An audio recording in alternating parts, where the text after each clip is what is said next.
in and outlines the policy and programs of the country. And of course, like you know, later on the budget comes in to inform those policy statements. We've had to work with departments like your public works, law enforcement agencies, the city, of course. We've had to look at suitable places, and we did our research, traveled around the city, of course, and made sure that we find a suitable place. The City Hall is given to us free of charge, I must say so. And it was the most suitable place, historically also, because of the Nelson Mandela 11th of February speech that he gave after being released from Portsmouth prison. And of course, it's also a part of the democracy of this country to have an anchor like a City Hall hosting the State of Nation address. We've had to invest because the City Hall is, shall I say, it's a heritage site, and there's not much you can do. You can't dig, you can't drill holes into the wall. So we've had to invest quite a lot of tools, bring infrastructure, ICT infrastructure. We've had to bring in catering, we have to bring in lights and everything else that would make the place look like a parliament. Of course, the most important thing, I'm sure the secretaries of the houses would have explained, that also the space had to be declared a parliament. And it is, of course, in the authority of the executive authority to declare a site a parliament in terms of the joint rules. So that was done. In 2 weeks' time, I must say the team that has been working relentlessly, I really give due to them. They've worked from day one up until like tomorrow. And as a team, they've made sure that in 2 weeks' time, we find a venue, we get the infrastructure, we pull in the resources, and then, of course, the question that was asked, what was the cost of all of this? I'll tell you why I'm saying that. Over time, in the 5 years that at least I've been here, we've reduced the cost of SONA in many ways. We've reduced our normal branding, which we now make it generic. We cut out the dinner that we had to do. But obviously, this time, having planned just under 200,000 rands in our budget, we've had to increase that. For this day in particular, the estimates, and these are just estimates, we've not spent, it's estimates until we pay out people. It's just under 2 million for today, which is about 1.935 million, 1.9 million 300. So we've had to put that aside. So that's what we're going to be spending, at least for this day. But we also are going to be carrying out the debates. The president is going to respond. So there's also cost for that. So generally for the next 5 days, we're looking at a budget of just under 4 million. But like I said, it's a budget. Normally, we get all the payments done. Then we compile this expenditure. Then we report to the Joint Standing Committee, which is our portfolio committee. Then we report to the Executive Authority. But like I say, there's been quite a nice decline on the cost of SONA over 5 years. Thank you. Having answered to that, I just want to lynch back on your response regarding the cost and also the budget. We know that just in front of the City Hall, Cape Town, especially the Grand Parade, hosts a lot of traders, hosts a lot of small business people. What Parliament has done to put arrangements in place to ensure that those communities of Cape Town, the trade in the Grand Parade Center, are not going to lose any income or livelihood because of the State of the Nation address or the program of Parliament? Yeah, that's been quite a challenge. But the city has got a very good relationship with their stakeholder. And that's where we started. If the Grand Parade has to be defined as a space that we're going to use as part of SONA, there's had to be meetings, which I know from fact that the city had meetings with the stakeholders. Indeed, for the 10th, like tomorrow, they will not be trading, at least from the Grand Parade, and the city have actually committed to finding them other places to do that. And that's the reason why we thought, at least for today, they'll have to be relocated a place. Indeed, there will be a lot of unhappiness, and I must forthrightly say We have actually said we apologize and we understand and we empathize for any other person who loses an income for a day, because it's a lot for a lot of families there. However, there's been quite a lot of negotiations, cordial relationships. Yes, there will be complaints. Yes, some must be angry. Yes, some must be irritated. However, as we were doing that and working with the city, who have really gotten a good relationship with most of the traders, doesn't necessarily mean some will not be unhappy. They will be, because they lose out a lot of income. However, what we've done is made sure that at least after today, part of the space they will be allowed to trade, but they have been relocated to other places. I must say, some actually may not necessarily find it quite conducive to be in other places, because this is their popular space to trade. Having said that as well, Secretary, when we look at the issue of trade and we look back at the history of our country, especially when we roll back to July 2021, it was a month where South Africa again experienced one of the first things under the democracy, where parts of the country were gutted with fire, businesses were destroyed, the public institutions were destroyed, and again we open 2022 with the sad news of having the National Assembly also being gutted with fire. So with all of this happening, because it compromises security as well, so how has Parliament ensured that the city of Cape Town is a safe place to host the State of the Nation address? I understand, as a citizen first, the issue of security and some of the things that are happening in the country are unfortunate, and some of us have been fought for this democracy, feel that it is important that we support, it is important that we protect our constitutional democracy. It is important that over time, we as citizens of the country know that we have no other country to go to. And we have a constitutional democracy, and in fact we must use the levers of the Constitution to make sure that our unhappiness, our lives are changed by those who are supposed to assist and those who are supposed to deliver on the services that communities of this country actually would like to see and make lives better. It is unfortunate. It is sad that when you look as a citizen, there's a sense that there's a lot of deterioration in terms of law enforcement. But I must say that the law enforcement agencies have done the best they can in the worst of circumstances. Yes, of course, the worst was the fire on Parliament, which is quite an unfortunate thing, but that is an area that the law enforcement agencies are hard at work to establish the source thereof. Just before I let you go, Acting Secretary, it's the State of the Nation address. Does this mean the work of Parliament continues, or it's going to be halted up until the issue of the National Assembly is resolved? No, ma'am. And remember that the State of the Nation addresses, people call it an opening of Parliament. It is incorrect. Already from the time the members come back from recess, there's committee work. There's already been oversight by various portfolio committees throughout the country, continuing their work. The second week of January, a lot of committees start working. So this is just where we get the address. And in fact, the work of Parliament would have continued. And with the National Assembly, the work of Parliament continues. Hence, we've had our hybrid meetings. We've had, because for the 2 years we've been under the coronavirus, under the COVID, our members have been working. We have a well-oiled hybrid system. We've got virtual meeting platforms where members have been working quite earnestly on the programs that they have to work on. And I myself have appeared 3 times in front of the portfolio committee that I report to, meaning that my committee has been working. So members of Parliament have been hard at work, irrespective of the fire. Yes, we are going to be looking at when the National Assembly has to do a plenary. I must tell you now, we are converting Good Hope Center, the Good Hope House, into a hybrid now.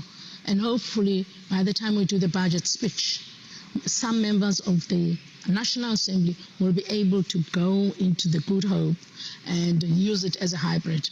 And also there's a lot of, in bad things, some things do come up. COVID made us accelerate our ICT infrastructure. So we're building a lot of other committee rooms on the precinct that could be hybrid, because we know that some members who have got comorbidities may not necessarily be coming onto the precinct for a while. So we have to move with the times. And this is how we're going to invest part of our budget into. Thank you so much. Thank you, ma'am. That is the Acting Secretary to Parliament, Ms. Baby Kyawa.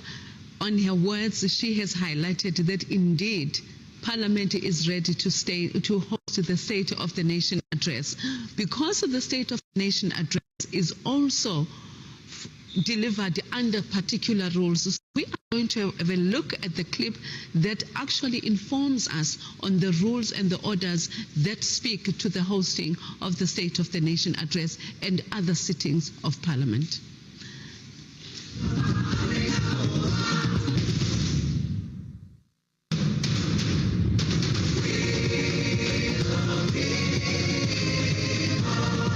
Following up on our commitments to the people, making your future work better. Parliament TV, channel 408 on DSTV.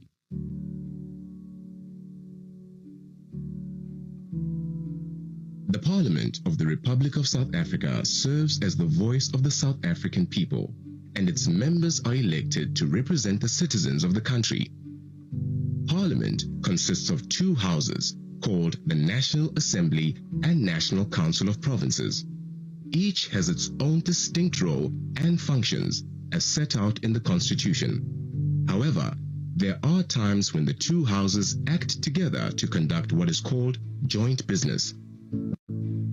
National Assembly is responsible for choosing the president, passing laws, and providing a forum where the representatives of the people can publicly debate issues. National Council of Provinces is also involved in the lawmaking processes and provides a forum for debate on issues affecting the provinces. Another important power given to Parliament by the Constitution is the authority to make its own rules and orders, and to direct its own internal proceedings.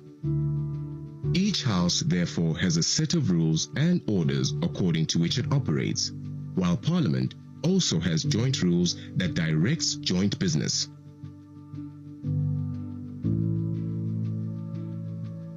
The rules make sure that, or are there to ensure that, the business of Parliament takes place in the manner that allows members to exercise their freedom of speech, that allows members to use the language that is acceptable during the debate. They are there to ensure that the presiding officers are able to control and manage the proceedings of the House. When you're talking about Parliament, you're talking about the two houses, you're talking about the National Assembly and the National Council of Provinces. I am the Secretary to the National Council of Provinces. The National Council of Provinces has got its own rules. The National Assembly has got its own rules.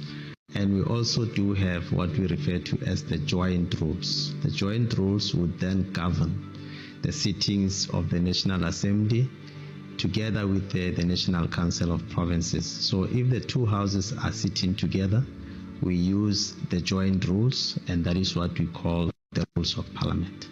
So for instance, when the President appears in Parliament to deliver the nation address in a joint sitting where these two houses come together, the rules that are applicable in that instance would be the joint rules of Parliament.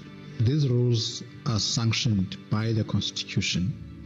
In terms of Section 57 of the Constitution, the National Assembly has the power to determine its own procedures, its own internal arrangements, and there is a similar section applicable to the NCOP as well. The rules are created by the members. The rules are created by Parliament itself.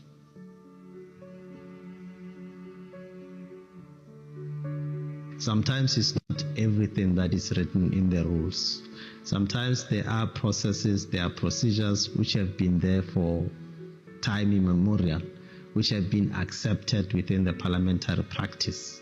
Although not written in the rules, but members do know and understand that they have to comply with those parliamentary practices and procedures. We refer to those as the conventions. And those are conventions that members respect, that members honor, and that members generally understand that they are applicable to Parliament. For instance, the issue of where a member comes into a meeting of a house, a member bows, for a while was never provided for in the rules.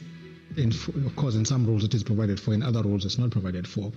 The rules recognize these conventions. The rules recognize these practices so that at least they carry a status in terms of the rules.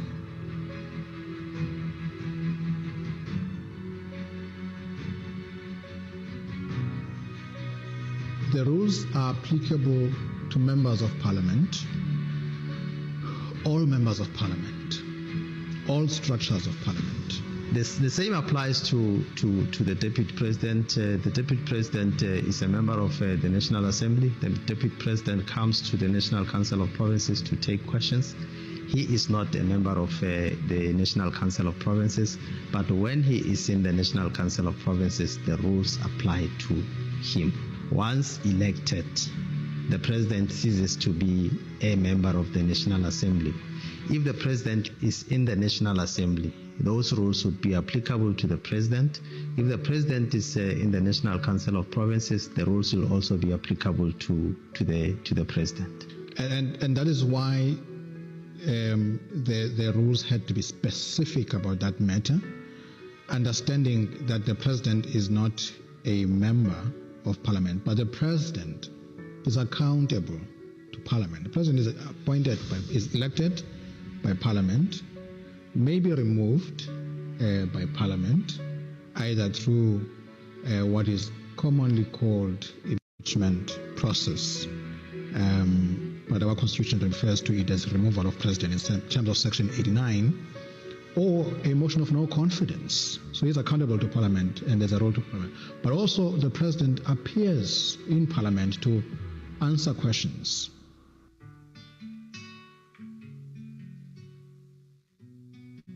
The rules are enforced by the presiding officers in the main. When we have a sitting, we have an officer who takes charge of the House. We have the chairperson in the National Council of Provinces. We have the deputy chairperson.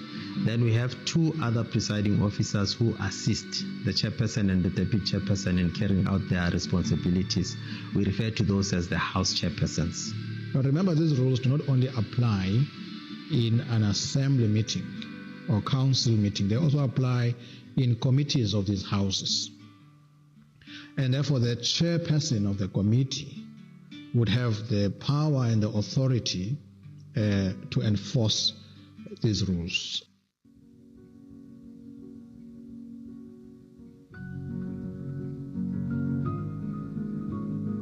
The rules provide that a ruling from the presiding officer is final.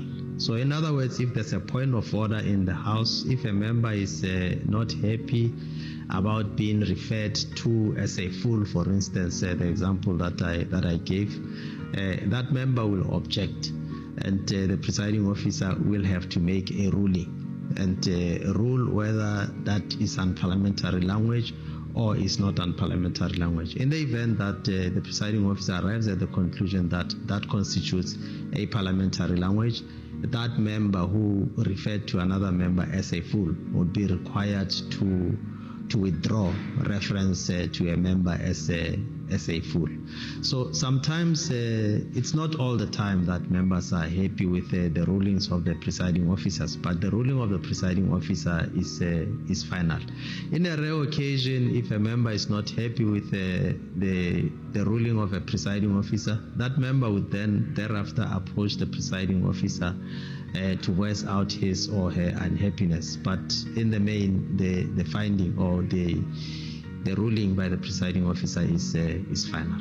Ideally, that's where the matter should end, where the structures created by Parliament, as I indicated earlier on, the Constitution has given Parliament the power to regulate its own business. So ideally, all those things should be finalized at that point, but we do know that there would have been instances where members would still feel not satisfied with what had been done already and would seek recourse, for instance, in the courts. But ideally, that should be the very, very, very last resort, because Parliament has got structures that have been set up to deal with these issues. If it's a matter of ethics, it can go to the Ethics Committee. If it's a matter of contempt of Parliament, it's a matter that can go to the Powers and Privileges Committee, and so that members can exhaust the internal structures and mechanisms within Parliament before they opt for external mechanisms. When that decision is then taken, you then have the rules committees that would be seized with the matter. In the ordinary course of events, you would then have the rules committee refer that matter to its subcommittee. There would be a subcommittee on the review of rules. Both houses have got those structures. And the subcommittee would delve deep into the issue. And these structures, as is the case with all structures of Parliament, they are multi-party.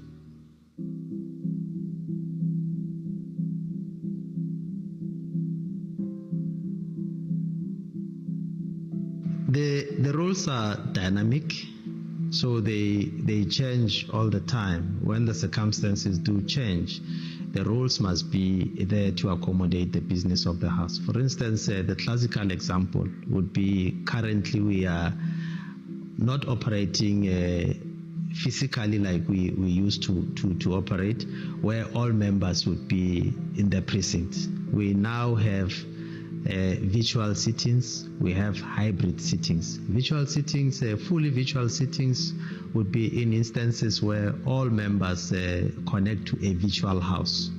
So all members will be situated in their own provinces, but they come together in a virtual house, they connect from wherever they are.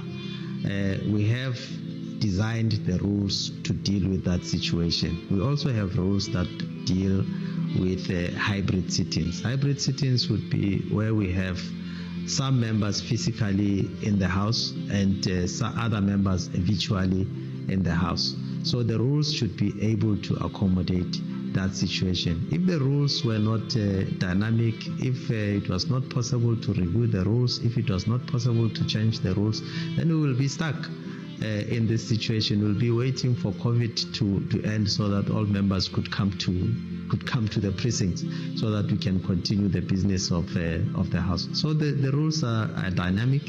They can be amended at any time to accommodate whatever situation may arise.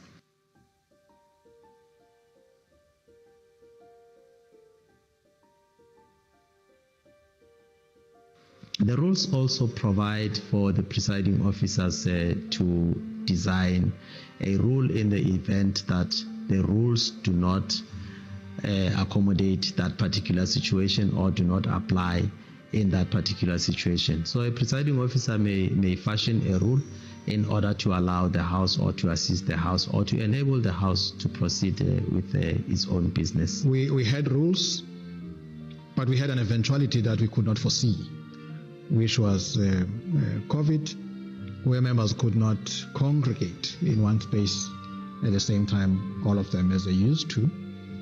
And therefore there had to be a mechanism to navigate through this challenge, because importantly and primarily Parliament had to go on with its business. So the question then was, how do we go on with business when members cannot be together in one place? So rules then had to be formulated. At the time this happened, members could not even come together in terms of meeting physically. So the Speaker in the NA and the Chairperson of the Council had to invoke a rule that provides for unforeseen eventuality, even to enable that meeting of the members virtually. And these rules also affirm the current rules. They regulate things such as attendance. They regulate things such as how do you get information to the members of Parliament. They regulate things such as how the voting is done now, that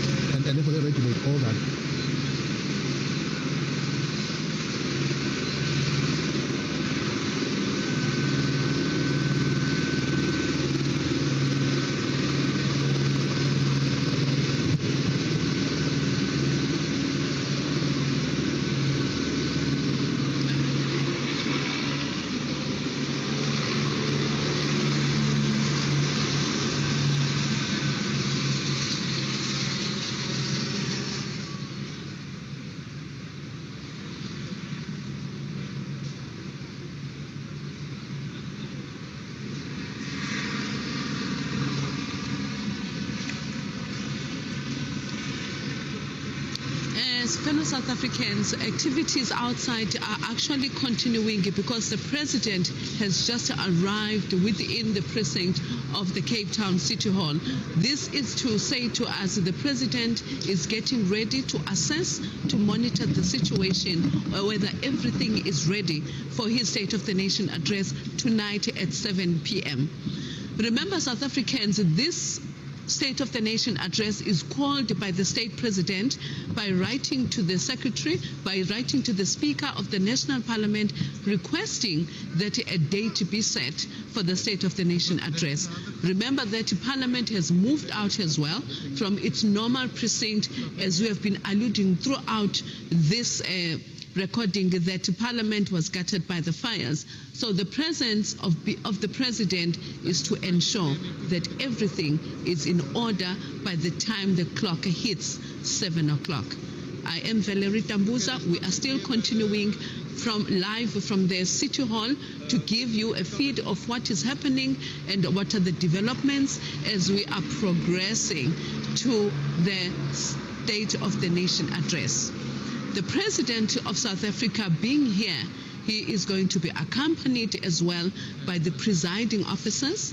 He is going also to be accompanied as well by some of the commanders in the army.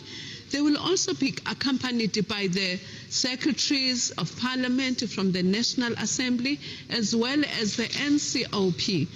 So that way, everybody will explain what is in order.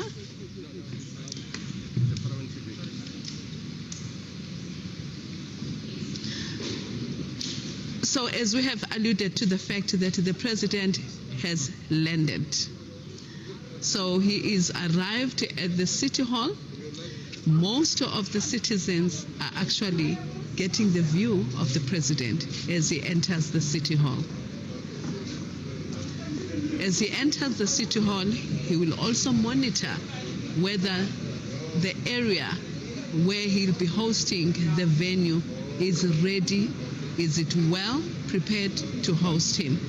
So Temikosi, we've just received the news that actually the President is making his way to the City Hall. The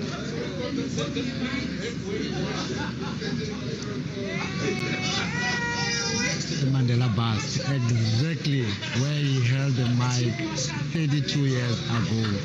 Yes, he has arrived. He is here to inspect and to see that all is well for tonight.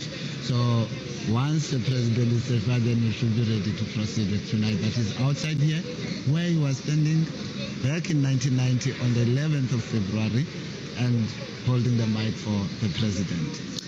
One of the most important things as well, Temgosi, by the arrival of the President into this venue, remember that we are just a few hours away from the 32-year celebration for next year, on tomorrow, because it will mark 32 years after the late former President delivered his speech on the very same balcony where the President is standing today. For the young people of South Africa who were born maybe in 1994, they get now to really understand the history that stands behind this advertising, marketing of our late former President and the City Hall and the current President of South Africa.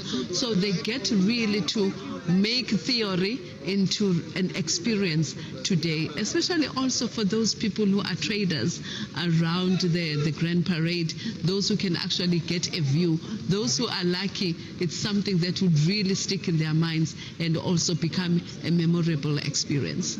Abasisi izawutsho loo nto leyo inikeze nethuba loba ama-2000 akhabone le nto kudala simande sithetha ngayo kuba thina besilibalise libali loba ngala 11 kaFebruary 1990 sasilapha eparade sizomamela uformer president uMr Nelson Mandela ezothetha kula first public address yakhe after he was released from Victor Verster prison. So ibilibali ebesilibalisa xa sibalisela abantu no President uRamaphosa, the current president, he was standing there next to the former president and holding the mic for him. So it's time now. I hope that they've managed to see when the president was standing next to the Mandela bus, but now he has just entered the city hall for a full inspection, which I'm sure he will be going to the chamber just to see, and then also maybe, so yeah. I think also he will be continuing as well en route to where the president and other, like the former presidents, maybe he will get also to have a view of all these significant rooms where he was going to be hosted, as well as where he's going to deliver the State of the Nation. But also, I think the sitting, it would be different as well this year, because we are not within the Parliament precinct where they normally sit according to political party affiliation. So because the City Hall arrangement is more like it's more like an audience as opposed to how it's politically set in the National Assembly. And we have the Secretary of the National Assembly and the Secretary of the National Council of Provinces, Mr. Klaso, and Advocate Pindela, who will be joining us later in studio just to break it down, the sitting arrangement. We know that we can expect over 400 people to attend, which will include 238 plus minus 238 members, plus guests, of course, because remember, this event is for the three arms of the state. So members of the judiciary will be here, members of the executive will be here, and obviously, as you would know, our presiding officers. So we're expecting over just close to 400 guests, but those will include members and guests. And for those members that will not be here physically, they will be part of the sitting, but as you would know, that it will take the form of hybrid. Yeah, indeed. As we had the acting secretary to Parliament, Ms. Baby Gyawa, she really did express the fact that the Parliament has done significant improvements in ensuring that all the members of Parliament that are not able to come into the precinct of Parliament, that are not able to travel, all things are ready for them to function from home, alluding also, agreeing to the fact that the constitutional mandate of especially the National Assembly, which is mostly affected by the House, it does not get compromised in the process. She even alluded to the fact that the oversight programs of the portfolio committees, they are continuing, the programs are still carrying on, but also in support of that, we are here today as a testimony as well to say actually their responsibilities has not ended. It still continues. It's just now to say how do we improve on already what we have in terms of the other platforms of communication that they can utilize. I also didn't foresee I didn't see the fire holding the work of Parliament, because you'd remember that since March 2020, majority of the staff members have been working from home, and the business of Parliament has been continuing. Programs of Parliament going ahead, committees are meeting, public hearings conducted across the country, and today we are here for the State of the Nation address. Next week, Monday, Tuesday, we'll be here for the debate on the State of the Nation address, and the President will apply. And we are still, the week after that, we're having the budget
also in the employment or access to procurement services that the President addressed last year, to say 40% of the women actually needed to have access to the procurement. So we will wait and see what developments or what improvement has been there from the State of the Nation address that is going to be delivered. But those are our thoughts, those are our assumptions to think what will be in there, but we can only know when the President delivers the address at 7 this evening. Definitely, Sis V. For those who are watching at home, you can follow these proceedings on our social media platforms, #SONA2022 at Parliament of RSA. For now, let's take you to go and see a video on the role of the National Council of Provinces. And following that, we'll be talking to Advocate Pindela, the Secretary of the National Council of Provinces.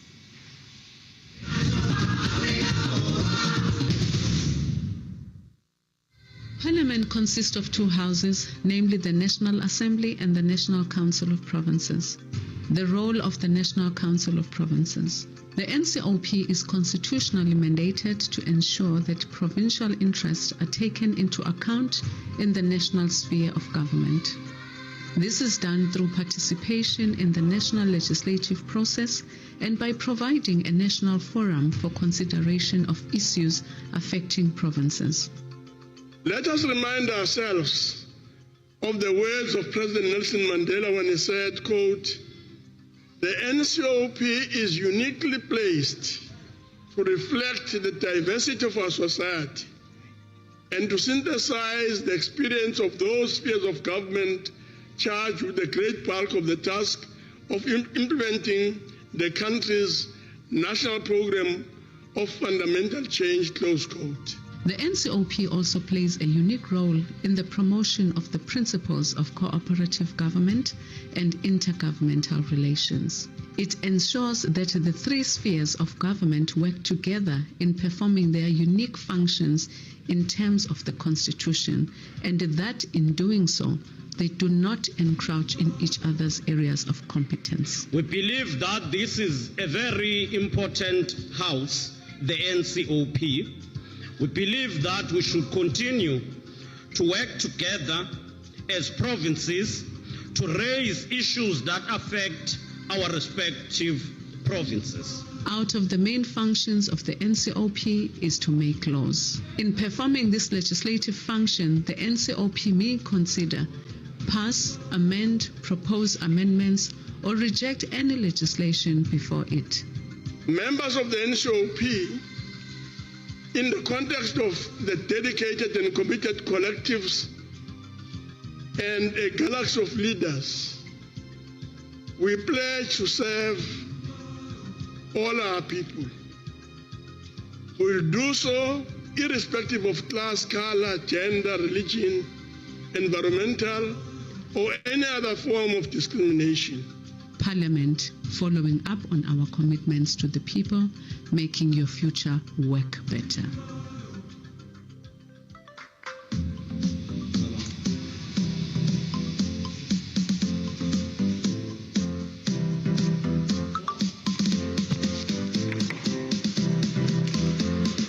Welcome back. You are watching Parliament TV.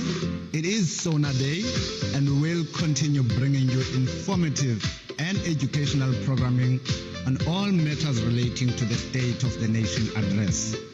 For the first time since the dawn of democracy in 1994, the State of the Nation address will be held outside the precincts of Parliament due to the devastating fire incident which gutted certain buildings of Parliament, including the National Assembly. To discuss the implications of hosting SONA outside the usual precinct of Parliament, I am now joined by the Secretary of the National Council of Provinces, Advocate Pindela. Advocate, good morning and welcome to Parliament TV. Good morning, thank you very much, and good morning to the viewers at home. Thank you, Advocate. Advocate, for the first time, as I've just indicated now, that it's the first time since the dawn of democracy that Parliament, the SONA is held outside the parliamentary precinct. What are the legal implications for doing this? Well, the City Hall has been declared the parliamentary precinct. So one may say that it's an extension of the original precincts of Parliament. The legal implications being that, or the implications in general, being that whatever rules, whatever laws are applicable to Parliament, to the original precincts of Parliament, would be applicable here. The members would enjoy the same privileges that they enjoy in the original precincts of Parliament. The rules would be applicable, the joint rules, because we are having the joint sitting. The joint rules would be applicable to the joint sitting of the two houses of Parliament.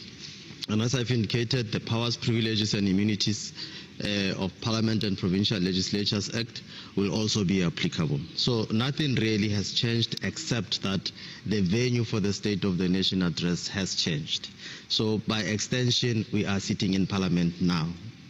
All right, we're expecting over 300 members to be sitting here physically and listening to the President. But we know that Parliament has more members than that. So what then happens to those members who will not be here physically?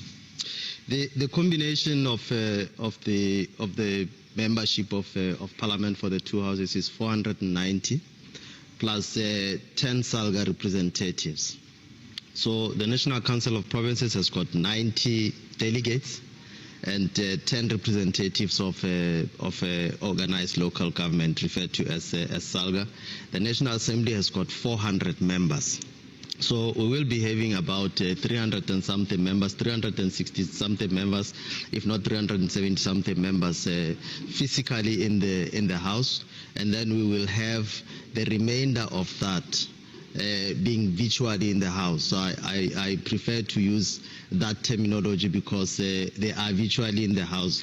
They are not on the platform like we normally say that yes, a member is in the platform. They are virtually in the House, so they will be virtually in the House. So the House would extend to the virtual platform. Now, considering that we are still on level 1 of COVID-19 and the regulations still apply, can you take us through the sitting arrangements in the chamber? Well, the City Hall, we have been informed, can take about 900 and something people in the normal course of events. But because of the COVID protocols, Parliament has opted to reduce that number so as to comply with those protocols. So we have arranged the sitting arrangement, the sitting in such a way that there is a seat in between members, as I've indicated, in order to observe the health protocol. And there's only one agenda item, which is the address by the President on the State of the Nation. But in the past, we've seen members raising point of orders and sometimes wanting to add agenda items. How are you going to deal with that today? We do have the rules, so the presiding officers will apply the rules. So in terms of the joint rules, members have the right to raise points of order. So the presiding officers will allow members to raise points of order, but what would not be allowed would be instances where members want to put questions, for instance, because today is not really question day. Today is the State of the Nation address to allow the President to address the nation. So if a member wants to put a question, for instance, there's an opportunity in each of the houses for question time to the President, to the Deputy President, and to other members of the executive. So today we are just focused on the State of the Nation address, but of course, as I've indicated, members will have an opportunity to raise points of order. You know, today President will be delivering his address, and it's expected that next week, Monday and Tuesday, there will be a debate which will then followed by replies by the President on Wednesday. Will those still be held here? How long are we having the City Hall as a precinct of Parliament. The debate will also give members an opportunity to raise any matters that they would want to debate with the President. So if there's anything that they would want to debate with the President, they shouldn't. It will not be allowed today. It would be allowed at the time of the debate. As you have indicated, on the 14th and the 15th, it would be the debate on the State of the Nation address.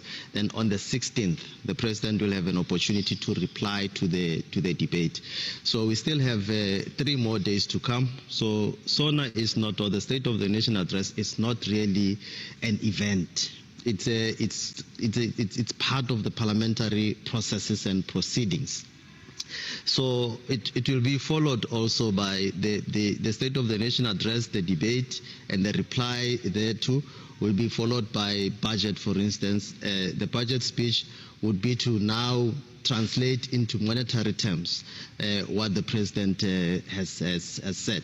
And as you know, that will also be followed by the budget speeches in the National Assembly and the policy debates in the National Council of Provinces by different ministers to implement what the President has said in the State of the Nation address and what the Minister of Finance would have said insofar as the budget is concerned. Lastly, Advocate Pindela, if you can just share your general feeling when you learned on the 2nd of January that Parliament was on fire. Well, it was a roller coaster of emotions. To see the National Assembly building, or what we refer to as the new wing, burning or being gutted by fire was really painful. When we arrived here on the 2nd, we had an opportunity to meet as managers with the presiding officers, and at that time we thought that the fire was under control. But immediately when we left the meeting, there were some flare-ups of the fire. So in addition to what the painful experience that we witnessed on TV, we also had a experience of practically witnessing that painful moment when the fire was like taking the last gasp out of the National Assembly building. So it was really painful. It remains a painful memory. I think it will be etched in our memories for a very long time. It's going to be part of our history. We'll always refer to that painful moment. Indeed, Advocate, just seeing it on TV, it was very painful for me as well. I can only imagine how it must have been for you if you were physically there when the fire flared up again. I want to say thank you very much for doing this interview with Parliament TV. Viewers at home, that was Advocate Pindela, the Secretary to the National Council of Provinces, talking to us about the rules that apply during the joint sitting of Parliament. Right now, let's go and see the role of committees on oversight.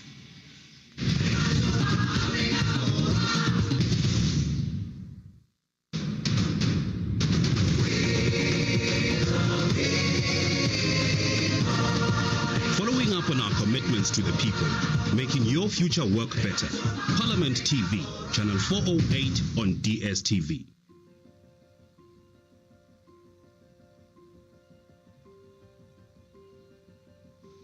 In Parliament's oversight and accountability model, it is stated that Parliament's strategic vision is to build an effective people's parliament that is responsive to the needs of the people, and that is driven by the ideal of realizing a better quality of life for all the people of South Africa. And its mission is to represent and act as a voice of the people in fulfilling Parliament's constitutional functions of passing laws and overseeing executive action. Based on Parliament's vision, it requires accountability, a way of ensuring it is properly managed and a means of guaranteeing that Parliament operates within its constitutional mandate. What is meant by the term oversight by Parliament? Oversight by Parliament is a constitutional obligation that is there. And essentially what it means is that Parliament must exercise oversight over the executive, meaning Parliament must look at what the executive is doing. Are they doing it in line with the Constitution? Are they doing it in line with the budgets that are there? Are they spending the money according to the priorities that was identified by the government? And also, are they transparent and accountable in terms of what they are doing? Oversight further involves that members of Parliament can ask questions to the executive. It also means that committees can at any stage call a member of the executive to come and explain a matter that is there in the public domain. If something is said about a certain minister, the committee has the right to call that minister to say, Minister, is this true? What is happening here? So oversight means that you monitor the executive action. Now, who's the executive? The executive is cabinet, including the president. Parliament must exercise oversight over the president, the deputy president, and all ministers that are there. So it is monitoring what is they supposed to do, if they are doing it, and how well they are doing it in implementing the executive priorities as articulated by the president after he has met at cabinet. There are a few reasons why oversight is vitally important to the functions of organs of state. First, it monitors how the taxpayers' money is used, and oversight seeks to improve the efficiency, economy, and effectiveness of government operations. Next, oversight ensures that policies announced by government and authorized by Parliament are actually delivered. This function includes monitoring the achievement of goals set by legislation and the government's own programs. Another reason for oversight is the protection of the rights and liberties of citizens by detecting and preventing abuse of power, wasteful spending, as well as illegal and unconstitutional conduct on the part of the government and public agencies. Ultimately, oversight is exercised to improve the transparency of government operations and enhance public trust in the government. Oversight is what will make members of executive and leadership of state-owned entities to come to account in the institution called Parliament. And that's what will also speed up service delivery. For an example, if they say in Malamulela, in Kiane, they have built a particular road or a bridge, they are presenting it in Parliament in a PowerPoint by a provincial government or a national department for that matter. But for members of Parliament to look at the PowerPoint, it's always important for them to go to the ground so that they see whether what is on PowerPoint in terms of being beautiful and being this good bridge that is assisting ordinary people, when you get to the ground, is going to be as you have seen it on the PowerPoint that has been presented. So it's very important because it's assisting us to make people that are supposed to be accounting to account, and to make the people that we represent, as and when they have those challenges, to always make it a point that they get their assistance, because members of executive will be accounting in Parliament. The Constitution of South Africa mandates legislative organs of state to scrutinize and oversee executive action, together with the implementation of laws, the application of the budget, and the strict observance of statutes and the Constitution. An important element of oversight is that it entails overseeing the effective management of government departments by individual members of cabinet in pursuit of improved service delivery for the achievement of a better quality of life for all citizens. The oversight cycle begins right at the beginning of the year, when the President delivers the State of the Nation address. The State of the Nation is a summary on the commitments the government is making to the people of South Africa.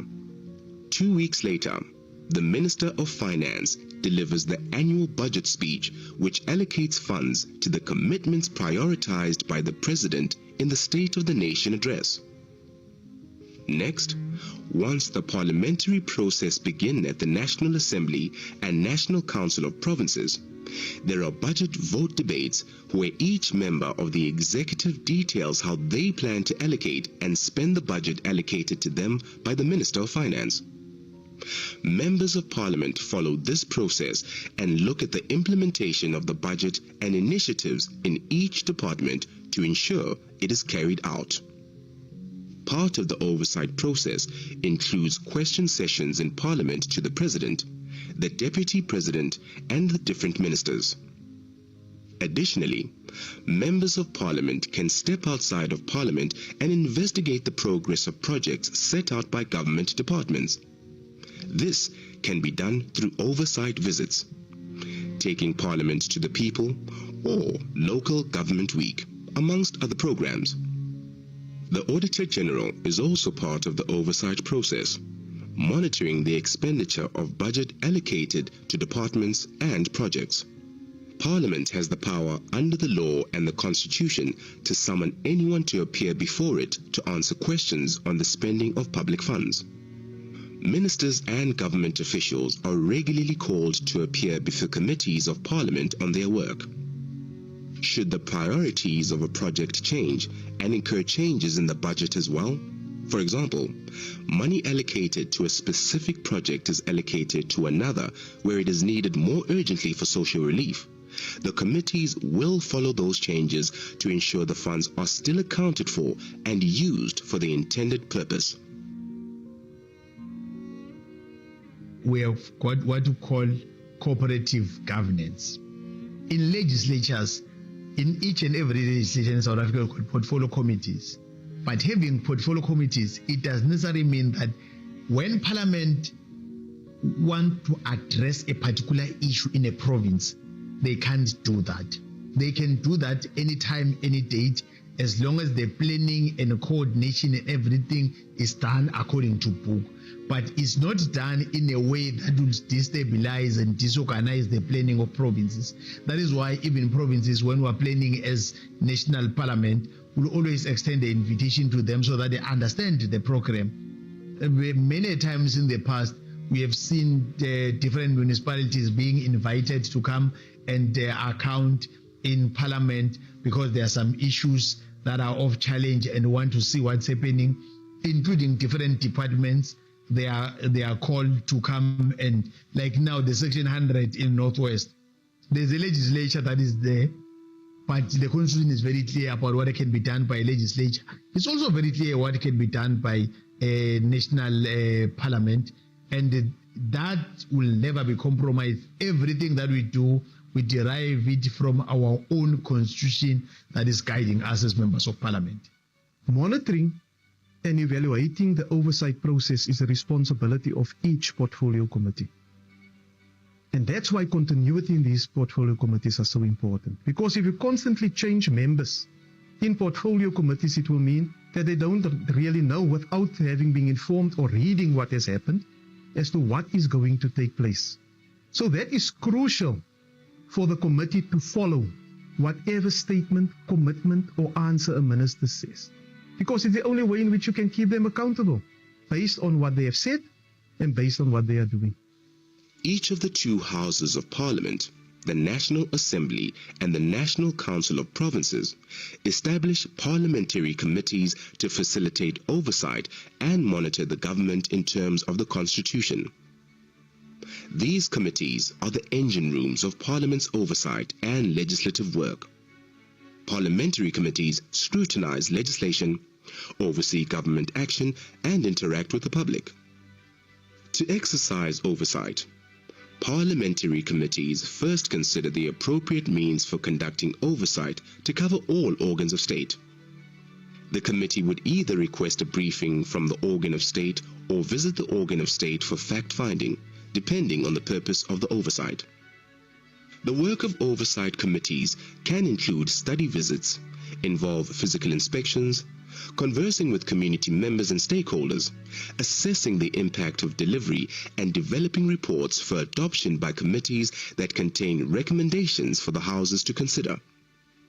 Committees often obtain first-hand knowledge from people engaged in the direct implementation of specific programs or who are directly responsible for service delivery. To evaluate the work of government from a broader perspective, committees may invite experts from outside government to provide background knowledge and analysis on relevant issues. Once the committee has gathered all the information it requires as part of its oversight process, it must report back to the respective house on matters referred to for consideration. In its report, the committee will state specific recommendations for the matter it has investigated. When a committee reports to the House for a formal consideration and the House adopts the committee report, it gives the recommendations the force of a formal House resolution pursuant to its constitutional function of conducting oversight. The House then also monitors executive compliance with these recommendations. Of course, matters cannot be ongoing indefinitely. When a department presents their annual performance plan, it has clear timelines. When Parliament or a committee adopts its own plan, it will have clear time frames and will align with the relevant department's timeline. By following these timelines, oversight by the committees can see when projects or spending have gone off course and call the relevant member of the executive to discuss why the project and budget has not met a specific target and what plans are set forth to address the issue. Oversight by committees sets out timelines to hold departments to account and ensure that the South African people get the service delivery they expect and rightly deserve from government. It doesn't matter whether we come from, say, same party. We have got different responsibilities.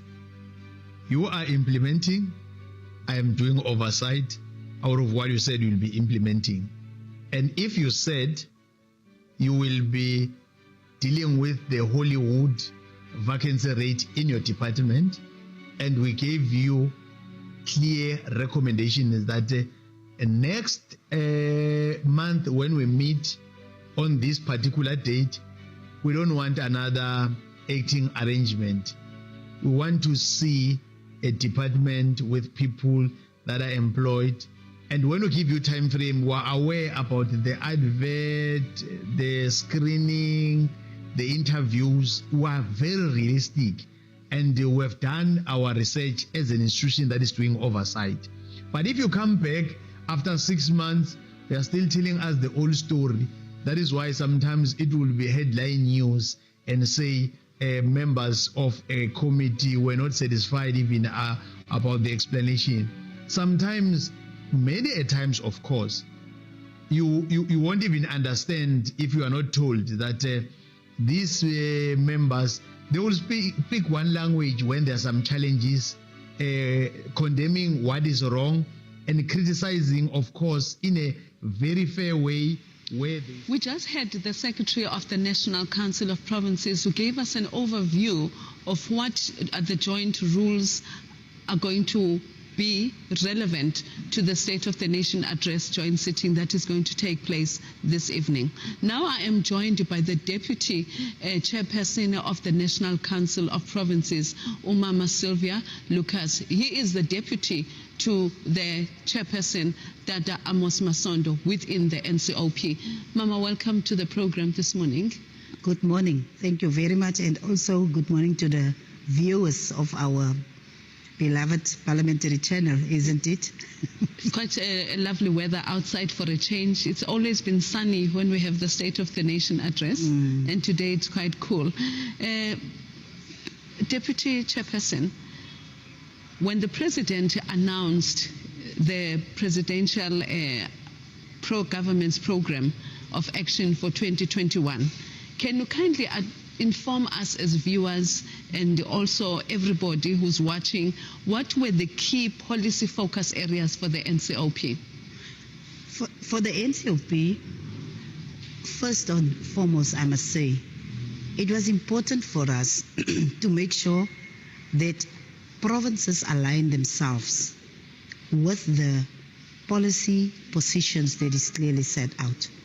Because I've said it before in an interview that I have with you, is that the NCOP is actually giving all the three spheres of government a very good platform to deliberate on policy positions, to make sure that we enhance the oversight over the executive at all the different levels, but also that we try to make sure that we, how do I put it, support the whole idea of the district development model that is actually geared at bringing together all the different spheres of government at one level to make sure that there is coordinated delivery on the priorities that is being put. I want to put it first and foremost, because if you go out on our oversight, you find usually that there is a lot of queries or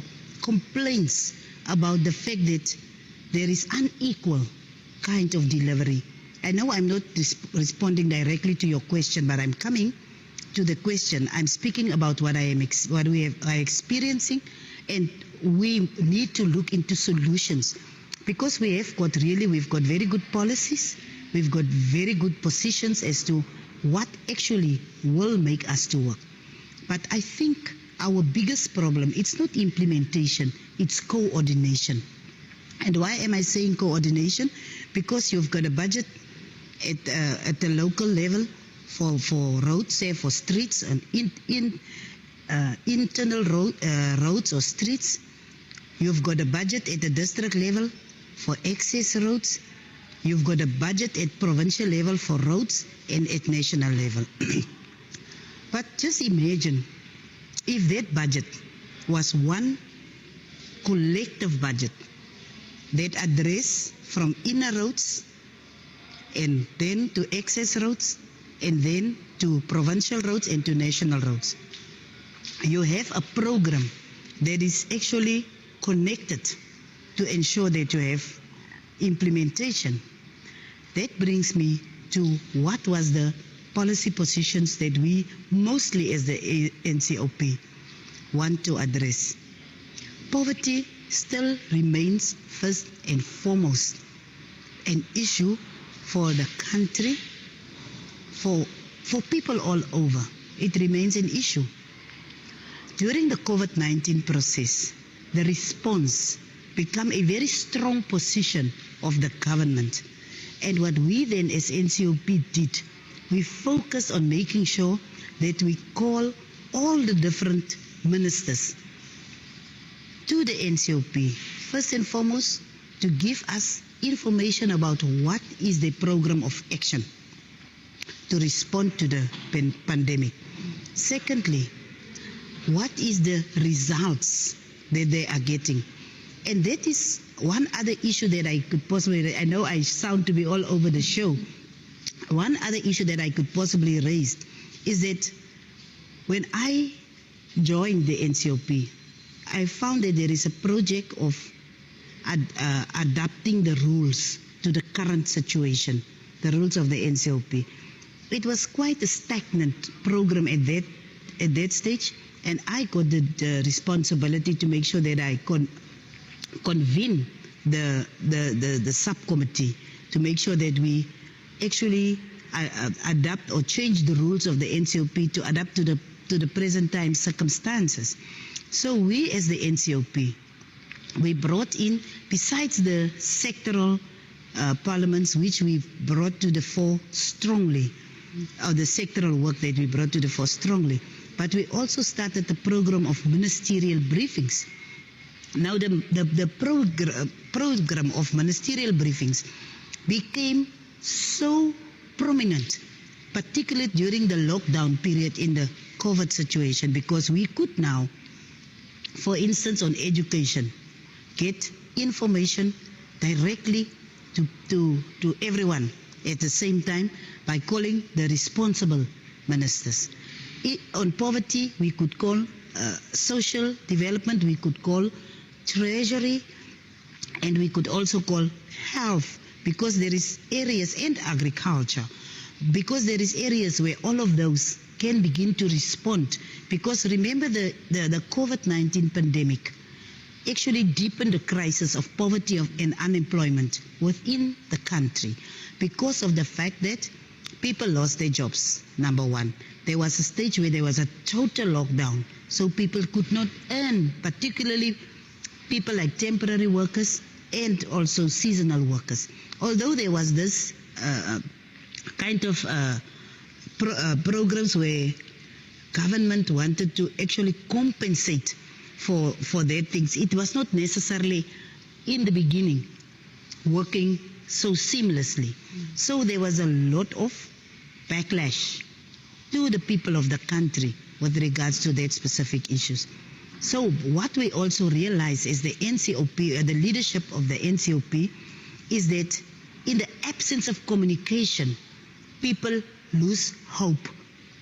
So we had to bring in these different ministries to make sure that people get the correct information and that there is communication on a level where it is from the NCOP, where people can see, indeed, we are bringing together the national sphere of government, the provinces, as well as this organized local government.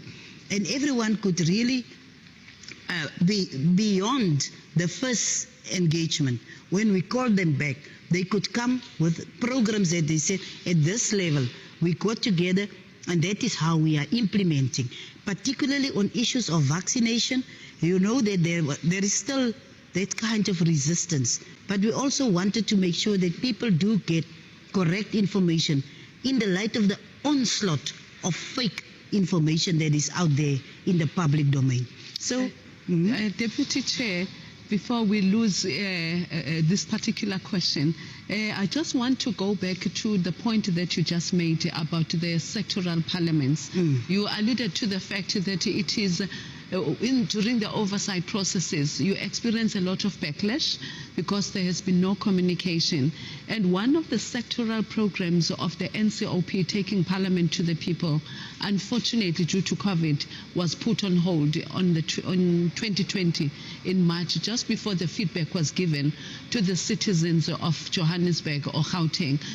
Do you foresee activation of this program, because it is one of the programs that actually gives feedback to the citizens and follow up on issues of the communities? Do we see activation of that program in 2022? Let me just go a few steps back. You know that we were right in Gauteng when the total lockdown was called. But what I should say is that, but particularly with regards to the provincial week, we still continued, albeit in a hybrid fashion. We still continue it, and I think it is giving us that assurance that we can deliberately also start to bring back our Taking Parliament to the People, because, like you said, it is a very important program to make sure that, you know, I was doing an interview on a radio talk show during the build up to SONA, and one of the things that the journalist asked me is that, do I think, and she put it like, the ANC government is doing enough to engage the people? So, you know, there is government and there is parliament. You understand? We know that there is the three arms of state. People just see one. And I said to them, I am fortunate that I am coming to this interview today, because just last week, committees of the National Assembly was all over South Africa. All over South Africa for the week of committees. I know what people want is that imbizo kind of engagement, like the one of Taking Parliament to People, where we are in a specific province for the whole week, and at the end of the week, we will bring the president to that specific province to respond to the issues that we have actually garnered throughout the week that we were meeting with different stakeholders or different communities in the specific province. So, by all means, as soon as possible, we need to bring back that kind of programs, because it's counterproductive. It's counterproductive to not inform your people, because if you are not giving people the correct information, the prophets of doom will deliberately defocus communities, and that is where we have issues of community unrest and all of that kind of things.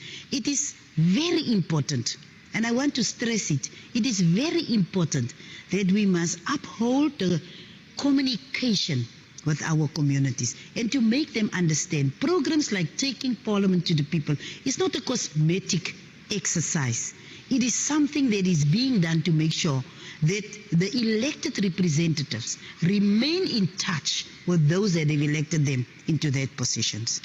And towards the end of the year, or in the middle of the year, ma'am, you went on a woman's charter really? Where you did it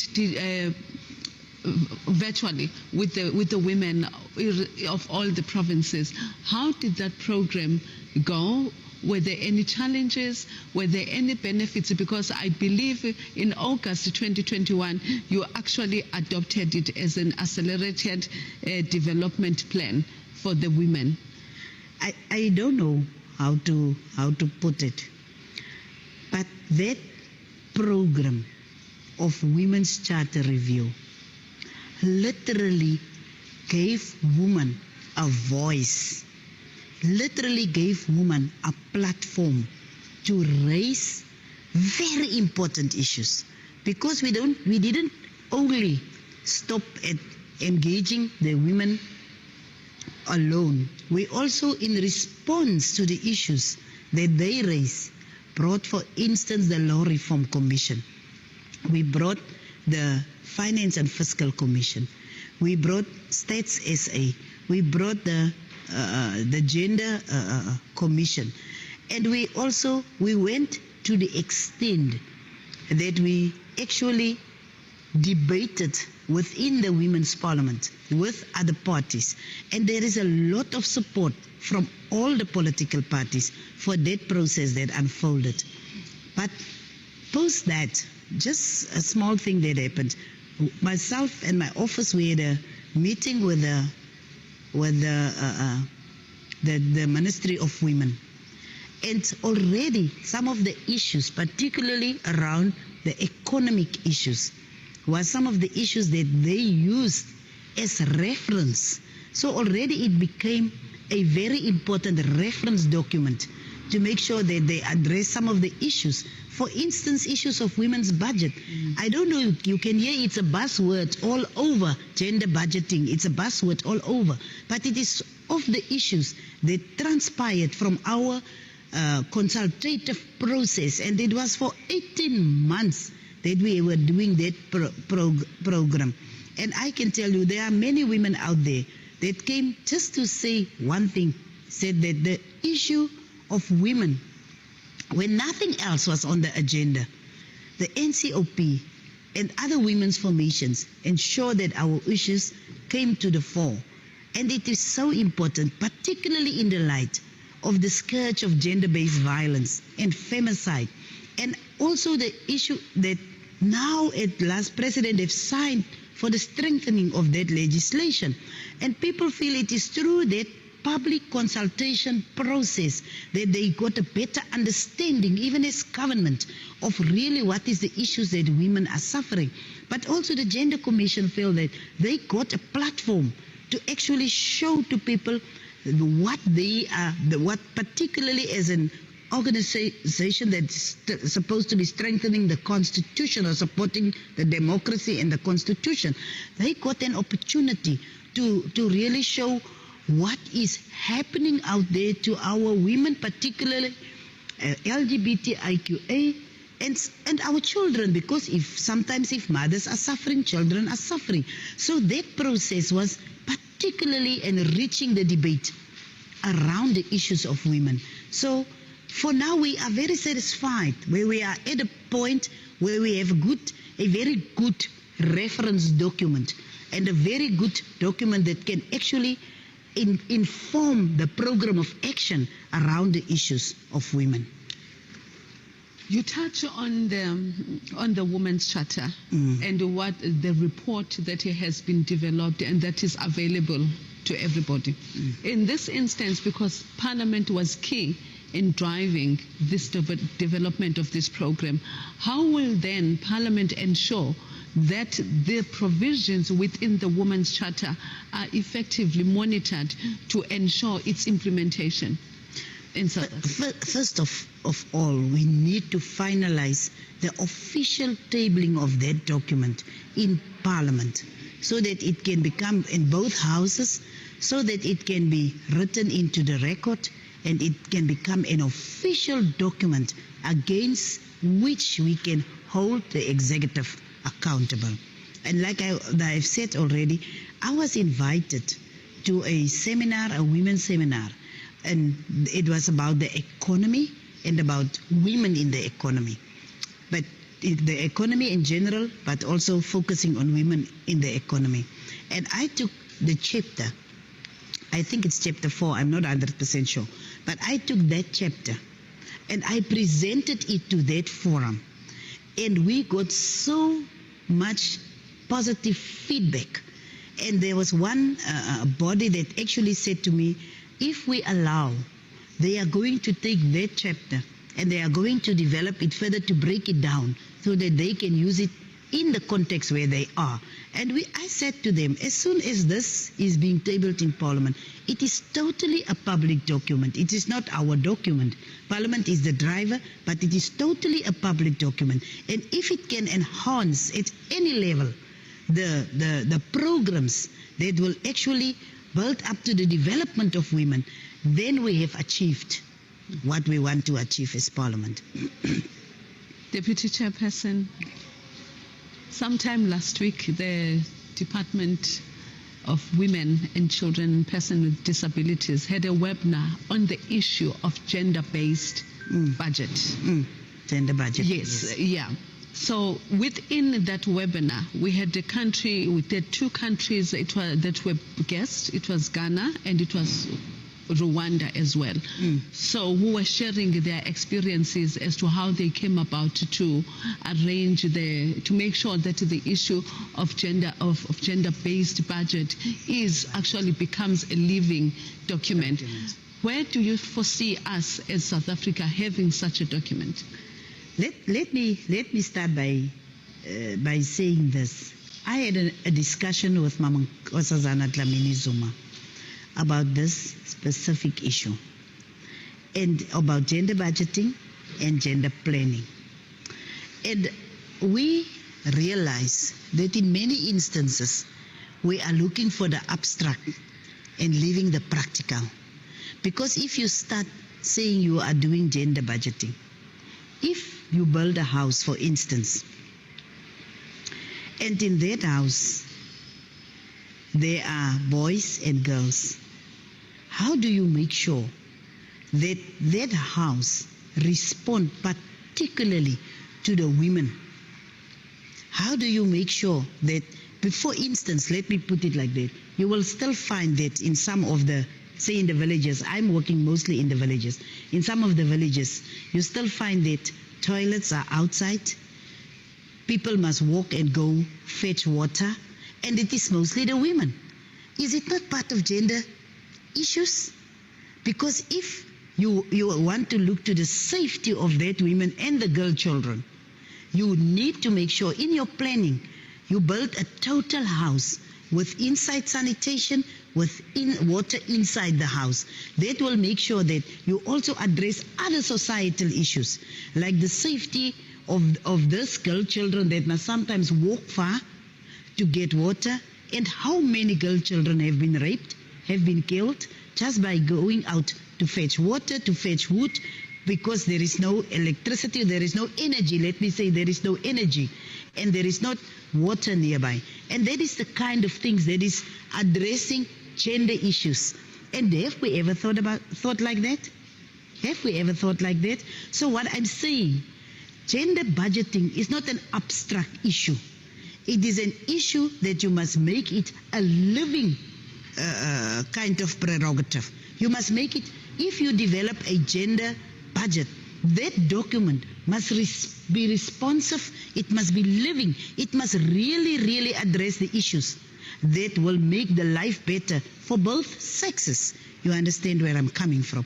So my point of view is that as long as we see gender budgeting as an abstract theory, we will not achieve what we want to achieve. But I should say, in our discussions with the Ministry of Women, there is really a kind of understanding or comprehension, let me put it like that, of what should actually be addressed to ensure that if we say gender budgeting is not only about equal pay, because we mostly make it about equal pay for men and women for the same work, same qualifications, same whatever.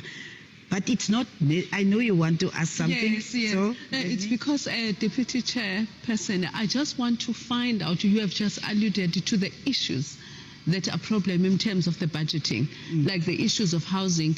Then how does the NCOP foresee itself in making sure that the gender budgeting actually addresses the needs?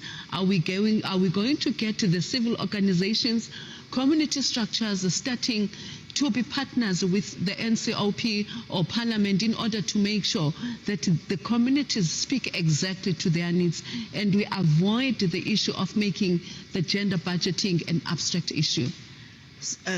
During our consultation process, that's why I mentioned the issue of the Finance and Fiscal Commission. In fact, the Finance and Fiscal Commission, with our support, went out and identified, and that is what we actually proposed. They identify a pilot group of municipalities where they want to implement that kind of gender budgeting. And now when we proceed with our program, we will get the feedback, we will get the stats, we will get the understanding whether in the process that was followed, at least at the local level, where service delivery is taking place proper, at least at that level, whether they could, because the other side of the issue was that municipalities and even ourselves, we've been complaining about the fact that we don't have enough budget, because initially anything will require more fiscal input. But in the end, as soon as we have mainstream that, you will find that it doesn't necessarily cost more. We just need to do it smarter. And that is the issue, that there is a pilot from the side of the FFC that we are supporting, and we will get that feedback. And even the Ministry of Women is, because we actually informed them about the FFC process and they were aware of it. So that is why we want them to work together, so that we as NCOP, although we will be facilitating, but we will also be able to play our oversight role in the process. Because if we do things ourselves, who is going to do oversight over who? And that is why we actually will be bringing the FFC back.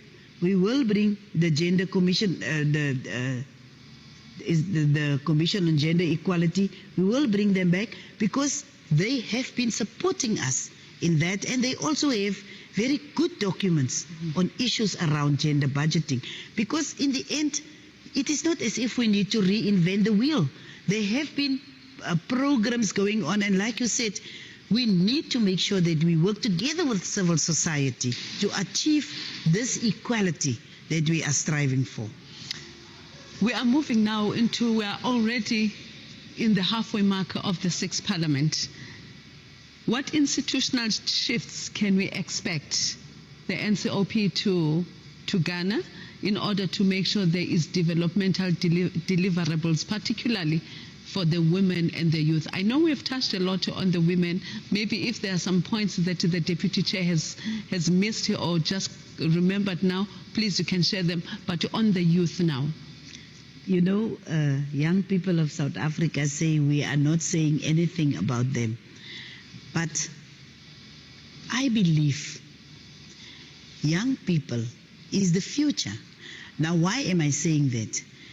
I am having a concern that youth unemployment is just rising on a daily basis. And the one thing that I have also noticed in going around in the country is that many of our young people is taking up the opportunity to go into tertiary studies and to make sure that they equip themselves. The one thing that we as South Africa, and I think that is where the oversight body like the NCOP or Parliament for that matter can come in. We as South Africa, in terms of our planning, we don't plan for the output or the outcomes or what will you, a strategy for people to graduate out of a specific program. Say for instance, we have the CWP. We have leave the CWP because I've noticed when I go around CWP, it's mostly the old people that feel they are at home. They are continuing with the CWP.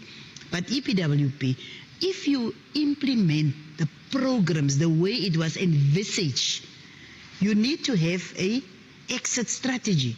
But also, even if the young people go into tertiary, we will have to begin to influence the outcome of that specific program or that specific project, because we cannot have the majority of children going into HR, and HR is becoming extinct. Whilst we have so many opportunities for engineers, and so I was saying to one person just 3 days ago, I am very impressed with what Kumba is doing in the Northern Cape, particularly in Katu.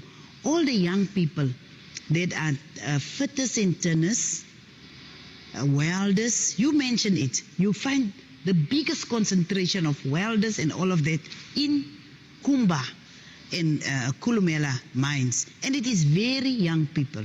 So which means the training program that they do, they've got an exit strategy for that young people. So we are putting students in the mill. And what gets out on the other side is an unemployed young graduate. So when will we really focus and apply our minds to make sure that young people take up studies that will eventually lead to entrepreneurs, that will be doing things for themselves? Engineers in particular, there is always a need for engineers. The whole of South Africa is flooding. Why are South Africa flooding? Because drainage systems are not, I mean, last week in Centurion, there was the area was flooded, and I asked specifically, but how does it happen that this area is flooding? And people said it's a drainage system. And the engineers went and they said, 2 or 3 engineers that I spoke to said, no, we are on it. We are sitting now. I said, do it for the rest of South Africa, because wherever there is in municipal areas where there is flooding, and so when I mean localized flooding, it is because the drainage system is not working. So don't we have a need for engineers to address that kind of problem? What I'm saying is we are seeing this high level of unemployment because we are not diversified enough in terms of the kind of training and capacity building that we are having in this province, in this country. Then, Deputy Chair, that brings me now to the oversight. Parliament is mandated to do that constitutional mandate to do oversight within the provinces, while the National Assembly is doing it on the national government. So coming back to the NCOP, with the issues that you have alluded to, the issues of our education not having an exit strategy, and the issue of drains, do you see the NCOP having a different approach as to how what it conducts when it goes on oversight? What are the really critical issues when it goes on oversight, so that these issues that you have alluded to, they get addressed? The nice part of it is that particularly when we go on provincial week, leave the committees, because the committees also focus on specific issues. But before we go out there, we sit down as the NCOP and we identify the areas that need us to do oversight on. And what is actually now enhancing our oversight is this ministerial, what they call ministerial briefings, because they brief us about issues. We go out there, we observe the issues, we advise also municipalities and so on, and we come back and we call the very same ministers for ministerial briefings, and that is the issues that we want them to respond to. So far, there are some of the ministers said, after we were here at the NCOP and after the issues you raised, we went back and we found indeed this is the thing.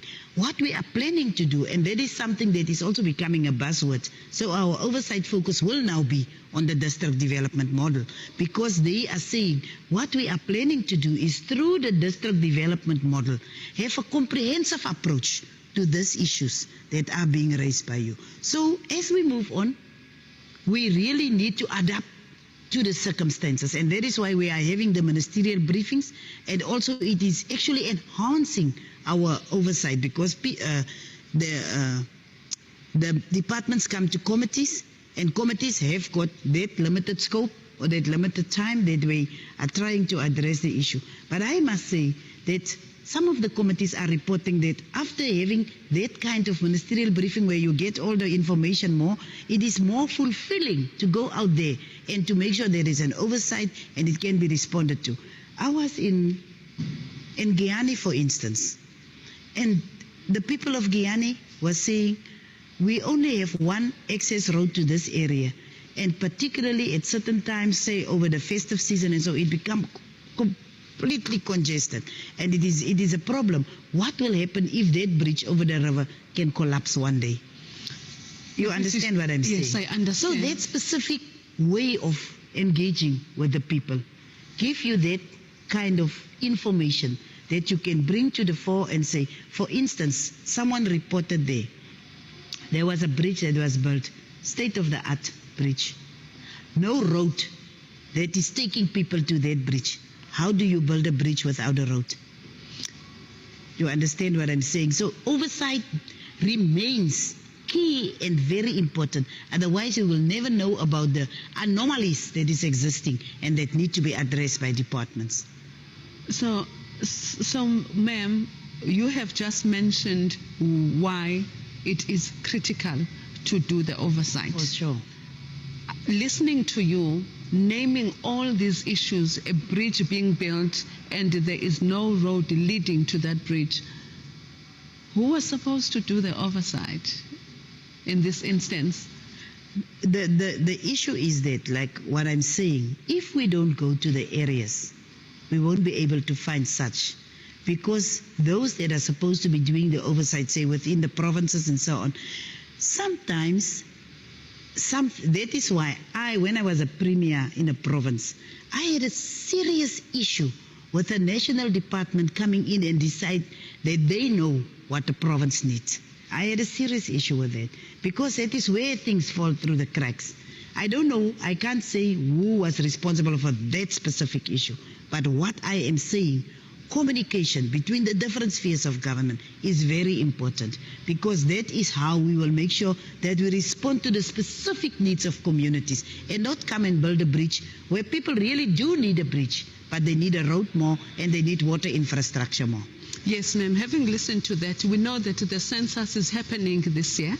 Stats SA will be going around the country just to get an understanding as how many people actually live in South Africa. What will be the role of the NCOP, or what is the role of the NCOP when it comes to Stats SA? You know, let me say, Stats SA, I have particularly observed it during our process of the Women's Charter. They have got such sophisticated systems of making sure that they have the necessary information around what is going on in the country. So for us, it is also very important. We are now starting, because it is the first census in our time, we are now starting the operations of Parliament. I didn't attend the seminar, workshop, over ministerial briefing, I will call it like that, of the NCOP last week. So I can't say whether the issue of census was discussed there. But I am sure that we are going to follow up on that, because we will have to, as a minister in the presidency, to come to the NCOP to brief us on what transpired in the process of the census, because we have been briefed before that there will be a census. But now, like I said, this ministerial briefings is giving us so much opportunity to get more information and to do better oversight. So that is why now what will happen, what will have to happen, is that the NCOP will have to call the minister in the presidency to brief us on the whole issues around census. But I must say, Stats SA is one of the better performing entities. And that is really, I am absolutely sure, if we can follow the recommendations of the Stats SA, we will be able to implement many things that sometimes falling through the crack. Coming back to the event of today, the President will be delivering the State of the Nation Address 2022. What are your expectations? You don't want me to say what is my expectations. I think, not my expectation, I don't have any expectations. I just expect that the President should respond to the current burning issues that is there in the country. For instance, we've been deployed to have radio engagements, and it was mostly talk shows and so. There are people that want to know about the July lootings. What happened and what is the government going to do about that thing? There are mostly people want to know on the issues of unemployment, what is going to happen. And then also on COVID-19, not only the regulations, but all the different issues around, like the issues of people getting grants, and also how we are planning to respond to make sure that the impact is really being lessened in the end. I am saying what people want to hear. And then also the students on issues of NSFAS, on issues of schooling, and that is what people want to hear. I think people are now, because of the fact that there was like a decrease of proper communication during this lockdown period, people are now kind of disillusioned. They are, what will we say? They are just disillusioned. They are like despondent. So they really want the State of the Nation address to give them hope. They want it to be a message of hope. And I believe with everything that has happened and all the consultation that the presidency and others have done, I'm sure the president will be able to respond to us. One thing that people will also want to know is about all the fires that is going around the country. Because, I mean, I should tell you that after the fire in Parliament, we've been in many areas and wherever we went. And I should say that I should give that to South Africans. There was no one that I met that was negative about this. It was a very painful issue for everyone that we met, to the extent that some people even sympathized with us, realizing the magnitude of what happened when that fire ravaged Parliament. So what I'm saying, I still have a lot of hope and confidence that the Mandela Project have not failed. It's just that we mostly see the negative, but there are much more positive in South Africa than the negative. Besides the normal programs of the NCOP, what can you say the viewers at home and the citizens can expect from the NCOP moving forward 2022 to 2023? We are planning so many things. But you know, there is an old lady that they have a saying that stays near me, and she says in Afrikaans, "Die mens beplan die weg, maar God bestuur die weg." She liked to say that. So it's basically, you've got many plans, but it's in the universe whether your plans will become a reality. I'm just mentioning it because you know why I'm saying that. By now, we should have actually begin to plan what to do. But the fire shift our focus a gear. And that is the thing why I'm saying. But we are planning to finalize the tabling of the Women's Charter.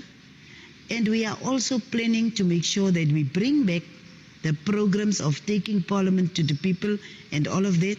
But we also planning, as NCOP, we want Parliament to have a kind of a conference. I don't know how I must put it. Possibly let me not say too much about that.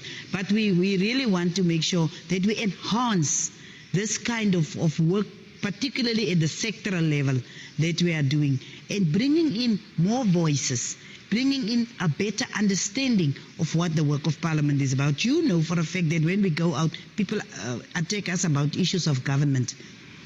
They never really understand that we have got an oversight responsibility, and with the people of South Africa, we need to hold the executive accountable. So we still really plan to be in the face of people so that they can see Parliament has got two houses, that is the National Assembly and the NCOP, and it's not only about the distractions or the disruptions that are taking place in the National Assembly. It's also about the quality of oversight that we can bring about as the NCOP. Deputy Chair, thank you so much for your time, and thank you also for your responses. Viewers at home, you have definitely heard what are the plans of the NCOP going forward into 2022 as well as into 2023. Ma'am, thank you so much. I hope you have a wonderful evening tonight. Thank you very much. I also hope so, and thank you very much for always having us as the NCOP. It is important that people must understand Parliament has got two houses, and in both the houses we are giving our all to make sure that we have a proper oversight. And thank you very much. Also blessed day for all of you. Viewers, as we said, we are coming live from the City Hall. This is in getting ready for the State of the Nation address that the President is going to deliver tonight at 7 p.m. Please do stay tuned. Thank you.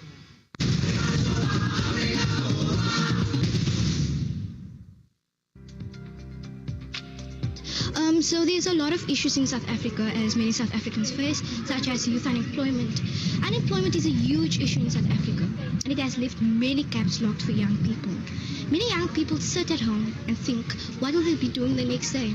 Where will they be getting money to pay bills, and how will they be able to take care of their relatives? And youth unemployment leads them to making wrong decisions and leads them to crime. So that's why I want Mr. President to speak about this when he's addressing the nation on Thursday, because it is definitely a huge issue in South Africa.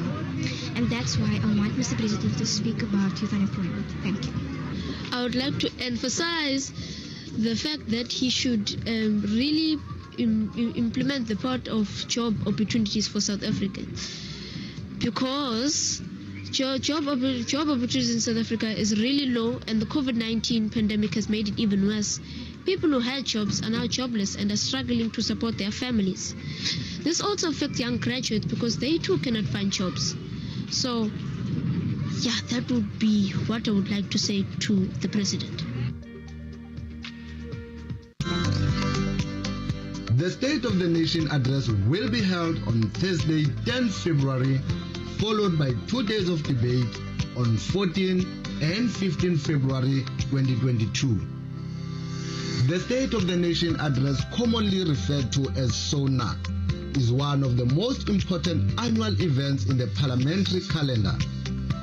It is an integral part of Parliament's oversight function over the executive. Watch the address live across Parliament's platforms at 7 p.m. Follow Parliament on social media and join the conversation using #SONA2022. Parliament, following up on our commitments to the people, making your future work better. So there's a lot of issues in South Africa, as many South Africans face, such as youth unemployment. Unemployment is a huge issue in South Africa, and it has left many gaps locked for young people. Many young people sit at home and think, what will they be doing the next day? Where will they be getting money to pay bills, and how will they be able to take care of their relatives? And youth unemployment leads them to making wrong decisions and leads them to crime. So that's why I want Mr. President to speak about this when he's addressing the nation on Thursday, because it is definitely a huge issue in South Africa. And that's why I want Mr. President to speak about youth unemployment. Thank you. Job opportunities in South Africa is really low, and the COVID-19 pandemic has made it even worse. People who had jobs are now jobless and are struggling to support their families. This also affects young graduates because they too cannot find jobs. So, yeah, that would be what I would like to say to the President.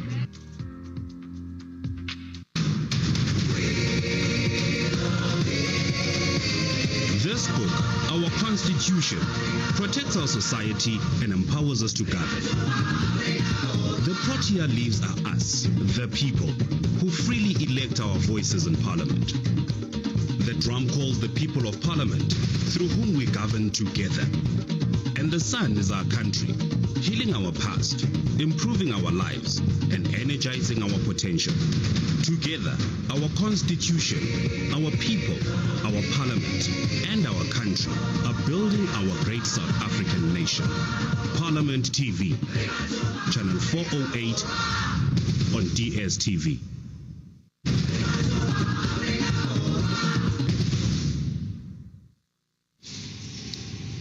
Welcome back. You are watching Parliament's coverage of the State of the Nation Address 2022.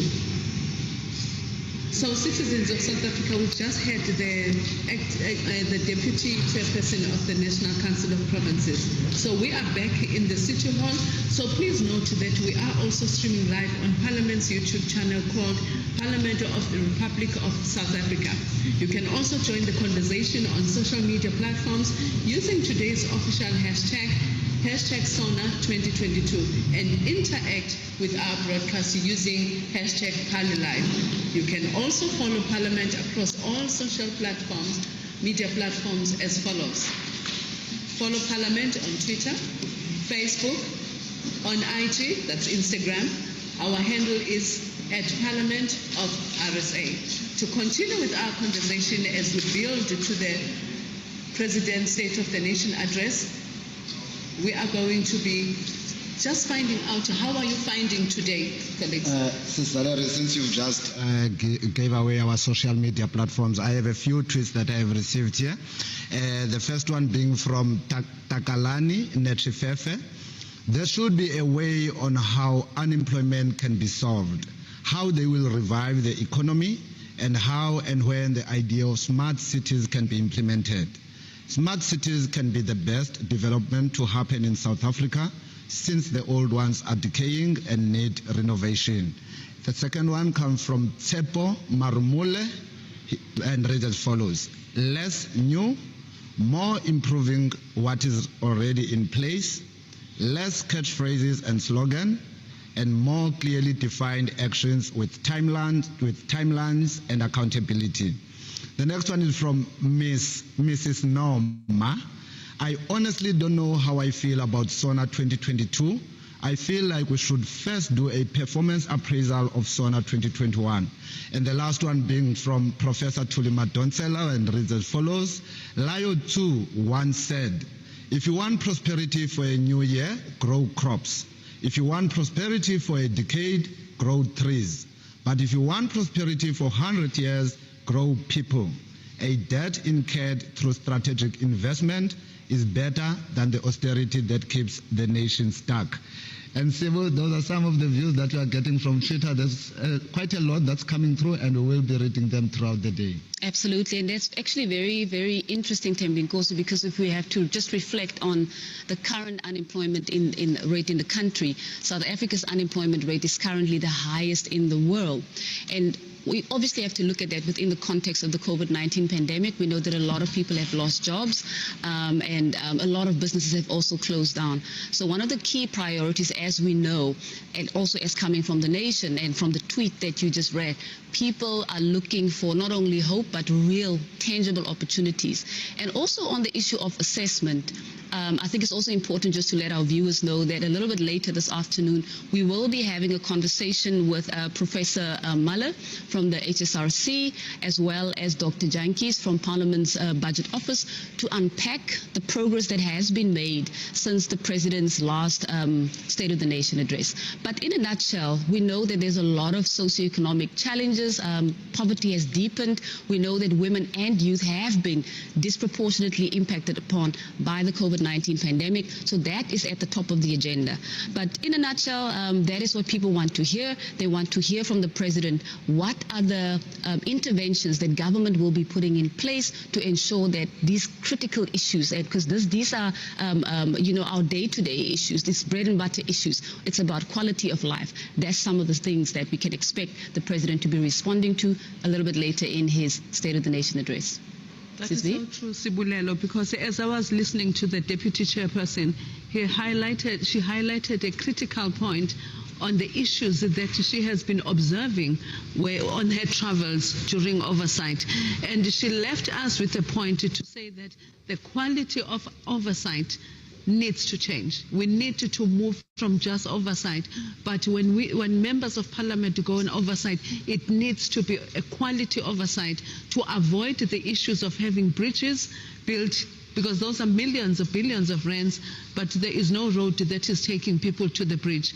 And also bringing the educational aspect to it, to say children are going to school, people are joining particular programs, but what is the exit strategy? Do you want to build the people, as Thuli Madonsela has indicated, or are you building the people, or are you just doing it for the name's sake? So a lot of things need to have an impact.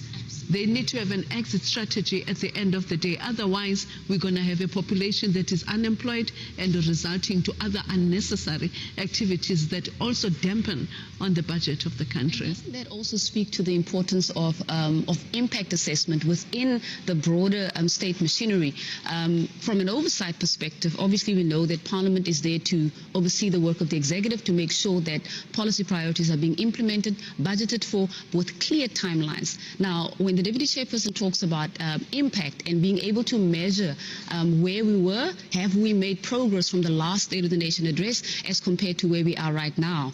Obviously, the President will be announcing government's program of action for the year ahead, but we need to be able to take stock, and Parliament is that key institution that is there, one of the three arms of state, to ensure that it exercises that very critical oversight role to ensure that when the executive makes undertakings, that those undertakings are not only budgeted for, obviously through the budget process of Parliament, but also that they are implemented accordingly and that they have the desired impact in the lives of ordinary South Africans. There's a lot of expectation to tonight's event as South Africans await the President to deliver the State of the Nation address.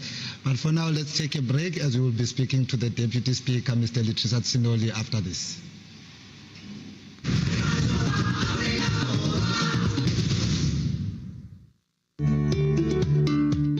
The President has called a joint sitting of the National Assembly and the National Council of Provinces in terms of Section 42(5) of the Constitution, read with Joint Rule 7 of the Joint Rules of Parliament, to deliver the State of the Nation address on Thursday, 10 February 2022. Since it is a joint sitting of the two houses of Parliament, the Speaker of the National Assembly and the Chairperson of the National Council of Provinces host the event, which is attended by the three arms of the state.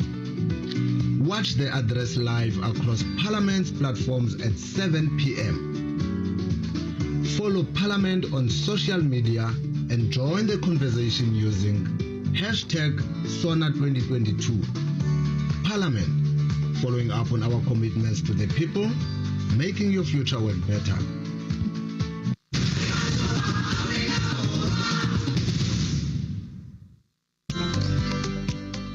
The State of the Nation address will be held on Thursday, 10 February, followed by 2 days of debate on 14 and 15 February 2022.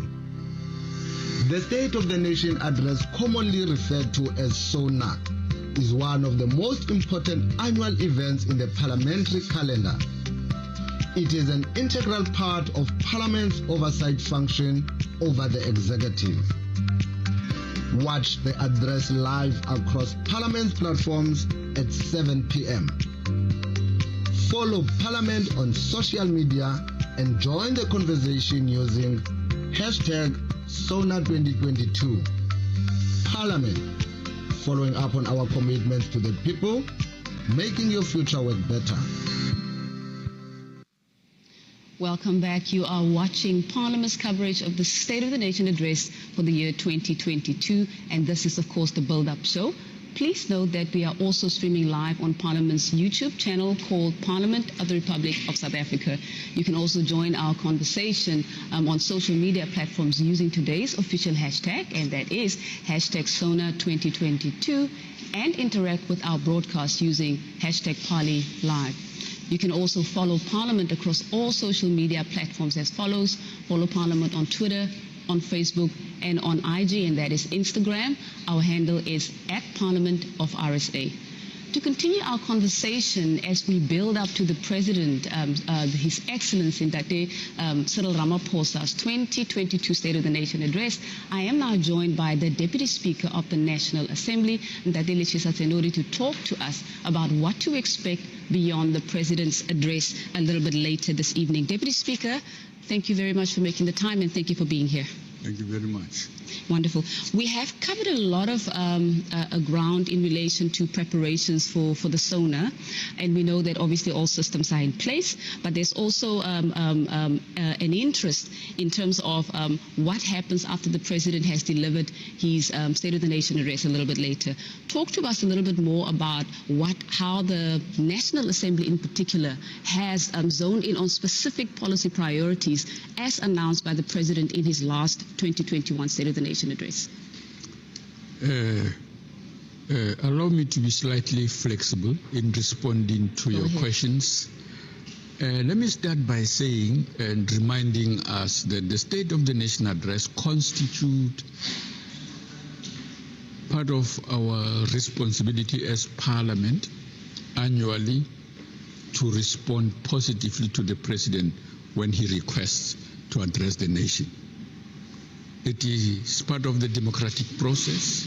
It provides the public with information that they would like to have about what the President and his cabinet have been up to in implementing those things that needs to be dealt with. Because otherwise, if we do not do that, we undermine the credibility of the work we all do together.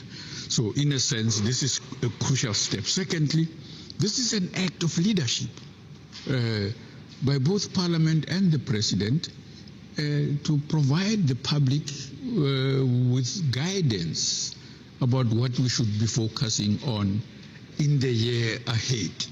So a variety of people will now know what to expect of government, what progress is said to have been made, but also what challenges we are confronting. So that part of this leadership by the President is to invite the creative response by the public to say on the following matters from our constitutional responsibility to engage with the state. This is what we are going to do. They will then fashion out their plans to be able to respond to the State of the Nation address. So those are critical parts of what we are doing tonight. So the next thing that will happen is that because again we are a democratic state, that this 25th anniversary of the Constitution represents our continuing commitment to this democratic process. The 14 political parties in Parliament will debate what the President has said. In other words, we do not assume, it is not assumed also by the Constitution that once the President has spoken, that's the line. No, it is subjected to appropriate political debate. This is why we are anxious and we communicate with all members of these 14 political parties to ensure that they take advantage of that opportunity to then raise those issues they are concerned about. Indeed. This is an important part of what we are talking about. That debate and the State of the Nation address provides the public with how they can then subsequently effectively engage with the issues that have been raised. But they can't do it also without listening to the finance minister providing information about the resources that are available, the money that is available to the state, how is it going to be distributed across the three spheres of government and to the legislative sector and to the public entities where appropriate and so on, so that the public also has an idea that what the president has said and the resources that are being allocated provides the people with the wherewithal to engage effectively, because public participation is empty and meaningless if it doesn't have the information required to debate that.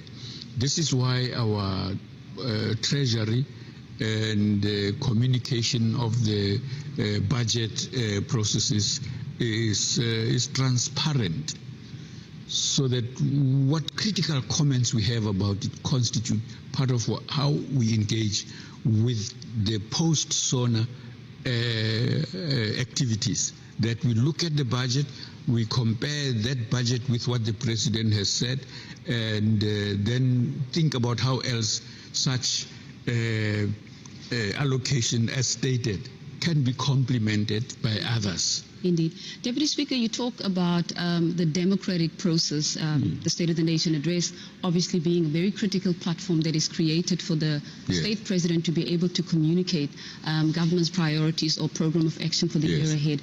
Talk to us a little bit more about the concept of transformational, transformative constitutionalism and the role of Parliament, because Parliament plays a very critical role, has a very important role to play through oversight to ensure that the undertakings that are being made by the executive are implemented.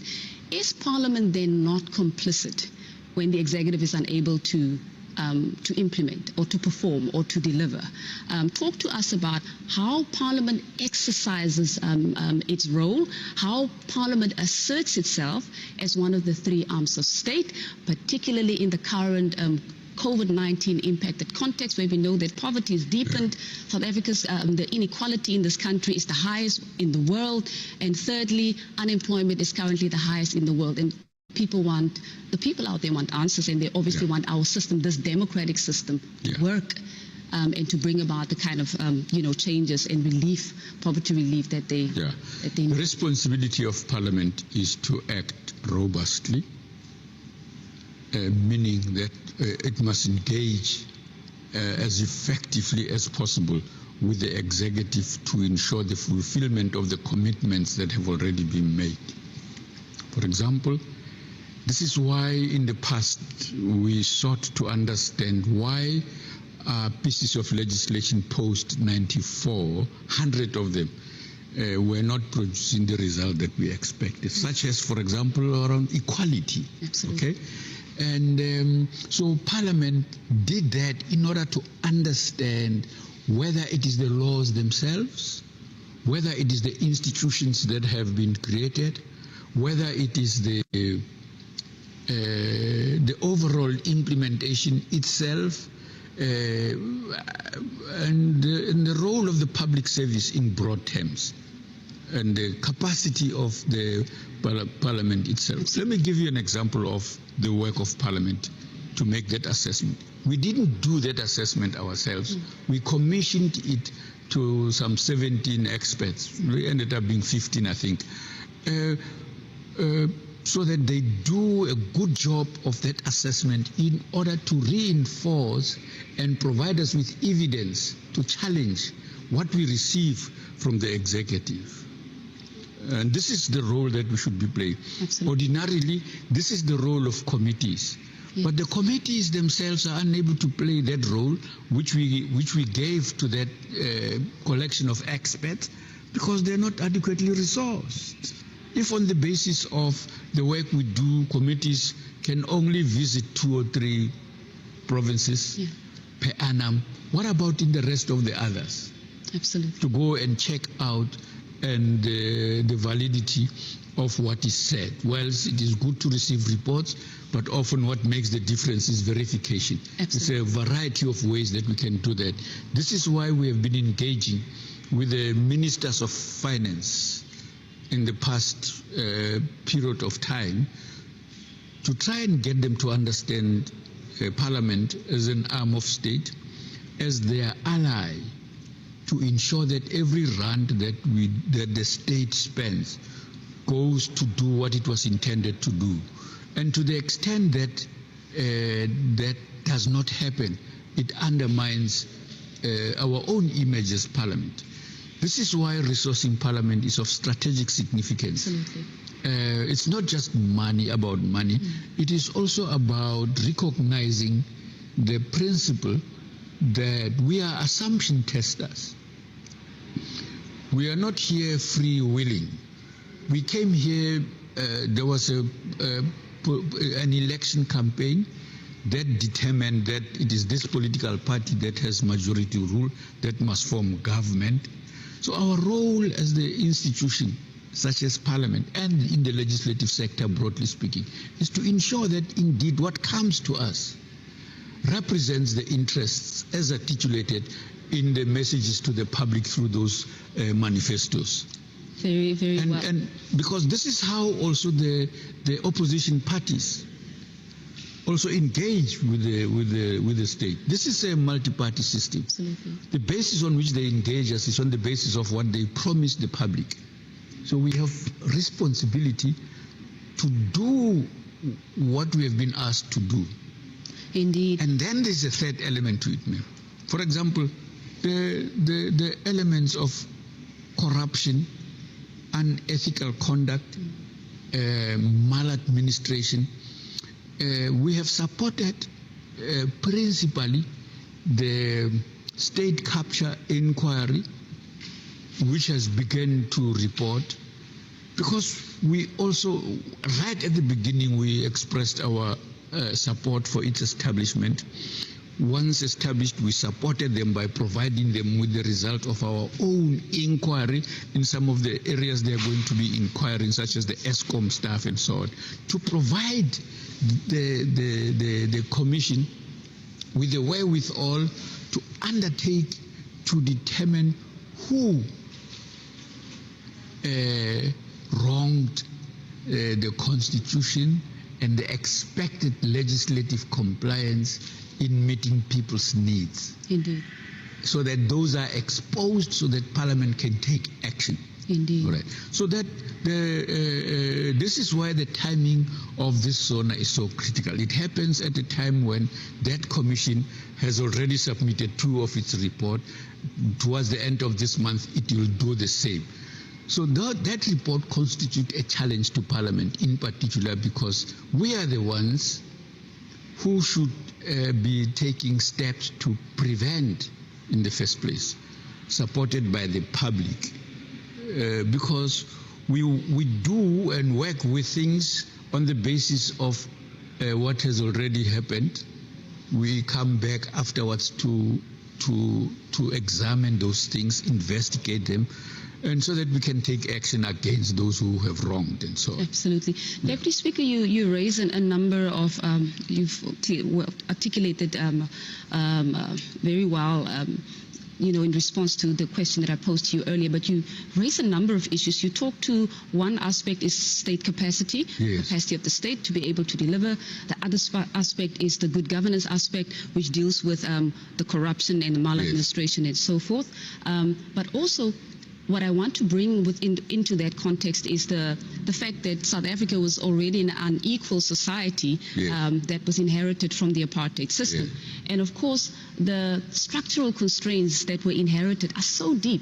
And that is also an issue that was also, as you know, through the NDP process. Yeah. That is clearly articulated in the National Development yes. Plan, that the structural constraints and the structural arrangements of not only of the economy, yeah. but the structural features of poverty yeah. are such that it makes it so difficult to move at a fast pace. Yes. And acknowledging that, yes, there's an issue of state capacity, and yes, there is an issue of maladministration and corruption. is it fair within the current context of the COVID-19 pandemic, which has exacerbated inherited conditions, to assume or to expect that things will change overnight? And I ask this question, Deputy Speaker, because obviously the President will be delivering his address a little bit later this evening at 7 p.m. And there is this expectation there's going to be this magic wand, that the President will speak, he will announce, and things will just shift. Okay.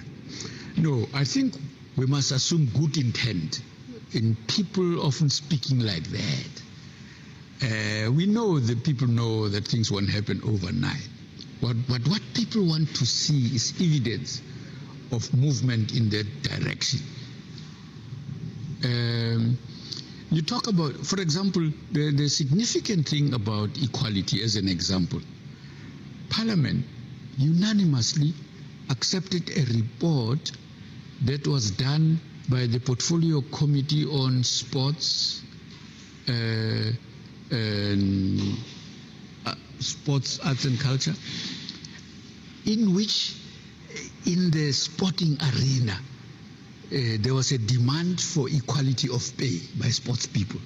Okay, that report actually has not received the kind of publicity and education that is required. But we have not also followed it up robustly enough, because that's, for me, the thin edge of the wedge, that it represents our collective disagreement with equality of pay, people doing the same things on the grounds of gender. Yes. As an example. And that thing was done, that report was done in collaboration with the Commission on Gender Equality. So it was an important collaborative initiative that zeroed in on the most troublesome thing in our country of inequality, and we agreed in Parliament that that's wrong, and the state must act on that issue and so on. We have not sufficiently followed it up robustly enough, not only to take it beyond the sports arena, so that we reach all other sectors in society. From the reports on the gender-based violence, yes, that element of equality itself would liberate many families, especially those that are women-led.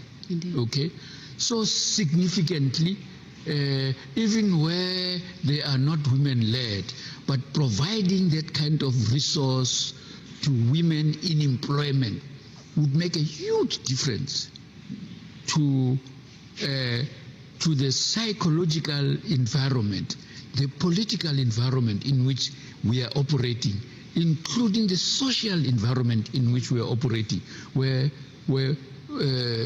genders across the board have responsibility for working with families. So the risk of not addressing the social reproduction crisis we're confronting, the inability of families to make a living, to literally survive, is a huge task for us. So such an action, if we were to follow it systematically and robustly, so that both in the private sector, and I hope it doesn't and shouldn't be existing anywhere in the public sector, because it would be wrong and illegal and could be challenged if we found there was anything of that sort. Largely it is in the private sector, and that's where we should be focusing that thing to really address inequality.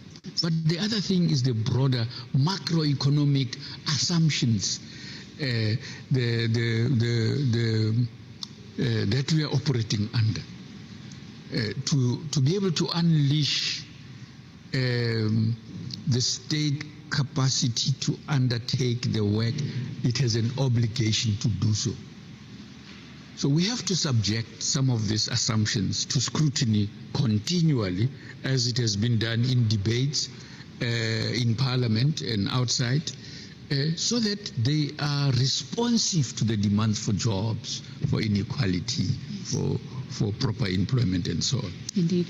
Deputy Speaker, when we reflect on what has happened since the advent of the COVID-19 pandemic in 2020. We know that a lot of the budget, in fact, the bulk of it was reprioritized, and many important programs could not be implemented for the year 2020-2021. And of course, that has had an impact on last year's State of the Nation address and what was available to implement strategic programs. How did Parliament undertake its oversight, bearing in mind that we set obviously with a smaller, a reduced budget, and of course there's a knock-on effect not only for 2021 but for this year as well, for 2022 going into 2023. What are some of the what is the thinking around how Parliament can ensure that with the limited resources that are available, that some of the key priorities that will have a greater impact in terms of relief, so the social relief grant, for example, or just poverty alleviation in general? What are your thoughts? Obviously, as the Deputy Speaker leading sector parliaments as well, and we know those who have been mostly affected is youth and women, the unemployment rate in the country, and so forth. Speak to us about that, please. Well, the first task, a priority that has been imposed on us, is to clean up government so that every cent goes to the purpose for which it was intended. Cleaning up governance, promoting clean governance, preventing corruption wherever it rears its head, preventing maladministration. Those are critical tasks because the resources that will as a result be available when we do that will be huge. So cutting down on that, what they often refer to euphemistically, diplomatically as leaks. In other words, the stuff has leaked through the sieve and so on.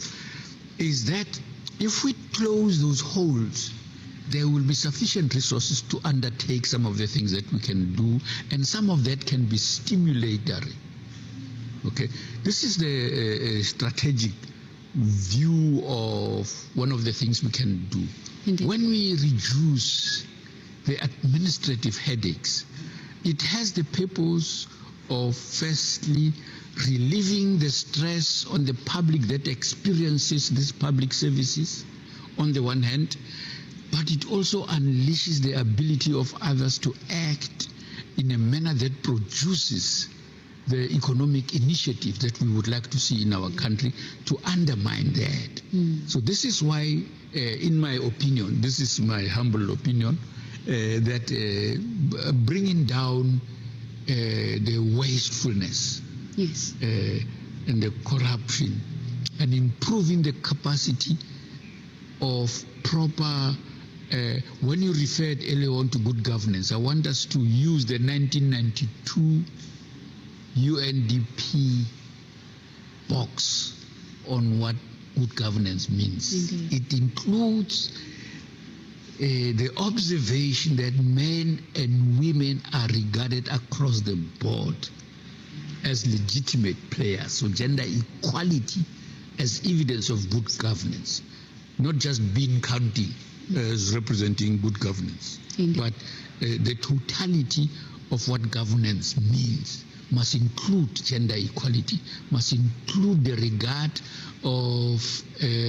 all genders as appropriate and to be treated equally as the Constitution demands.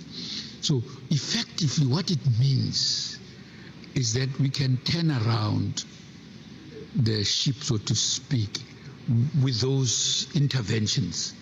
And if we prioritize them properly across the board, whatever else we do, that becomes our priority that we focus on. We will release enough resources.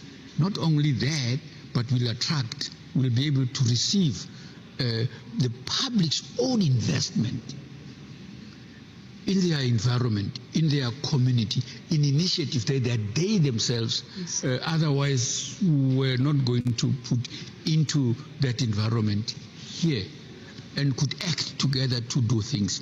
If we remove the often terrible administrative bungles that we have. Absolutely. When we're talking about accountability, Deputy Speaker, there always seems to be, yes, political accountability is very important, as we know, because those are the deployees, the political heads take overall responsibility for the implementation of programs. Yeah. Another key aspect is bureaucratic or administrative accountability. Yes. There's a perspective out there that we have not, that Parliament has not necessarily focused as aggressively as it should on corruption, without only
that those problematic behaviors we are talking about, which Parliament must act against. Absolutely.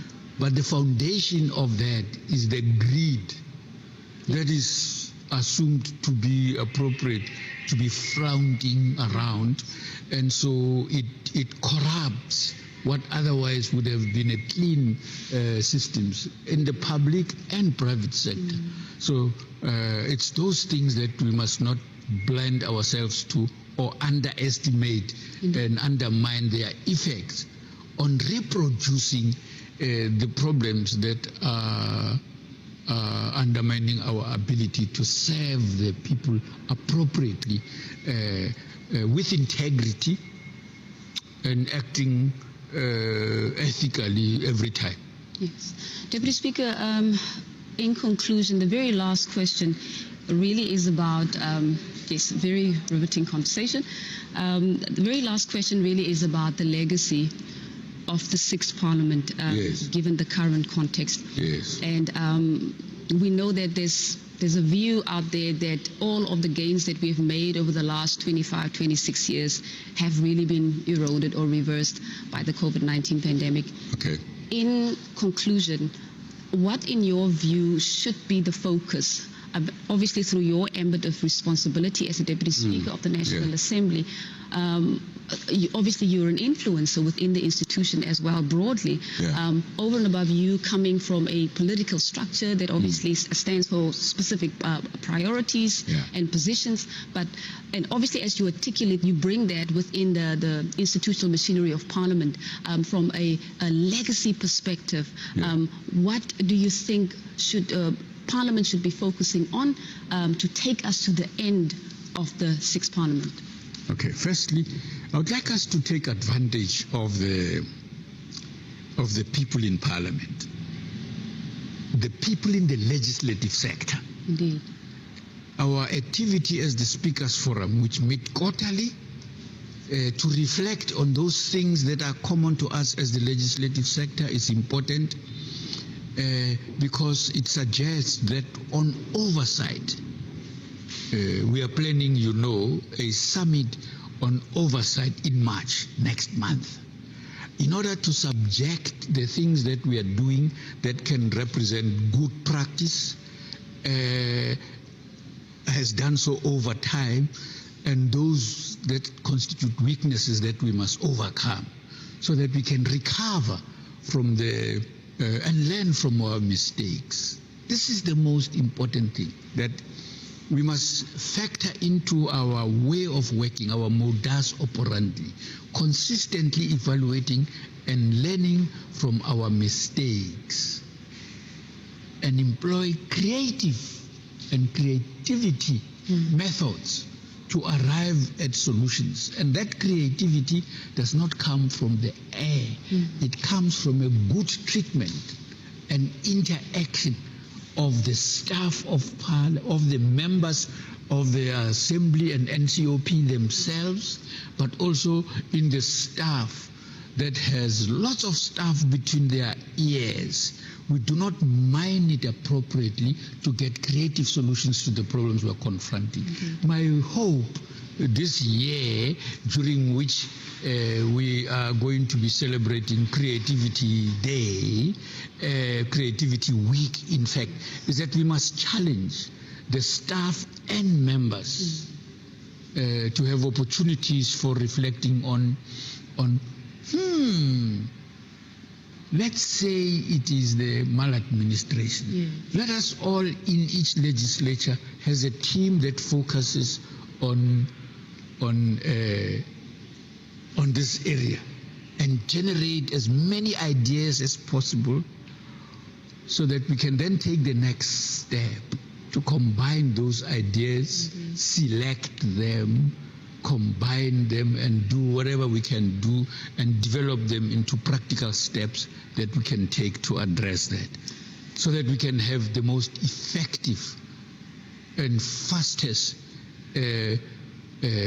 taking advantage of the good stuff we have done in the past to build on those strengths, what you refer to as the legacy. It's not completely eroded, so its roots remain in place. What we must do is to build on those strengths of those things, including the very existence of the Speakers Forum, to act collaboratively in addressing these problems, constitute the solution we are looking at. The labor relations issue that the sector confronted has in the recent past been solved, partly because of collaboration, this collaboration across the sector and so on. Of course, we continue to talk. It doesn't mean we've solved all the problems, but that we've had important progress represents the value of collaboration in the sector, in the administration, and politically through the Speakers Forum. Those are actions that will really fast-track learning from our mistakes and building on the strengths of what we have already achieved. With the support of the people, such collaboration can but generate good programs. Indeed, Deputy Speaker, thank you very much for a very riveting and thought-provoking conversation. Always enjoy having conversations with you. That was the Deputy Speaker of the National Assembly, Ndadelichisa Senodi, who shared some very interesting insights about not only what to expect beyond the State of the Nation address, but interventions that will be put in place to ensure that all of these policy priorities that are supposed to bring about transformation and change within the ambit of transformative constitutionalism, that all of those priorities find expression. We are still building up to the President's State of the Nation address at 7 p.m. this evening, so do stay tuned. Challenge was the learners in masks. It almost feels to me like I've lost a generation of learners that I couldn't see and that I couldn't interact with. And I think that for me was the biggest thing. Teaching teenagers as well, they came to use the mask as a crutch. And it was almost difficult, it's still difficult for them to take a mask off, even just to read something in class. I also think that having a look at what we are able to have in our facilities and thinking that I'm teaching in a school that can offer certain facilities, but my fellow colleagues and their fellow learners do not have these facilities. And there are so many children who've lost teaching time, who've lost academic time, and that for me is sad when I stand in front of the classroom and teach my learners here. I think, first of all, looking at basic facilities, learning support material in schools, that every single school is at the same situation, that every learner has equal opportunities. I think COVID has just highlighted for us again how children don't have equal education. I also think that where educators, poor performing educators, resources that aren't managed in schools, that must be taken on very, very strictly. Absenteeism in the classroom with learners, truancy, and also staff absenteeism. That should be an absolute no-go. That should be a zero tolerance, because education is a profession that builds other professions. And I think it should be one of the greatest priorities in our future in South Africa and our nation building is our learners and our children.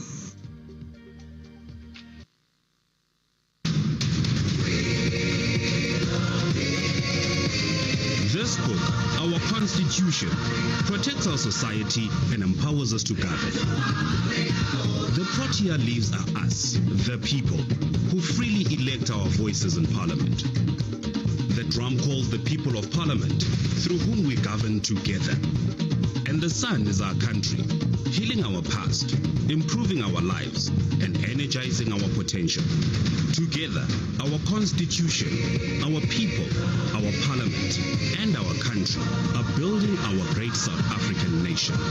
Parliament TV, Channel 408 on DSTV.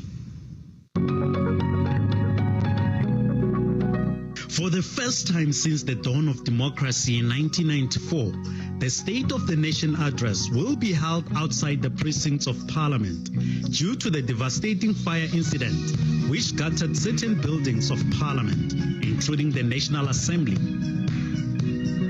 The majestic and historic Cape Town City Hall, at the heart of the Mother City's Central Business District and its adjacent Grand Parade, will host the August Sauna 2022 by the President of the Republic, Mr. Cyril Ramaphosa. The venue has been declared the precincts of Parliament in terms of the law and the rules of Parliament. The City Hall is where the country's first democratic president, Utata Mandela, addressed the masses and the country after his release from prison in 1990. On the 10th of February 2022, be a witness as Parliament TV broadcasts an educational and informative program, including the President's address, live from 7 in the morning until late in the evening. Parliament, following up on our commitments to the people, making your future work better. Tune in or you will miss out.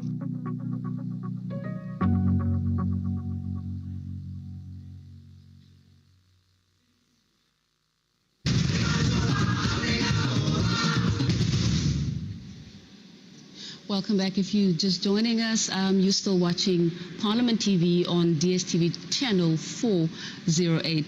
We've just had a conversation with the Deputy Speaker of the National Assembly, who just took us through what to expect beyond the President's delivery of his State of the Nation address, which he will be delivering at 7 p.m. this evening.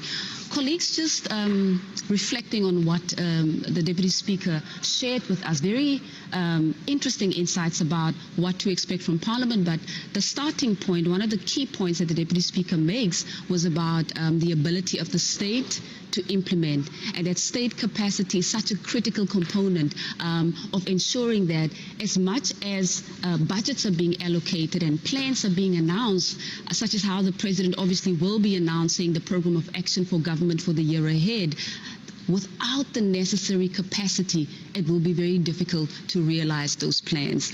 It will definitely be very difficult, Sibulele. You can have the president coming before the nation, addressing the nation and outlining government's priorities, and the following week you have the minister coming and putting budget to those priorities.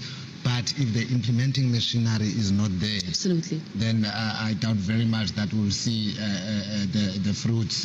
We'll enjoy the fruits of what of the program that the president has announced. So it's very important that as we announce, the president announces such programs, then also that we have a look at the implementing machinery, because it is of concern. We might maybe sometimes end up saying that we do get these addresses, but we don't see anything happening, only to find that the challenges are with the implementation.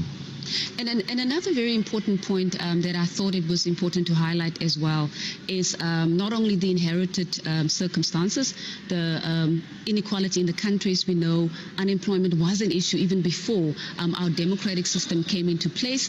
But of course, we know that because of the COVID-19 pandemic, and not to undermine the fact that there were, prior to the COVID-19 pandemic, already pre-existing conditions, the inequality and the poverty and so forth, and the unemployment. But obviously, we also have to take into consideration that there was that context in place where you are dealing with far-reaching structural constraints in the economy, structural features of poverty, which make it very difficult. It doesn't make it easy, but it doesn't necessarily exonerate the system, this democratic system. It still means that, I mean, obviously, in addition to what was highlighted by the Deputy Speaker, the issue of corruption and maladministration and so forth, and state capacity, that Parliament has got a very critical role to play to ensure that it roots out through its oversight processes, that action is taken against those who are weakening the system, so to speak, so that we are unable to then move forward as a country. I just wanted to put that in there, Sisval. You know, when you speak of corruption, I remember one of the citizens on the social media highlighted that the fact is South Africa has a lot of money, and that was proved during COVID because we were quick to react and to address the impact of COVID. But the issue was, who were the people who were accessing the monies? Were these people the relevant or the skilled people? Were people who were conscious about the needs of the citizens? Were people who had interest in making sure that the health of the citizens comes first? So if the issue of corruption continues to devour and to take our money, then it means the citizens of South Africa and what Parliament seeks to do may not really yield the results that the Parliament is really wanting to have, and the nation as well. So meaning when the President speaks possibly tonight, a lot of people are expecting, how is the issue of people who actually stole from the citizens, who took monies that were meant to assist the citizens, are going to be dealt with? And I'm sure as well that people would also be very interested to hear the President speaks on the state capture report.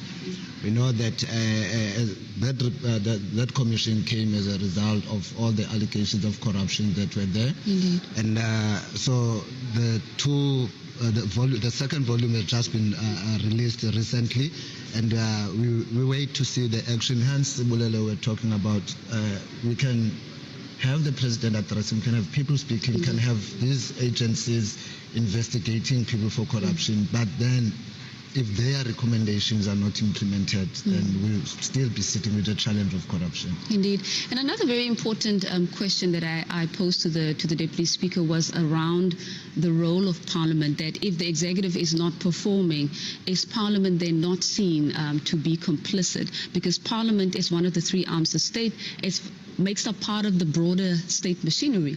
And the Deputy Speaker did concede that yes, and of course we know that these ideas, they don't come from ourselves, they come from research findings. For example, the high-level panel, which also had findings around how Parliament conducts its oversight, not to say that it's not up to scratch, but indeed 26 years or 27 years into our democracy, there is a need for Parliament to begin to become more robust in its oversight processes and also to test and assess how effective its oversight mechanisms are, and whether indeed it does that not also contribute towards the state's inability, because oversight and accountability, these are democratic principles that are embedded within the Constitution itself. So Parliament obviously will then be assessing itself a little bit further, and we know these issues have been raised on various platforms by academics, by experts who have looked at the parliamentary system, who've looked at the legislative sector, yes, over and above the weaknesses that we know already exist within the governance structures, but there is a need to also burrow deeper into what Parliament's role is and how Parliament executes that role. And the Deputy Speaker also spoke about the fact that there is not a conference that will be coming up, an oversight conference that will be convened in March, just a few weeks from now, and that conference will be looking, it will be assessing at a deeper level, it will be zeroing in on how Parliament and broadly the legislative sector is executing its oversight and accountability mandate, obviously for purposes of ensuring that with the recommendations that are being made, those interventions or those improvements within the machinery, within the parliamentary machinery and across the legislative sector are able to make sure that Parliament becomes more robust, that it asserts its power more effectively, and to be able to take the country forward. I think the points made by the Deputy Speaker actually are aligned to that of the Deputy Chairperson of the NCOP, who was explaining to us and giving us some of the snapshots of what she has seen within the communities, and all it boiled down to was oversight. Are we conducting proper oversight, or do we need to overview on the oversight as well? So when the President spoke last year during his State of the Nation address and the issues of oversight per se and what Parliament is doing, as Thembigosi was stating, we had the Zondo Commission that actually has produced 2 reports, as Thembigosi alluded to. So will the President act on those? Because already those reports are in front of him. What will be his focus on that report, much as the Hawks are doing their own, but what is the President going to say today on the issues of those reports? But it is also interesting to note that the oversight is actually at the current state. It may not be yielding the results that Parliament wants to see, hence this conference that is coming up.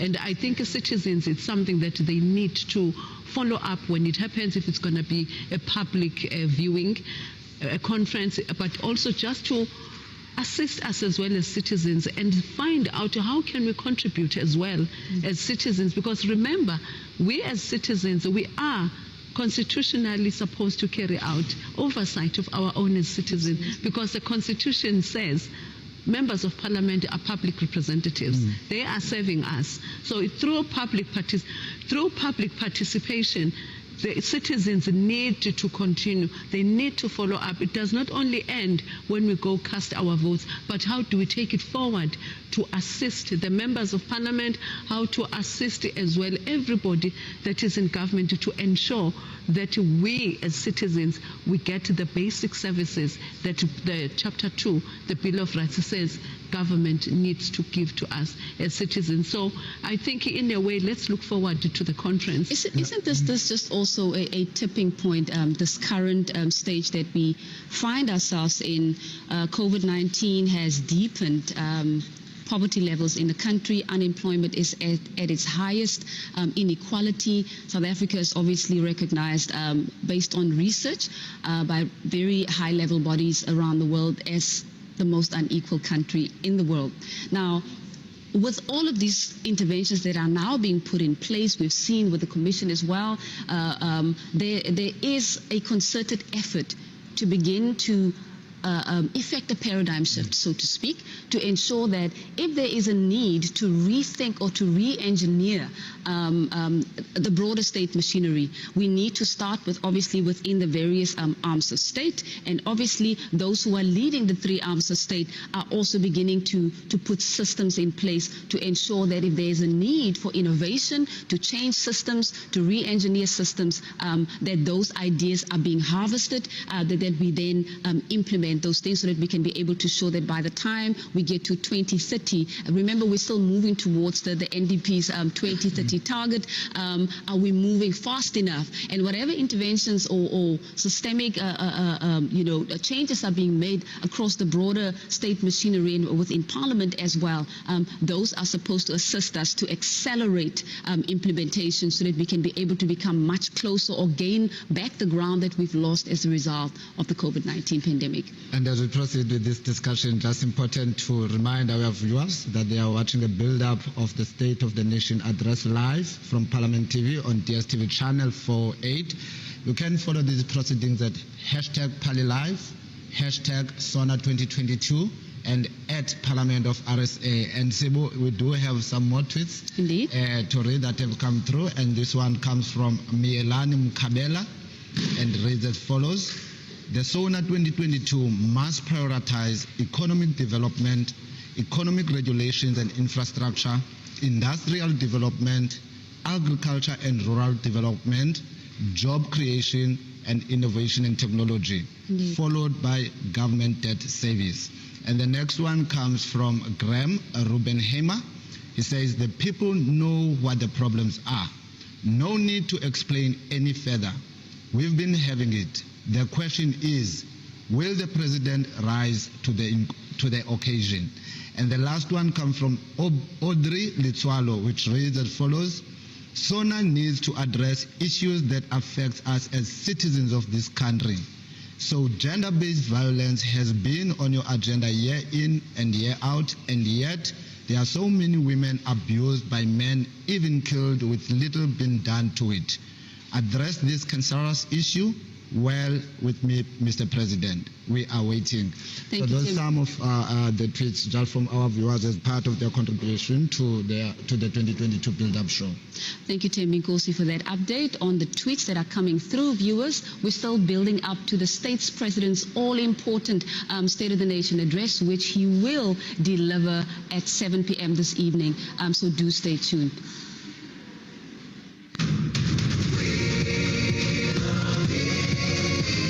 This book, our Constitution, protects our society and empowers us to govern. The Protea leaves are us, the people, who freely elect our voices in Parliament. The drum calls the people of Parliament, through whom we govern together.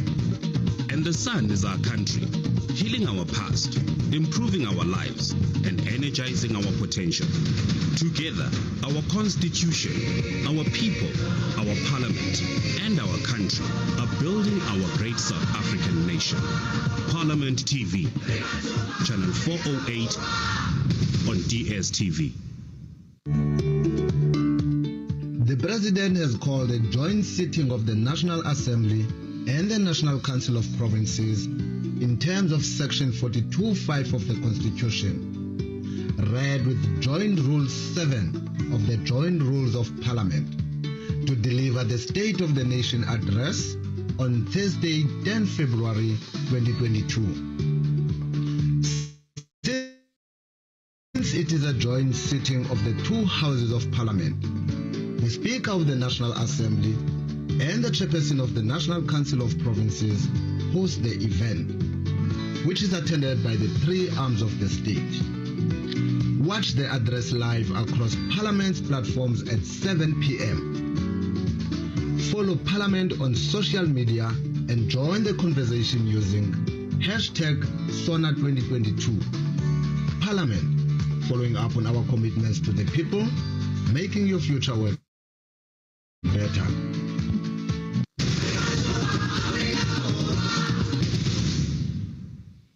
The Constitution provides for a constitutional democracy and lists the rights to which the people of this country are entitled to. To give substance to these constitutional rights, independent institutions have been established to promote rights and to strengthen constitutional democracy. Chapter 9 of the Constitution states that a number of state institutions supporting constitutional democracy be provided for. The task of these institutions is to promote and protect those rights within the Bill of Rights which fall within their particular area. They are imperial, independent, and subject only to the Constitution and the relevant laws made in terms of the Constitution. They must exercise their powers and perform their functions without fear, favor, or prejudice. The National Assembly is responsible for recommending commissioners to each commission, and the President appoints them. The Constitution guarantees them independence from organ of state. To talk to us more about these institutions, I have with me Mr. Kayaletu Zweni, who is the Director of the Office of Institutions Supporting Democracy in Parliament. Good morning, sir, and welcome to Parliament TV. Thank you, sir. Yes, if you can just briefly share with the viewers, what are Chapter 9 institutions? Thank you, sir. Chapter 9 institutions, as you have mentioned in your opening remarks, are those institutions that have been established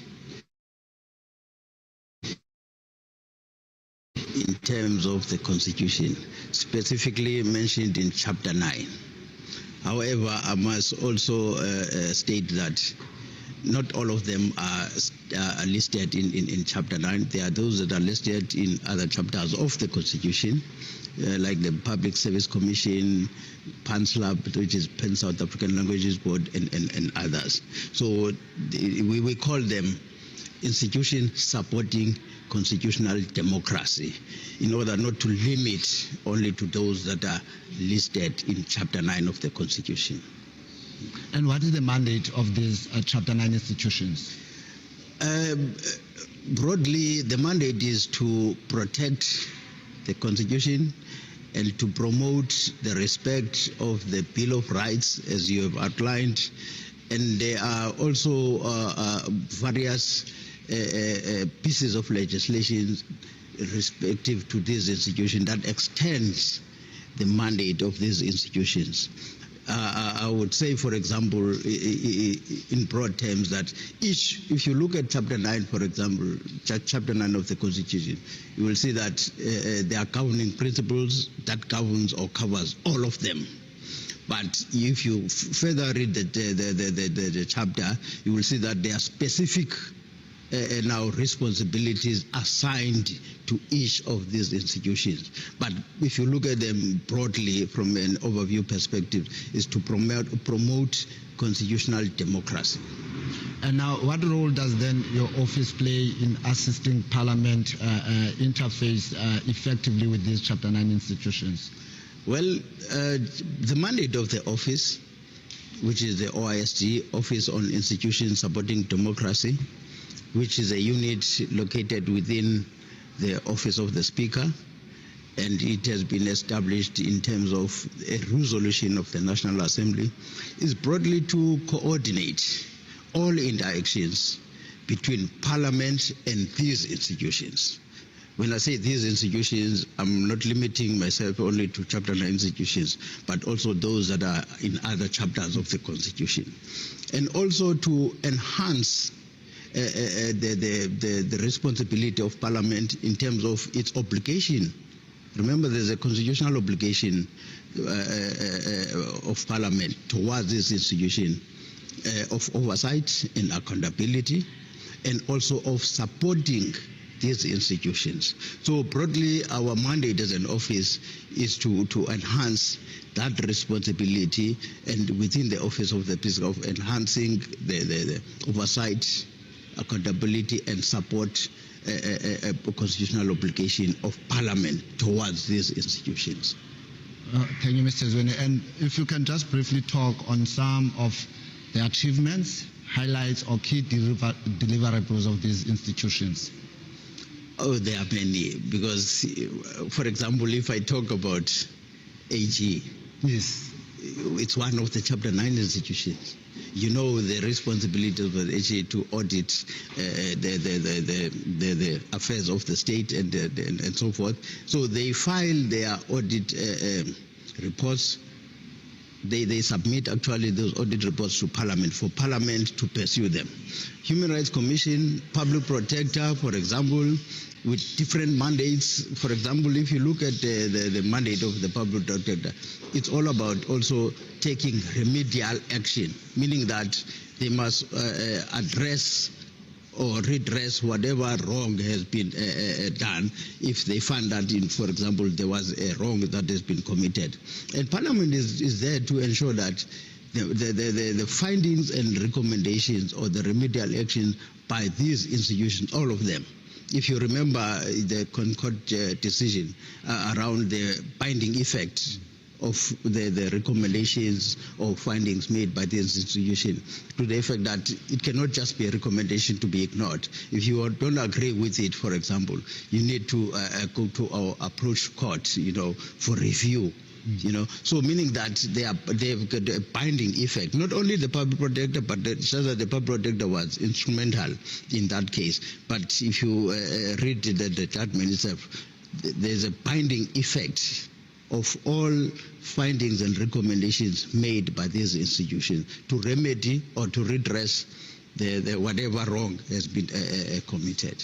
So is your office then satisfied that these institutions have been able to effect their constitutional mandate? Yes, in the sense that whenever there is an investigation that has been conducted by these institutions, they file a report to Parliament with specific recommendations or steps to be taken by that particular individual or institution. So Parliament is there to ensure that the recommendations are respected.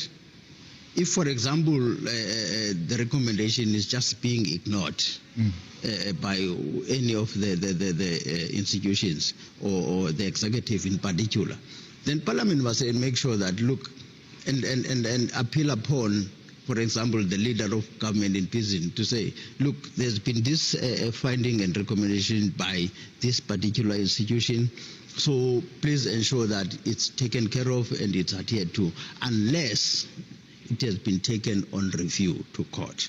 So the Concord judgment indicated and emphasized that the recommendations by this cannot just be ignored. You just look at it and then ignore and do nothing about it. If you don't agree with it, there's an option. Take it on review and set it aside, so that the court can set it aside.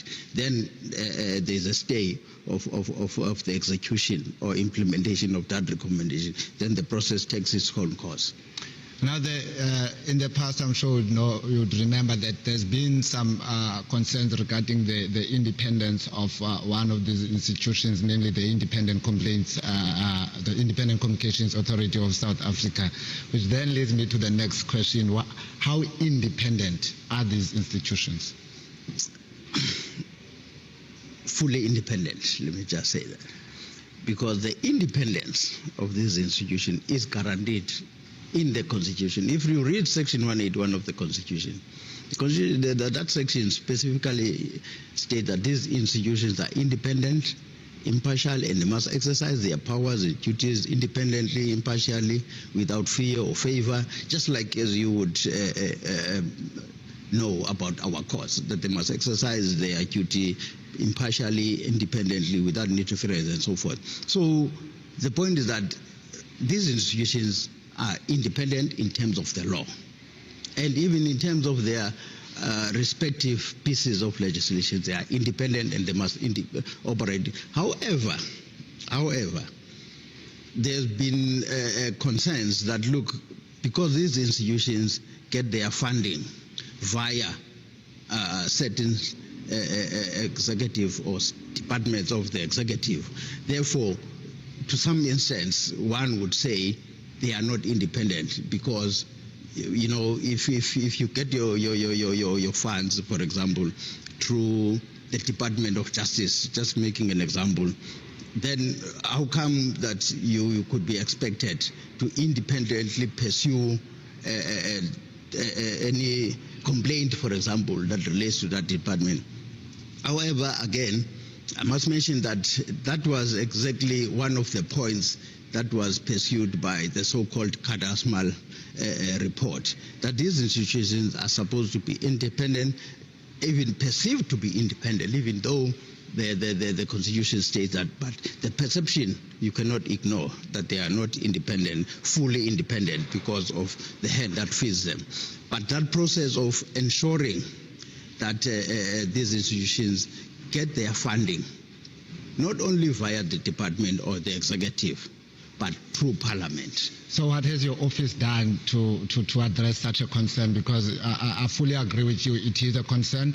We appropriate your funds and we have oversight function over you, and you are an independent institution. Yeah. So what is your office doing, or are there any mechanisms in place to address such concerns? Yes, a lot of work has been done. Subsequent the recommendation by the so-called Kadasmal report, consultations, as you would know, it's not a process that you can just fix it today and do. But I want to emphasize that there is general consensus, even from the executive side, that indeed this recommendation of financial independence, you know, so that this these institutions can get their funding via Parliament's vote, not via the executive. It's well received and nobody is opposed to it, and we have done a lot of research on that work and we've done a lot of consultation, but it's a matter of now finalizing or doing touch-ups. If you look, for example, from our annual report of the previous Parliament, which is the 5th Parliament, that's one of the recommendations, that this 6th Parliament, or this must take that further and ensure that it's implemented. But we have to be ready as Parliament as well, because now it's going to be part of Parliament's budget vote process, and there are a lot of nitty-gritties to be sorted, including some amendments to some pieces of legislation that relate to that. I take that, as you had mentioned, that this derived from the 5th Parliament, and we are now going for our third year of we are in our third year of the 6th Parliament. What has been done thus far? Because we wouldn't want another parliamentary term to go by without that being addressed, because we'll then be confronted with the same challenges going forward. So what has been done thus far?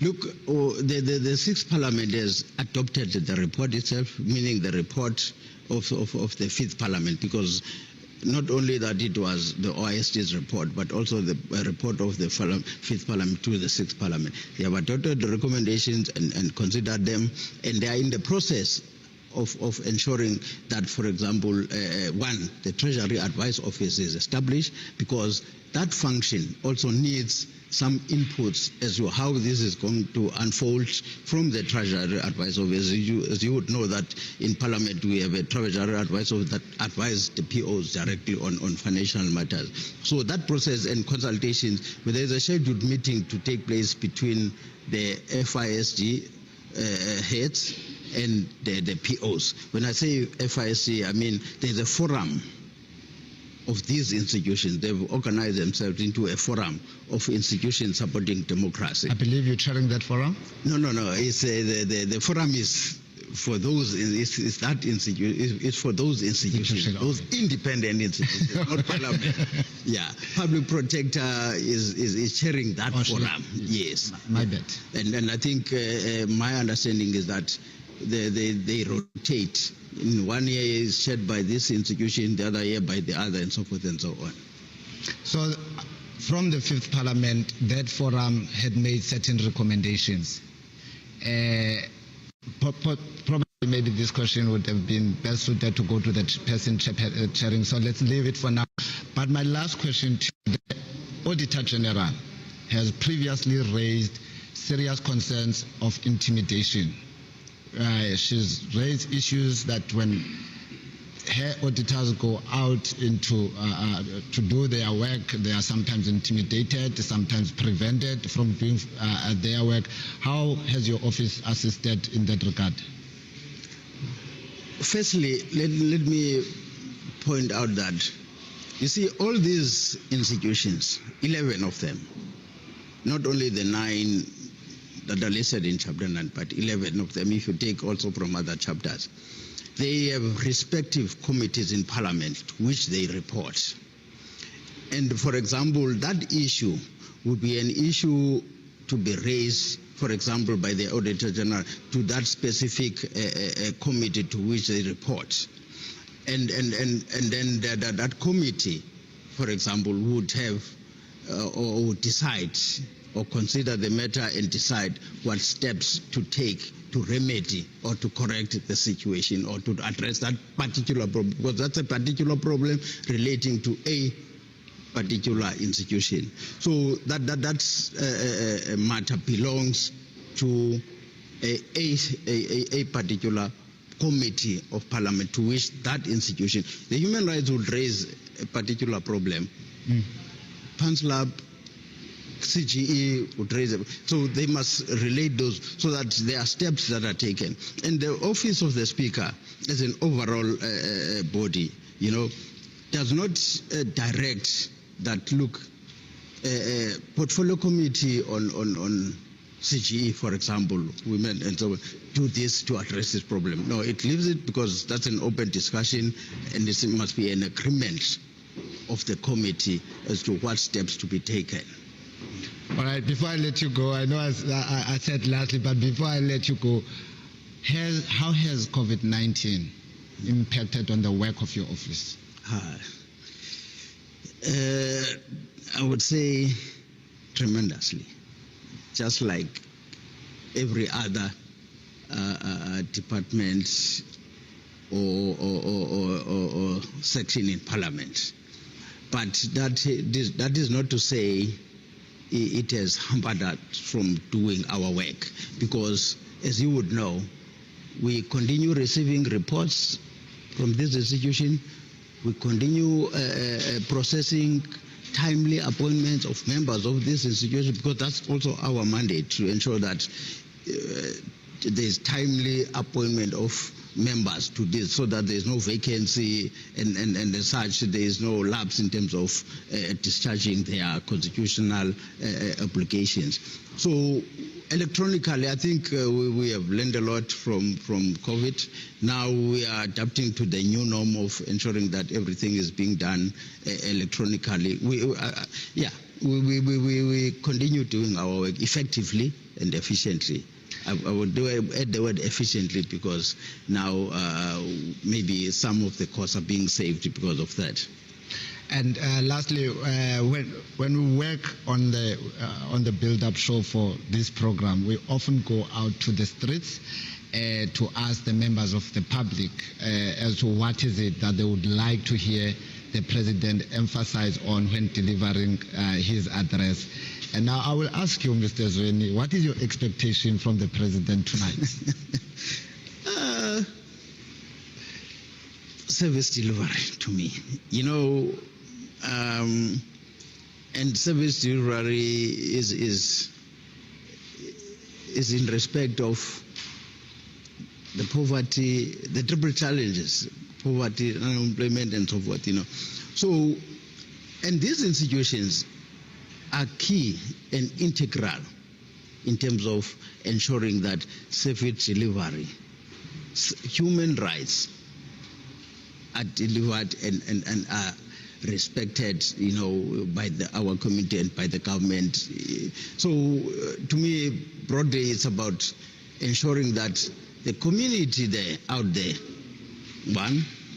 the community out there in terms of service delivery. If you reflect back to the past local government elections, integral to that was service delivery. So if the president could ensure that he emphasizes on service delivery and ensure that there is monitoring by these institutions, they complement Parliament's oversight. Parliament has a responsibility to ensure that the rights in the constitutions are met and are delivered. And this institution, for example, if you look at CGE, which must ensure that the issues like gender violence and so forth and so on. If you look at Human Rights Commission, for example, social economic issues are delivered and ensured. So they are there to ensure and to monitor on behalf of Parliament, if I may say that. Hence I'm saying complementary oversight, because if they investigate a service delivery complaint, they must ensure that it feeds to Parliament, and Parliament must take that report and take that particular government department into task as to how are you ensuring that a service delivery in this area is delivered, and this issue of, for example, water shortages and so forth is addressed. So service delivery is core to me, is core in addressing the triple challenges. I know that I have been promising to release you, but unfortunately I cannot at this stage, as we're going to go on a short break. But after that short break, we will be joined by Advocate Mrs. Siwe Mkhwebana, the current public protector. Viewers, you are still watching the build-up to the State of the Nation address live from Parliament TV on DSTV channel 408, and I am talking to the Director of the office supporting institutions of constitutional democracy, and we will, after this break, be joined by Mayor Mkhwebana. Stay tuned.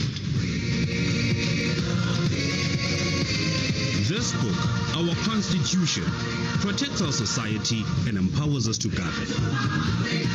The protea leaves are us, the people, who freely elect our voices in Parliament.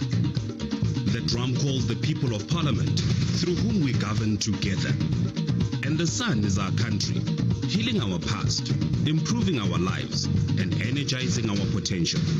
Together, our Constitution, our people, our Parliament, and our country are building our great South African nation. Parliament TV, channel 408 on DSTV. The President has called a joint sitting of the National Assembly and the National Council of Provinces in terms of Section 42(5) of the Constitution, read with Joint Rule 7 of the Joint Rules of Parliament, to deliver the State of the Nation address on Thursday, 10 February 2022. Since it is a joint sitting of the two houses of Parliament, the Speaker of the National Assembly and the Chairperson of the National Council of Provinces host the event, which is attended by the three arms of the state. Watch the address live across Parliament's platforms at 7 p.m. Follow Parliament on social media and join the conversation using #SONA2022. Parliament, following up on our commitments to the people, making your future work better.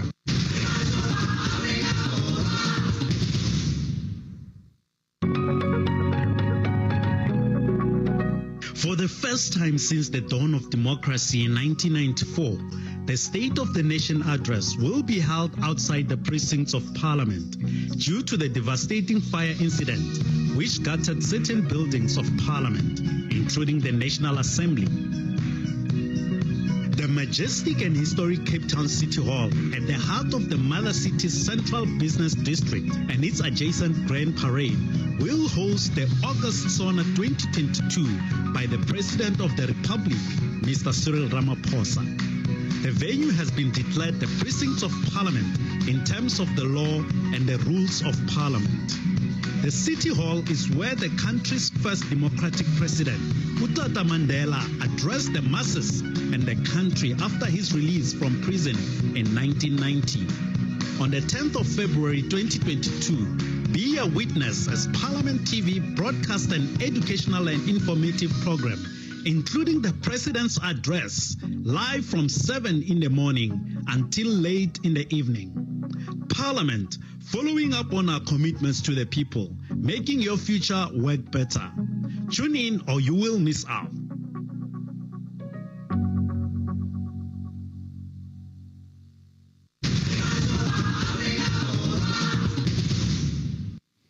Welcome back. You're still watching the build-up show to the 2022 State of the Nation address on DSTV channel 408, brought to you by Parliament TV. Before the break, I was talking to Mr. Kayale Tuzweni, the director in the Office on Institutions Supporting Democracy, and we are now joined by the Public Protector, Mayor Busisiwe Mkhwebane. Mayor, thank you very much and welcome to Parliament TV. Thank you so much for inviting me. And good afternoon to you and Ntate Zweni. Yes, we had just earlier been sharing some insights on the work of the office of Mr. Zweni. With you out first, like if you can just, to the South Africans, share with them the mandate of the Public Protector, the mandate of your office. Okay. And the Public Protector is a constitutional institution established in terms of Chapter 9 of the Constitution and Section 181 of the Constitution. The Public Protector then, his mandate is provided in Section 182 of the Constitution, which is to investigate any improper conduct in state affairs and public administration, and investigate, issue a report, and remedy that improper conduct. I must indicate that the Public Protector then, as a Chapter 9 institution with other Chapter 9 institutions, which are your Human Rights Commission, your IEC, your Auditor General, the Independent ICASA, and the Commission for Religious and Linguistics, and those are the institutions which are in Chapter 9 of the Constitution.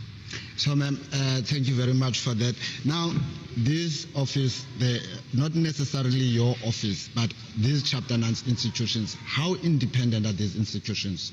These institutions, I mean, if you go through Section 181 of the Constitution, it will say these institutions must perform their responsibilities independently, without fear, without prejudice.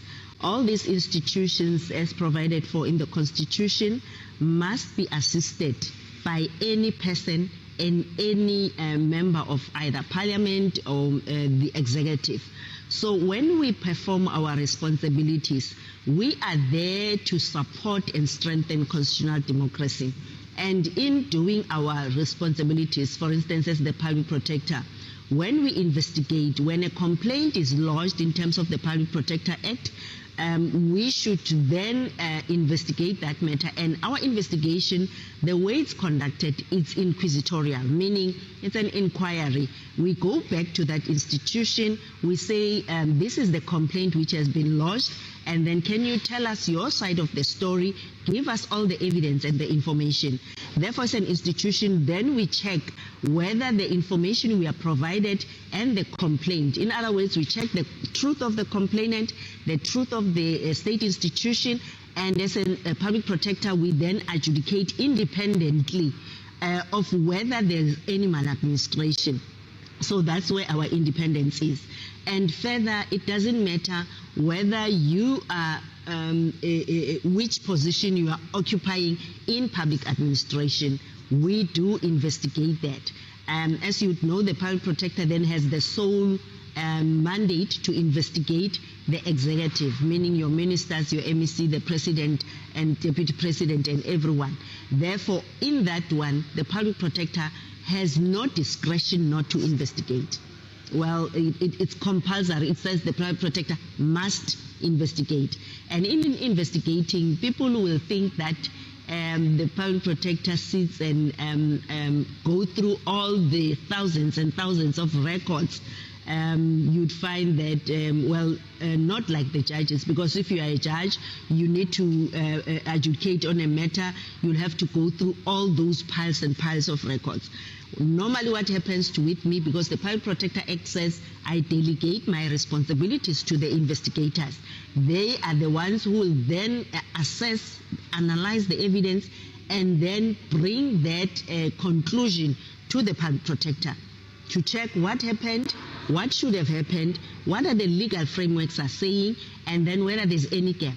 If there's any violation of the laws, hence we do our work, we should make sure that our work complies to the Constitution, and if there's any violation of any law, then we report on that. So that's the independence. It's where it says,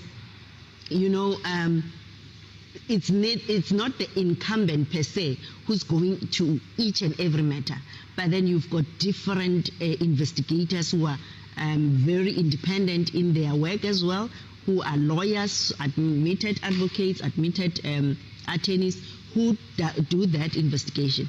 Similar applies to your Human Rights Commission and your Gender Commission, because you do have investigators who do that and prepare reports to the head of the institution. So how would you then emphasize on the importance of these ISDs, of these institutions? The institutions, maybe let me then come to the institutions supporting democracy. That forum was established around 2010, where there was a conference of all these institutions where they said, there's a lot of a duplication of our responsibilities. Or then you have complainants or the public who would be frustrated by the conduct of public servants. They will approach the Human Rights Commission, they will go to the Public Protector. If it's gender related, they will go to the Gender Commission. Then you'll find that all three of us are investigating. That's waste, state resources, and human capacity and time. Then that institution then, in fact, the forum was established in 2010. They then decided that, okay, we need to standardize and establish terms of references on how we are going to collaborate in our investigations.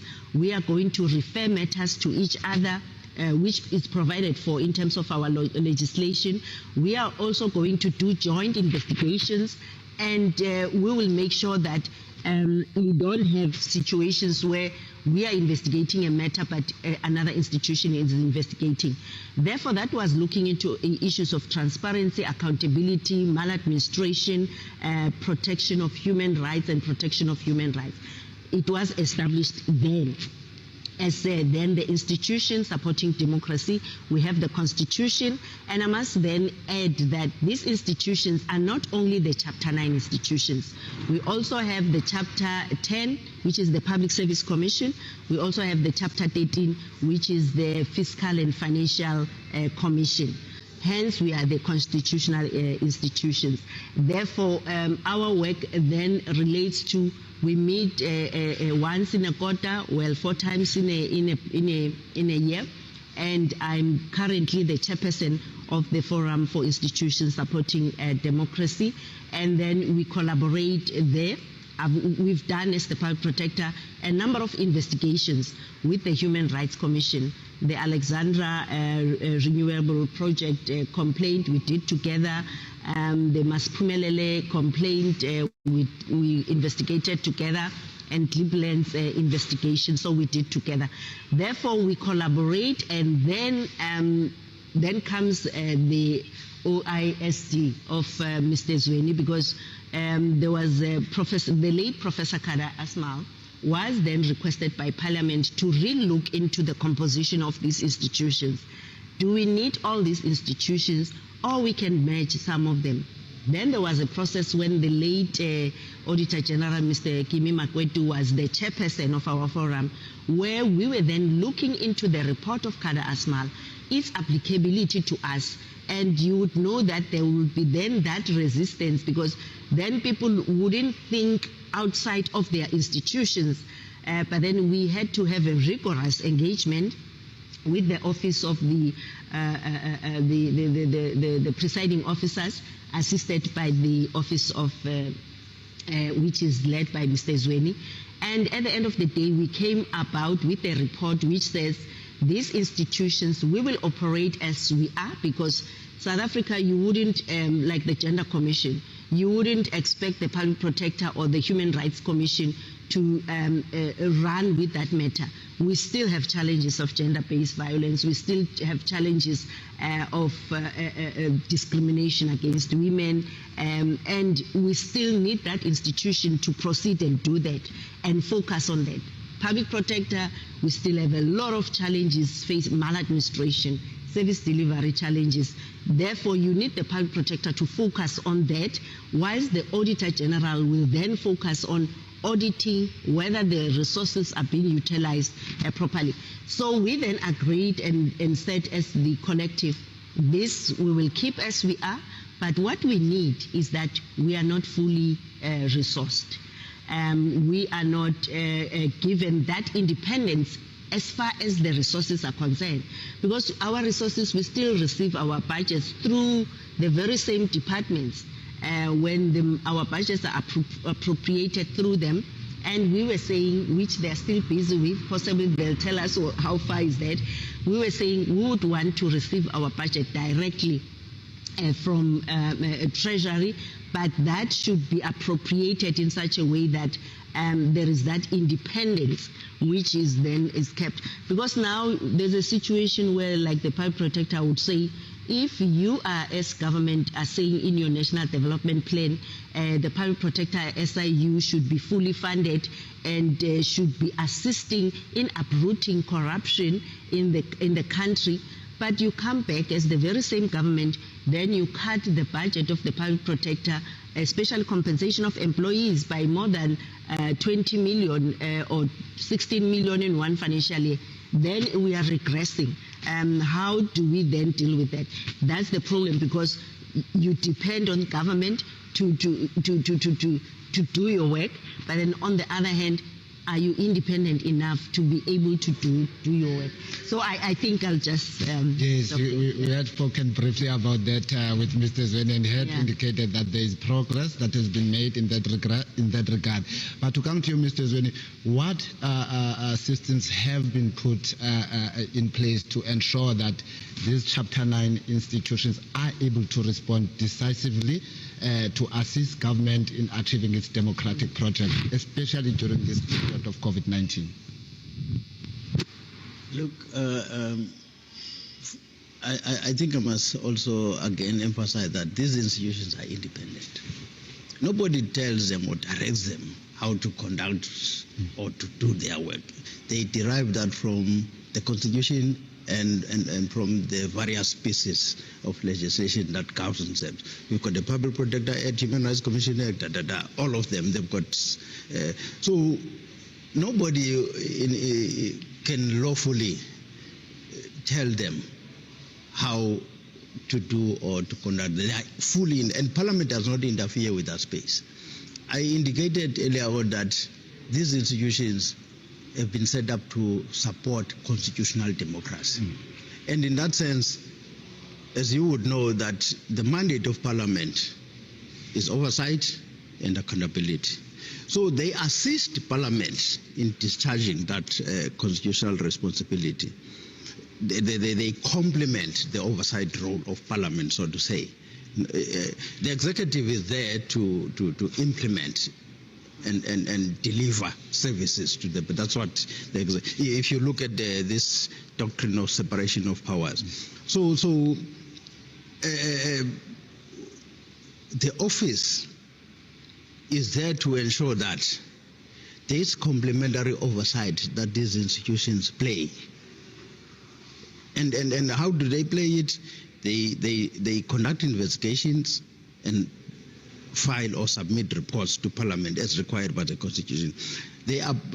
Parliament must ensure that those reports and recommendations are processed accordingly, and that the various committees that are tasked with the primary oversight function of Parliament, the engine bodies of Parliament, ensure that indeed they take the executive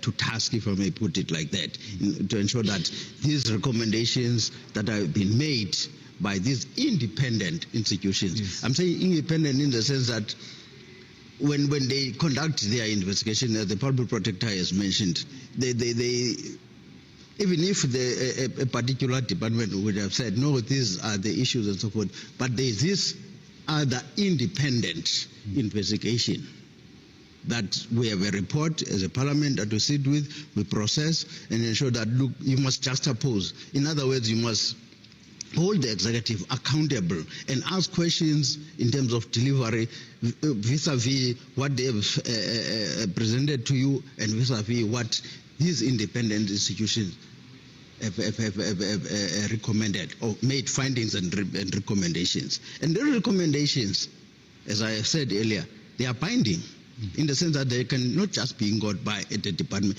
If, for example, the Human Rights Commission recommends that a particular action must be taken by this department, that department, Parliament must ensure that that department takes or executes that recommendation. Alternatively, if the department feels that no, they feel that no, this is not impossible and so forth, or otherwise, then they must now go to court to ensure that that recommendation is set aside, so that yes, it's put on hold and it's reviewed. Until then, otherwise, if there's nothing happening, they must ensure that indeed it is taken to, because I think with the importance.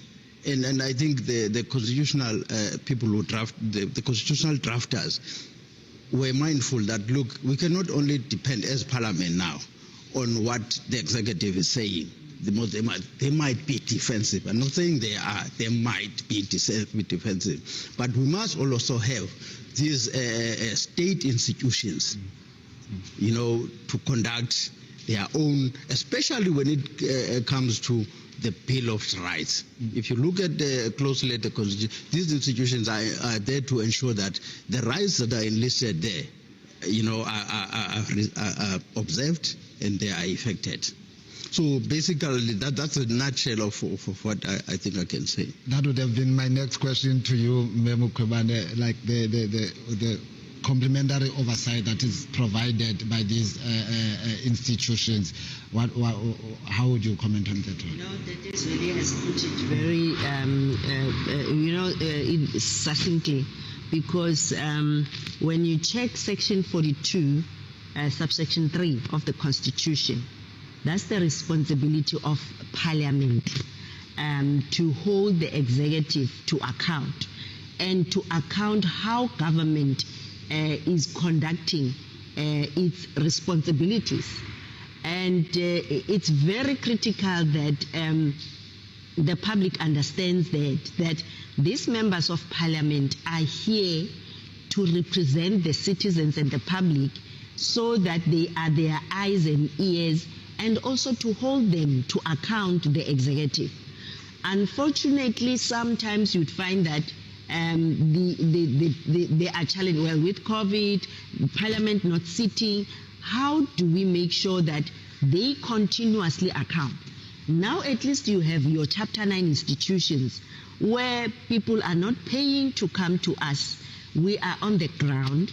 Then people can complain about anything to us. And when we do that systemic investigation, the Human Rights Commission submit their report to Parliament, or ourselves we issue a report and we say it should be deliberated for in Parliament. The Speaker then, through Mr. Zweni's office and them, will send it to the relevant committee, so that that committee, which is members of Parliament who are the voice of the people, can then hold the minister, the MEC and whoever to account. Unfortunately, sometimes there is that issue of, unfortunately, members of Parliament and speakers in various provinces not also understanding their role and their powerful position of holding the executive to account. You end up seeing that it's as if the executive is supposed to dictate to the legislature, whereas the legislature is there to make sure that the executive, they perform their responsibilities and matters are deliberated on especially. So our roles are complementary. You'd find that in a lot of provinces, well as the public protector, we also have a lot of MOUs with the speakers of the provinces. And I know the Public Service Commission, for instance, is working very directly with the various legislatures, also in making sure that in any appointment and everything, there is that accountability. So that's the complementary role which we play. In our MOUs with the speakers, we also include the issue of, like for instance in Johannesburg, the provincial speaker, where we were saying we work directly with their petitions office. Remember, people will then submit petitions to the legislature, and then you'd find that they also complain to the private protector. So with our office in Johannesburg, we say work directly with the petitions office, because some complaints will be lodged with the speaker's office, some with us. Let's eliminate that duplication, but then make sure that one institution deals with it. Why is that the case? It shows that how the parliament and these constitutional institutions can complement each other to hold the people who are spending public money, to hold the people who are put there to provide services to account. But then if you can then go to Mr. Zweli, just to ask him if he's confident that these institutions, these Chapter 9 institutions have been effective in executing their constitutional mandate. Yes, as I indicated earlier on, the straight answer is yes. When I say yes, I don't want to qualify it, but I want to also add that I think all of us, I don't want to use that word, all of us, we still need to fully recognize the role and the important role that these institutions play. And when I say all of us, I mean both as the legislature, the executive, the society, at large. The PP has just indicated that the services that they render are free of charge, meaning that the intention is to make them accessible to everybody instead of going to courts. Courts should be the last resort, when there's an issue regarding service delivery or non-service delivery and so forth and so on. If you look at the different mandates and functions of this institution, they've been categorized accordingly. If you have this complaint, you can go PP. If this complaint goes CGE, Human Rights Commission and so forth, Public Service Commission and so forth. Once we, as a society at large, we recognize that, look, the Constitution has provided us with avenues and institutions to tackle our difficulties, if I may put it like that. We should approach and use these institutions, and Parliament must also make sure that they fully use these institutions, in the sense that the investigative reports that they feed or submit to Parliament are processed accordingly and are monitored until implementation, if they have not been set aside. Again, Parliament can, for example, instruct, for lack of a better word, or ask or request a particular institution, if there's, for example, an issue that they think it's critical and it needs to be investigated and looked at by Parliament. Parliament can simply ask Human Rights Commission to investigate this particular and file a report. And then, for example, in other words, it's all part of this complementary role, that they are playing to the oversight in terms of delivery of services and observance of human rights in South Africa. They can ask any of these institutions, say, look, we've got this matter, we think that we need an independent a report on this. Please investigate. Task them to do that. So they must not be underutilized, if I may just put it like that. The broader mandate and the role and the intention of establishing this must be there. And I like the point that the public protector has made around the issue of the so-called cadastral report, where now we exploring specialization kind of thing. Public protector spoke about the forum shopping, if I may call it that, of members of the public. They would call to this, if they're not satisfied, go again. Same complaint, same facts, go to this other institution, and so forth and so forth. But now, if we go towards specialization of this issue, we know that if we with one specialization around improper conduct, we call PP. If you work a particular complaint or investigation around gender-based violence issue, we go to CGE. You know, so those kind of. I think that's what even the report is kind of recommending. So that will also with the resources that are shrinking on a daily basis, you know, in terms of funding these institutions. I think that will make sense in my view. Ma'am Kobana, does your office then, because Mr. Zwani mentioned recommendations that go to Parliament which should need to be implemented, does your office have any mechanisms to track and see that the recommendations that you've made to Parliament are implemented? Not specifically to Parliament, we do follow up. I must say that they are also lagging behind. There is one report I think was issued by my predecessor regarding the Executive Members Ethics Act, where if a complaint is lodged against the President, remember that Act says if a complaint is lodged against the Minister, when the Public Protector is not finalizing that report or investigation within 30 days, then you inform the President. If it's about MEC, you inform the MEC that I wouldn't be able to finalize the matter within 30 days, but then I will still, I'm still investigating. I will then inform of the outcome. So the then Public Protector recommended that Parliament, you should then amend the law so that when you investigate the President, who do you inform that I'm still investigating? It's still with, I'm now beyond the 30 days. So on that one, it's still a pending matter. But then I must indicate that on matters which we've escalated to the Speaker, some of them were dealt with. I remember there was a report we've issued against Minister Naledi Pandor, was still the Minister of Education, and currently the current Speaker was the Minister of Defense. So there were complaints which were lodged, we issued reports, and they were not implemented. Then we've written, we reminded, we then escalated it to the Speaker. It was referred to the relevant committees. Then the relevant committees deliberated on that. Unfortunately, also the relevant committees said, okay, the Minister of Education has taken that matter of South Gauteng College for review.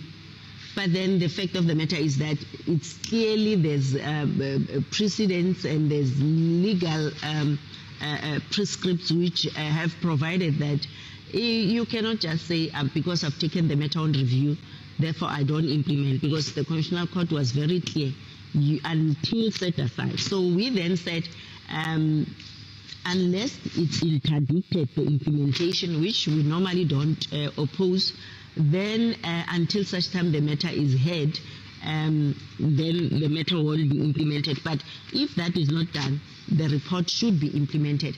So I think there was a challenge there, because the legislature were supposed to insist that the minister must implement the report. Taking the matter to court, if it's not set aside, it's binding, no matter the provisions of the explanation given by the executive. Because as Parliament, you should not look into or you should focus on the impact that conduct has on members of the public. What then, Mr. Zone, if I can come back to you, what then becomes, what action then, or what then becomes the role of your office in instances where, as Mem Kwabana has indicated, the recommendations are not implemented. They've moved from Parliament to the relevant committee, but that relevant committee doesn't really give or provides the expected, or let's say, because there's a recommendation, and the public protector has indicated that only unless if it is set aside, yes, can that recommendation not be implemented. So what then becomes the role of your office in assisting the public protector to ensure that her recommendations are implemented? It goes back to the role of the portfolio committees in Parliament. They are the engine rooms. They are the ones who must ensure that indeed what the recommendation or the public protector is recommended, if it's not set aside. Remember, it's a two-stage process. You first set this aside so that at least this implementation part of it is halted, and then you review it. So the committee must deliberate that, look, if it's not yet set aside or interdicted, temporal interdict or interim interdict, as you would call it in law, then the department or whoever is responsible, the respondents, must be told that you need to do this first step whilst this is on review. Otherwise, failing which, you should implement because it's binding. So that's where the portfolio committee, the engine rooms of Parliament, must play that active role of even maybe advising, because maybe you find that because the department is saying we've taken this on review, they are not aware that the review itself does not mean that you've halted the operation of the recommendation.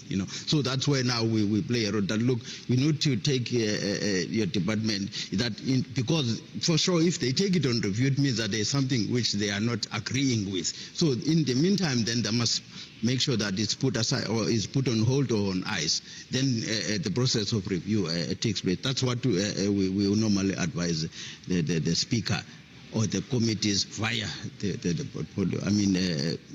The speaker through to the portfolio committees. Yes.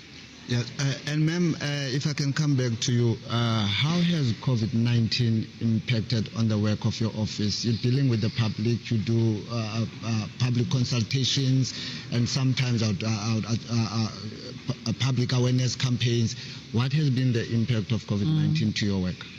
I would then start by saying, as institutions supporting democracy, all of us, during the process of the lockdowns and the challenges which were there, the killing of some of the members of the public by the soldiers, issues of the abuse of resources, especially the PPEs, corruption, we then held a meeting in 2020 where we deliberated on these issues, and we also then said we were concerned about the decisions which were taken by the National Command Council, because you'd find that, yes, the Auditor General was involved at the beginning to audit and make sure that the solidarity funds are utilized according to the prescripts. But then you'd find that your Human Rights Commission, the Public Protector and others were not involved. So we ended up meeting even with the Minister of COGTA, Dr. Nkosazana Dlamini Zuma, where we engaged with her to say, we are here to make sure that, again, the very same process of complementary, making sure that you don't find yourself having to violate the Constitution and the rights of the public. But then you'd find that those were the engagements, but on the other hand, sensitizing them that we are continuing, we will be investigating within our mandate. So as public protector, we continued to operate. I think during the hard lockdown, we were also one of the offices which were said to be operating, because we opened, we were receiving complaint through emails, but then we had to stop the public to visit our offices. From there onwards, we had to then continue doing that. I think we only recently admitted or allowed the public to visit our offices now in end of 2021.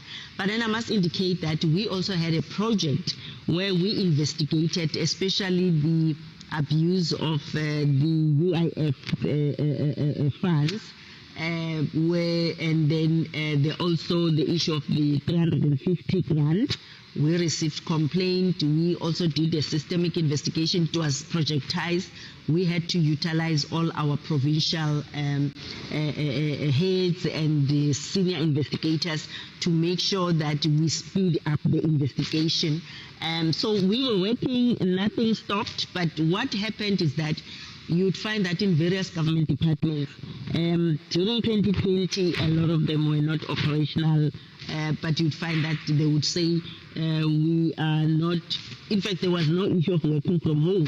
You'd find that senior managers are at work. When you need any documentation or inquire, staff is not at work, therefore give us extensions. But then we managed as an institution to work under those difficult circumstances.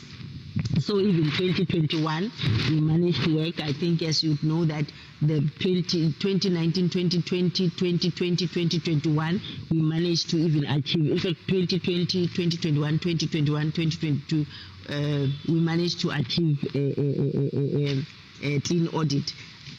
In the sense that our performance has improved drastically. We managed to change our operations and be aligned to what was happening.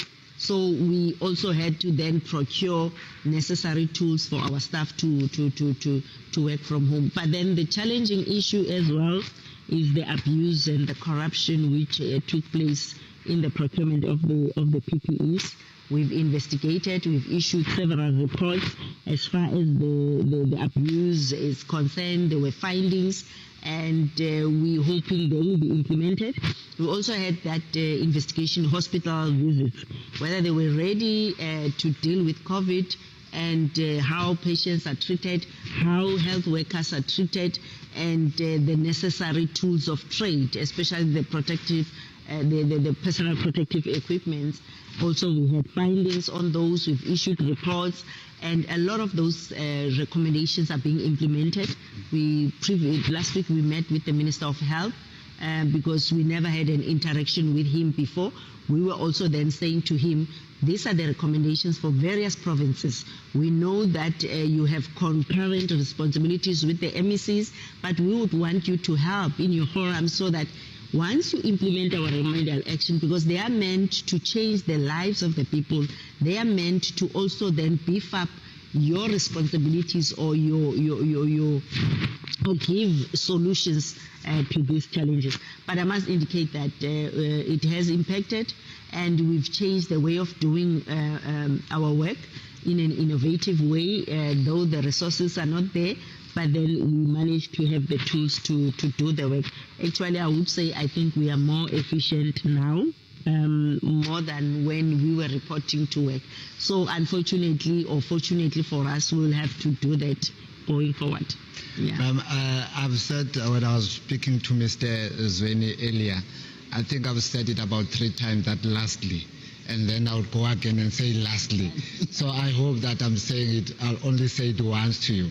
I would have wanted to ask you about the key highlights of the forum in the 5th Parliament, but because of time constraints, I'll only ask you if you can briefly share what are the plans for the forum for the 6th Parliament. How do you do that? To me, but unless Mr. Zweni has mentioned in the 5th Parliament what we've achieved, because we worked with them. Perhaps you can some of the we worked with them. We submitted that report by the late Kimi Makwetu, the Auditor General, and for this 6th Parliament, I would indicate that we had expected, I think it never happened, that we wanted to even conduct the induction. We even prepared a very detailed document through the office of Mr. Zweni, which was very detailed. I hope you've shared it with the Speaker. so that it can be shared with the portfolio committee members, so that they can understand what's the mandate of these institutions supporting democracy and how they can use our institutions to do their work and to be impactful, and how we can support one another. So that was the plan, which never happened with the former speaker. And with this new speaker, we hope we will have time. We haven't had time. We were hoping that we will meet and take the process forward and work collaboratively. And then we had a conference in November, which is one of the achievements, where we had to discuss. Yes, okay. Really sorry, we really are pressed for time, but I must thank you very much, Ma'am Kobana and Mr. Zweni, for joining us on this build-up show.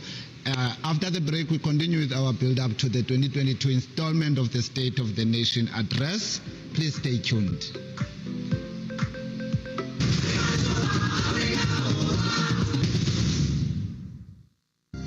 Challenge was the learners in masks. It almost feels to me like I've lost a generation of learners that I couldn't see and that I couldn't interact with. And I think that for me was the biggest thing. Teaching teenagers as well, they came to use the mask as a crutch. And it was almost difficult, it's still difficult for them to take a mask off, even just to read something in class. I also think that having a look at what we are able to have in our facilities, and thinking that I'm teaching in a school that can offer certain facilities, but my fellow colleagues and their fellow learners do not have these facilities. And there are so many children who've lost teaching time, who've lost academic time, and that for me is sad when I stand in front of the classroom and teach my learners here.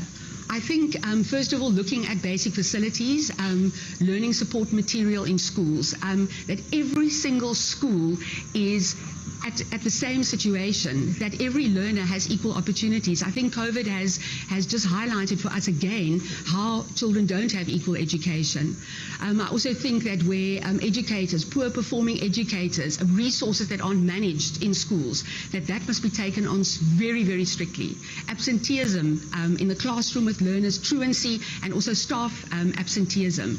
That should be an absolute no-go. That should be a zero tolerance, because education is a profession that builds other professions. And I think it should be one of the greatest priorities in our future in South Africa and our nation building is our learners and our children.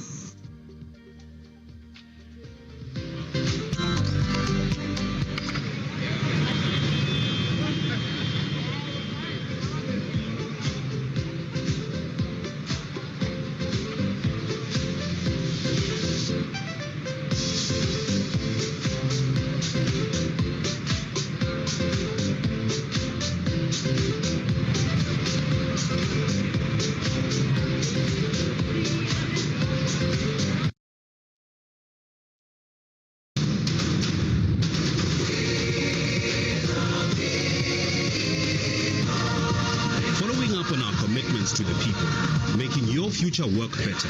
Parliament TV, channel 408 on DSTV.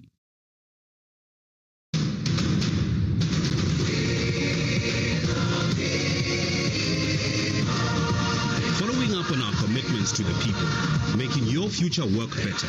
Parliament TV, channel 408 on DSTV. A large part of Parliament's work in the lawmaking process happens in committees, and much of its oversight over the executive is also done through committees. As the people's representatives, members of the committees determine whether government departments are delivering on what they promised and whether they are spending the public money they receive in a responsible manner.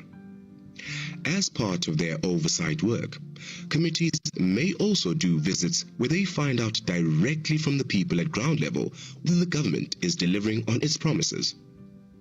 The role of committees is to oversee all the different activities that is taking place in terms of oversight, also the involvement of public participation, but essentially it is a delegated function from the National Assembly, where the Speaker, as the presiding officer, will say at the beginning of each term, we'll have the following committees. It is then enacted through the Rules Committee, and these committees has the primary task then to deal with anything that is referred by the Speaker to them, and to report back to the House, because committees can't take decisions on their own. They must report back to the House. They oversee, ultimately, the executive and executive action. Parliament consists of two houses, namely National Assembly and National Council of Provinces. The two houses conduct their work in plenary sessions and committee meetings. Working in committees allows Parliament to increase that work that can be done, ensure issues are debated in more detail than in plenary sessions. Committees also provide platform for public to present views directly to members of Parliament and try to influence the outcomes of Parliament's decisions as mandated by the Constitution. Different committees have different functions, which include monitoring and oversight of the work and the budgets of the national government departments, considering and amending bills, and may initiate bills, consideration of private members and provincial legislative proposals and special petitions, consideration of international treaties and agreements, examine specific areas of public life or matters of public interest, and taking care of domestic parliamentary issues. Committees generally are proportionately representative of the parties in Parliament, and they play a crucial role in the lawmaker process. National Assembly committees are called portfolio committees, while National Council of Provinces committees are called select committees. National Assembly committees shadow the work of the various national departments. Each committee has between 17 and 19 permanent members and a number of alternate members. In the National Council of Provinces, select committees shadow the work of the various national government departments and deal with bills. Each committee has between 13 and 15 full members.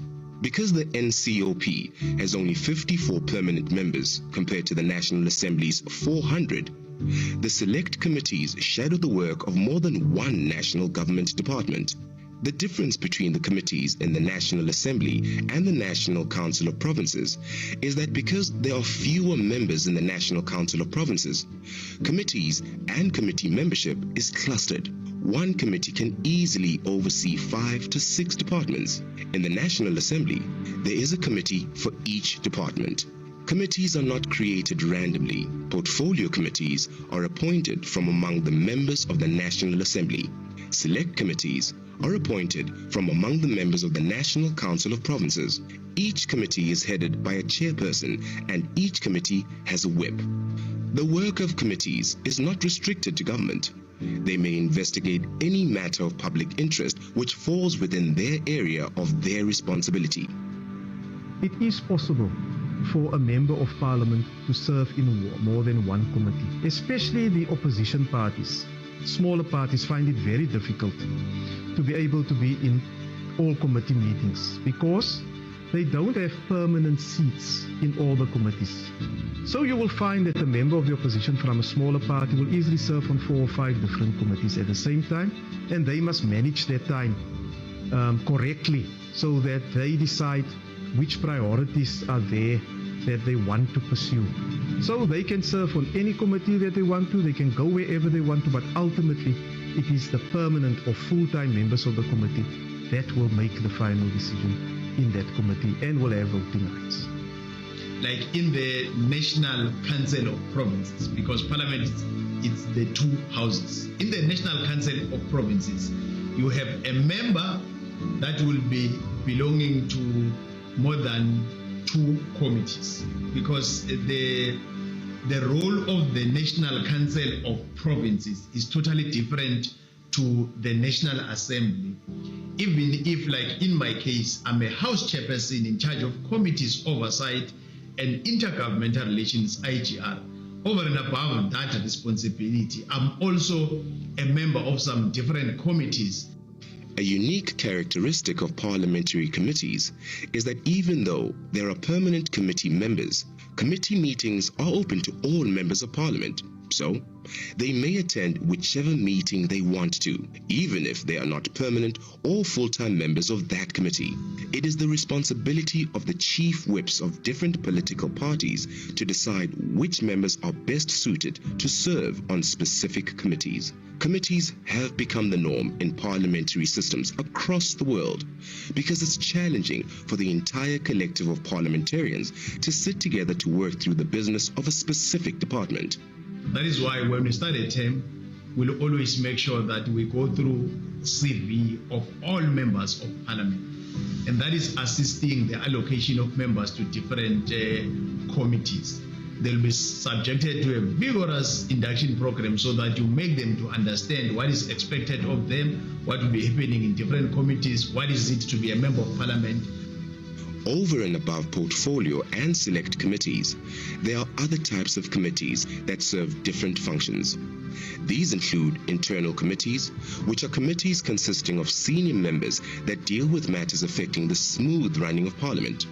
Such committees are Rules and Sub-Rule Committees, which deals with the House rules, the budget of the House, support for members, internal arrangements and powers and privilege of members, program committees, which plans the work of the houses, and the Committee of Chairpersons, which makes recommendations on the functioning of the committees and other forums. Private members' legislative proposals and Special Petitions Committee considers draft bills submitted by individual members of the Houses of Parliament and public petitions submitted through a member of the National Assembly or provincial legislatures. Standing committees have a broader mandate and transverse different government departments. These include Standing Committee on Finance, Standing Committee of Appropriations, Standing Committee on Auditor General, and Standing Committee of Public Accounts, among others. Ad hoc committees are put together for a specific purpose and for a specific time frame. When the task is complete, the committee is dissolved. One such committee is Ad hoc Committee on Legislation amending Section 25 of the Constitution. And finally, Joint Committees. These comprise of members from both houses. The National Assembly and the National Council of Provinces together appoint members of joint committees.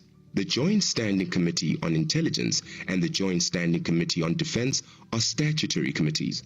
This means that they are established either by the Constitution or by an Act of Parliament, as well as in terms of the Rules of Parliament. These different committees all have a responsibility to report back to the House. That is ultimately where the ultimate decisions are taken. And political parties themselves decide who they want to deploy to the different portfolio committees, select committees or ad hoc committees. So in a nutshell, ultimately it's the chief whip of each party who decide which member will serve on whatever portfolio committee that is there. And it can change at any minute. As soon as the political party decide they want to change the membership, then it is allowed. However, it is a good practice to allow members of parliament serving on a committee to get familiar with the issues so that they are better equipped to deal with the issues as it transfers from one parliament to another parliament. The National Assembly's Standing Committee on Public Accounts, known as SCOPA, acts as Parliament's watchdog over the way taxpayers' money is spent by the executive. Every year, the Auditor General tables reports on the accounts and financial management of the various government departments and state institutions. Heads of these bodies are regularly called to account by this committee. The committee can recommend that the National Assembly takes corrective actions if necessary. Working in a committee increases the participation of members of Parliament in discussions, and it enables members to develop expertise and in-depth knowledge of the committee's area of work. For the public, committees provide a forum for citizens to present their views directly to MPs, something that is not possible in a plenary sitting of Parliament.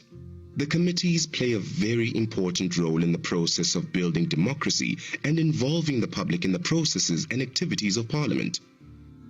The core business or core mandate of Parliament, its oversight, its public participation, its lawmaking. And all these three things, they are happening at committee level. And at committee level, that's where you'll have executive members accounting. That's where you'll have entities of government accounting. That's where you'll have any other relevant stakeholder or the public being invited to come and make their contribution. So for Parliament to function, you need committees. Without committees, you'll never have an institution called Parliament. Parliamentary committees have various functions. They monitor and oversee the work of national government departments and hold them accountable. Committees also oversee the accounts of national government departments and state institutions.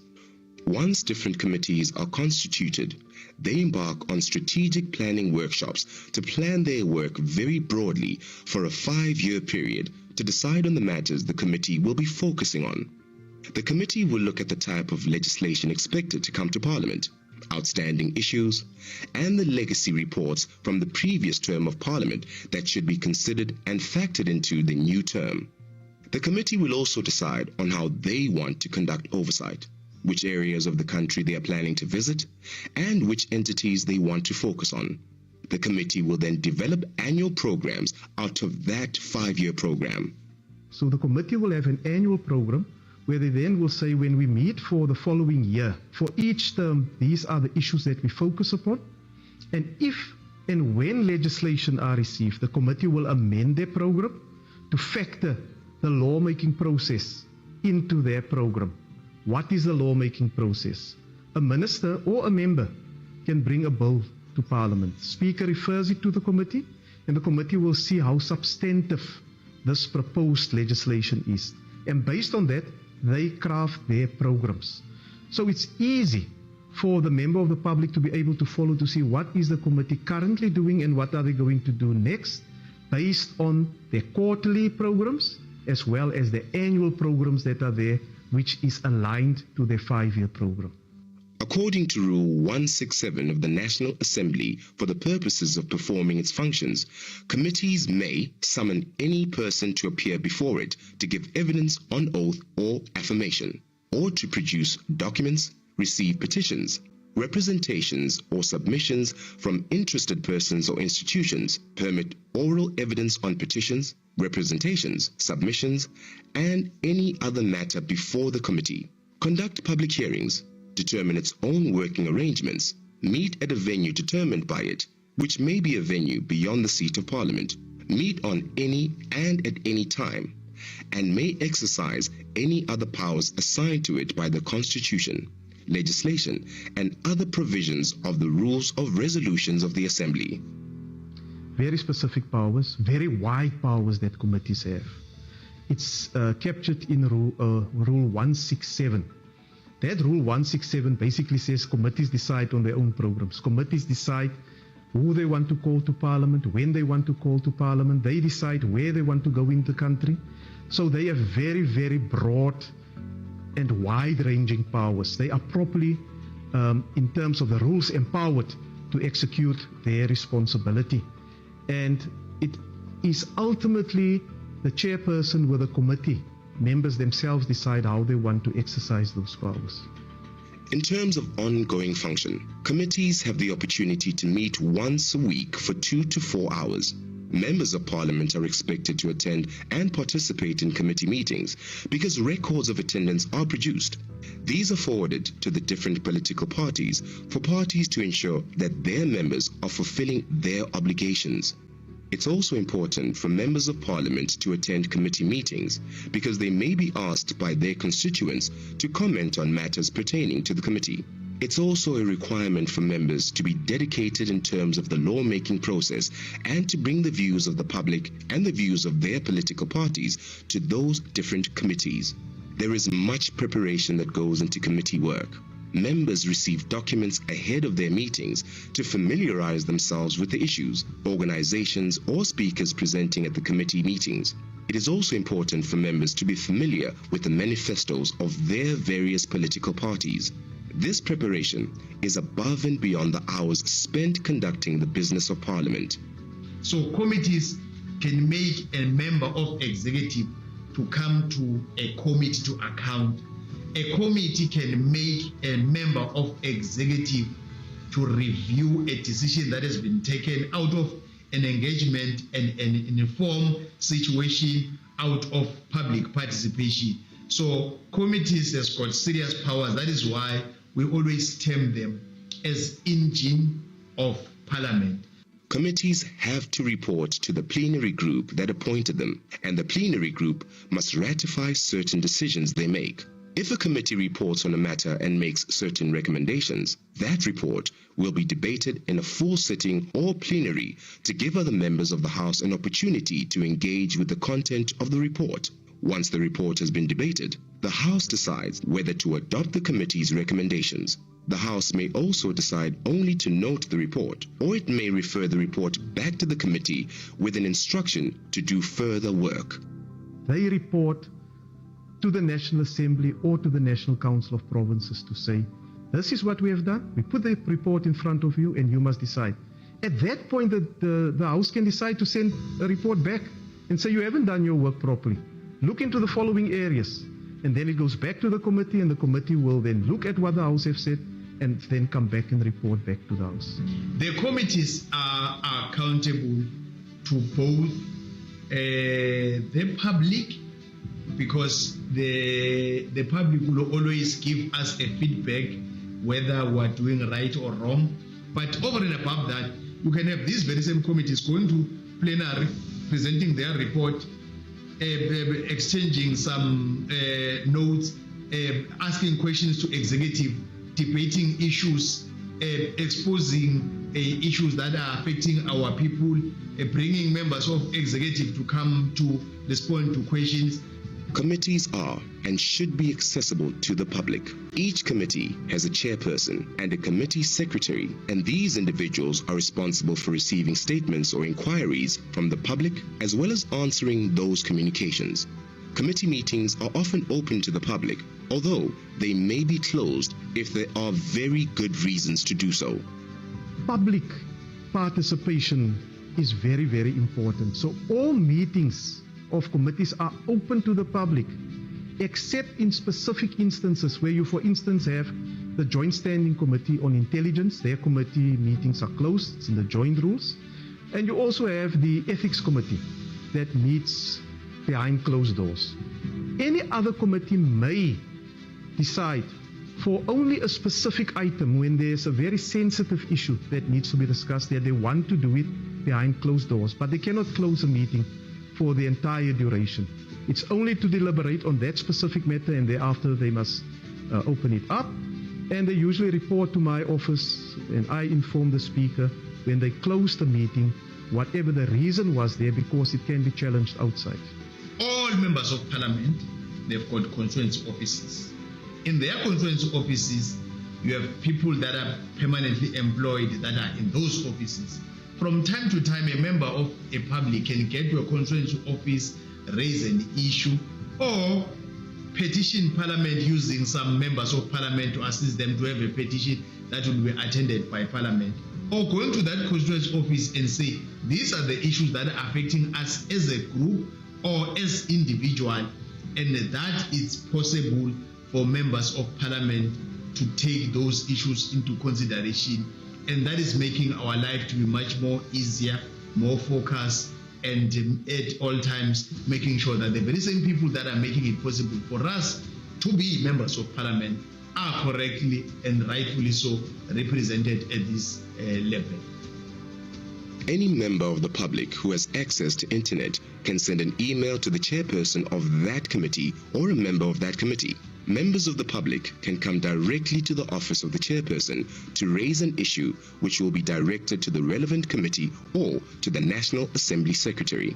Communities in rural areas have the opportunity to use parliamentary constituency offices by going to a member of parliament directly and request them to raise issues for them in parliament in the form of a petition.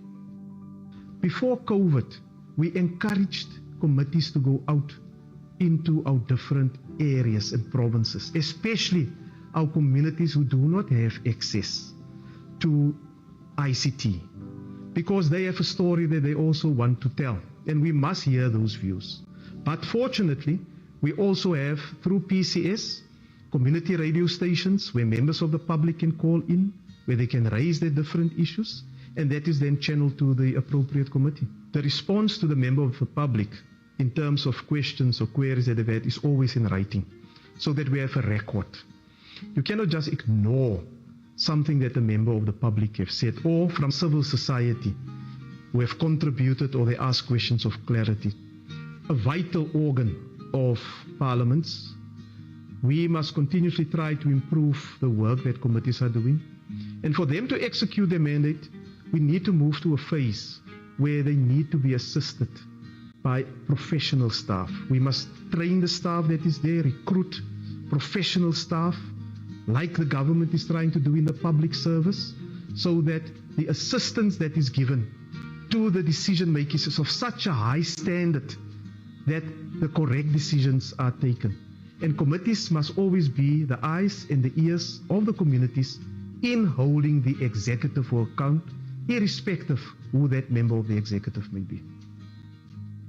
Parliamentary committees invest a lot of time, effort, and resources on their activities. They are the engine rooms of Parliament's work, driving legislature and oversight to ensure the needs of the South African citizens are continually met. The committees play a very important role in the process of building democracy and involving the public in the processes and activities of Parliament. While the public may not always know the hours and effort invested by committees to address the operations of organs of state and draft bills and laws, it is evident when the freedoms of citizens are advanced, the economy grows, and the Constitution is upheld, as we continue to strive to build a society that is inclusive and prosperous for all. Parliament, following up on our commitments to the people, making your future work better.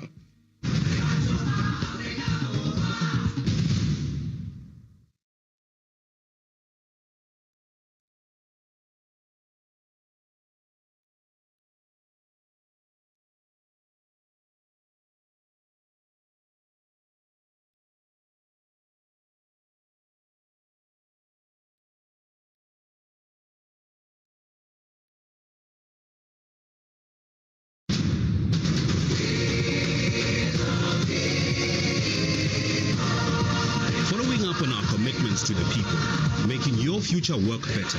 Parliament TV, channel 408 on DSTV.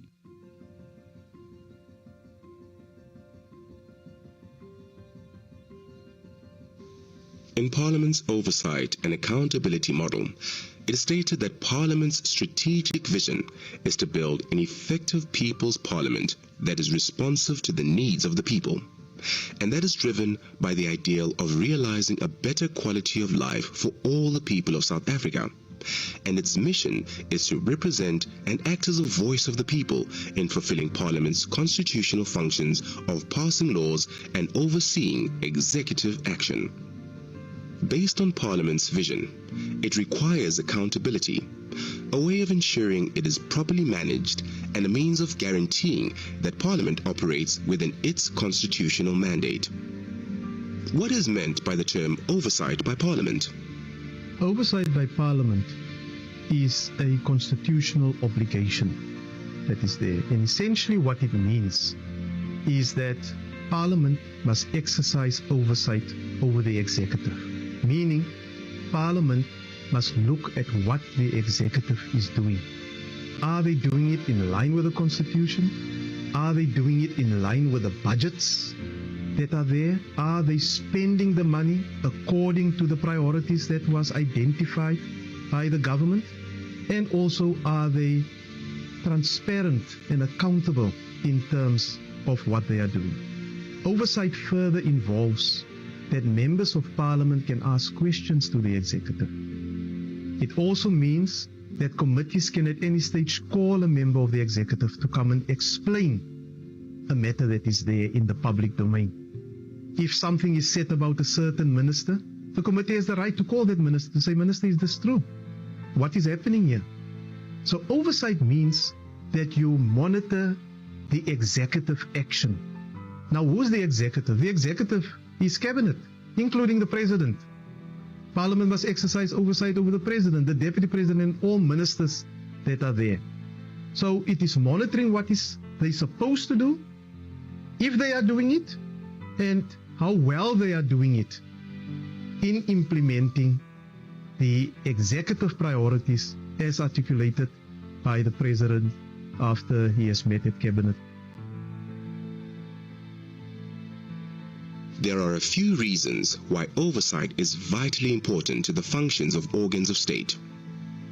First, it monitors how the taxpayers' money is used, and oversight seeks to improve the efficiency, economy, and effectiveness of government operations.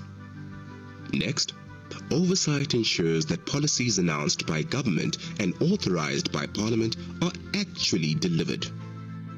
This function includes monitoring the achievement of goals set by legislation and the government's own programs. Another reason for oversight is the protection of the rights and liberties of citizens by detecting and preventing abuse of power, wasteful spending, as well as illegal and unconstitutional conduct on the part of the government and public agencies. Ultimately, oversight is exercised to improve the transparency of government operations and enhance public trust in the government. Oversight is what will make members of executive and leadership of state-owned entities to come to account in the institution called Parliament. And that's what will also speed up service delivery. For an example, if they say in Malamulela, in Guyana, they have built a particular road or a bridge, they are presenting it in Parliament in a PowerPoint by a provincial government or a national department for that matter. But for members of Parliament to look at the PowerPoint, it's always important for them to go to the ground so that they see whether what is on PowerPoint in terms of being beautiful and being this good bridge that is assisting ordinary people, when you get to the ground, is going to be as you have seen it on the PowerPoint that has been presented. So it's very important because it's assisting us to make people that are supposed to be accounting to account, and to make the people that we represent, as and when they have those challenges, to always make it a point that they get the assistance, because members of executive will be accounting in Parliament. The Constitution of South Africa mandates legislative organs of state to scrutinize and oversee executive action, together with the implementation of laws, the application of the budget, and the strict observance of statutes and the Constitution. An important element of oversight is that it entails overseeing the effective management of government departments by individual members of cabinet in pursuit of improved service delivery for the achievement of a better quality of life for all citizens. The oversight cycle begins right at the beginning of the year, when the President delivers the State of the Nation address. The State of the Nation is a summary on the commitments the government is making to the people of South Africa. 2 weeks later, the Minister of Finance delivers the annual budget speech, which allocates funds to the commitments prioritized by the President in the State of the Nation address.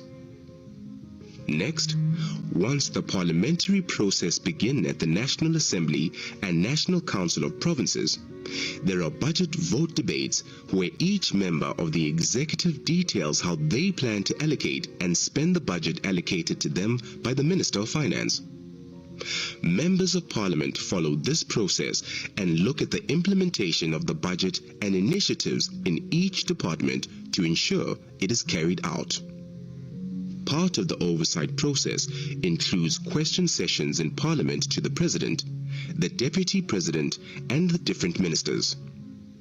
Additionally, members of Parliament can step outside of Parliament and investigate the progress of projects set out by government departments.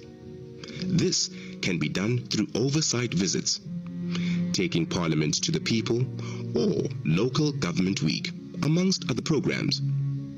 The Auditor General is also part of the oversight process, monitoring the expenditure of budget allocated to departments and projects.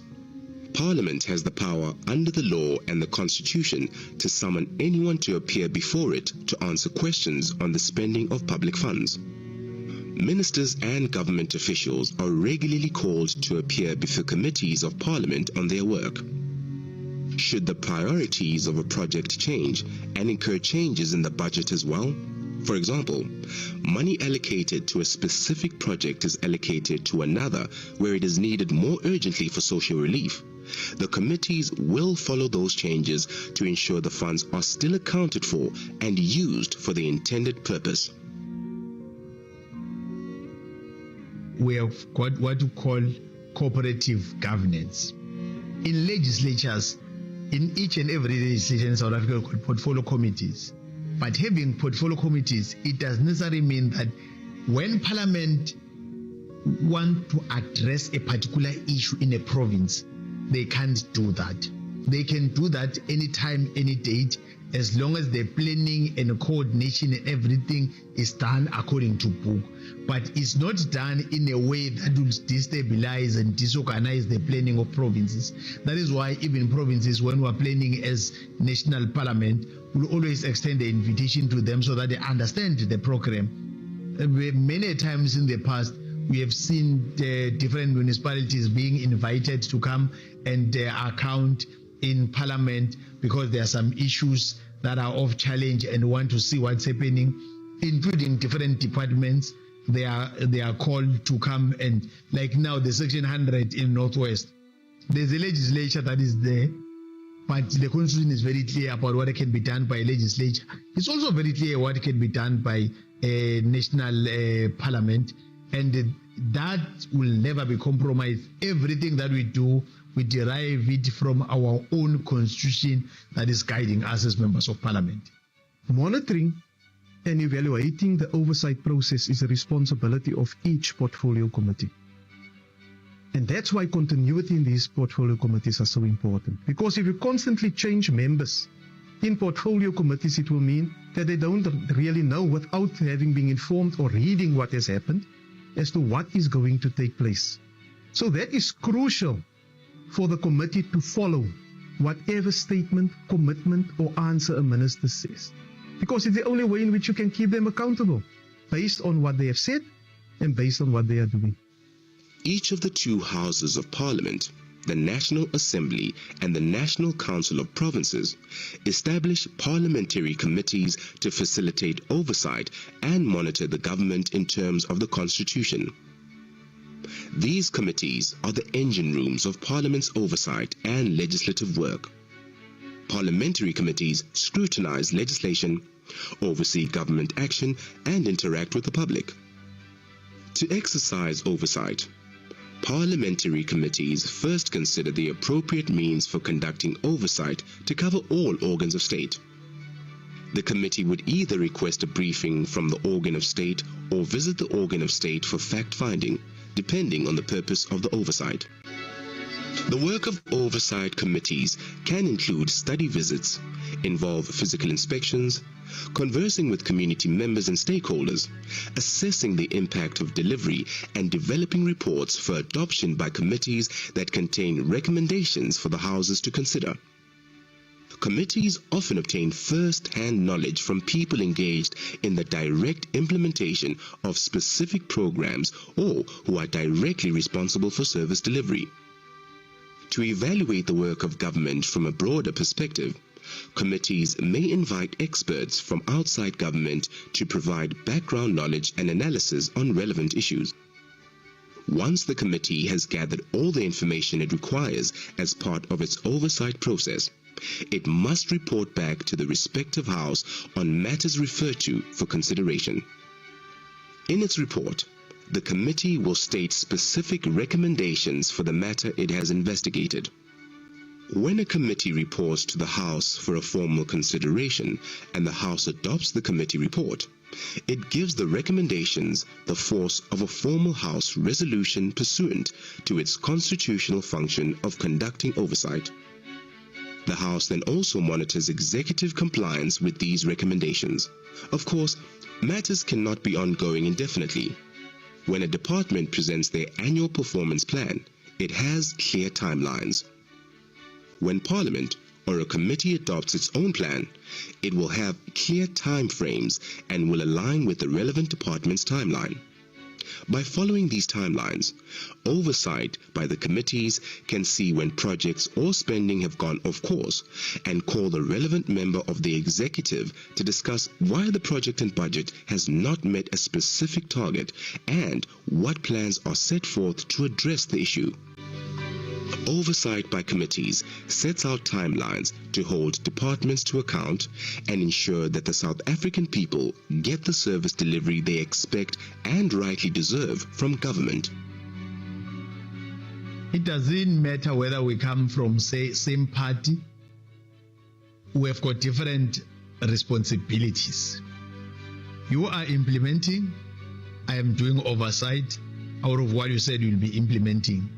And if you said you will be dealing with the Hollywood vacancy rate in your department, and we gave you clear recommendations that next month when we meet on this particular date, we don't want another acting arrangement.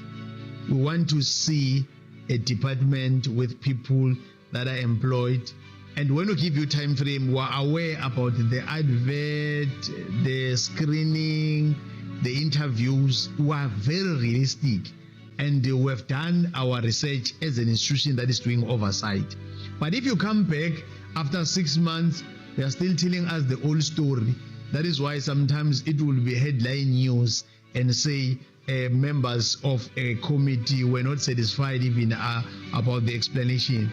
Sometimes, many a times, of course, you won't even understand if you are not told that these members, they will speak one language when there are some challenges, condemning what is wrong and criticizing, of course, in a very fair way where they see there are some serious challenges, and if they are going to keep quiet, things are going to go haywire, and it's their responsibility as members of parliament. But sometimes there are some instances, of course, where you might feel that the criticism is not justified. Probably we're not realistic in terms of what we are expecting a department to do and a member of executive to do, and there will be those different voices. And once they do that in a way that will always make them to understand that as a committee that is part of an institution called Parliament, at the end of the day, they have to go to the House and present their report. And when they are presenting their report, it's a report of a committee. It's not a report of a political party or a report of some few members, but the entire committee. There are oversight mechanisms that are routine and regularly exercised, such as committee hearings and question sessions. Questions sessions may involve ministers appearing before the Houses of Parliament to provide oral responses to questions by members, or it may entail providing written answers to written questions. Members of Parliament can also make statements in the House on any matter. A member of any political party can also give a notice of a motion to bring up issues for debate in Parliament. Plenary debates are another way to bring important information to the attention of the government regarding specific government programs or legislation required to improve service delivery. Members of Parliament may also conduct constituency work, which offers a great opportunity for individual oversight and offers close interaction between MPs and the public. Unfortunately, these oversight rules and guidelines aren't always adhered to, and action is taken when the process of oversight is not honored or respected. A lot of things that can be done to members of executive.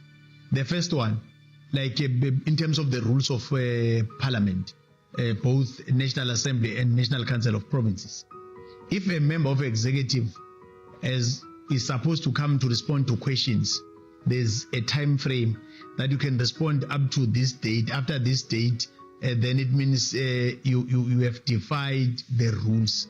And the first punishment that will be done to that particular member of executive is that when you come to the House to answer questions, instead of sticking to 6, we'll be adding those questions. So it's a punishment because it goes beyond the normal working hours, and being there answering questions, we'll be having 4 follow-ups and there are more than 6. It's a tiresome exercise and it's a serious punishment. It's part of a punitive measure dealing with the executive.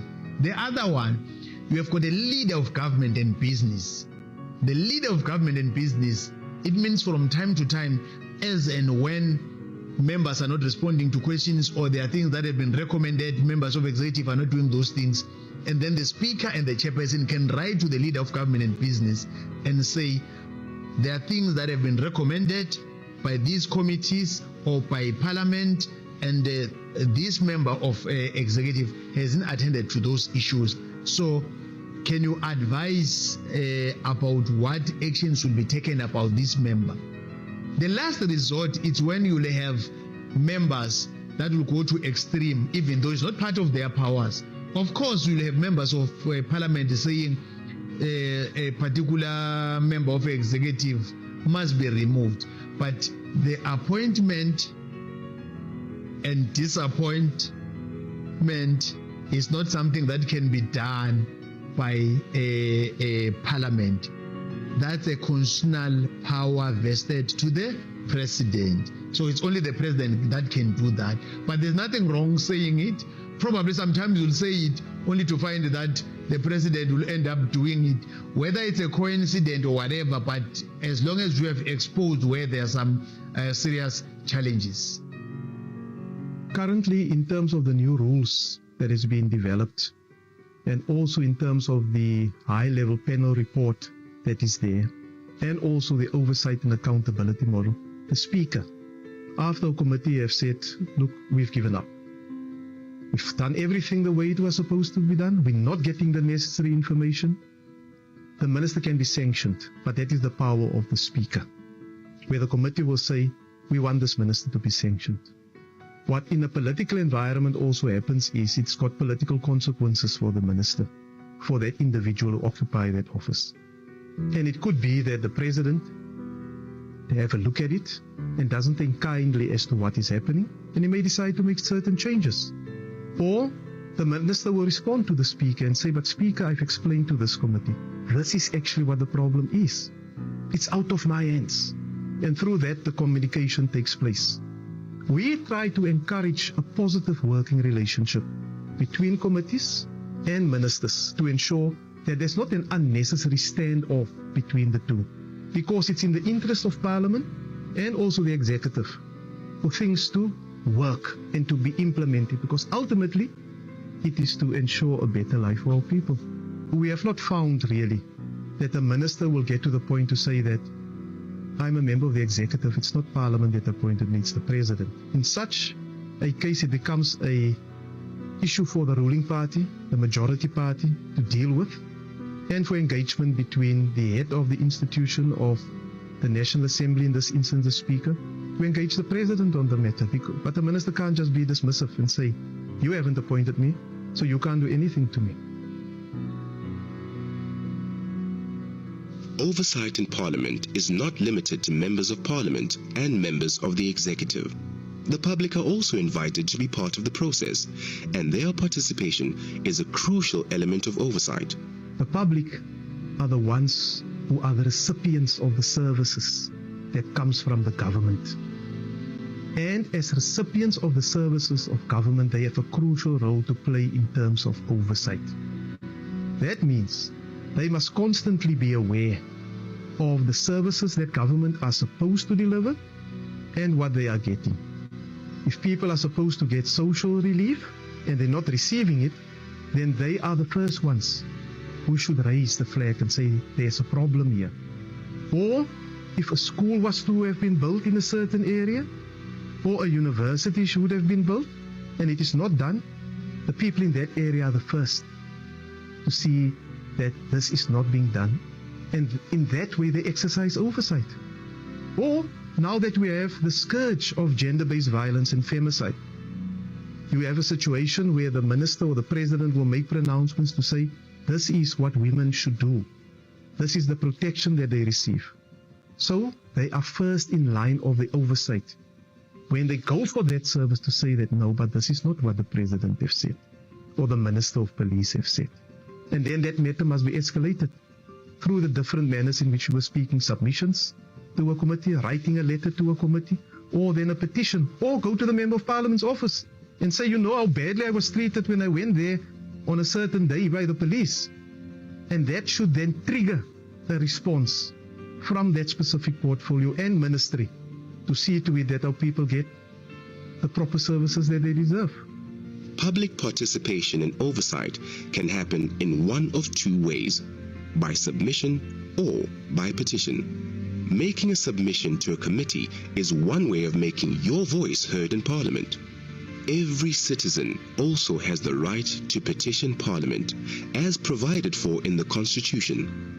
A petition is a formal request to an authority for action. It can assume the form of either a demand, a request, or the redress of a grievance. Definitely, a member of public can be involved. Like when we prepare questions through the constituency office, through different members of parliament, when we engage members of public, whether it's taking parliament to the people, whether it's a local government week, whether it's a provincial week, then a member of a public can come to me about an issue and say, there's this issue.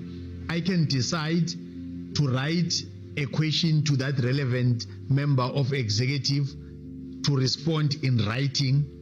I can decide to say, no, it must be for oral reply. I am assisting the member of the public.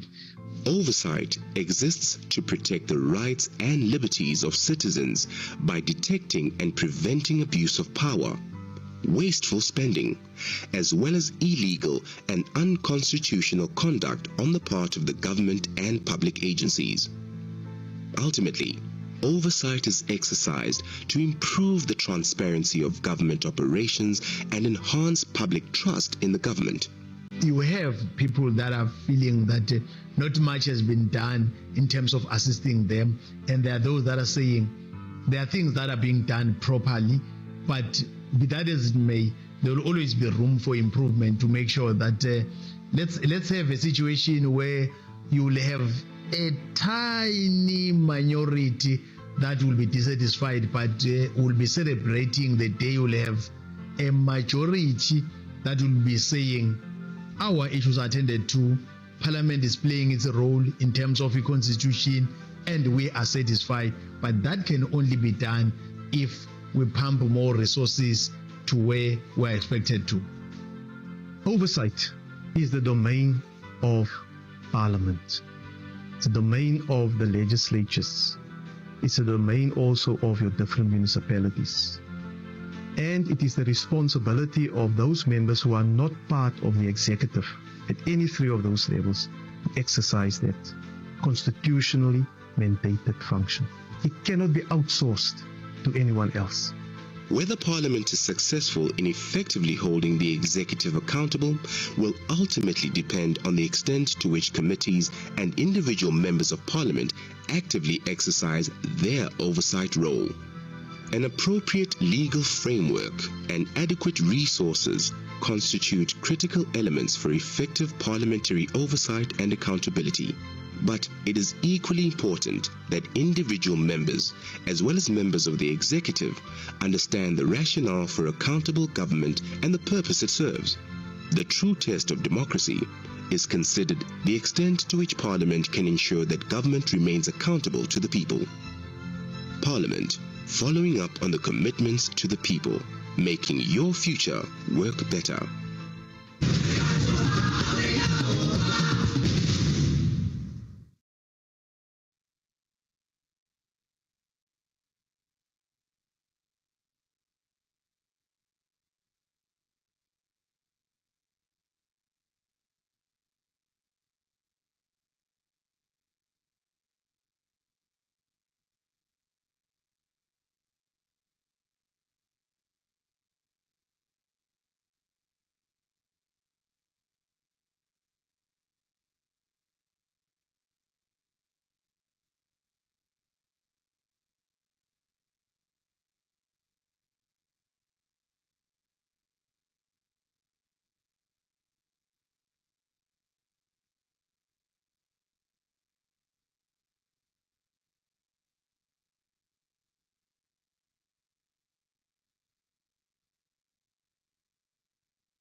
No, my name is Tumsani. I'm not able to see her. But where do I look when I'm talking to her? Tumsani. Thank you.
Parliament platforms at 7 p.m.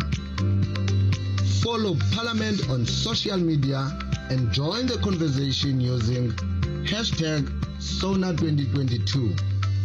Parliament, following up on our commitments to the people, making your future work better.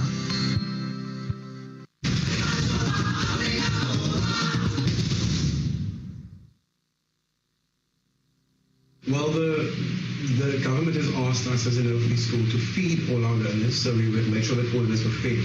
That was not a problem because we physically be here and the food was supplied. The main challenge when it came to teaching and learning for me, I'd say, was the reach to every learner. So even though we did our best with our operating partner to bridge the gap and provide them with devices and cell phones and data, it wasn't a sustainable solution, in the sense that our learners come from very challenging communities where electricity is not even a standard item. So when giving the phones, how do they charge the phones? I think that technically 60% of learners were able to be reached, and the others. The biggest challenge for me was bridging that gap between those who have and those who don't have, and just trying to get them the best quality teaching and learning systems in place for them. However, we put all systems in place to ensure that teachers and learners and all stakeholders of the school are fully protected, and it went quite well. So I was quite excited about it. The challenges that we've encountered as a school for the past 2 years due to COVID-19 pandemic is the fact that teachers have moved away from the normal way of teaching and teaching and learning, and they had to use now digital learning. The barrier with this is that parents are not able to access the necessary study materials because they probably do not have enough funds or money to buy data. Simple things like that.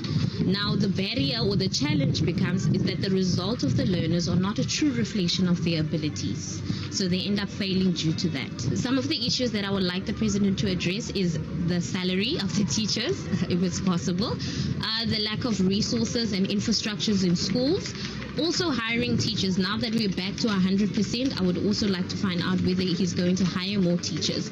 We are aware that the economy is very weak, so if it's not possible, is he able to extend the contracts of student teachers or teacher assistants, because they do help a lot within the schools? Yes, sir. So like most schools in South Africa, our school has definitely suffered a loss of full-time physical and teaching learning opportunities for learners. I think this has created even bigger gaps in learners' education, especially the learners from our community, which already come from previously disadvantaged backgrounds. Very hectic, very challenging, but I must say it's a day that I have been looking forward to have all my kids back at school again. Wonderful. And having read with understanding, and also to help bridge those gaps in which COVID-19 has left us with. Another point is I would like the President to address the rationale behind scrapping social distancing in schools when social distancing is still required elsewhere. Thank you.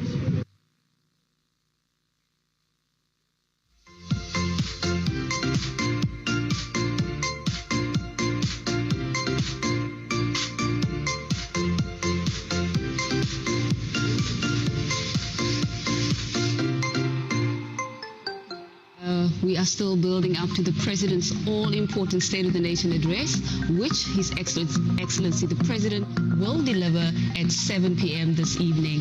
An important part of the State of the Nation address is the opportunity to unpack government's implementation progress based on what has been achieved over the last 12 months. Now, to unpack progress made by government in the last 12 months, I am now joined by Dr. Dumisani Jantjies, who is, of course, the Executive Director of Parliament's Budget Office. And, of course, I'm also joined by a Zoom platform by Professor Mueller from the Human Science Research Council, who will be assisting us to unpack the process, the progress that has been made, rather, by government in the last 12 months since the President delivered his last State of the Nation address in 2021. Dr. Jantjies, just by way of perhaps let me just ensure that Professor Mueller feels welcome. Professor, are you there?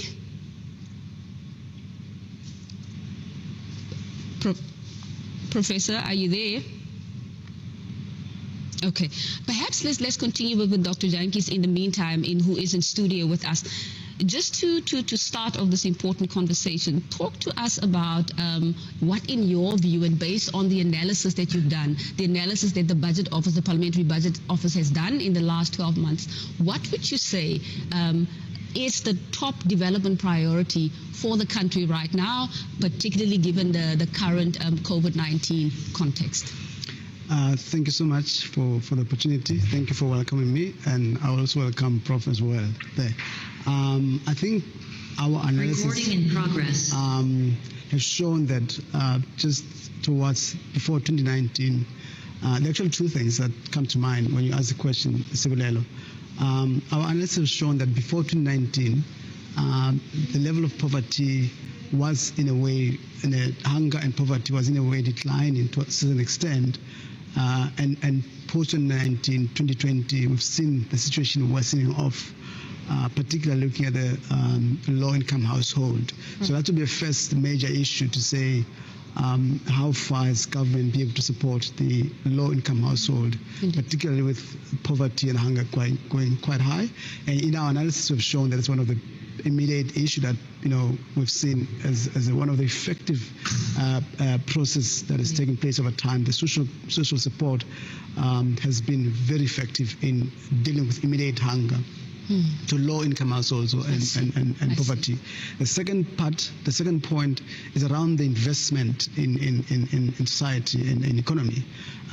We have reported to Parliament over the years that we've seen decline from government investment in infrastructure and other form of investment for both economic and social infrastructure, and that's could be one way where government can make huge inroads in investing in economy infrastructure, and both for social and economic infrastructure.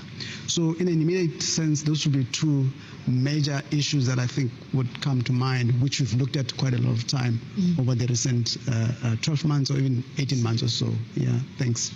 I'd like to take this opportunity to welcome you on the platform and on the show, Professor Mueller from the HSRC, to assist us to unpack progress that has been made by government in implementing the priorities that were outlined by the President in his 2021 State of the Nation address. Just by way of introducing or opening up starting the discussion, Professor Mueller, talk to us about what your views are based on the analysis that you've done in the last 12 months. What what would you say is the top development priority that the country, that government should be seized with, so that we can be able to see accelerated progress if it is targeted through the appropriate resources and so forth?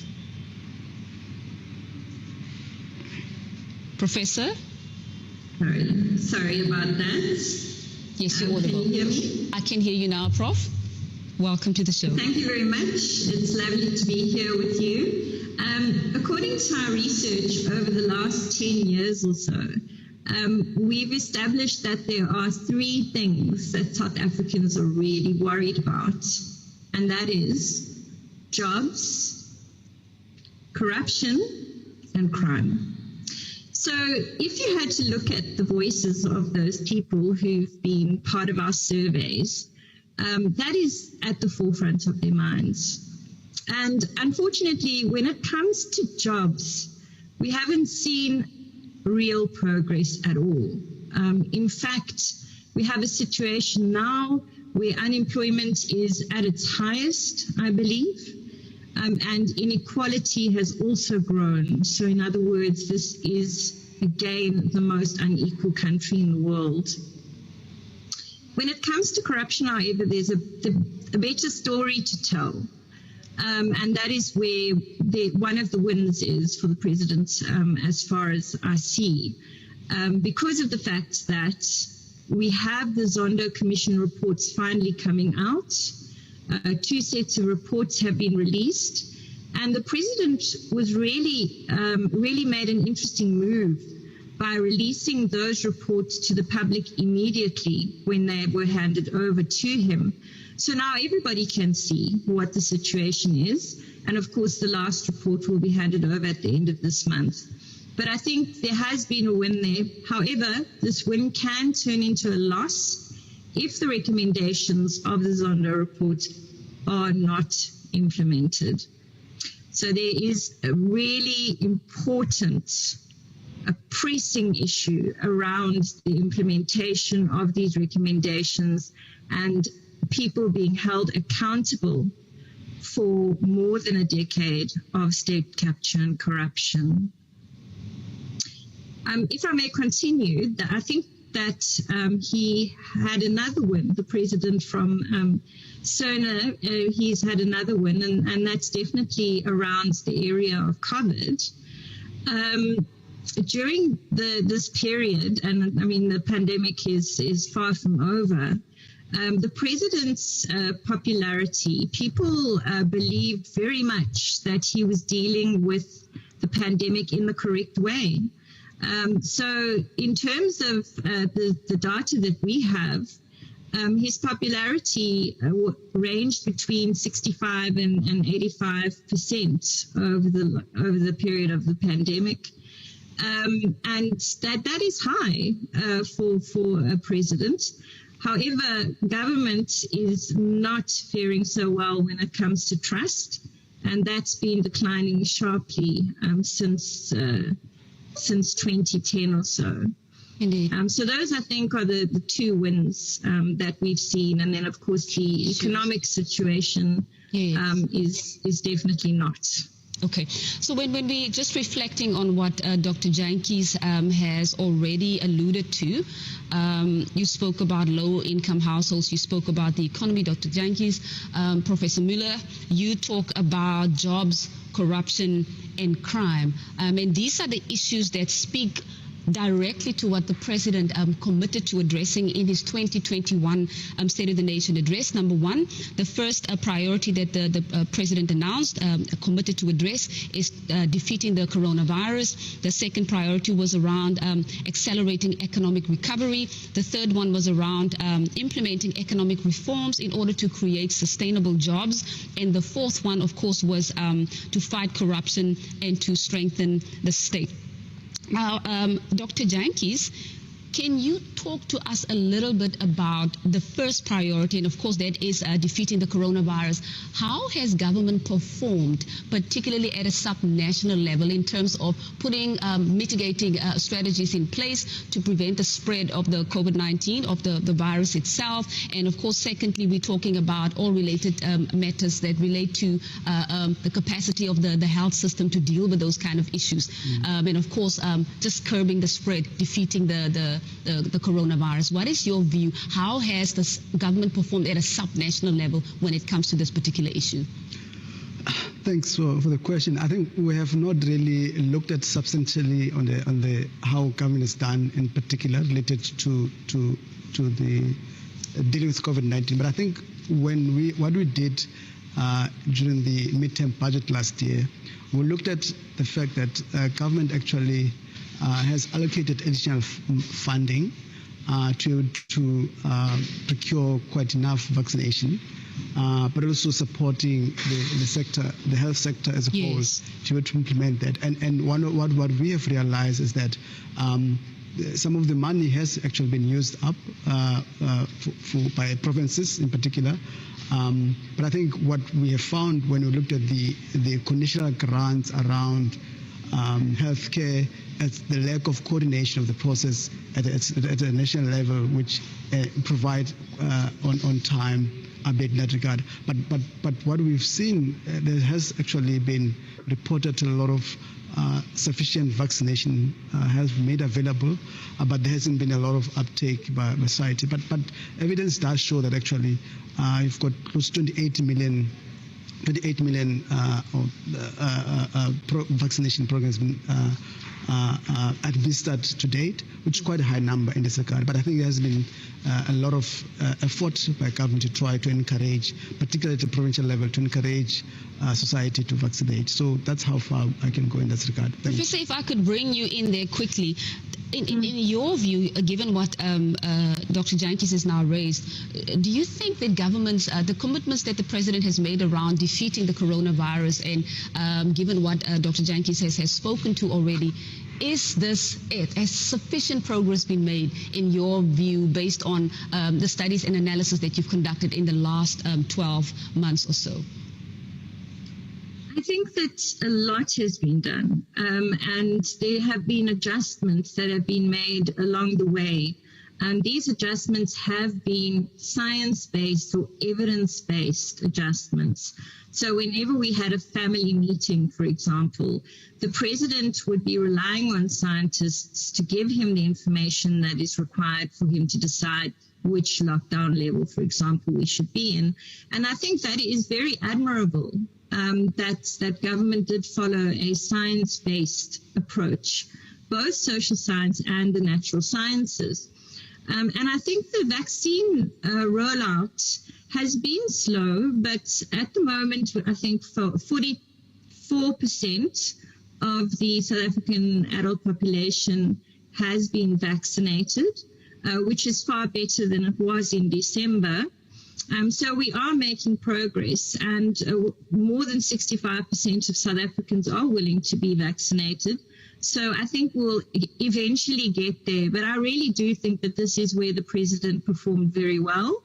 And the public has actually acknowledged that as well in terms of our survey research, in giving him a very high approval rating during COVID. Indeed. So clearly the president, in terms of his first priority, and that is defeating the coronavirus, the government obviously has performed very well based on the scientific research or analysis that is out there. And as you rightfully indicate, Professor, the science-based approach that was taken by the president, as well as the social science-based approach taken by the president, we can clearly say that the president has to an extent, he has delivered. But the other aspect of the COVID-19 pandemic, it is its impact on the economy, and the fact that when we went into the hard lockdown, many people or many businesses closed down, many people lost their jobs. So there is obviously it becomes even more imperative that whatever interventions are being put in place by the state, that those priorities are actually implemented. I want to ask you, Prof, to quickly respond to the issue of state capacity. What, in your view, are the imperatives, the underpinning imperatives of what a capable, ethical, developmental state is, and does South Africa have the capacity to drive or to accelerate transformation within the current context of the COVID-19 pandemic? Well, yes, I believe that South Africa really does have the capacity. Whether the capacity is utilized in the right places at the right times, that's another story altogether. So I would say that we need really urgently to address the fact that service delivery is an absolute mess. So in terms of that, cadre deployment has played a role. And this has been found through the Zondo Commission's inquiries as well. So that needs to be reconsidered so that we get the right capacity in the right place at the right time. And we also need to accelerate the professionalization of the public service so that we can actually get to a point where we are delivering to the people.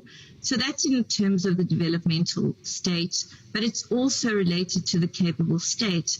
Because if you're not doing your job well, you're not going to be able to deal with any developmental challenges, locally, provincially, or nationally. So I think that we need to push for that as well, in terms of sort of moving away from the cadre deployment system to a professionalized public service. Indeed. Now, Dr. Jantjies, when we talk about state capacity and this concept of a capable developmental state, as outlined by Prof. Mueller, talk to us about whether, in your view, and based on the work that you've done through the Budget Office, does Parliament pay sufficient attention to state capacity? And what kind of systems can Parliament begin to put in place to ensure that it actually zeroes in on, from an oversight perspective, on bolstering state capacity? Because that's clearly, it's a critical priority in order for us to be able to move forward as a country and implement the priorities that are before us. And as announced by the President, state capacity is critical.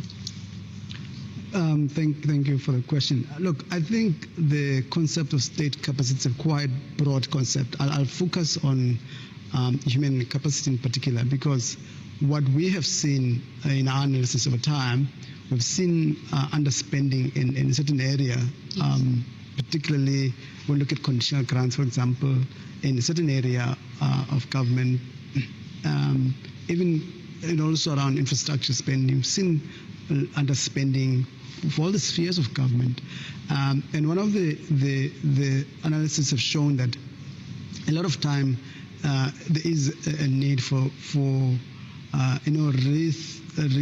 strengthening human capacity, in particular, in the ability for government to be able to implement some of the policy. In particular, I mean, one of the reasons why we've seen capital expenditure making way for consumption expenditure in government is precisely that when you go to local government areas are not able to spend money, whereas we know that the infrastructure is in a bad state, but they return the money precisely that they don't have capacity to spend the money or to implement the projects themselves. That's a big issue.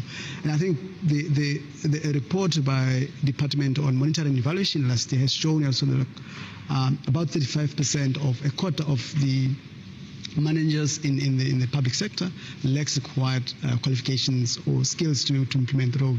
And I think what we have done in that space is to provide that information to oversight models of Parliament, which enables Parliament to invite government departments in particular areas to come and respond to that a situation where how far has state capacity been enhanced, particularly related to human capacity. And I think the issue of follow on or follow through by Parliament committees becomes important, because I think even the Office of the Auditor General has raised that a lot over the years around, particular subnational government. I'm focusing a lot of sub-national government, because that's where the basic services ought to take place in this regard. And there has to be continuous follow-through by parliament oversight model on some of the issues. Absolutely.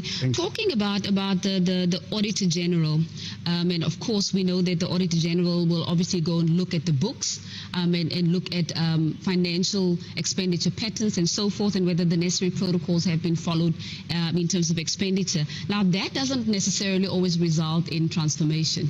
You know, the books might be in order, Professor, and this is a question that I want to pose to you. Talk to us about good governance practices, and if we're talking about books that are in order based on the Auditor General's findings, as opposed to books that are in order but there is no impact on the ground. What are the kind of interventions that can be put in place and that Parliament should actually be zeroing in on to ensure that it's not just money that is being spent in a vacuum, but that there's quality for the money that is being spent, and that there is impact, that the impact is seen on the ground, and that that impact is also measurable. So talk to us about some of the good governance practices that Parliament can focus on, and through its oversight processes, to ensure that those kind of practices become inculcated across the state machinery.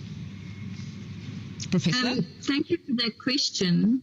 I believe that the issue of state capacity is linked to this.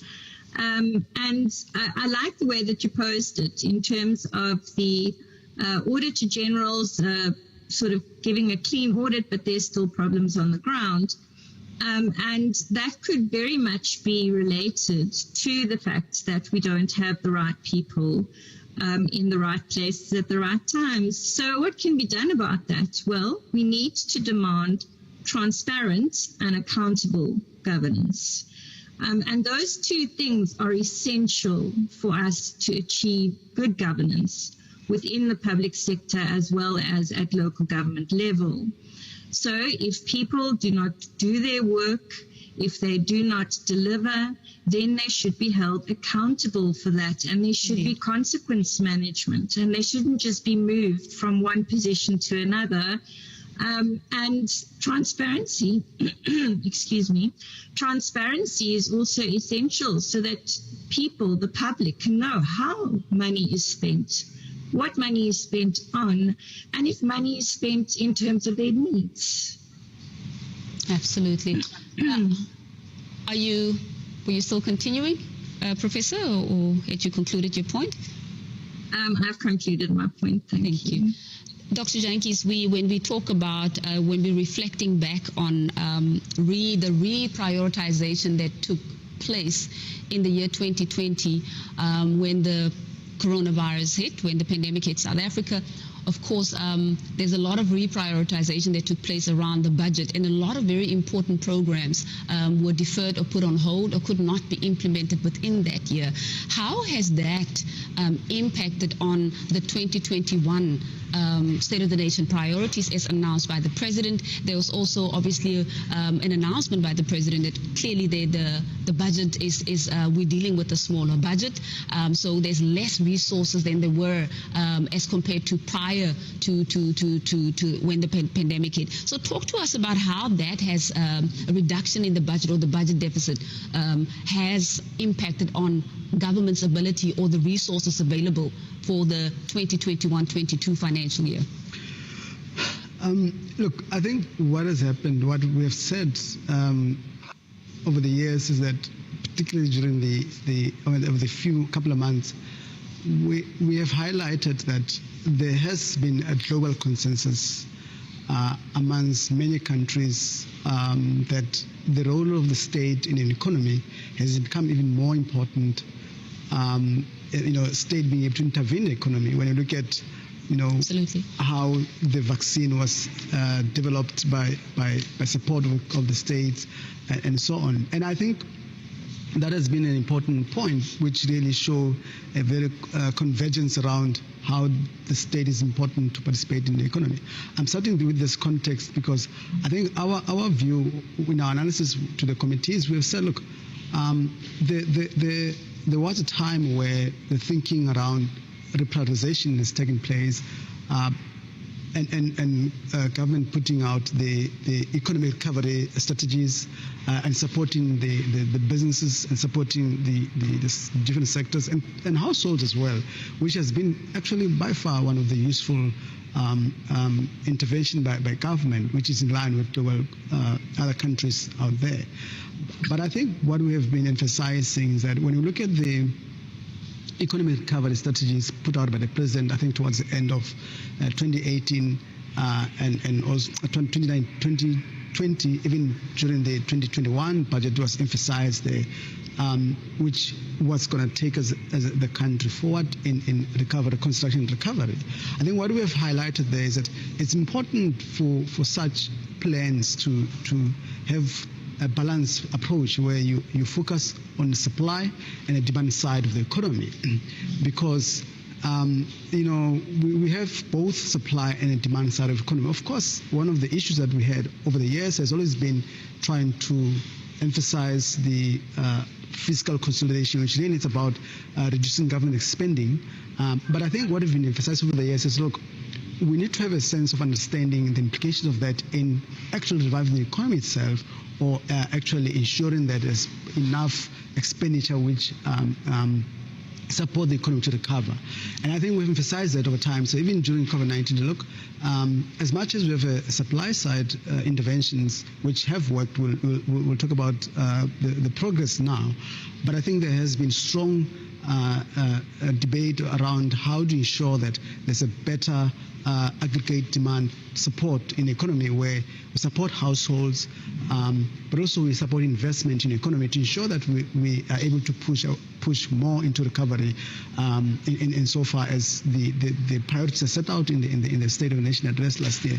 And certainly, when you look at the priorities set out in the State of the Nation address, which have not really changed a lot when you look at previous State of the Nation address, for past 3 or 4 years, it's largely been around economic development, economic growth.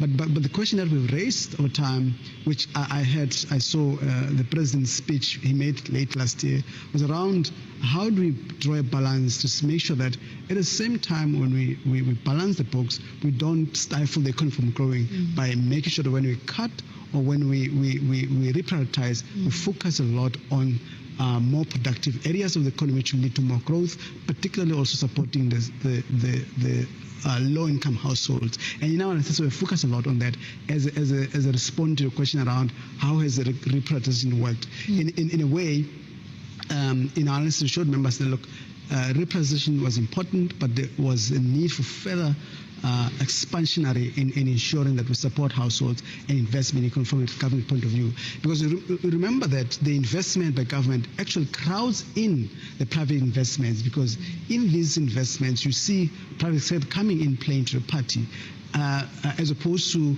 a lot of the priorities were reliant heavily on having private sector running an investment in own. But our emphasis is, look, we have to have both in as a part of the strategy moving forward. And that, in a way, in the long term, lead to growth, which leads to more revenue generation by government, which leads to better balance of books over time. Indeed. Now, that also, of course, ties in with the second priority as announced by the President in his address, in his State of the Nation address in 2021, which is to implement economic reforms to create sustainable jobs and to drive inclusive growth. Professor, I want to quickly bring you in there. And under that, we know and of course that speaks to the Economic Reconstruction and Recovery Plan. And one of the key pillars of the ERRP is the commitment by the President to ensure massive rollout of infrastructure throughout the country. How in your view, based on your research and analysis, has government performed in the last 12 months in relation to this particular pillar of the ERRP? Well, it's difficult to assess because sometimes we are not made aware of what is happening. But in terms of some of the things that are put forward in the media, we can see, for example, there's a focus on ports. Because if our ports aren't functional, then we have big problems. So the infrastructure developments around ports and transport from and to ports. I think there has been quite a lot of investment in that. And we know we also try to invest in our own cell phone company, and in terms of the infrastructure related to that, although that didn't work out very well. So it's a mixed bag, really.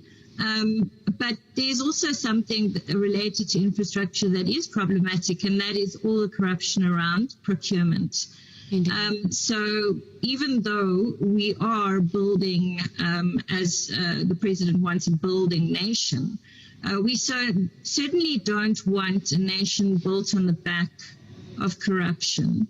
Absolutely. And So when it comes to the second priority under the ERRP, Professor Dr. Jantjies, I beg your pardon, it also speaks to a massive increase in local production.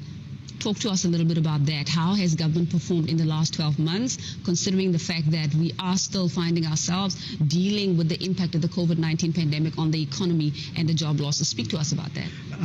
Prof is correct that what we tried to do as an office as well over the last, we did try to have a sense of how far has the progress been made with the ERRP. But I think what the few things there. Firstly, most of these priorities or plans will probably take a long time to really get them effected. But I think what has been a lot achieved is around putting policy in place, putting some of the framework in place. So a lot of planning has been done, putting master files, master plans around sectors to support certain sectors and so on. And I think there has been a lot of emphasis around industrialization as well, but also looking back, as you rightfully say, in the localization. And one of the report I was looking from the Small Medium Enterprise Department relates to trying to zoom in to establish a network within the small businesses on localization to say what are the policy directives which encourage or drives the investment within the localization. So in a way, what I'm saying is that most of the work that's been done is a lot around planning as per se, but also recognizing the difficulties around coordinating the whole thing. Because in our report, what we have shown and said is that, look, then there has to be an understanding that the economic reconstruction recovery plan was actually programs that were based on already existing programs. So measuring the progress would not necessarily be easy because it's not like it's a new thing that I put in it, there was already progress in place. I suppose the issue, what we came up was to say, look, how much of it has been reporting on it by government departments. And I think last week or 2 weeks ago, the Committee on Appropriations had invited the Minister of Finance to provide the status on a recovery plan. And the Minister noted that actually it's quite difficult to call some of the progress on this. But what is clear is that the plans have been put in place, the policy have been put in place, but there hasn't been much of the implementation. And in the debate we had with the committee, when we presented the committee, was a recognition that it might take some more time to implement those. And one of the points we raised was around the fact that there has to be a clear balance, as I made earlier on, between both the demand and supply side of it, which demand would have supported aggregate consumption within the economy. So in answering the question, there are framework in place, and there still have to be progress reports on that front, and it's not very clear how far much of the implementation has been done, but related particularly to localization there. Yes. Professor Mueller, shouldn't that be a cause for concern when we're thinking about the fact that even when departments are called to account on such a critical priority such as the implementation of the ERRP, and we're talking about localization, we're talking about the employment stimulus to create jobs and support livelihoods, shouldn't that be a cause for concern? I mean, and as you rightfully point out, these are not new programs. Yes, they have been repackaged, but the economic trajectory obviously we're still on the same path. It's about inclusive growth. It is about creating jobs for those who are unemployed. But now we have more people who find themselves being unemployed. What kind of systems, Professor, can we then put in place? Can government, or particularly Parliament from an oversight perspective, put in place? Because there has to be a measurability, some kind of system that you have in place to measure progress, whether it is within 2 years or 3 years, but you need to have systems in place. Talk to us about what should Parliament actually be looking at when assessing progress made in implementing these key aspects of the ERRP. Professor? Yes, thank you for that question. I think it's very important for there to be constant reporting on what is happening on the ground. I think there has been a problem with that.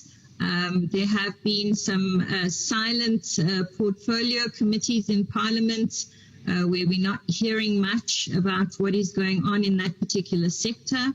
And so the whole issue of report backs are exceptionally important. And this adds to the issue of transparency that I was talking about earlier. And then once you have that report back and you feel that not enough is being done, that's when the accountability and consequence management comes in. So I think it is a matter of constant monitoring. And then we also have a department in this country called the Departments of Planning, Monitoring and Evaluation. And they should also be part of this process and be reporting to Parliament on what they're finding in terms of their research and their analysis. Indeed. Clearly, there's a clear indication that it's not that there is an unwillingness to report.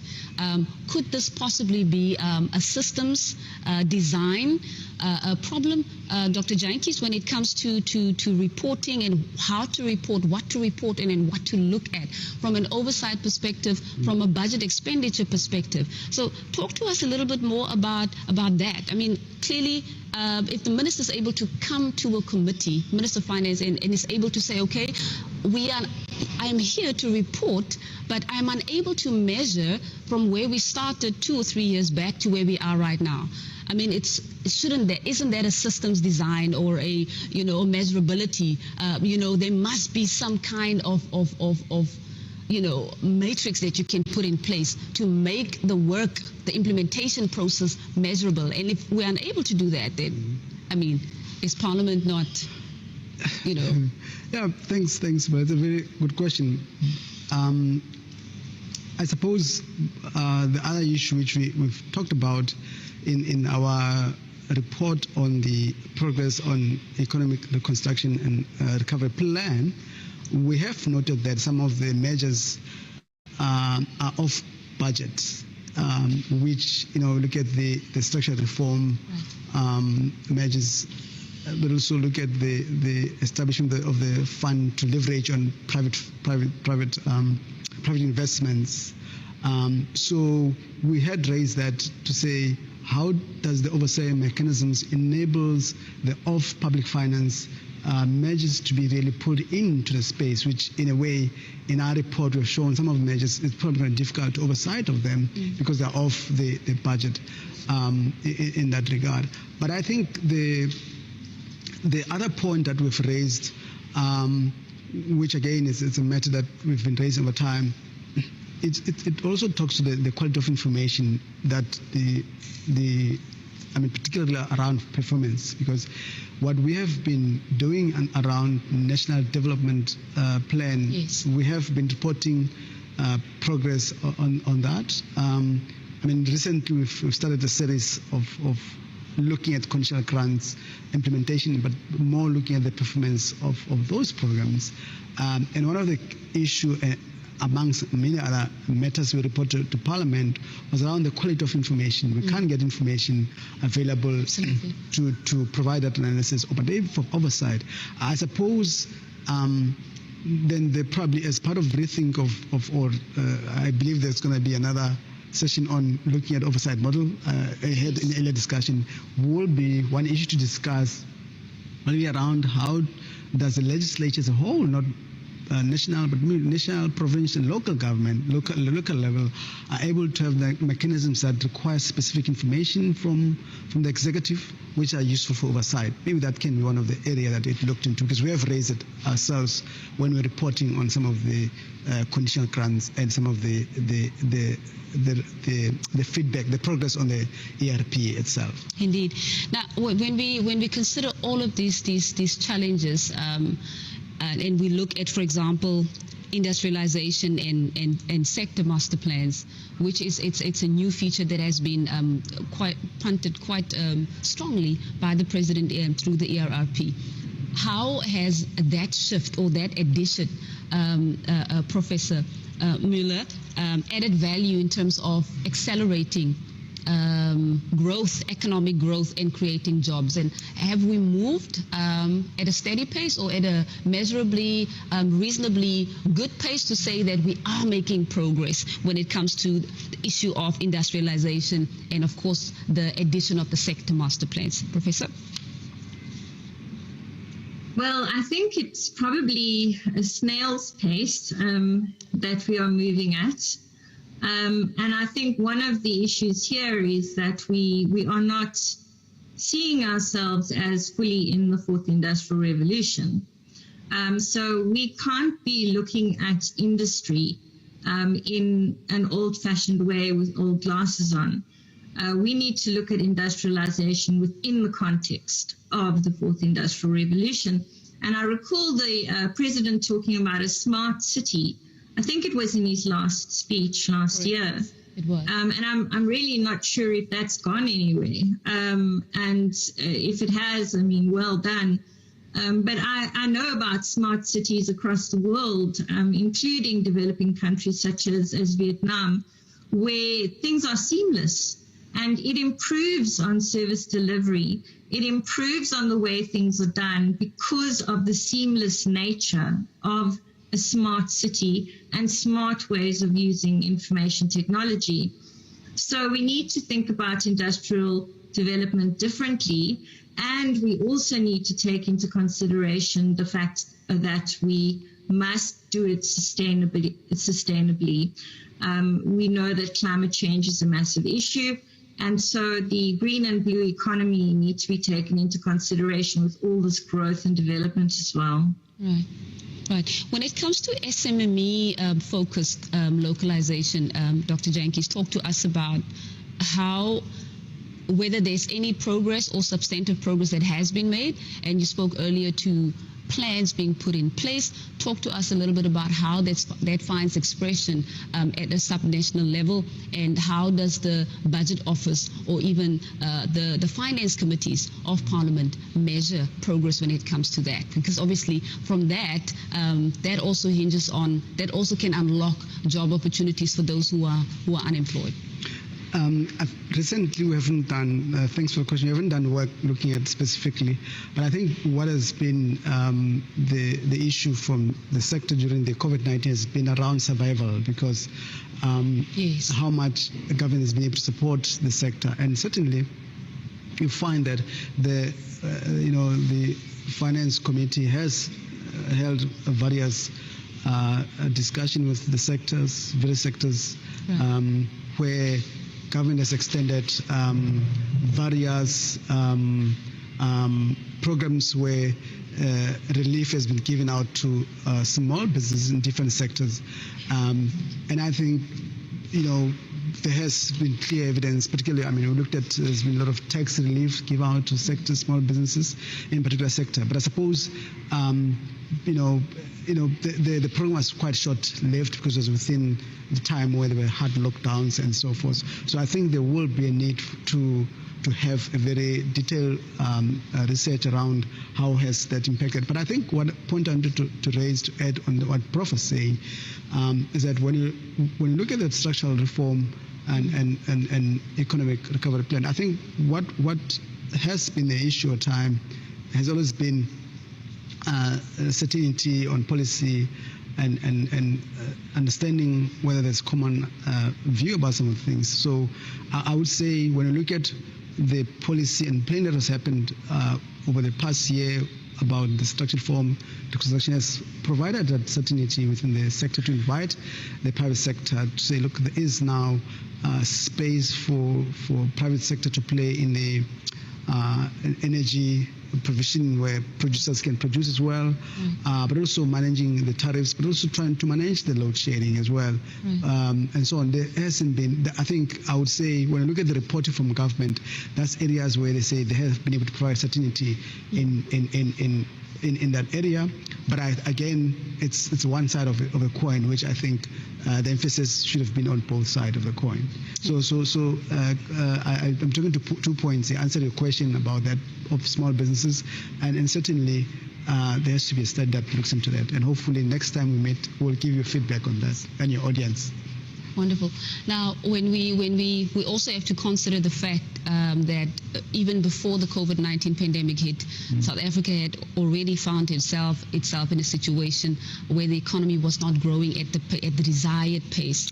But prior to that, we must also take into consideration the much broader historical context of the inherited inequalities in South Africa, and of course, with our democracy being 26, 27 years old at the moment, there's a lot of deep cleavages when it comes to poverty and inequality in the country and unemployment, which half of it or most of it, as some have argued, it's what we have inherited. And of course, there are systems in place, the policies are there to ensure that we take the country forward. But does it make sense to then expect that things will change overnight, particularly when you've inherited such an unequal society already, Dr. Jantjie? So speak to us quickly about that, and about how do you then balance between, of course, there's an expectation. The country is waiting for the president to deliver his State of the Nation address a little bit later this evening at 7 p.m.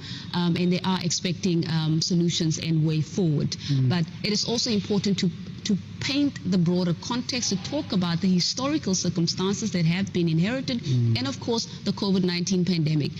With the systems that are in place right now, realistically speaking, when we're talking about social compact, when we're talking about the partnerships that are required to implement, to ensure implementation, do you think over the last 12 months, government and through the president's leadership has been able to bring together, to create that social compact with all sectors of society to ensure that the plans that he announces are implementable? It's a difficult question because I would have to check a lot of my research there. I think what I want to start answer, how do I answer the question is this. When you look at the panel report that was written by former President Kgalema Motlanthe, it has laid out some of the challenges in our society in implementing the legislatures and so forth.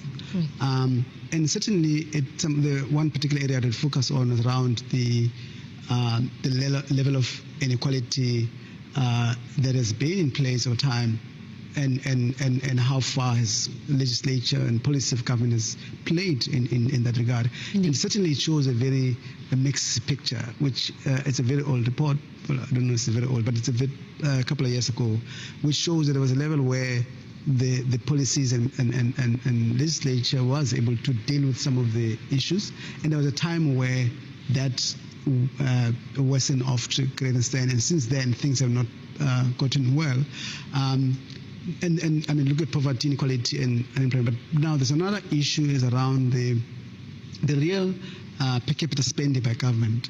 One of our concerns we've raised is that has been declining, particularly on areas that are so important: social security, health, and education. And when you start having, even over the medium term, there has been indication in the planning that there will be declining in those areas. And the assumption I would make that certainly there has been a lot of engagement within the social partners in trying to recognize the need of dealing with those mechanisms and having different role players in playing their spaces. And I would hope also that some of the role of different players that we play are quite clearly strong.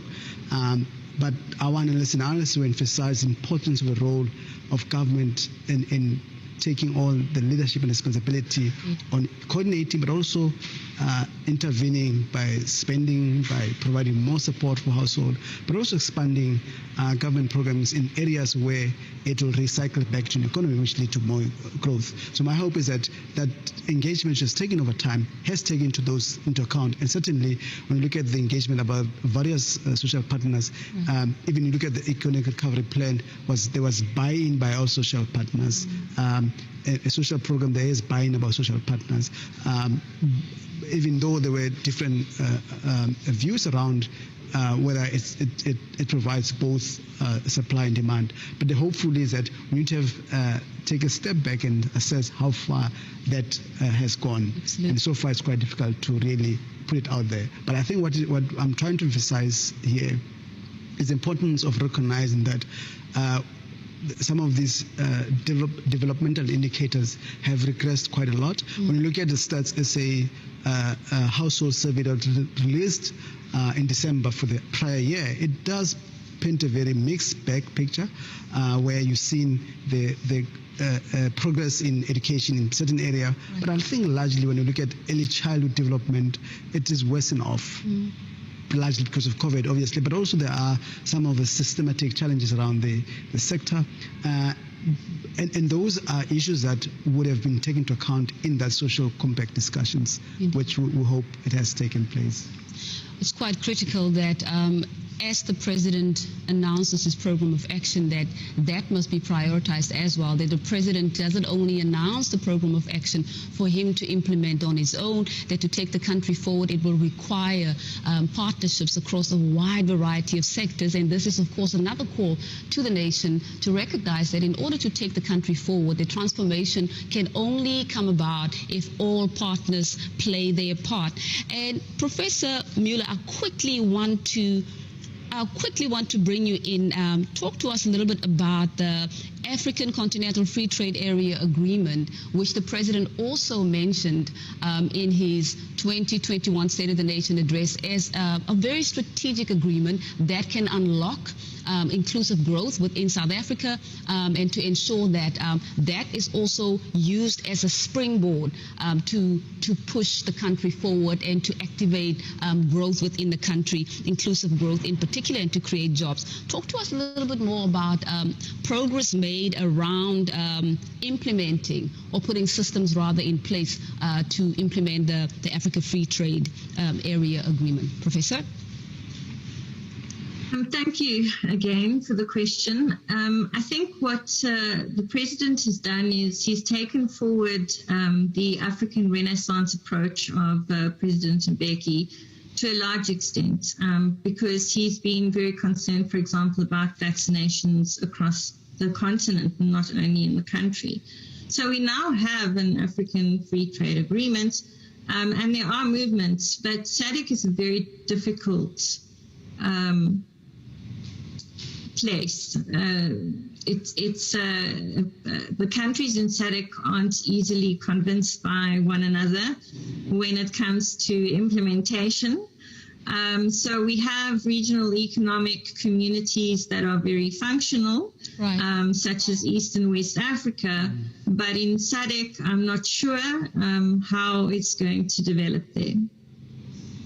Indeed. Now, when we quickly link that issue, the context around the Africa Free Trade Area Agreement to the President's investment drive, and we know that the President has indicated in his 2021 State of the Nation address that there's a 5-year target of 1.2 trillion, and out of that they've already got commitments for 773 billion in investment commitments. Now, talk to us about, and I think it's probably a question for both yourself, Dr. Jantjies, and Professor Mueller to respond to. How do we then begin to measure how these investment commitments are being utilized for inclusive growth at the subnational level? And we're talking about obviously it's important where growth takes place. There are big companies that have been around for many, many years, and if those companies continue to grow and the SMMEs, the small, the SMME in a particular district is not growing, then clearly we're sitting with the problem. So talk to us about how we can begin to measure progress when it comes to these huge amounts of money. I mean, that's a huge amount of money, that the president has been able, and it's commendable that the president has been able to raise this amount of money. And I'm sure by the end of the 5-year term, the 5-year target is 1.2 trillion. That is also, I'm sure it will be done. But now the question is, how do we then measure how that money is being disbursed, where it is disbursed at the subnational level, and how do we measure the impact? Dr. Jantjies? I think one of the focus of the economic recovery plans around industrial policy. One of the difficulty of our economy, last year in our economic development discussions, there was around look at the reasons why we have not been able to develop as economy that we want to, is around the fact that we prematurely deindustrialize as an economy, and as a result, we've not been able to develop quite skill as well, in particularly more productive sectors as an economy, and as a result, skills in those areas have not been developed. So I would say the most important part of it is to have a very clear industrial policy which really will drive which areas of investment are more important, particularly that the focus has to be around productive sectors of economy, because or secondary sector of economy, because they have multiply effects for both the other sectors of economy. And if we have a clear industrial policy, which I've seen in the reports on the progress, it has also been a focus to ensure that a very clear industrial policy which has a localization component into it as a part of a policy or mechanisms to direct investments where it should be. So once we have that in place, it allows us to really have a sense of where growth or investment should be made in the economy. So I'm quite going to emphasize the importance of industrial policy, which will guide investment, which areas of investment will be in that regard. Indeed. Professor Miller, your take on how investment can be disbursed at the subnational level, and how do we then measure progress? I'm sorry, I have to say I'm not an economist, and I wasn't expecting these questions. They weren't the ones sent to me. So I don't have an answer for you. It's not an economics question, it's a societal question. Let's just go to the next one. Okay.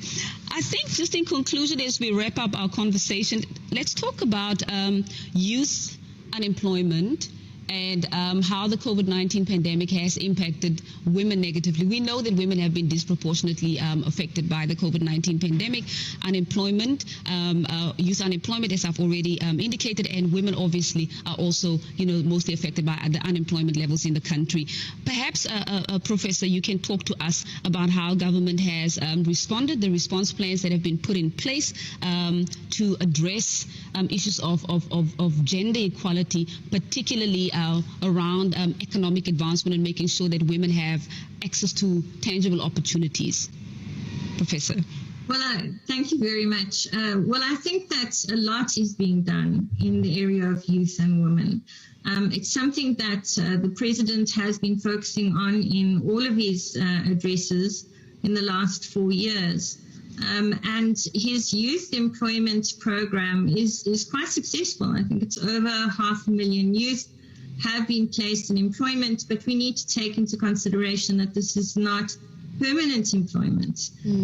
But at least it provides an opportunity for the youth to gain the experience that will allow them to go out into the marketplace and say, I have the experience to do this job. So I do think that his policies around the youth are solid, and that there has been good progress there.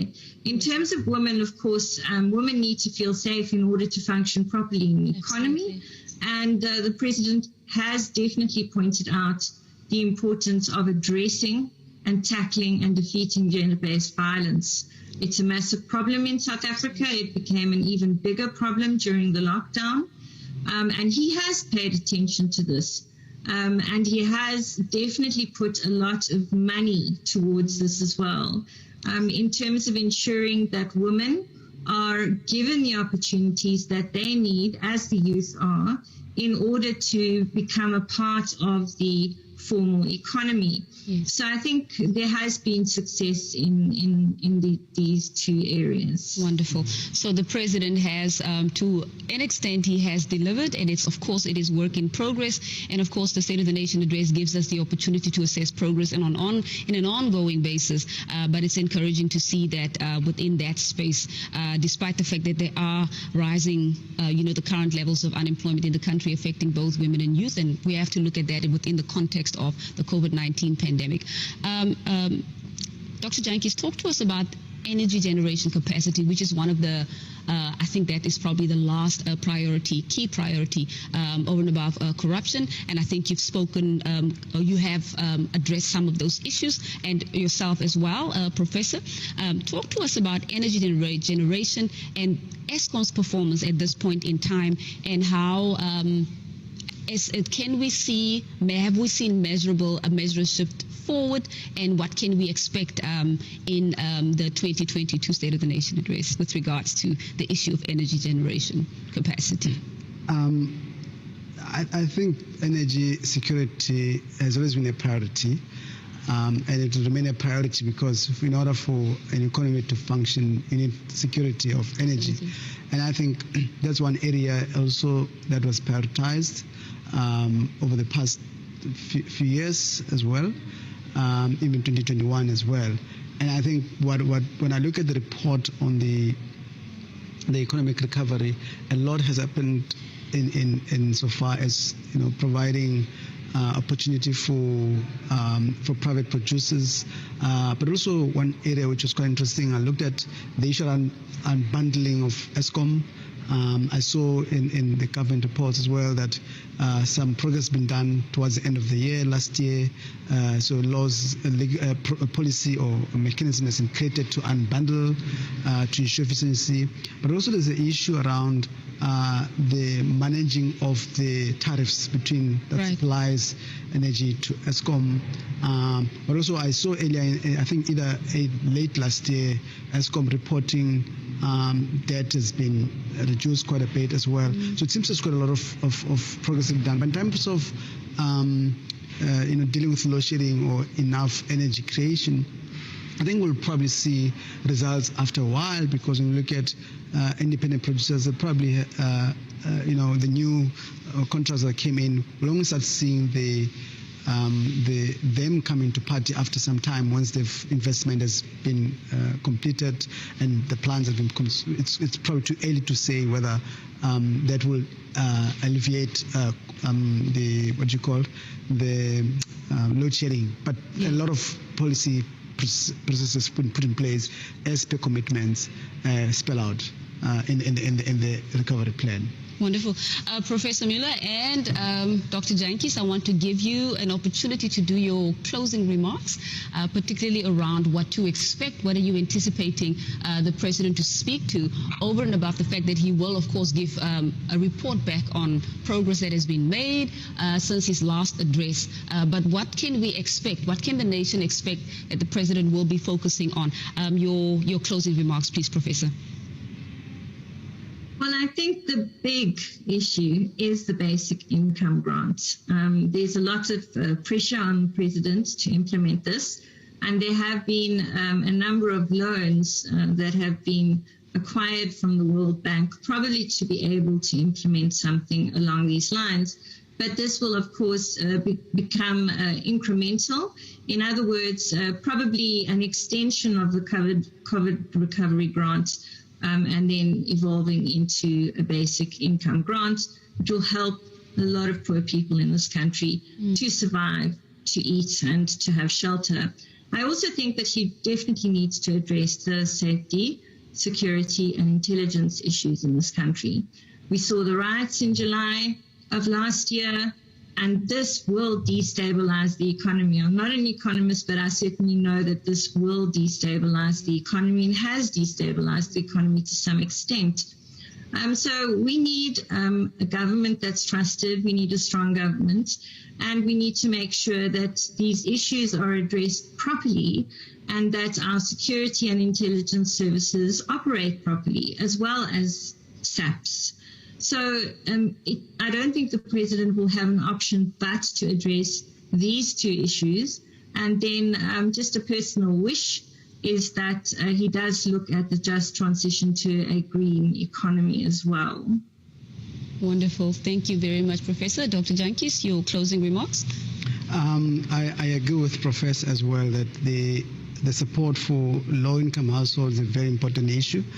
Maybe we'll need to have a different time to talk about the big issue, but there's sort of consensus around society, around the need for support of low-income households. And you have to agree that as a society that there are probably going to be people in our society who might not work at all, and what does the big mean, and how does that, get conversation become more about be seen as an economic policy rather than as a social policy in a way. And I really, I don't expect a lot of difference. As I said earlier on, I think what has been the framework of the State of Nation has been quite similar over the past 4 years. Similar issues been raised, but I think that's the main issue. But the issue of investment is a very important issue. Government being able to invest in the economy, that is important. Yes, it's important to attract private sector in investment to invest in the economy, but investment by government must not be seen as not important in the economy, because as I said earlier on, investment by government crowds in the private investment, doesn't crowd out the society in that regard.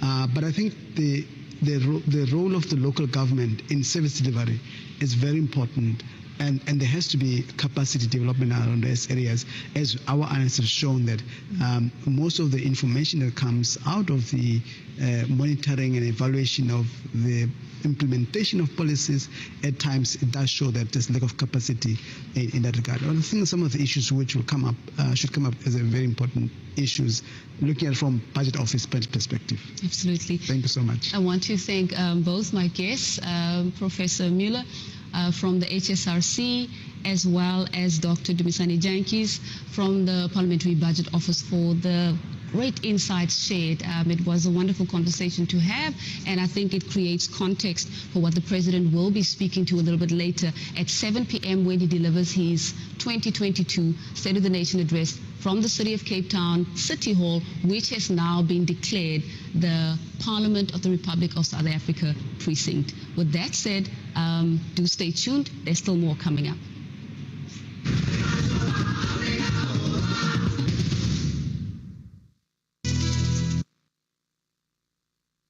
Parliament consists of two houses, namely the National Assembly and the National Council of Provinces.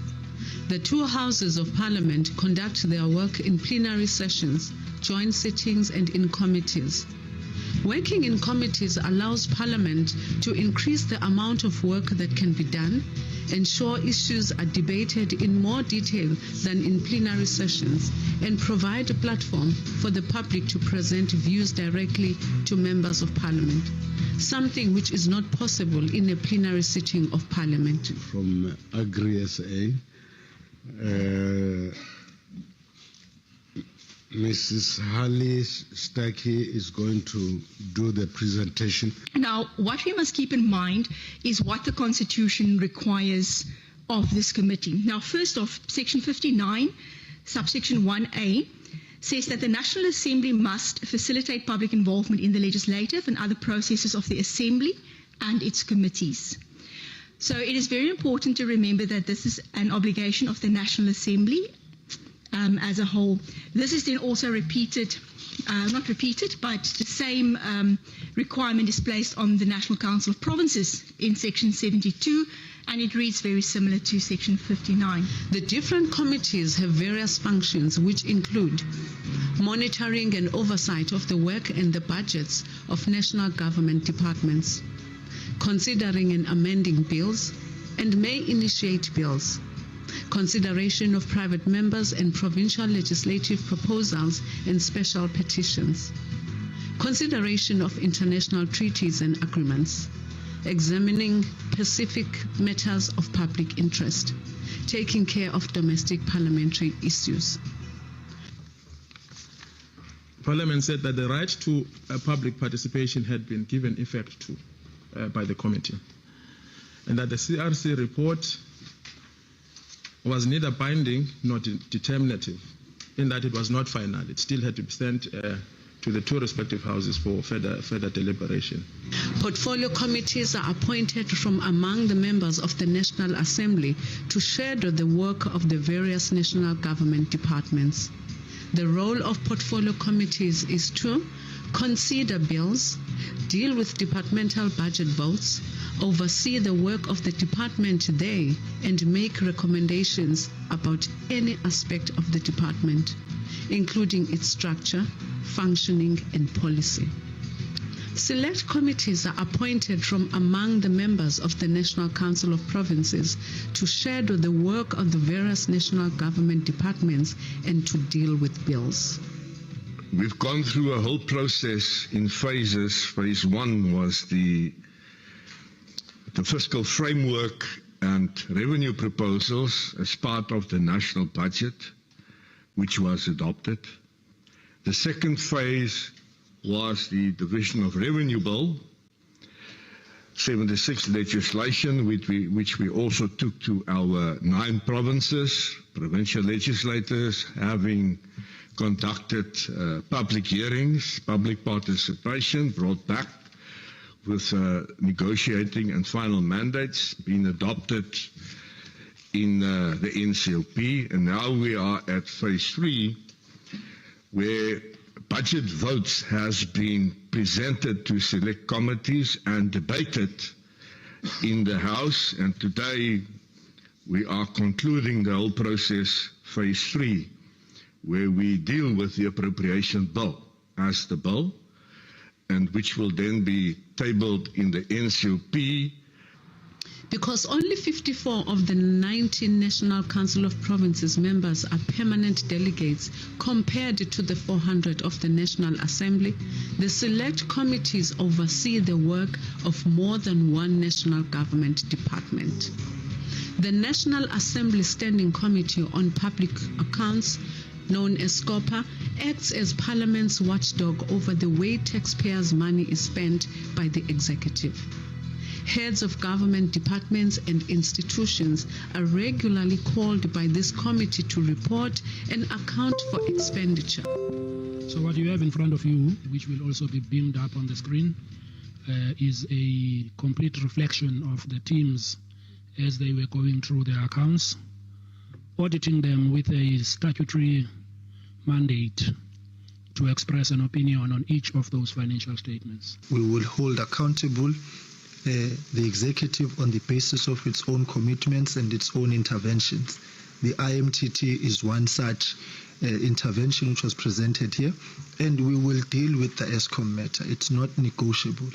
So I raise this to say I quite frankly do not have the time nor the energy to be sidetracked, and for the committee to be sidetracked to now deal with an issue of absenteeism. The fundamental issue is the issues at hand, and that issue is the municipal debt. The Standing Committee on Public Accounts can recommend that the National Assembly takes corrective actions if necessary. The National Assembly has a number of internal committees that deal with matters affecting the running of Parliament. The committees normally consist of senior members of Parliament. Amongst these are the Rules Committee and its subcommittees deal with the House rules, the budget of the House, support for members, internal arrangements, and the powers and privileges of members. The Program Committee that plans the work of the Assembly, the Disciplinary Committee, and the Committee of Chairpersons. The National Council of Provinces has its own domestic committees. The Rules Committee and its subcommittees will deal with the NCOP rules, the NCOP budget, parliamentary privileges, internal arrangements, international relations, and delegated legislation. The Program Committee plans the work of the NCOP, and the Committee of Chairpersons makes recommendations about the functioning of committees and other NCOP forums. Plenary has also been scheduled, and the purpose is to consider the vote and schedule as well as the appropriation bill. If we are happy with the program, then we should move on to the next item, which is item 7. Report on subcommittee business and report of legislation before select committees. Parliament or one of its houses may appoint an ad hoc temporary committee when a special task must be done. When the task is complete, the committee is dissolved. The National Assembly and the National Council of Provinces together appoint a number of joint committees. For example, the Constitutional Review Committee, the Joint Standing Committee on Intelligence, and the Joint Standing Committee on Defense are statutory committees. This means that they are established by the Constitution or by an Act of Parliament, as well as in terms of the rules of Parliament. Committees are proportionally represented. What are some of the challenges that you have encountered following that outbreak? Thank you. Some of the biggest challenges was in the ever-changing scenario of COVID-19 and directives is to get everybody on board, everybody focused and motivated. That's for the staff and for the learners and for the parents, because very often there were confusion on what are we allowed to do and what not. Are we allowed to do sport and what type of sport and etc. And that led to a lot of challenges in managing the whole school. How did you manage with your team to get past those challenges? Well, luckily we sat together and we planned and we communicated to the parents on a regular basis and with the learners, so that at least all of us try to understand the method behind the madness. Wonderful. And now that today marks the first day of the school timetable, and the President will be delivering the State of the Nation on Thursday, what are the critical issues that you think the President should focus on when he's addressing the nation on Thursday? From a schooling point of view, educational point of view, I think he should really address how to keep more learners in the system from grade 1 up to grade 12. And secondly, how to recover the economics of this country. And thirdly, job creation. I think that's a huge challenge. Learners going through school and then they don't have jobs, they don't have work. We need to address that.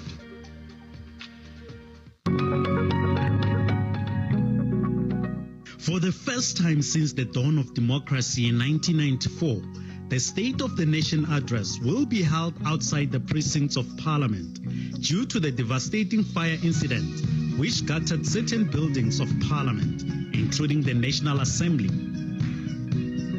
The majestic and historic Cape Town City Hall, at the heart of the Mother City's Central Business District and its adjacent Grand Parade, will host the August Sauna 2022 by the President of the Republic, Mr. Cyril Ramaphosa.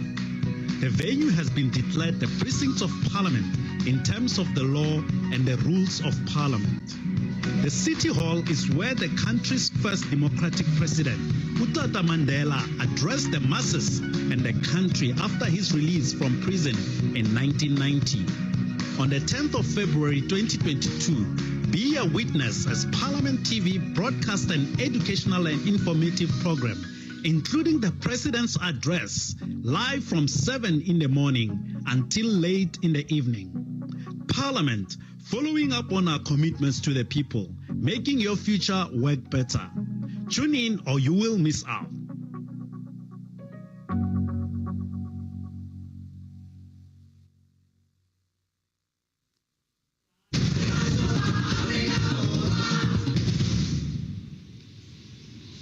Good afternoon to our viewers at home. My name is Sibulelo Mbulane, and we are coming to you live from the Cape Town City Hall, which is where the State President, His Excellency Ndate Cyril Ramaphosa, will deliver his 2022 State of the Nation address. I am now joined by the Chairperson of the Financial and Fiscal Commission, Dr. Patience Nombeko Mbava, who will be talking to us a little bit more about the work that was done by the Financial and Fiscal Commission, the advice that was given in the last year, and what kind of progress has been measured, if any, at this point in time as we get ready to receive the President's all-important 2022 State of the Nation address.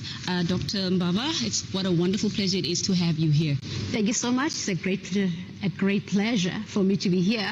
Wonderful. So hot in Cape Town. It is very hot in Cape Town. And it started off with a rain. It was raining this morning, and we thought it was going to rain. Yeah. And then, true to its nature, the Cape Town weather always changes. Absolutely. So now it's hot and sunny. Talk to us about the mandate, the constitutional mandate of the Financial and Fiscal Commission. So the Financial and Fiscal Commission is a constitutional body, an independent constitutional body, which is mandated in Chapter 13 of the Constitution to advise government on financial and fiscal matters. So before the Minister of Finance tables the Division of Revenue Bill in Parliament, as per the Constitution and the Act, he must consult the FFC and consider the recommendations of the FFC. So on an annual basis, the FFC compiles what is called the Division of Revenue recommendations to government. So these are recommendations that seek to assist government in terms of the equitable division of revenue. So we look at issues, socioeconomic issues, financial matters, so that there is an equitable share of the revenue. If you remember, in terms of the Constitution, we divide national revenue across the three spheres of government: local government, provincial government, and national government. So that division must be equitable. Across the three spheres. The role of the FFC then is to advise as to how equitable that is, and also to point out the gaps in terms of policy implementation, and to make recommendations of how we can strengthen implementation and the policy frameworks. Right. So talk to us about what happened in 2020 when the COVID-19 pandemic hit, and programs had to be reprioritized and money had to obviously be shifted in order to mitigate the impact of the COVID-19 pandemic. How has that impacted on the budget for the 2021-22 financial year, and has that did it lead to a budget deficit, and did it impact on how government was able to prioritize, and the advice, of course, that was given by the FFC about what should take priority for the year 2021-22?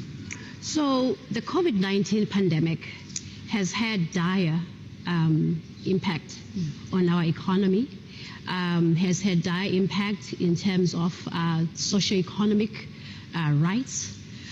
If we look back on the budget in prior years, what was quite key is that the budget must always ensure that basic socioeconomic rights of our people, like the right to education, the right to housing, and all other basic services, are always catered for in the budget.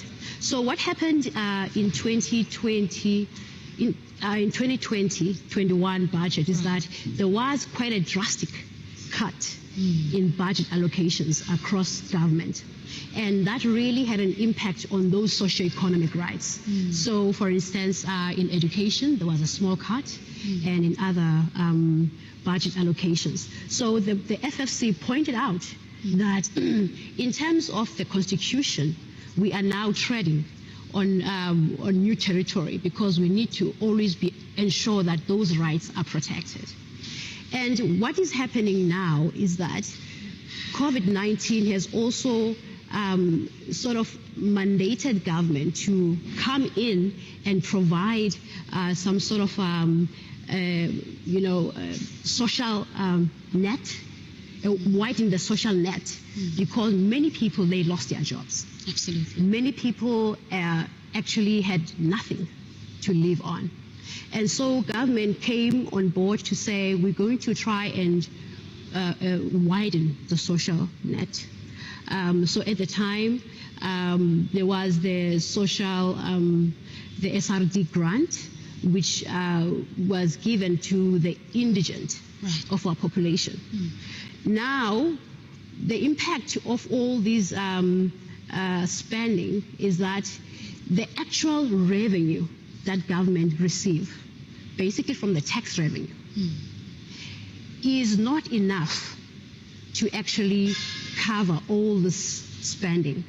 So now we are actually treading on very risky ground, in the sense that our revenue is less than our expenditure. So we have a growing budget deficit. So this budget deficit actually has been accumulating since, if you even go back to 2018 up until now, but currently we have about 4 trillion rand of accumulated budget deficits.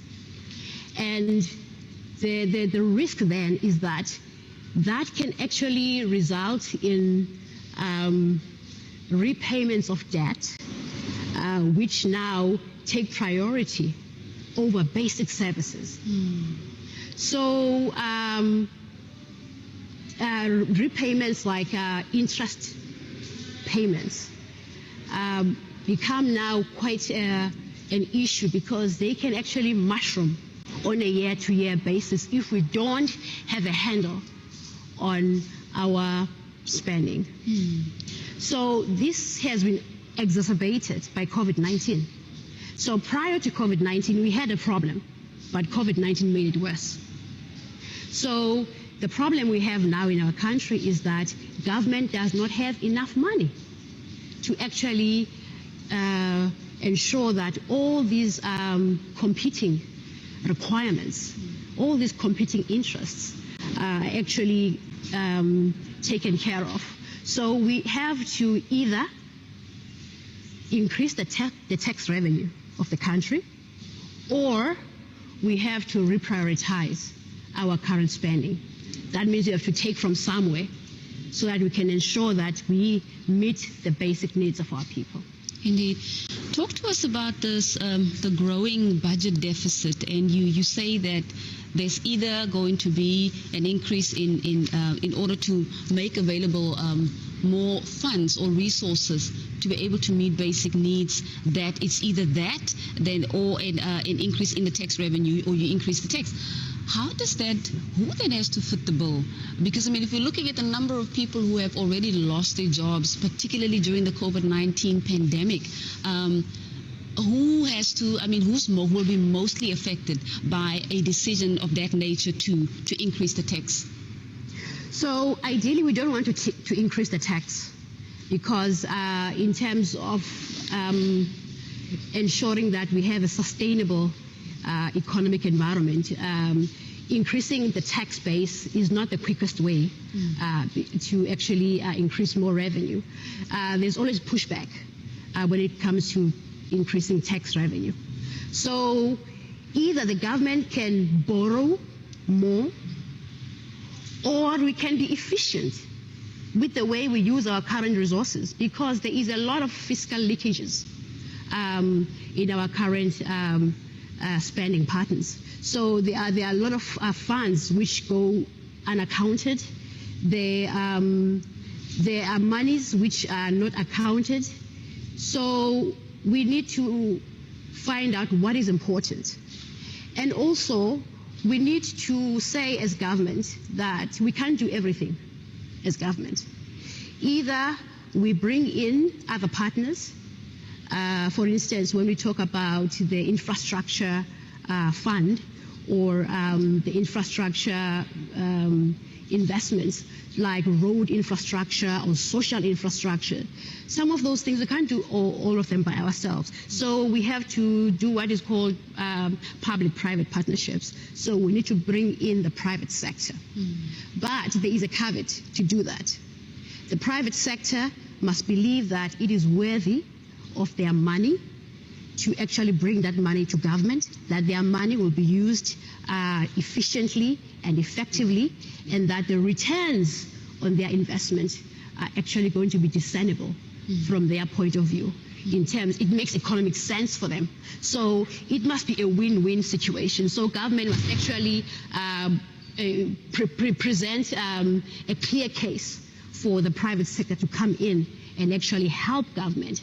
So it means that there must be a stable policy environment as well, so that people can know where is government going in terms of the economic framework, where are we going politically, is it a safe environment, what are the risks of investing in South Africa. So it's about actually bringing in investment to help us to actually close this gap, because quite clearly now we are treading on very dangerous territory, because now if the revenue, for instance, if I look at my figures here, if we look at the revenue from the tax revenue in this country, in 2020-21, we had a revenue of 1.2 trillion.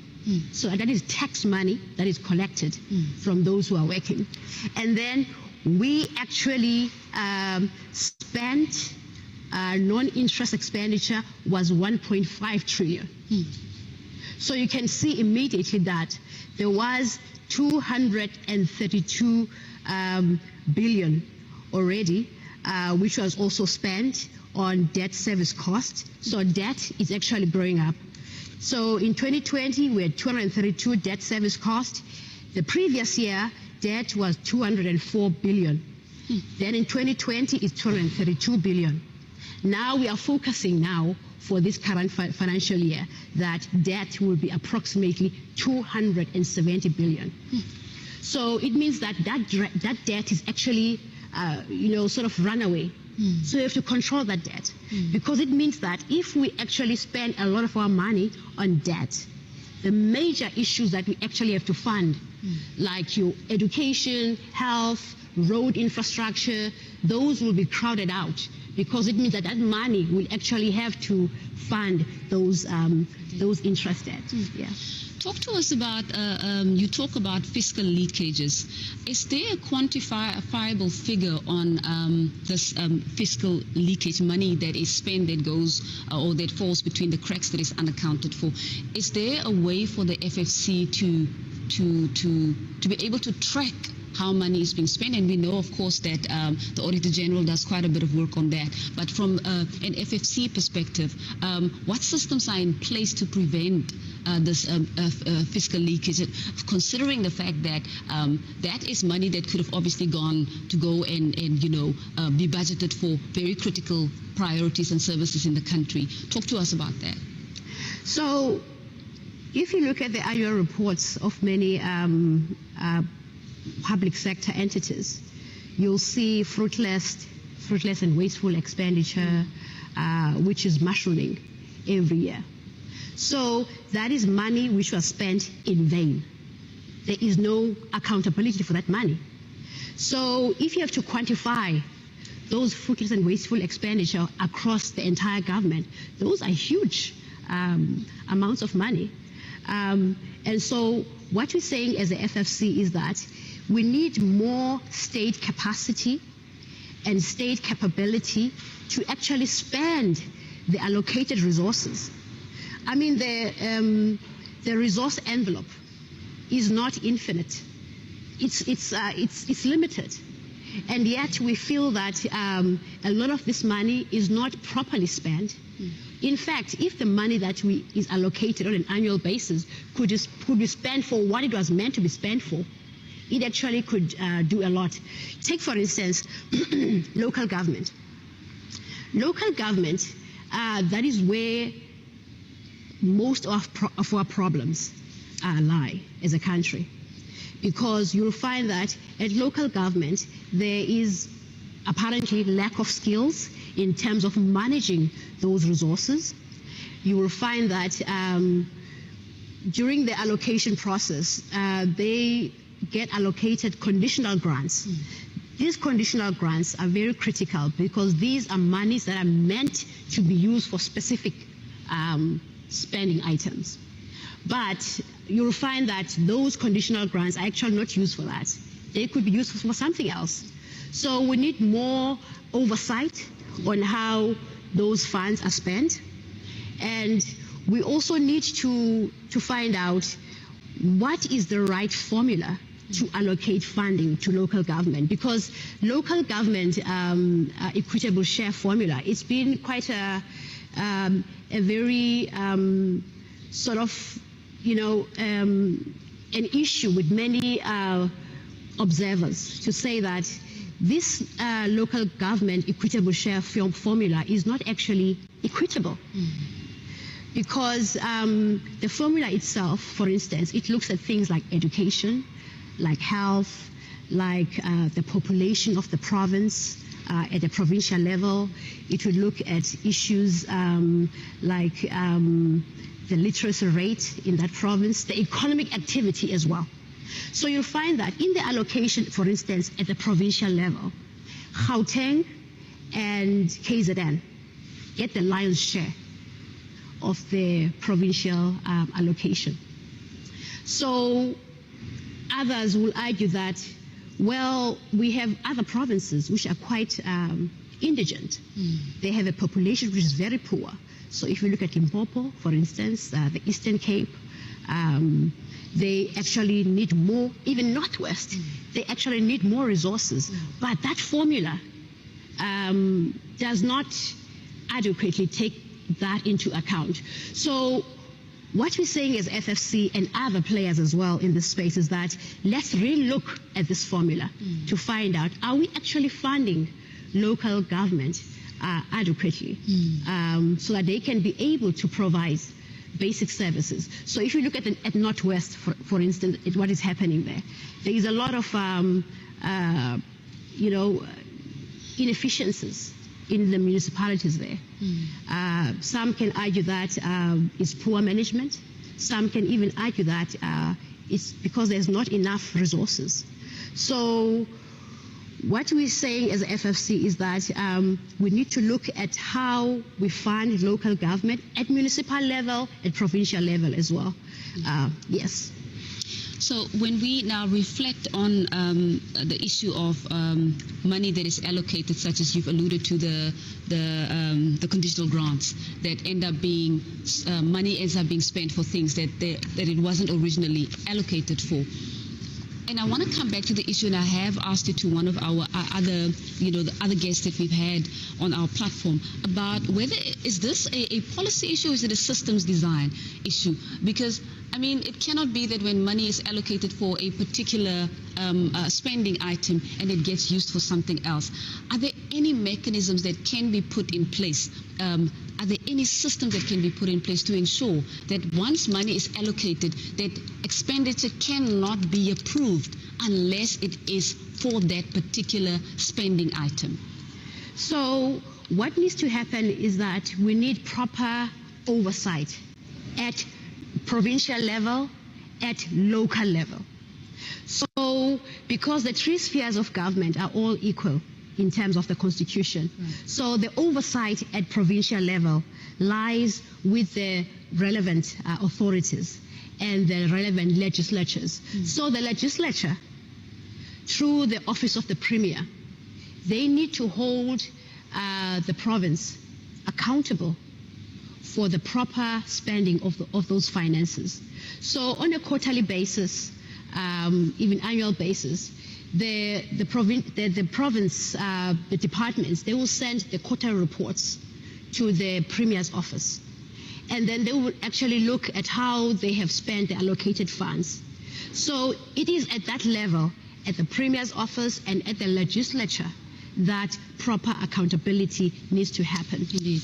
So I would say that that is where we need to strengthen monitoring and evaluation, we need those skills to ensure that the funds are spent for what they are supposed to be spent. Because what is quite clear is that at national level, provincial level, there is not much that is, that is problematic, much more than it is at local government level. That is where the problems are.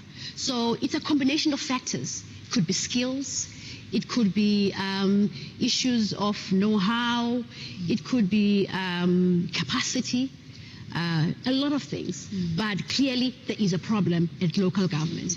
And we need all of us to ensure that the foundation is right.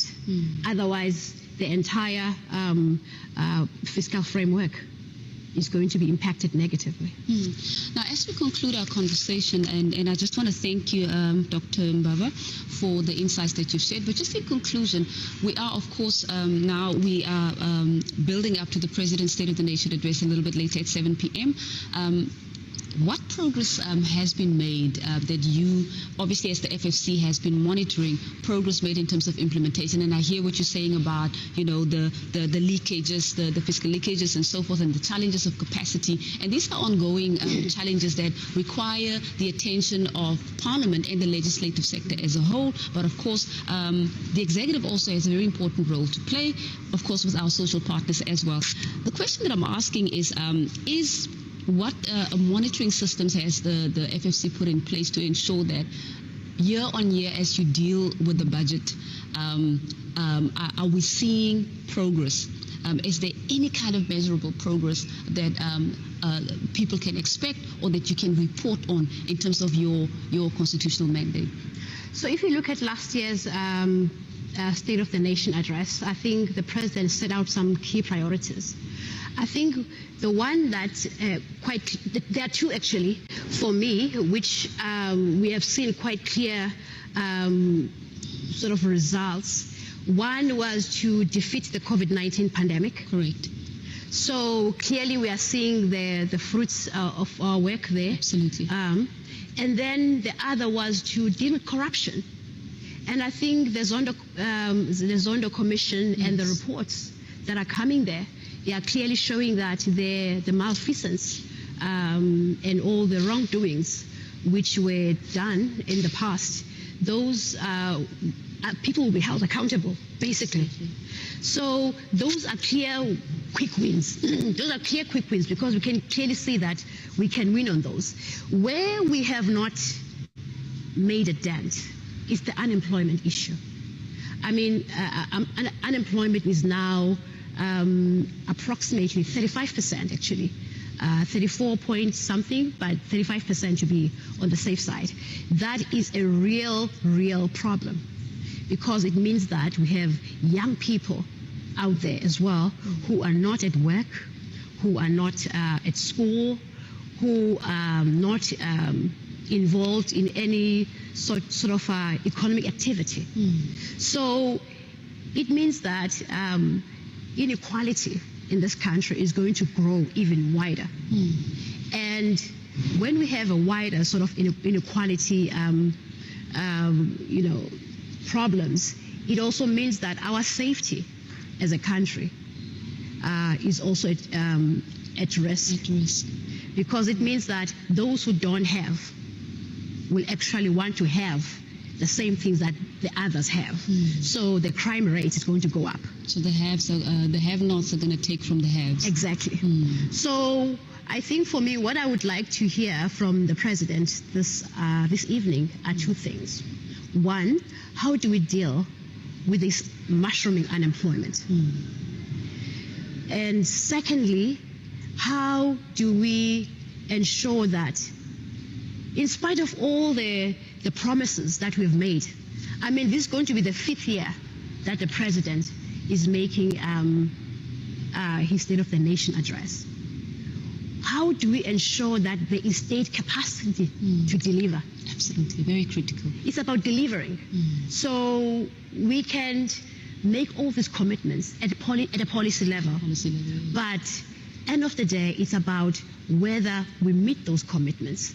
So as I said, I think looking back at the previous SONA, there are some quick wins, some, things that we can say, things that can have been done.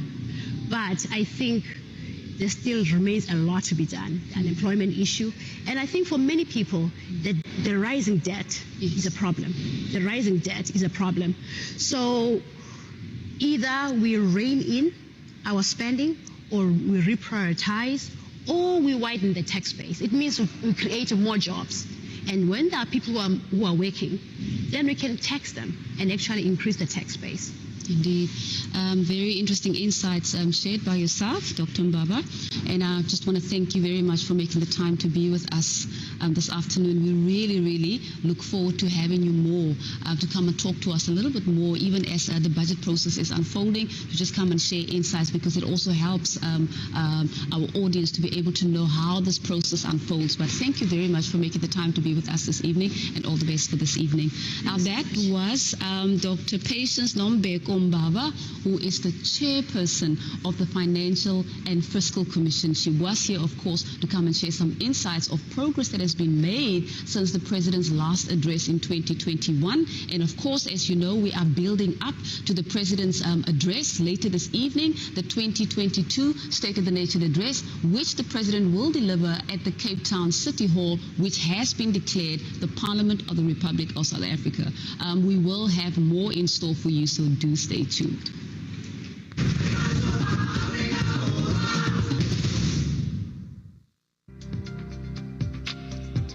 So there's a lot of issues in South Africa, as many South Africans face, such as youth unemployment.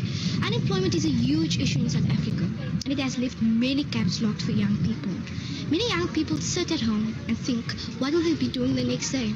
Where will they be getting money to pay bills, and how will they be able to take care of their relatives?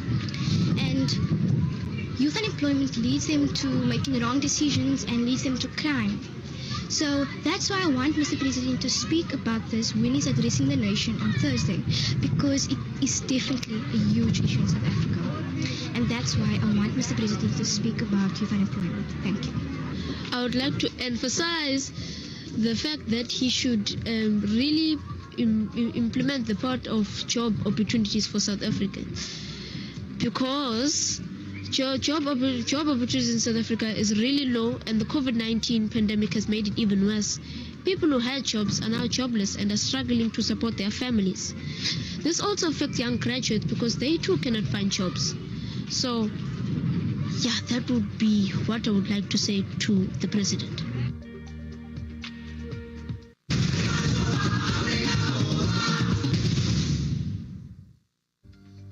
What are some of the challenges that you have encountered following that outbreak?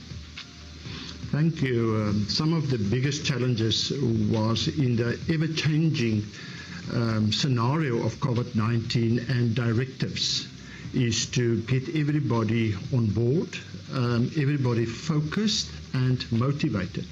That's for the staff and for the learners and for the parents, because very often there were confusion on what are we allowed to do and what not.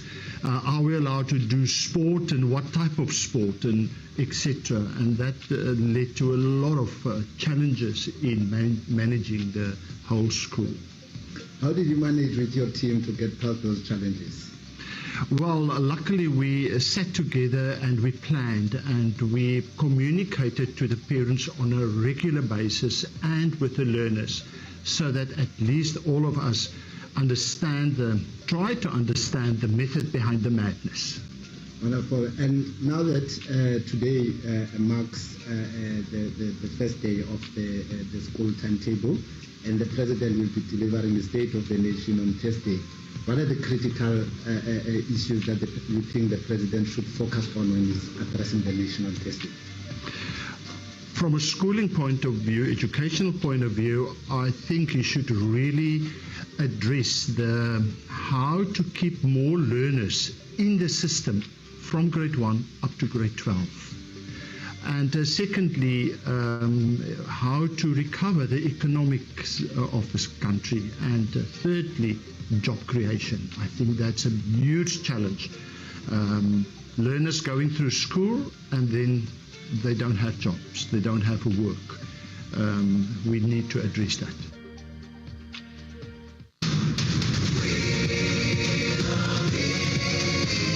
This book, our Constitution, protects our society and empowers us to govern. The Protea leaves are us, the people, who freely elect our voices in Parliament. The drum calls the people of Parliament, through whom we govern together. And the sun is our country, healing our past, improving our lives, and energizing our potential. Together, our Constitution, our people, our Parliament, and our country are building our great South African nation. Parliament TV, Channel 408 on DSTV.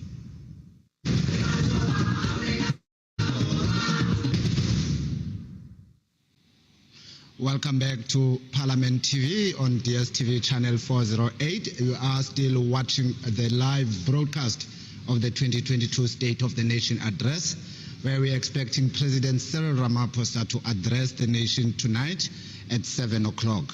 You can still follow these proceedings on our social media platforms at Parliament of RSA, hashtag SONA 2022, hashtag Pali Live. I am still sitting here with my two colleagues, Sibulelo and Valerie. We are nearing the time, Sibu. It's 4 hours before the President, actually 3.5 hours before the President addresses the nation.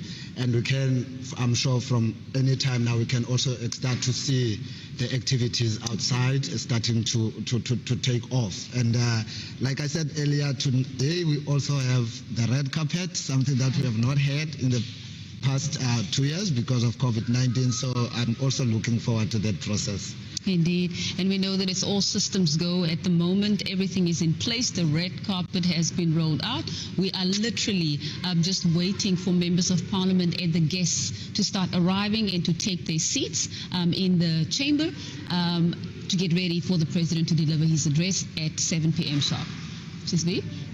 It has been an interesting afternoon, especially after having the director of the institutions that support democracy, Mr. Zwelethini Zweni, as well as the public protector.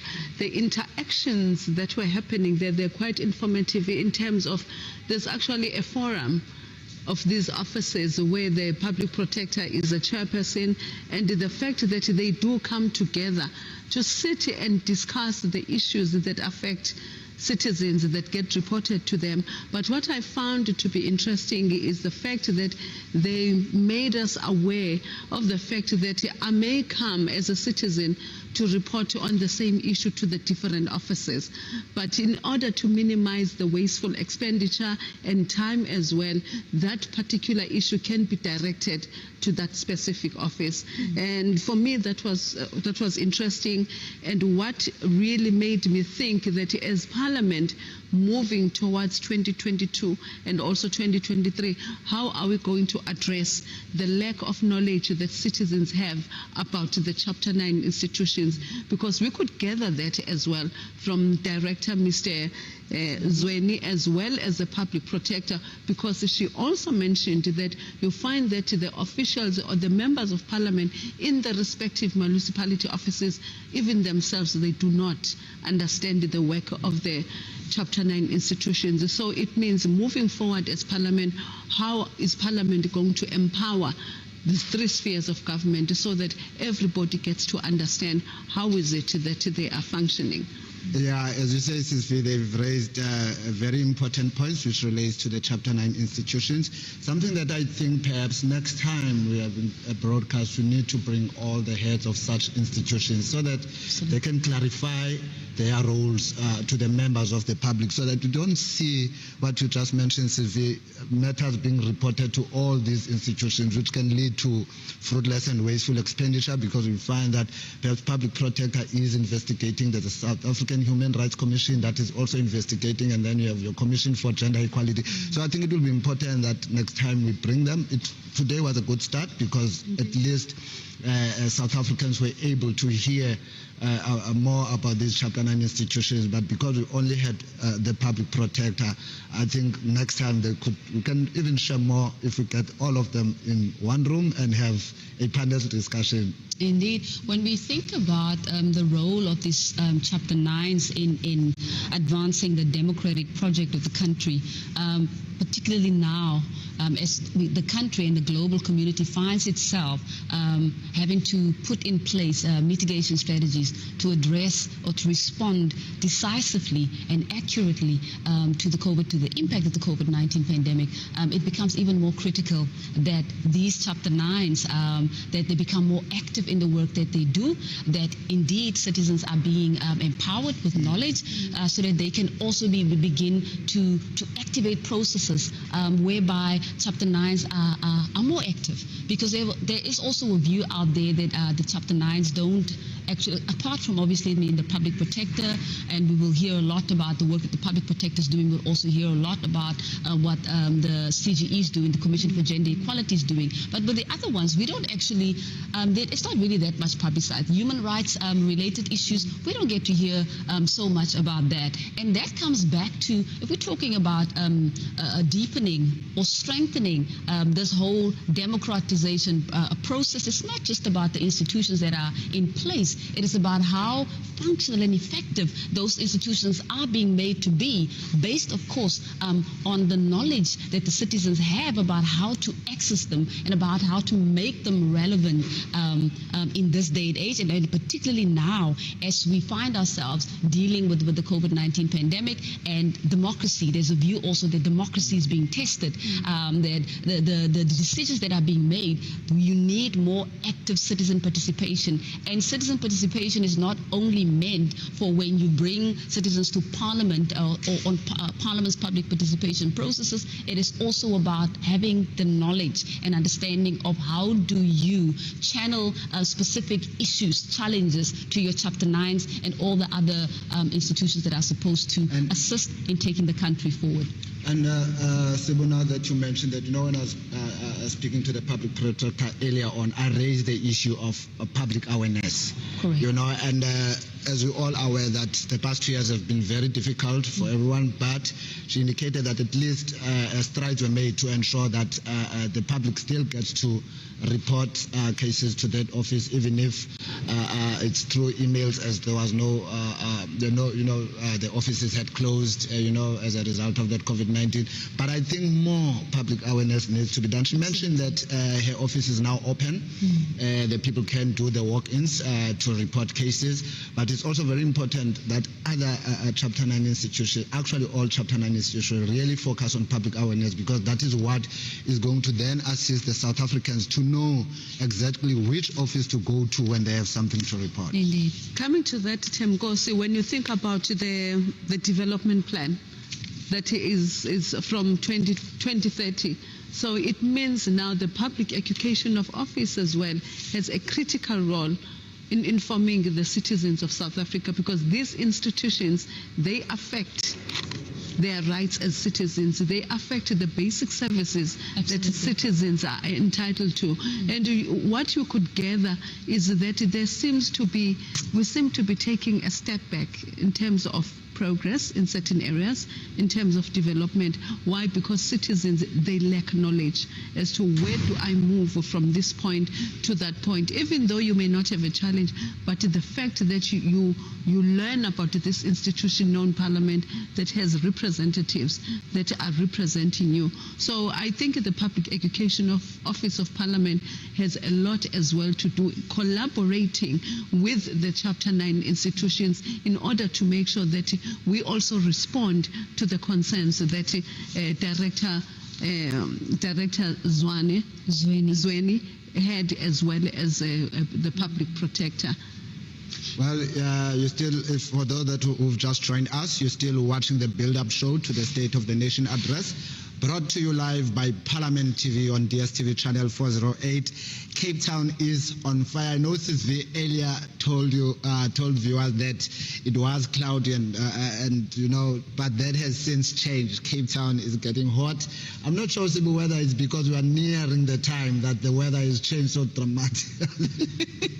It may very well be, as people are waiting with great anticipation to hear what the president has to say and what announcements he will be making in terms of government's program of action for the year 2022 going into 2023. It's also important to reflect on very interesting conversation that I had with Dr. Dumisani Jantjies, who is of course the executive director for Parliament's Parliamentary Budget Office, as well as Professor Mueller, who is from the HSRC. They were basically they came onto the platform to assist us to unpack whether there's any progress, tangible progress that has been made since the president delivered his last State of the Nation address in 2021 to where we are right now. Now, of course, we know you cannot go forward into the new program of action without reflecting on where the progress has, of course, been made. And as we would be reminded, colleagues, the 4 priority areas that the president focused on as per what he had announced in his address. Number 1, defeating the coronavirus. And based on what was shared, the insights that were shared, of course, also by the chairperson of the Financial and Fiscal Commission, Dr. Mbaba, there's consensus that in terms of defeating the coronavirus, government has really done well. Indeed, they've done well because the latest reports are that almost 50%, we've reached the 50% mark of vaccination. So the government has really done well, looking at the short space of time that they had and the swift action that they needed to take to ensure that the citizens are vaccinated. So on that one, I can give the president a 7 out of 10. Well, I think I'm going to give him a 9 out of 10. And also what was even critical from Dr. Jantjies was also alluding to the fact that the committee, the Finance Committee of Parliament, they responded to the lockdown of COVID-19 because a lot of people lost their jobs, a lot of restaurants lost their jobs, and people were then got this tax relief fund which assisted them because they were not receiving any income. But for those businesses that were working, the Finance Committee did recommend that maybe in terms of tax, at least people's taxes, they needed to be reduced. But also on the other hand, what was even quite interesting was also seeing how the social grants had an impact in actually assisting the communities in order to at least put bread and milk on the table for their children. Although there is a debate whether it should continue, because now we're on level 1 on lockdown, that also remains to be seen as to how far that discussion is going to unfold in future, because is it sustainable? Or is it not going to be sustainable looking at the economic position that the country has? So it was quite interesting points that they mentioned. Now, the second focus area as announced by the President in his 2021 State of the Nation address was the commitment to accelerate economic recovery.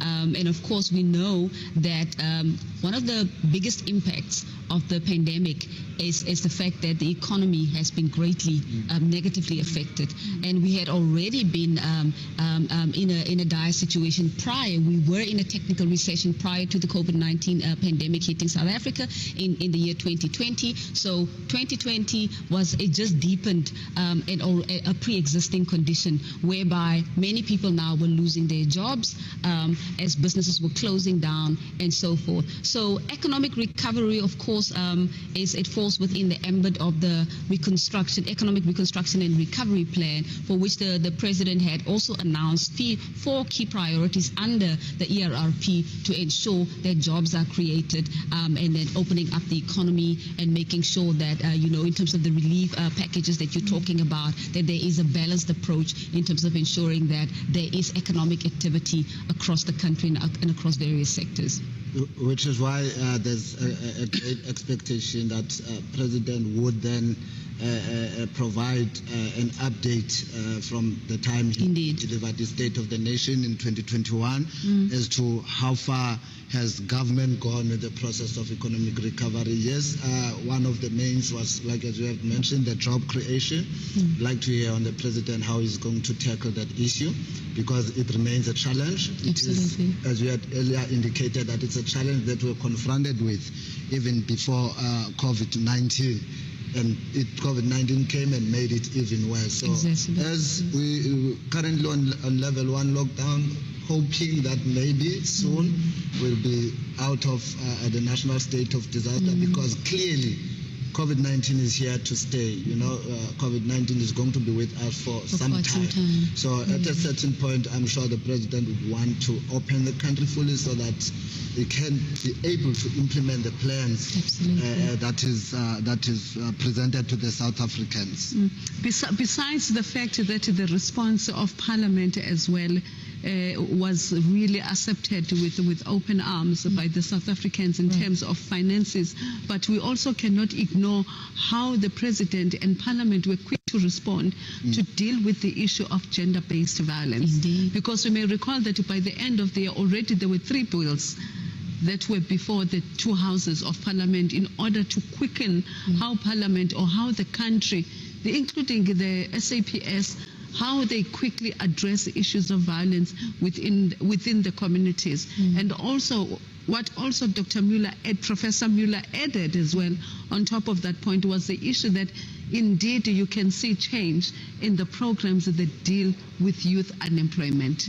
There are solid programs that are there that are assisting the young people, but it's just a matter of maybe strengthening them to make sure that, as the Deputy Chairperson said earlier on, are we preparing them for the exit, or we are just keeping them there in those particular programs, because they need to be independent later on. They need to exit the programs with the skills and also with a forward vision to say, where do I take myself from this position?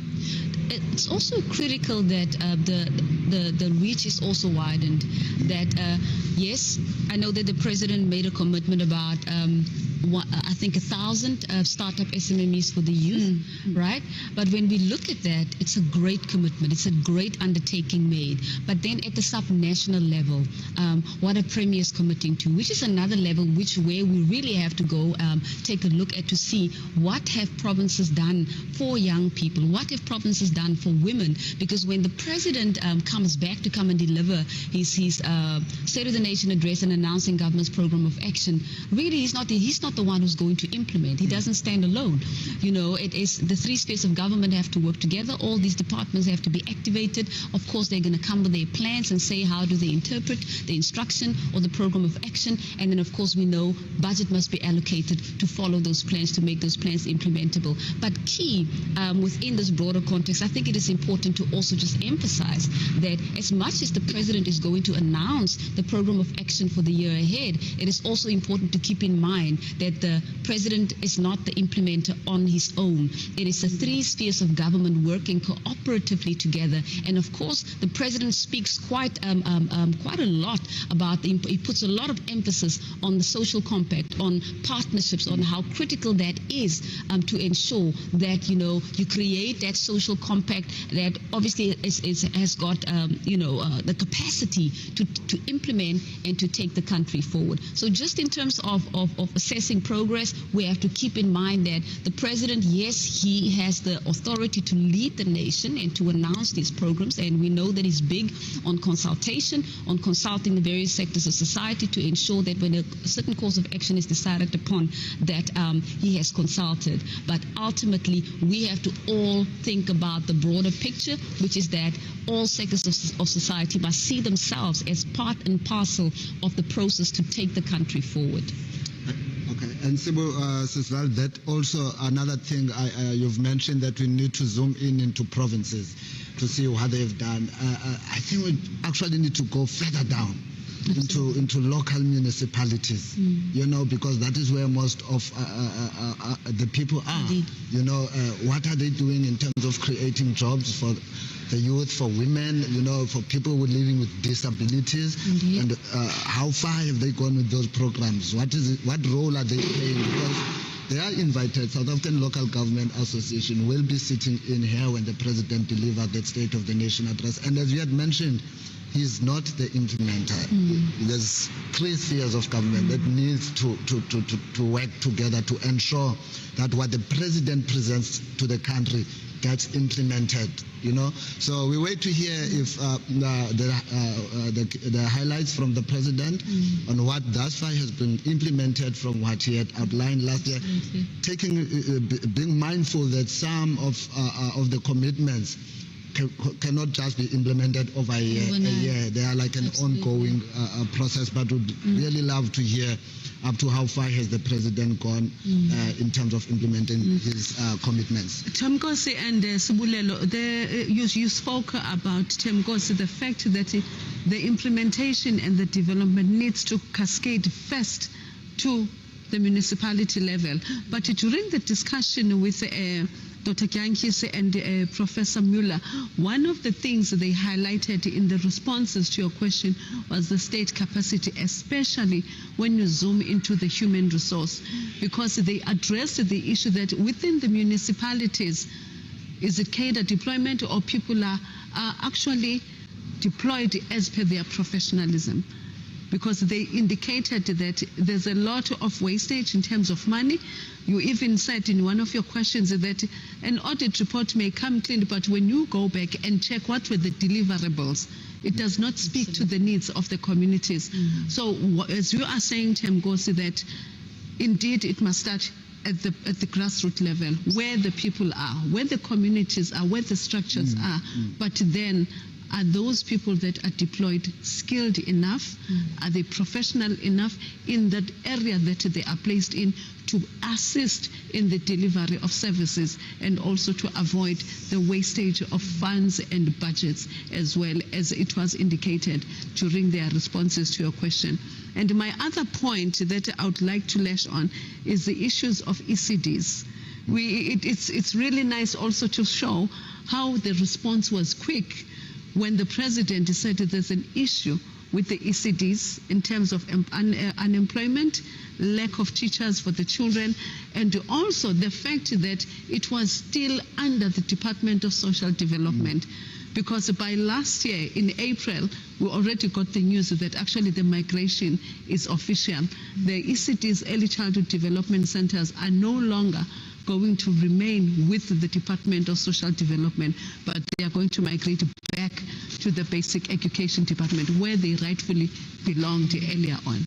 So those are some of the positives in terms how government responded to what the President spoke about in his February 2021 State of the Nation address. Indeed, and as we wait with great anticipation to hear what the President will be announcing, of course, we know that as Dr. Mbabu was talking about the budget deficit, right? These are all of the manifestations, right, of the COVID-19 pandemic, with people having lost their jobs and businesses closing down, and the shrinking, the reduced tax revenue that is available in order to be able to implement or allocate sufficient resources towards implementing government's program of action.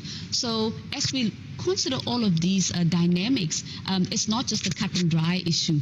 We have to think about the pre-existing conditions prior to 1994. We have to think about the system, this unequal system that was inherited, which government had to work with, and now widen the net to make sure that the budget that was available, that used to only cater to a small number of people along racial lines, now has to cover the entire country. So we have to look at all of these things. And 26 years into our democracy, I think we've made progress. I think it is fair to say that we've made progress, but there are challenges that still require focused attention by the three arms of state, by Parliament in particular. From an oversight perspective, Parliament has got a critical role to play to ensure that policies that are being committed to, commitments that are being made, not only by the President, but of course as that finds expression across the three spheres, that they are being effectively implemented.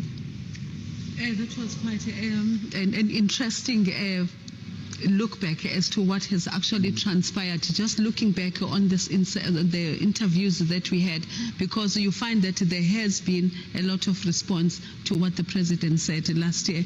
So citizens of South Africa, we are coming live from the Cape Town City Hall. As you see behind us, or behind Temgosi, you can see that there are two symbols that are actually reflected there. One of them is the black rod. Let's just have a look at this.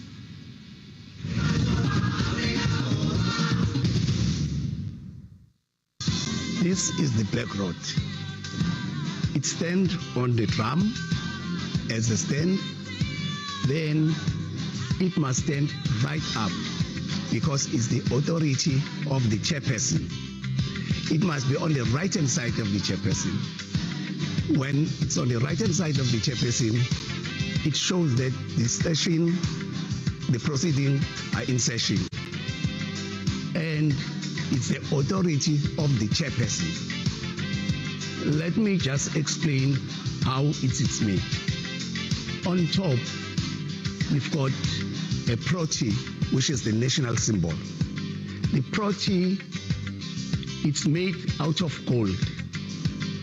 It got 2 layers with 9 leaves on it. Those 9 leaves represent the provinces, 9 provinces of South Africa. Then if you go down a little bit, if you go down, you will see there is the beads. These beads represent the heritage and the culture, the greatness of the culture of South Africa. If you go down, you get a shaft. That shaft is made out of ebony. It's a shaft that made out of ebony, and it then have about 6 rings, which is 1, 2, 3, 4, 5, 6. They are made out of pure gold, those rings. Then, if we go down a little bit, we've got the national coat of arms. The coat of arms is made out of silver. Then you go down, we've got these 6 spades. They're made out of gold. When you go down, you will see there's hands that are made out of gold. It's a shaking of hands, which shows the peace, the compromise.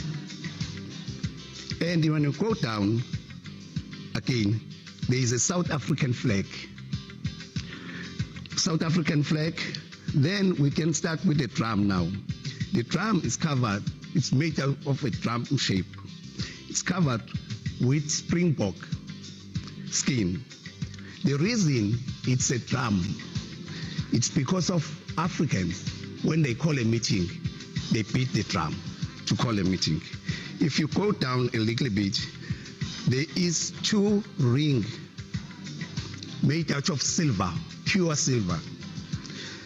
In between those rings, you will find that there is provincial coat of arms.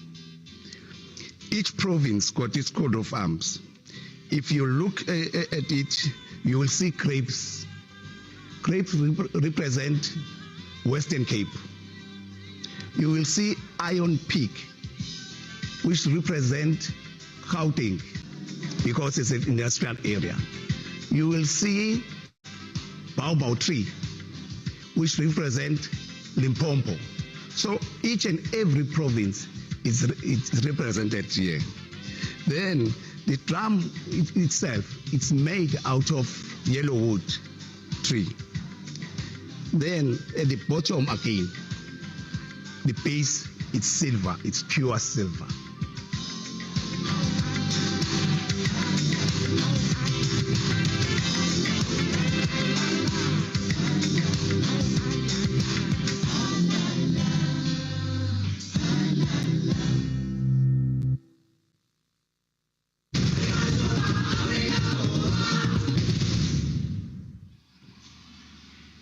Just behind us, we have 2 symbols of Parliament. We have the mace and we also have the black rod. The Sergeant of Arms and the Usher of the Black Rod are responsible for compliance with security policy in and around the chamber and galleries, and implement related instructions from the Speaker. The Chairperson of the National Council of Provinces and other presiding officers. They also perform ceremonial functions, among other leading the procession into the chamber at the start of the proceedings. The Sergeant at Arms and the Usher of the Black Rod in the occasion of SONA, which takes place during a joint sitting, lead the President and the presiding officers to their seats and proceed to place the mace and the Black Rod in place before the Speaker and the Chairperson of the NCOP, respectively. To talk to us further about this important symbol of Parliament, we have the Usher of the Black Rod, and later on we will talk to the Sergeant at Arms. Good afternoon and welcome to the State of the Nation address. We want to say thank you, Mr. Shabalala, for joining us.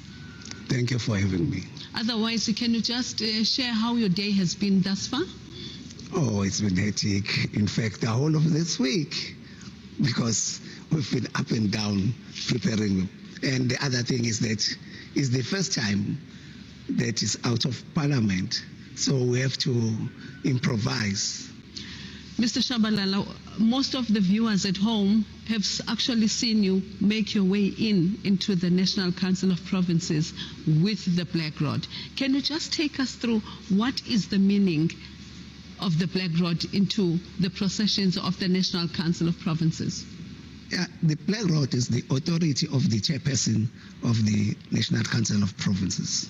So, which means if the Black Rod is in the chamber, that means the House is in session. So the chairperson is the one who got the authority in that. So the Black Rod symbolizes that. So as you speak of the authority, just behind me, we have the symbol of the Black Rod. Can you kindly explain to us what is in full view of us? What does it mean? Because that looks like something that is familiar, but I would rather have you speak to it than distort information. Yeah, the Black Rod, in fact, is in the shape of a nopkiri. The reason behind that is that traditionally in Africa, a nopkiri is something to defend yourself. So it's defending the constitution. That is why it was made to be a shape of a nopkiri. Then there is this flower, look like flowers. It's a protein-like. But if you count those flowers, there are 9 in a row. So that 9 symbolize the 9 provinces that the NCOP, which is the National Council of Provinces, consists of. Those 9 provinces. Then if you go down a little bit, we will see the beat in African colors. It's the beat which is in the flag of Africa, of a South African flag. Those are the beats. Then if you go down a little bit, it's the coat of arms, the government coat of arms. But it's not shown here. If you go down a little bit, there is handshaking made of gold. Those handshaking, it's symbolize peace. You go down, you meet the drum. With the drum, where it's a stand of the Black Rod. It's in a drum form. The reason it's in a drum form is because in Africa, when you call people to come to Imbizo, to a gathering, you beat a drum. That is why it was made to be in a drum form. Then in the drum, there are symbols that are there of each province. For example, our Western Cape, the symbol, it's a grapes. You go to Gauteng, the symbol, it's the symbol of Gauteng because they've got mines. it's a peak. So each and every province got its own symbol around the tram. Those are quite interesting flats. We know that before 1994, we had the Senate. And then there was part of the Senate also after post-1994. And we had a particular black rod that is quite different to what we have. What processes were followed in order to have this design become the black rod of the National Council of Provinces? In fact, there was a lot of consultation.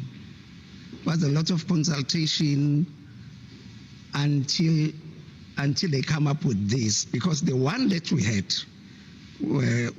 for the Senate, it was donated by Westmead in London. So then it was decided that, okay, we must have our new black rod, and it must be a South African black rod. The mineral, as you can see, the gold, the leaves, it's South African gold. If you look at the shaft, it's a baobab tree. So everything that is here, it's all of them. It's South African and made by South African too. Can actually the sitting of the NCOP start without the black rod being ushered into the National Council of Provinces chamber? Not at all. That would be an ordinary meeting, not a sitting of the NCOP. So have we had some kind of incidents where actually the black rod never made it to the House? Not at all. So how do you ensure that then it actually gets into the chamber? Because we know that when we walk through the old assembly, we do have these two symbols. Are those the symbols that you utilize for the proceedings, or? No, those are not symbols that we utilize for the proceedings. But because of the chores around the People's Parliament, so it was decided that, okay, we must have a replica, so that when people come to the church, they can be able to see how the black rod look like, how the mace look like, and they can be explained what is in the black rod, what is in the mace. Over the years, when taking Parliament taking Parliament to the people goes out to the respective provinces, we have noticed that the black rod is actually escorted by the police. Can you tell us what is the reason behind that? No, it's for the security purpose. Firstly, it's costly. Secondly, it must be protected. Because, as I have said before, Parliament won't sit without it. Won't sit without it. It will be unconstitutional. So you, as the usher of the black rod, what does one need, or what qualifications, or in order for you to become the usher of the black rod? What is it that the NCOP chairperson or the deputy chairperson or the members look into to qualify one to be an usher of the black rod? No, mostly you have to have administration skills. You have to at least to know the rules. You have to have a security background. You have to have a NQ5. So but the real thing is the practical of it, because there is no school whereby, or a college or a university whereby you'll say, no, I'm taking this subject, I want to be an usher. You see, so some of the things, and the other things, you must have a will to learn. Try to get to people who are, and protocol too. You see, so courses like protocol courses, you get there, because it's a mix. It's just a mix. There is no school that you can go and say, I want to be a usher of the black rod. when you speak of protocols, Mr. Shabalala, that you need to know the protocols, as the usher of the Black Rod, where are these protocols? Is there a special college where you go for these protocols? Because Parliament is quite a different institution. You just don't leave your house and go to Parliament. Yeah. So where actually, as an usher, have you gone for these protocols? Yeah, there are courses that you do. For example, there is the University of Pretoria. In fact, it's not the University of Pretoria, but there is a company that deal with protocol, but they are using the University of Pretoria because I was once there. DICO, it's very, very good in protocol. So what we usually do, we invite the guys from DICO. We then attend those few courses that are there outside, but most of the time, DICO is the one that usually help us. Because even if, for example, let's say you are going to travel overseas, you go to DICO and say, maybe I'm going to India, then can you please help me with the protocol that I'm supposed to follow in India? Maybe another president or prime minister is visiting South Africa, is visiting Parliament, and maybe there will be a joint sitting. Then DICO, please, can you coach us? What are the protocol of this country? And so it's how you get to know some of the things. Thank you so much. In the absence of Mr. Vincent Shabalala as the usher of the Black Rod, who also can legally carry the usher, who can actually carry the Black Rod into the chamber in case you are absent? No, in fact, the chairperson got an authority to appoint somebody to stand in. So, for example, in my case, I've got Friek. Friek got a lot of knowledge. In fact, it's one of the guys who's been in the NSOP, I think, for more than 20 years. We started from the Senate. So he knows exactly what to do, when to do it, and he knows exactly. Tate Shabalala, thank you so much for your time. We've actually learned a lot, especially about the protocols and actually the process that was followed in order for the NCOP to replace the previous Black Rod to the one that is originally speaks to the people of South Africa.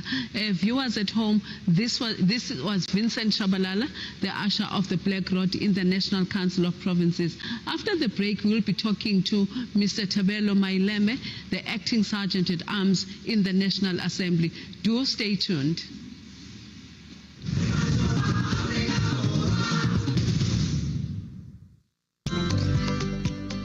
The State of the Nation address will be held on Thursday, 10th February, followed by 2 days of debate on 14 and 15 February 2022. The State of the Nation address, commonly referred to as SONA, is one of the most important annual events in the parliamentary calendar. It is an integral part of Parliament's oversight function over the executive. Watch the address live across Parliament's platforms at 7 p.m.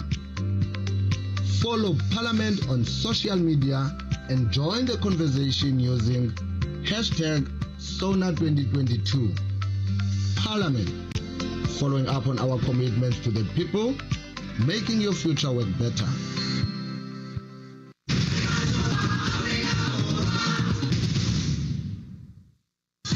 This is the Black Rod. It stands on the drum as a stand, then it must stand right up because it's the authority of the chairperson. It must be on the right-hand side of the chairperson. When it's on the right-hand side of the chairperson, it shows that the proceedings are in session. and it's the authority of the chairperson.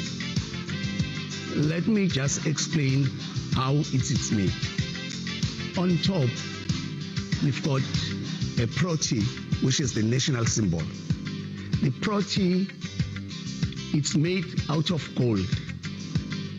It got 2 layers with 9 leaves on it. Those 9 leaves represent the provinces, 9 provinces of South Africa.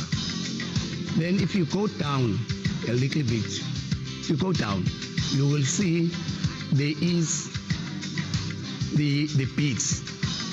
These beads represent the heritage and the culture, the greatness of the culture of South Africa. If you go down, you get a shaft. That shaft is made out of ebony.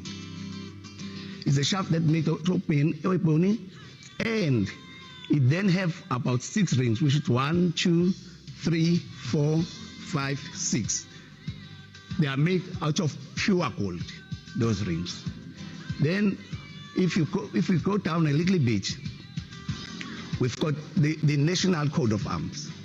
The coat of arms is made out of silver. Then you go down, we've got these 6 spades. They're made out of gold. When you go down, you will see there's hands that are made out of gold. It's a shaking of hands, which shows the way, which shows the peace, the compromise.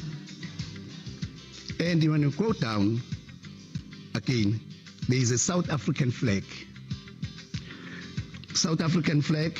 Then we can start with the drum now. The drum is covered, it's made out of a drum shape.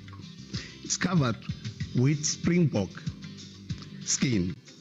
The reason it's a drum, it's because of Africans, when they call a meeting, they beat the drum to call a meeting. If you go down a little bit, there is 2 rings made out of silver, pure silver. In between those rings, you will find that there is provincial coat of arms. Each province got its coat of arms. If you look at it, you will see crepes. Crepes represent Western Cape. You will see Iron Peak, which represent Gauteng, because it's an industrial area. You will see Baobab Tree, which represent Limpopo. So each and every province is represented here. Then the drum itself, it's made out of yellow wood tree. Then at the bottom again, the base, it's silver, it's pure silver.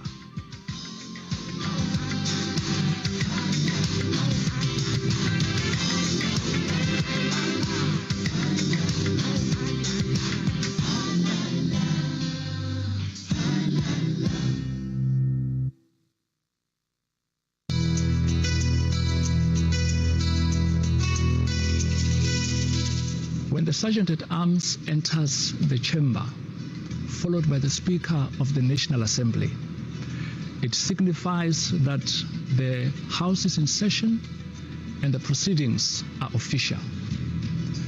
The mace is a symbol of authority of the Speaker of the National Assembly. It was designed to reflect the culture, the tradition, diversity, and different languages of South Africa. At the top of the mace is a drum. It is an 18-carat drum. On top of it, it's a piece of a springbok skin attached to the drum using 18 stones. These stones were made from South African minerals and gemstones. The drum symbolizes, or the drum in this case represents, a tradition where drums were used in Africa to call people to gather and speak. And to us, it is a reminder that South Africa's successful transition to democracy was achieved through dialogue. People had to come together and speak. But if you look at the drum, just right on top of it, it's a gold book. Now this book represents the Constitution of South Africa. But it is important for Parliament because the Constitution represents the principles around which Parliament seeks to conduct its business. If you look at the drum, it is ordinary people of South Africa. There is a scientist, there is a soccer player, there is a tractor, someone working on a tractor. There are many people of South Africa, ordinary people of South Africa. This simply says Parliament has, since the dawn of democracy, sought to make this institution a place where ordinary voices can be heard. Ordinary people of South Africa have found their voice through the establishment of a democratic South Africa.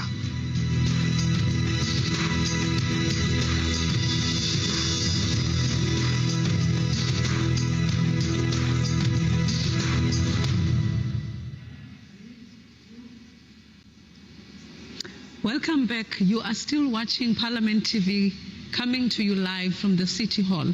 Earlier on, we spoke to the usher of the Black Rod.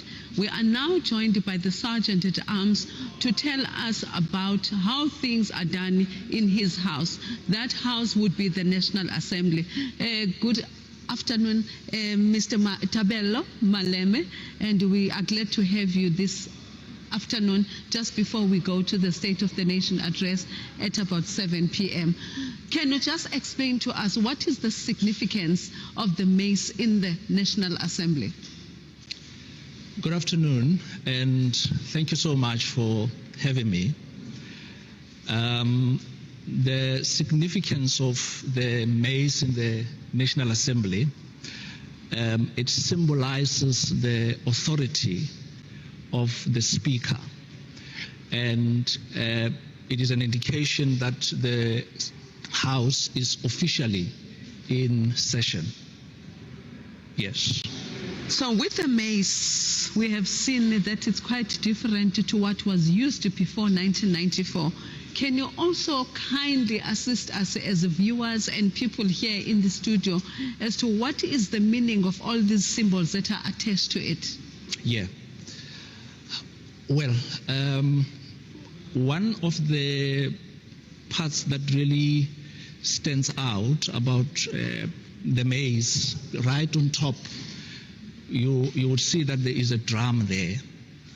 And the importance of a drum in an African tradition is that drums in the past were used to call people to gather and speak.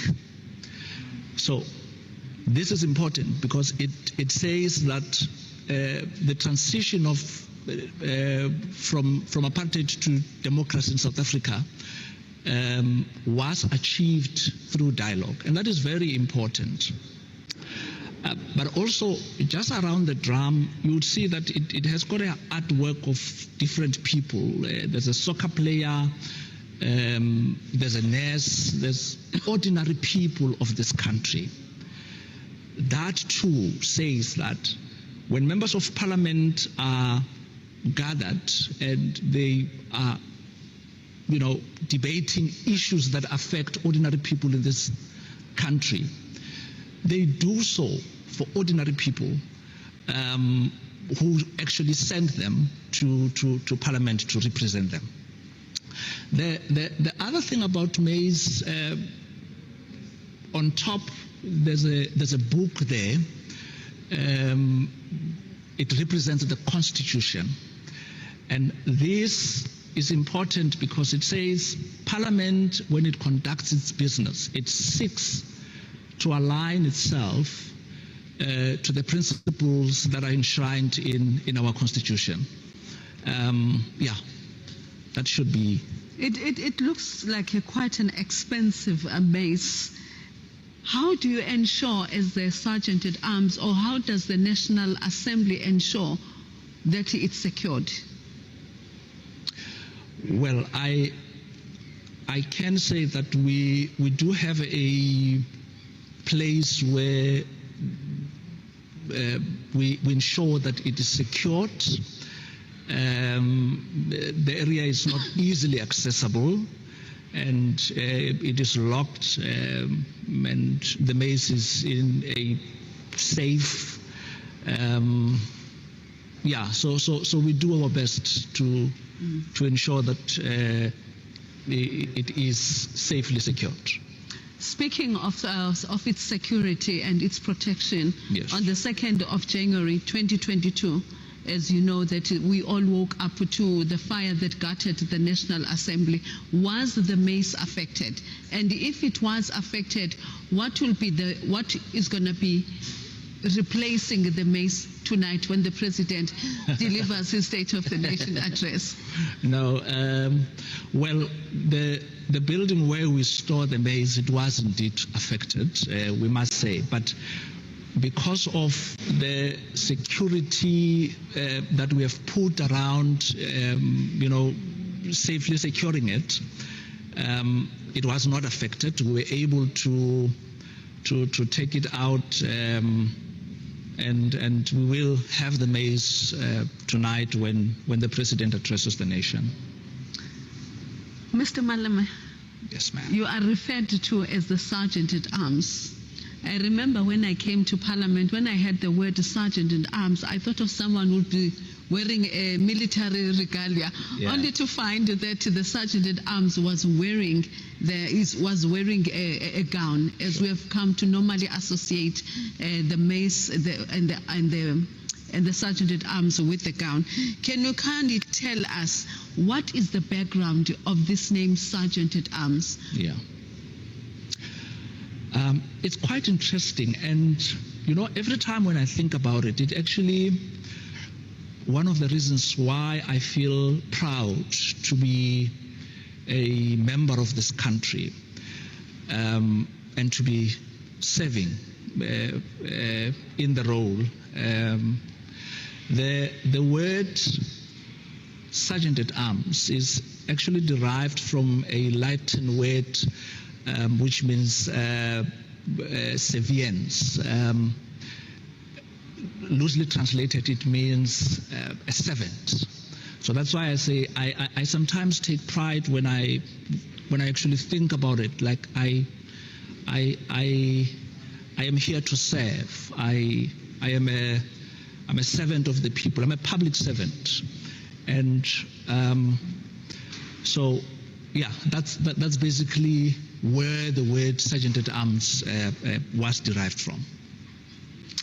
Being of service, we have seen during the National Assembly debates and during the State of the Nation address where things don't go the way they are planned according to the program, and we will see the Sergeant at Arms being approached to actually remove some members of the National Assembly. Can you just tell us what role do you really play in the removal of members from the chamber? And if a member refuses to leave, what are the impacts of that on you as well as the member that refuses to leave the chamber? Yeah. Well, first and foremost, I must indicate that, when the Speaker issues an instruction that a member should leave the House, under normal circumstances, members do, obey the instruction of the Speaker and they leave. But in instances where they do not do so, that's when the Speaker says, I will now request the Sergeant at Arms to help the member to leave the House. My role then, my role is activated by what the Speaker says after maybe she has tried to say to a member, please leave the House, and the member does not leave. So when that happens, the Speaker then says, I will now request the Sergeant at Arms to help the member leave the House. And I will approach the member, indicate that the instruction of the Speaker has to be obeyed. The Speaker has requested that you leave the House. Please do leave the House. And in many instances, members do agree to leave. But where that does not happen, I then have to go back to the Speaker and report that the member that you requested to leave the House does not want to leave the House, and there are other processes that follow after that, which ensures that a member is indeed escorted out of the House. So there is Parliamentary Protection Services that gets activated at that point as well. Sergeant at Arms, would it be fair to say your responsibilities, they end with you ushering the Black Rod and also activating the instructions of the Speaker during the debates? Or are there other tasks that you are expected to do as the Sergeant at Arms in the events like when the House goes on recess or they are on constituency period? Of course.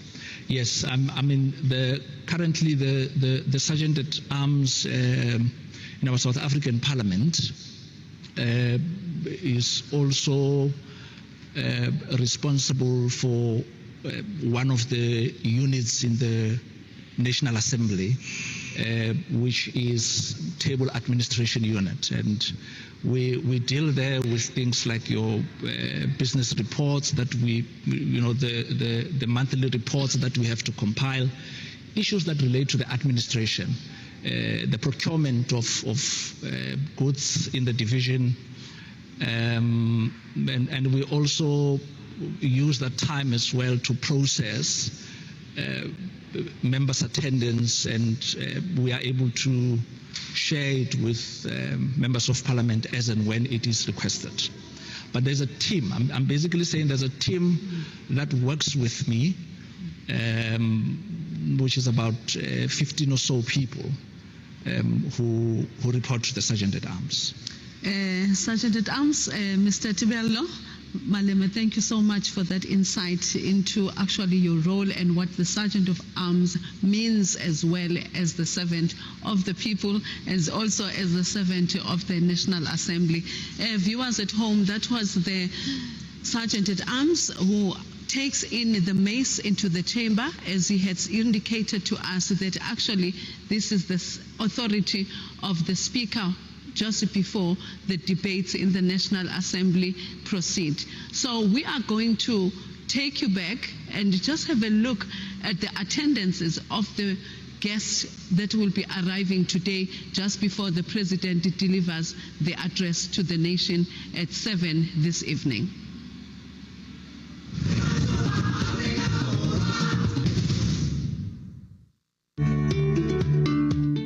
The President has called a joint sitting of the National Assembly and the National Council of Provinces in terms of Section 42(5) of the Constitution, read with Joint Rule 7 of the Joint Rules of Parliament, to deliver the State of the Nation address on Thursday, 10 February 2022. Since it is a joint sitting of the two houses of Parliament, the Speaker of the National Assembly and the Chairperson of the National Council of Provinces host the event, which is attended by the three arms of the state.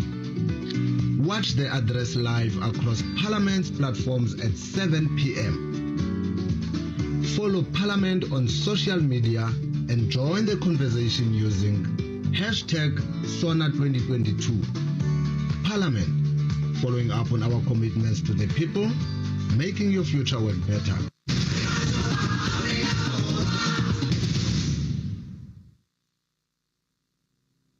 Well, the government has asked us as a no-fee school to feed all our learners, so we would make sure that all learners were fed. That was not a problem because we physically be here and the food was supplied. The main challenge when it came to teaching and learning for me, I'd say, was the reach to every learner. So even though we did our best with our operating partner to bridge the gap and provide them with devices and cell phones and data, it wasn't a sustainable solution in the sense that our learners come from very challenging communities where electricity is not even a standard item. So when giving the phones, how do they charge the phones? I think that technically 60% of learners were able to be reached, and the others. So the biggest challenge for me was bridging that gap between those who have and those who don't have, and just trying to get them the best quality teaching and learning systems in place for them. However, we put all systems in place to ensure that teachers and learners and all stakeholders of the school are fully protected, and it went quite well. So I was quite excited about it. The challenges that we've encountered as a school for the past 2 years due to COVID-19 pandemic is the fact that teachers have moved away from the normal way of teaching and teaching and learning, and they had to use now digital learning. The barrier with this is that parents are not able to access the necessary study materials because they probably do not have enough funds or money to buy data, simple things like that. Now the barrier or the challenge becomes is that the result of the learners are not a true reflection of their abilities, so they end up failing due to that. Some of the issues that I would like the president to address is the salary of the teachers, if it's possible, the lack of resources and infrastructures in schools, also hiring teachers. Now that we're back to 100%, I would also like to find out whether he's going to hire more teachers. We are aware that the economy is very weak, so if it's not possible, is he able to extend the contracts of student teachers or teacher assistants, because they do help a lot within the schools? Yes, sir. Yes, so like most schools in South Africa, our school has definitely suffered a loss of full-time physical and teaching learning opportunities for learners. I think this has created even bigger gaps in learners' education, especially the learners from our community, which already come from previously disadvantaged backgrounds. Very hectic, very challenging, but I must say it's a day that I have been looking forward to have all my kids back at school again. Wonderful. And having read with understanding, and also to help bridge those gaps in which COVID-19 has left us with. Another point is I would like the president to address the rationale behind scrapping social distancing in schools when social distancing is still required elsewhere. Thank you.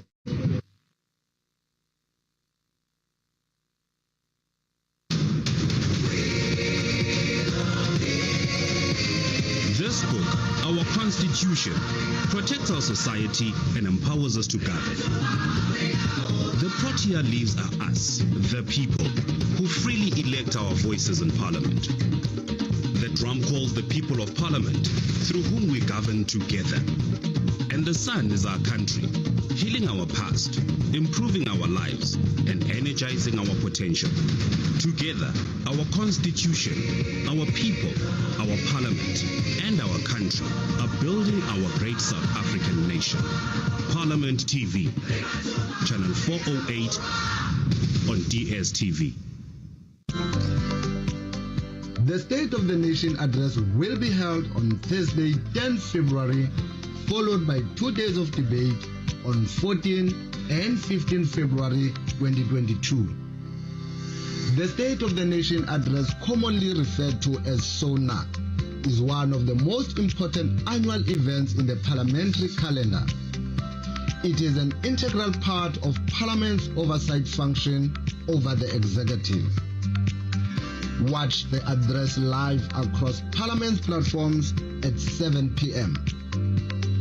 Follow Parliament on social media and join the conversation using #SONA2022. Parliament, following up on our commitments to the people, making your future work better.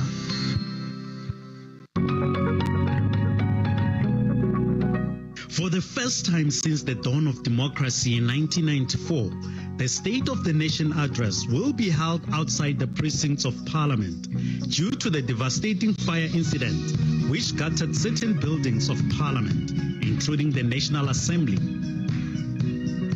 The majestic and historic Cape Town City Hall, at the heart of the Mother City's Central Business District and its adjacent Grand Parade, will host the August Sauna 2022 by the President of the Republic, Mr. Cyril Ramaphosa. The venue has been declared the precincts of Parliament in terms of the law and the rules of Parliament. The City Hall is where the country's first democratic president, Utata Mandela, addressed the masses and the country after his release from prison in 1990. On the 10th of February 2022, be a witness as Parliament TV broadcasts an educational and informative program, including the President's address, live from 7 in the morning until late in the evening. Parliament, following up on our commitments to the people, making your future work better. Tune in or you will miss out.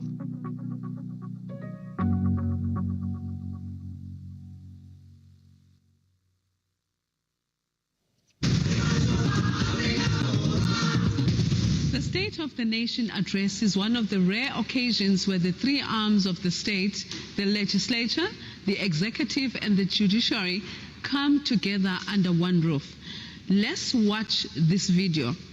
Sibulelo, we know that today, being the State of the Nation address, the chamber is going to actually be embracing the three arms of state which are responsible for the smooth governance of our country. Absolutely. So there is an expectation that the judges are going to be there, that is the judiciary, the lawmakers are going to be there, that is Parliament, including also the High Court judges, the provinces as well. So there are a lot of people that are going to be there, but these three arms of state are extremely critical in how our country is governed. Indeed. So when we're looking at the symbolism of the three arms of state, obviously we know that these are the three arms that are responsible for driving collectively and obviously through in their respective mandates, taking the country forward. We know before the democratic dispensation through our constitution made provision for these three arms of state, and that's the legislative sector, that is the judiciary, and it is the executive. Now on this rare occasion, as you have already alluded, Cisvi, it's the one of the rare occasions when the three arms of state come together to come and listen to the state president deliver his annual State of the Nation address. Viewers at home and Sibulelo, one of the most important things that we need to remember is that the legislature is responsible for drafting the laws. Absolutely. Of the national laws of the country. And then also the judiciary is responsible for ensuring that there's adherence to the rule of law. Those are the acts and the laws of the country. And also even government is expected to comply with the laws that it has drafted. Absolutely. And finally, government is responsible to ensure that the services that you are expected to receive as citizens are delivered to you as proclaimed by the pieces of legislation of our country. Without wasting any time, let's have a look at what exactly the three arms of state mean to you and I as citizens of the country.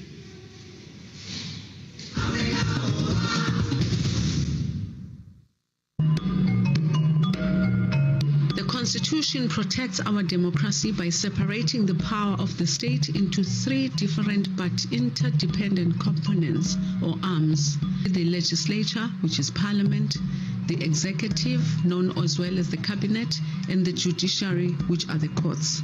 The three arms of the state ensure that power is divided, so no arm of the state has all the power. This minimizes the risk of abuse of state power. Each of these arms has its own responsibilities, but functions in a way that complements each other, so that effective cooperative governance is possible. Parliament consists of two houses: the National Assembly and the National Council of Provinces, whose members are elected by the people of South Africa. Each house has its own distinctive functions and powers as set out in the Constitution. The National Assembly is responsible for choosing the President, passing laws, ensuring that the members of the executive perform their work properly, and providing a forum where the representatives of the people can publicly debate issues. The National Council of Provinces is also involved in the lawmaking processes and provides a forum for debate on issues affecting the provinces. Its main focus is ensuring that provincial interests are taken into account in the national sphere of government. The President is the head of state and of the national executive. He exercises executive authority together with other members of the cabinet, namely the Deputy President and ministers. The executive develops policy, for example, by preparing and initiating legislation which it submits to Parliament for approval. It then implements that policy by running the administration of the country by means of the different government departments. The executive must account for its actions and policies to Parliament. The judiciary is made up of the courts, such as the Constitutional Court, the Supreme Court of Appeal, High Courts, Magistrate Courts, and other courts established or recognized through an Act of Parliament. The head of the Constitutional Court is also the Chief Justice of South Africa. The Constitution states that the courts must be independent and act impartially.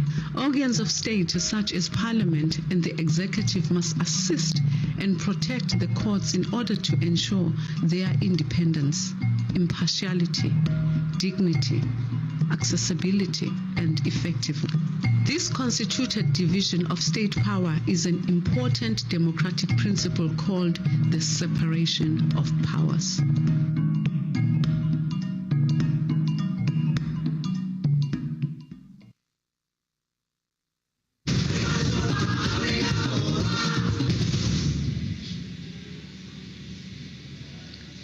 Citizens, what we've been watching is it's the understanding of what the three arms of state's responsibilities are, without wasting time, and just to get an idea of what are the developments outside. As we know, there's so many activities happening.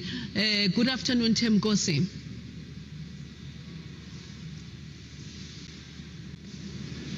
Of the 2022 State of the Nation Address. I am standing with Honorable Imam Sharif, Honorable Good afternoon to you all.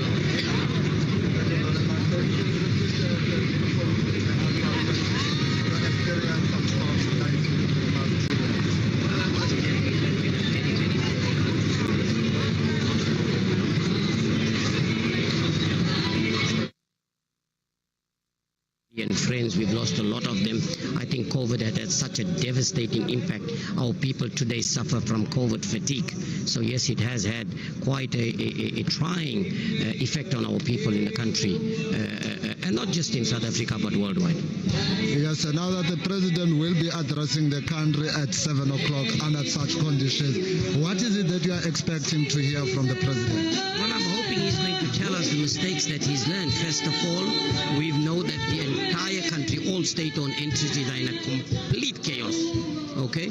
And now that he realizes this is as a result of the deployment and the deployment committee where decisions have been made by the ruling party themselves as to who they should be employing, that is going to change. That's the first thing.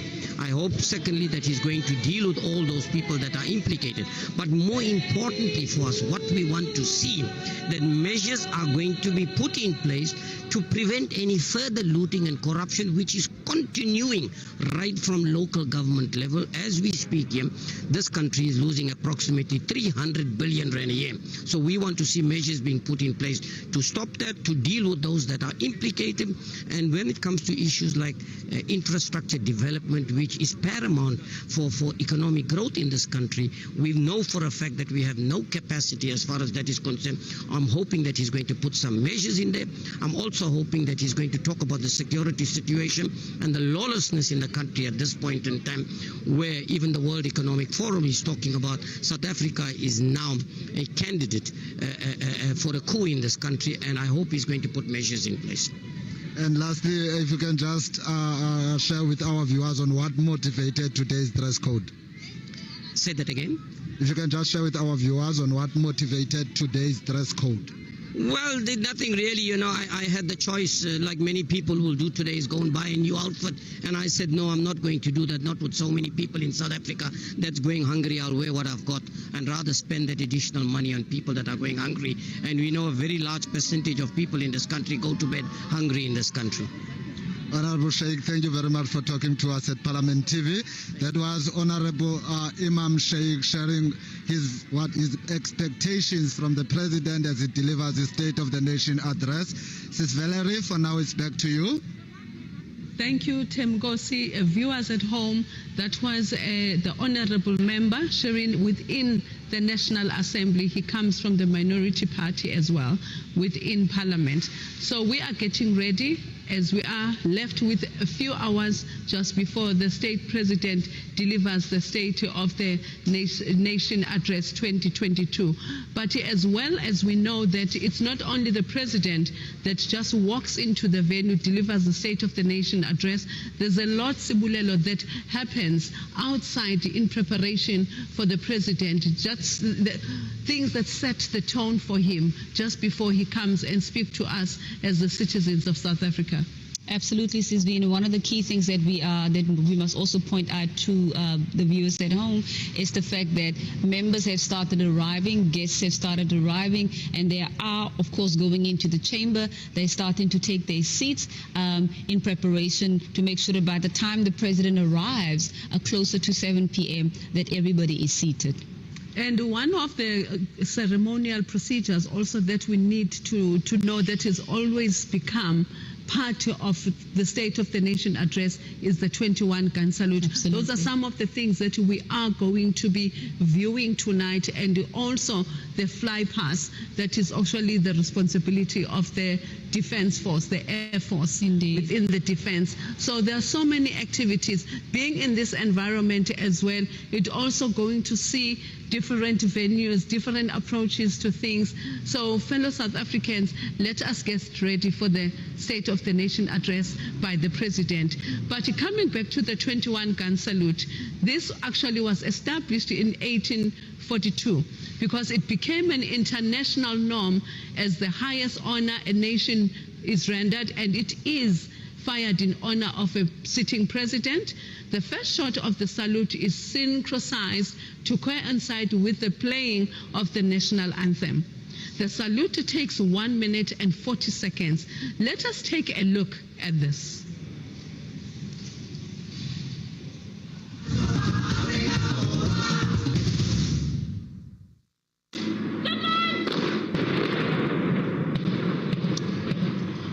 The State of the Nation address is a state ceremony, which means the President will take a national salute on a podium outside the National Assembly building, which includes the 21-gun salute and a flypast by the South African Air Force. The 21-gun salute became an international norm for the highest honor a nation rendered and is fired in honor of the head of state.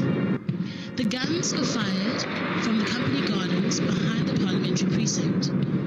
The 21-gun salute will start when the national anthem starts, synchronizing the first shot with the first note of the anthem. The whole salute takes 1 minute and 40 seconds.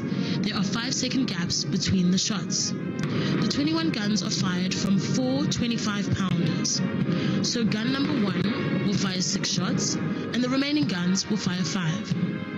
The end of the anthem is marked by a flypast by the South African Air Force, which takes place on the last note of the national anthem. The flypast is meticulously planned to ensure that the planes are flying over Parliament at the correct moment.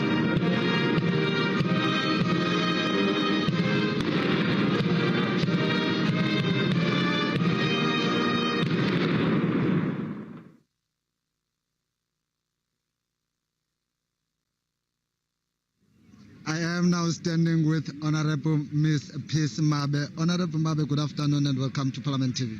Thank you very much. Good afternoon to you and viewers at home. If you can just briefly share with our viewers at home, firstly, what motivated this dress, and secondly, who designed it? Ms. Jackie Gidi is the one who organized the dress for me, and I thank her.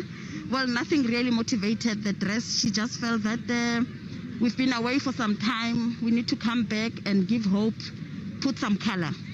And President will be addressing the nation tonight at 7 o'clock. What is it that you'd like to expect from him? Well, I think expectations are high. Top on the priority of expectations is job creation, coupled with education. I think those are the two most important programs that the president should speak about and put more emphasis on them. Because if we can deal with education and creation of jobs, South Africa will definitely be better. Thank you, ma'am. And lastly, the past 2 years has been difficult for most of South Africans due to the COVID-19 outbreak. How has it been for you? Well, personally, yes, it has been very difficult. We've lost our loved ones. People have lost their jobs. So it has been a very difficult year for all of us as South Africans. But not only South African, globally, it has been a very difficult 2 bad years for the world. Ms. Mabe, thank you very much for talking to Parliament TV. That was Honorable Peace Mabe talking to us and sharing her expectations from the President's address later this evening. It's now back to the studio. Jason. Good afternoon, viewers. We've just seen the 21-gun salute being displayed outside within the precinct of the City Hall.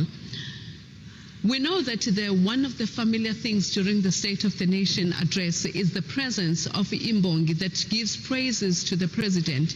And this role is actually allowed to rotate from one province to the other. And this evening, we are going to be seeing the praise singer that is from the Northwest. So just before we get into the details of who our Mbongi is in the State of the Nation Address 2022, let us have a look at the previous Mbongi that actually welcomed the President before the State of the Nation Address.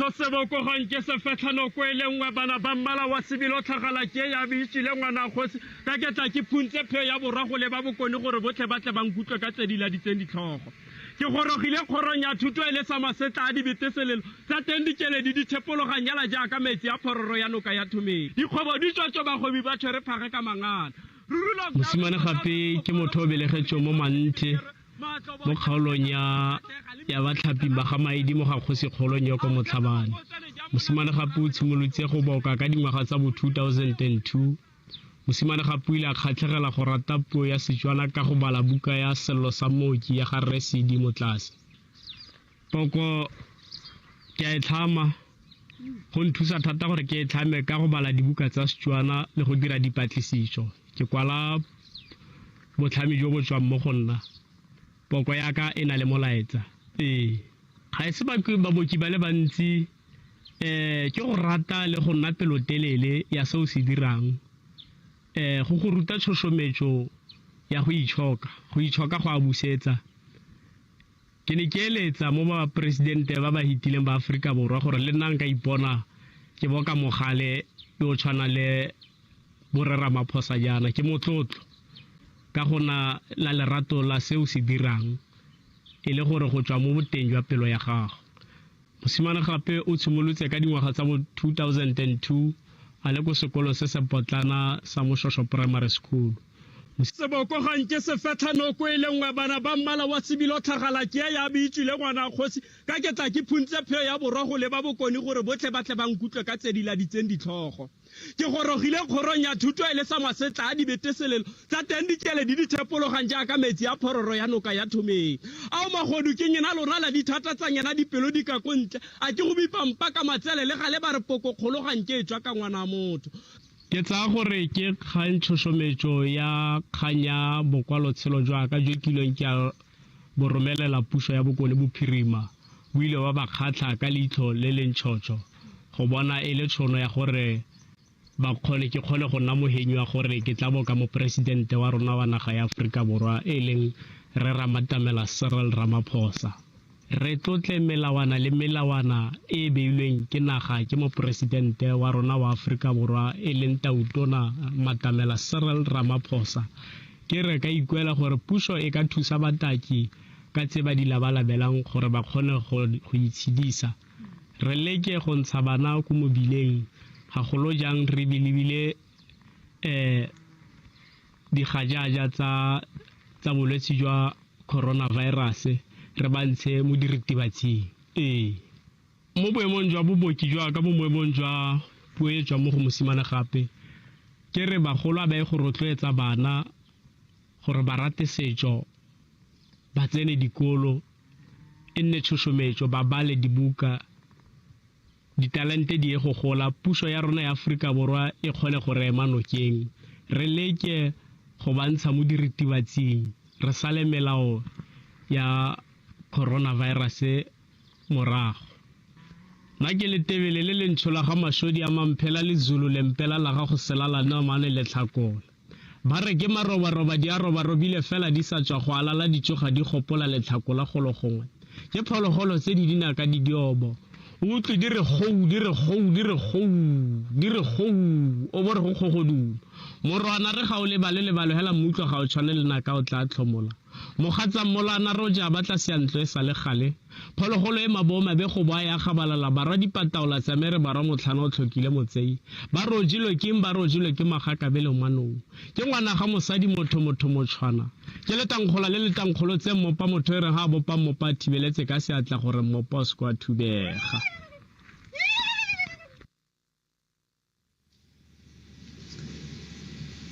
A new element of the State of the Nation address since the birth of democracy is Imbongi, the praise singer. Although our parliament is based on the Westminster traditions, Imbongi praise singing gives Africanness pride of place, narrating the president's personal history, clan, and family lineage in song, dance, and narration. Imbongi starts this narration as the presidential procession enters the chamber. To be fair to the rich cultural and multilingual diversity of our country, the use of language is rotated every year. This year, the language to be used is Setswana. The Imbongi hails from a small village in Tawong in the northwest. Jason Mosimane-Gape, welcome as Imbongi to Cape Town and welcome as well to the City Hall.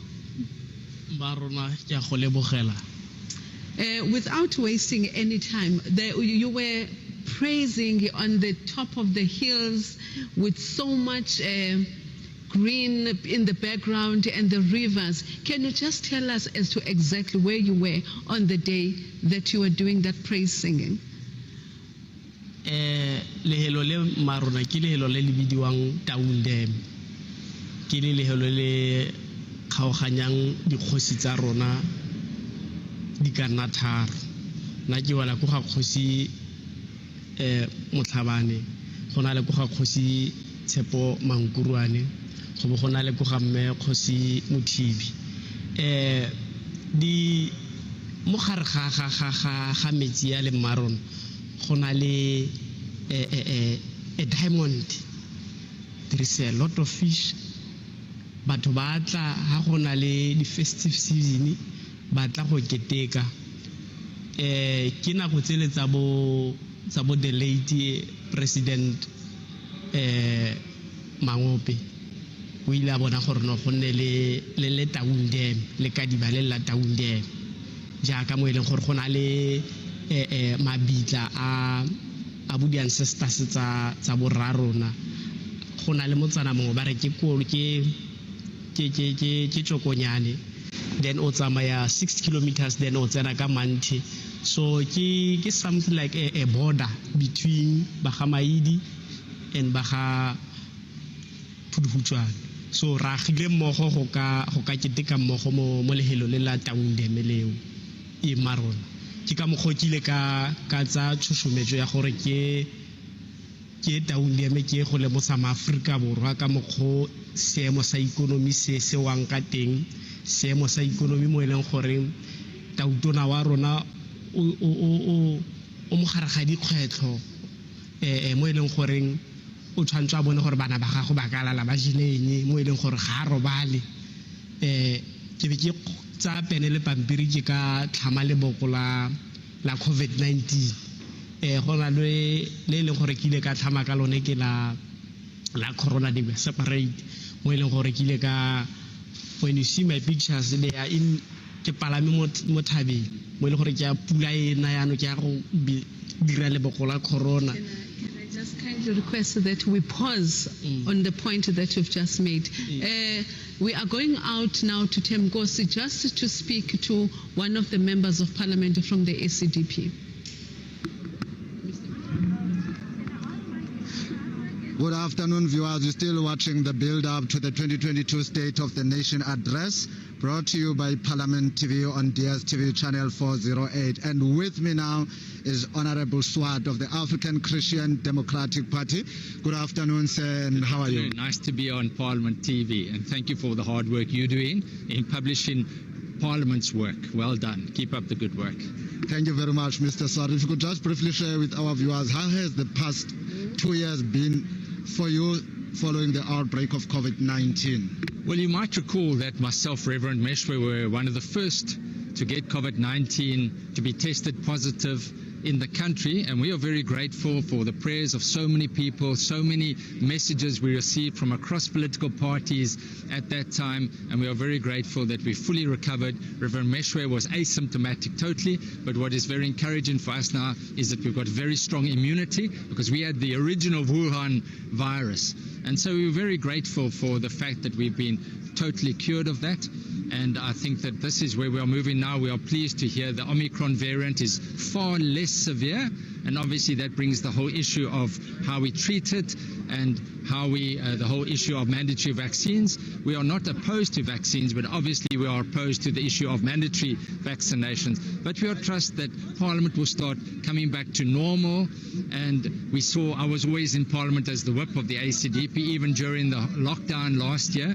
But we would like to see Parliament coming back to normal as schools are reopening, businesses are reopening. Parliament has operated, although it's been on the hybrid platform, done good work, but I think that the public wants to see Parliament operated, and that's why it's so important that we are here today. Sadly, we're not in our National Assembly building where I've served for almost 23 years.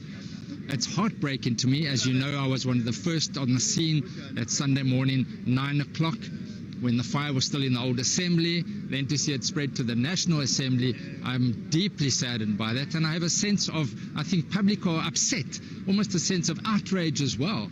How did that allow to happen? That is our key Parliament where from 1994 so many good laws have been passed, so many, but on the other hand oversight has been effected, maybe not sufficient oversight, but at least there it was. And so I'm very pleased that the executive authority of Parliament decided this, in terms of the Constitution, is the seat of Parliament. Cape Town is the seat of Parliament, that you are having it here in the City Hall. It's very sad that we're not in the National Assembly, but we trust that that will be rebuilt and restored, as it must be done in terms of the Heritage Act. So those people that are saying Parliament must be moved to Pretoria, that's a debate for another day.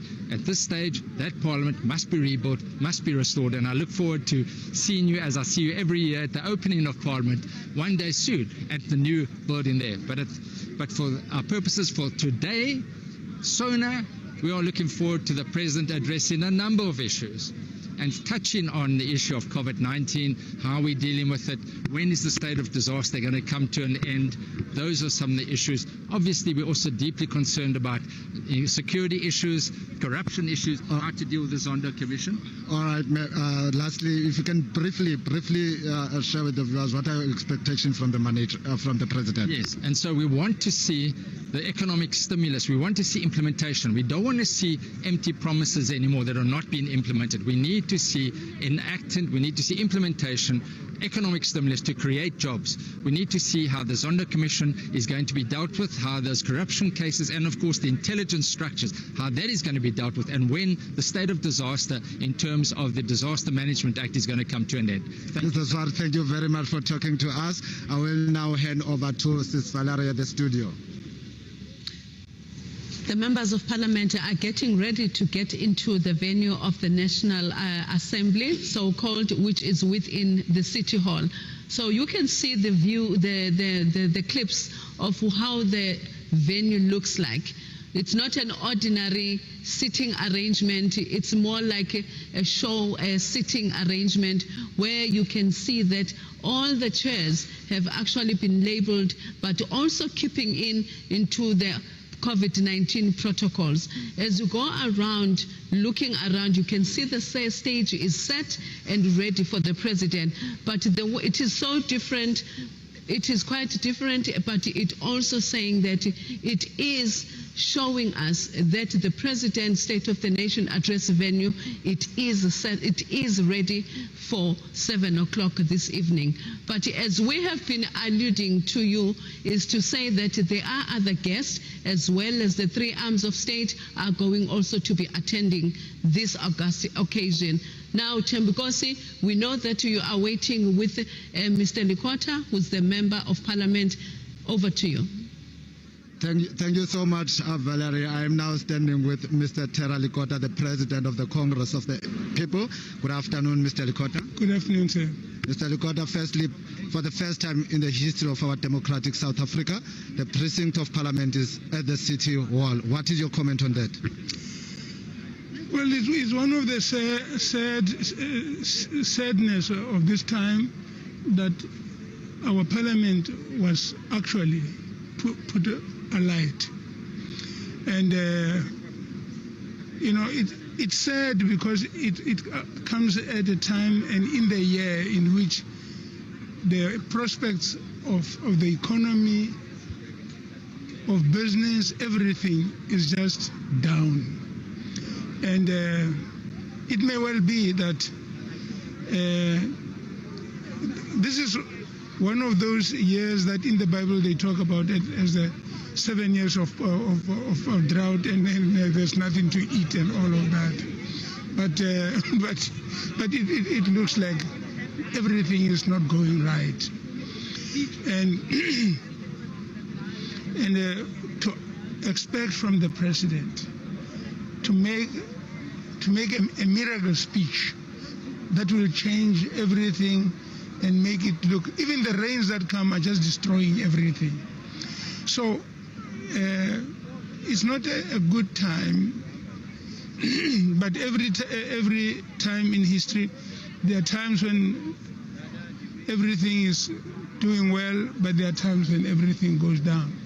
And now we are going down. I think it's sad, but we look back to the period when our economy was doing well and we were having a lot of money that we could have used to build schools, to build homes, to cultivate the land and so on, and to make our people at this time to retreat into all of the successes of the past years of prosperity.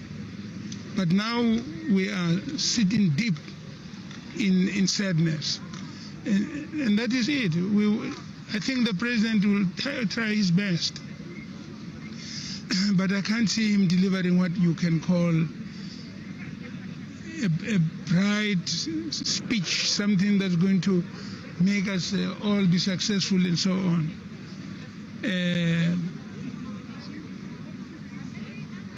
Why the churches, that church next to the hotel was also burned. But why is everything turning bad? No news is good news these days, yes. Mr. Likota, thank you very much for talking to Parliament TV. That was Mr. Terra Likota, the President of the Congress of the People. Now back to the studio.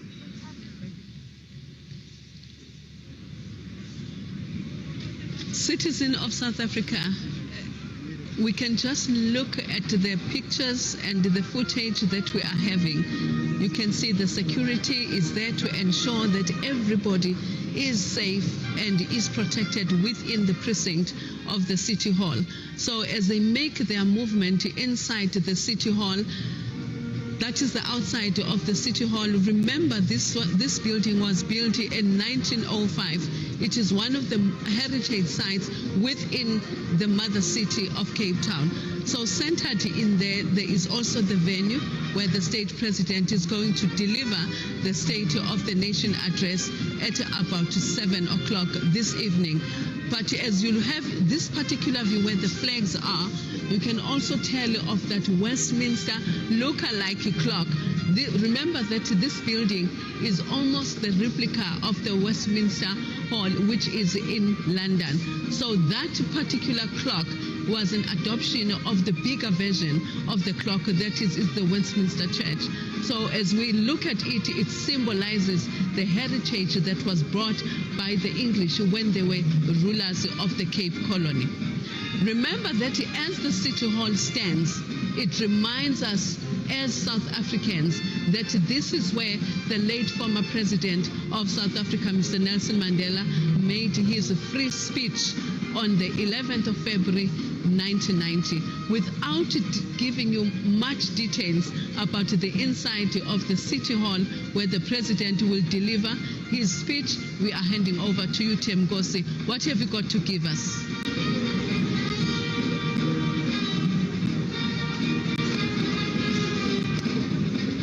So much that is okay. Natasha is not going to talk to us now, ne?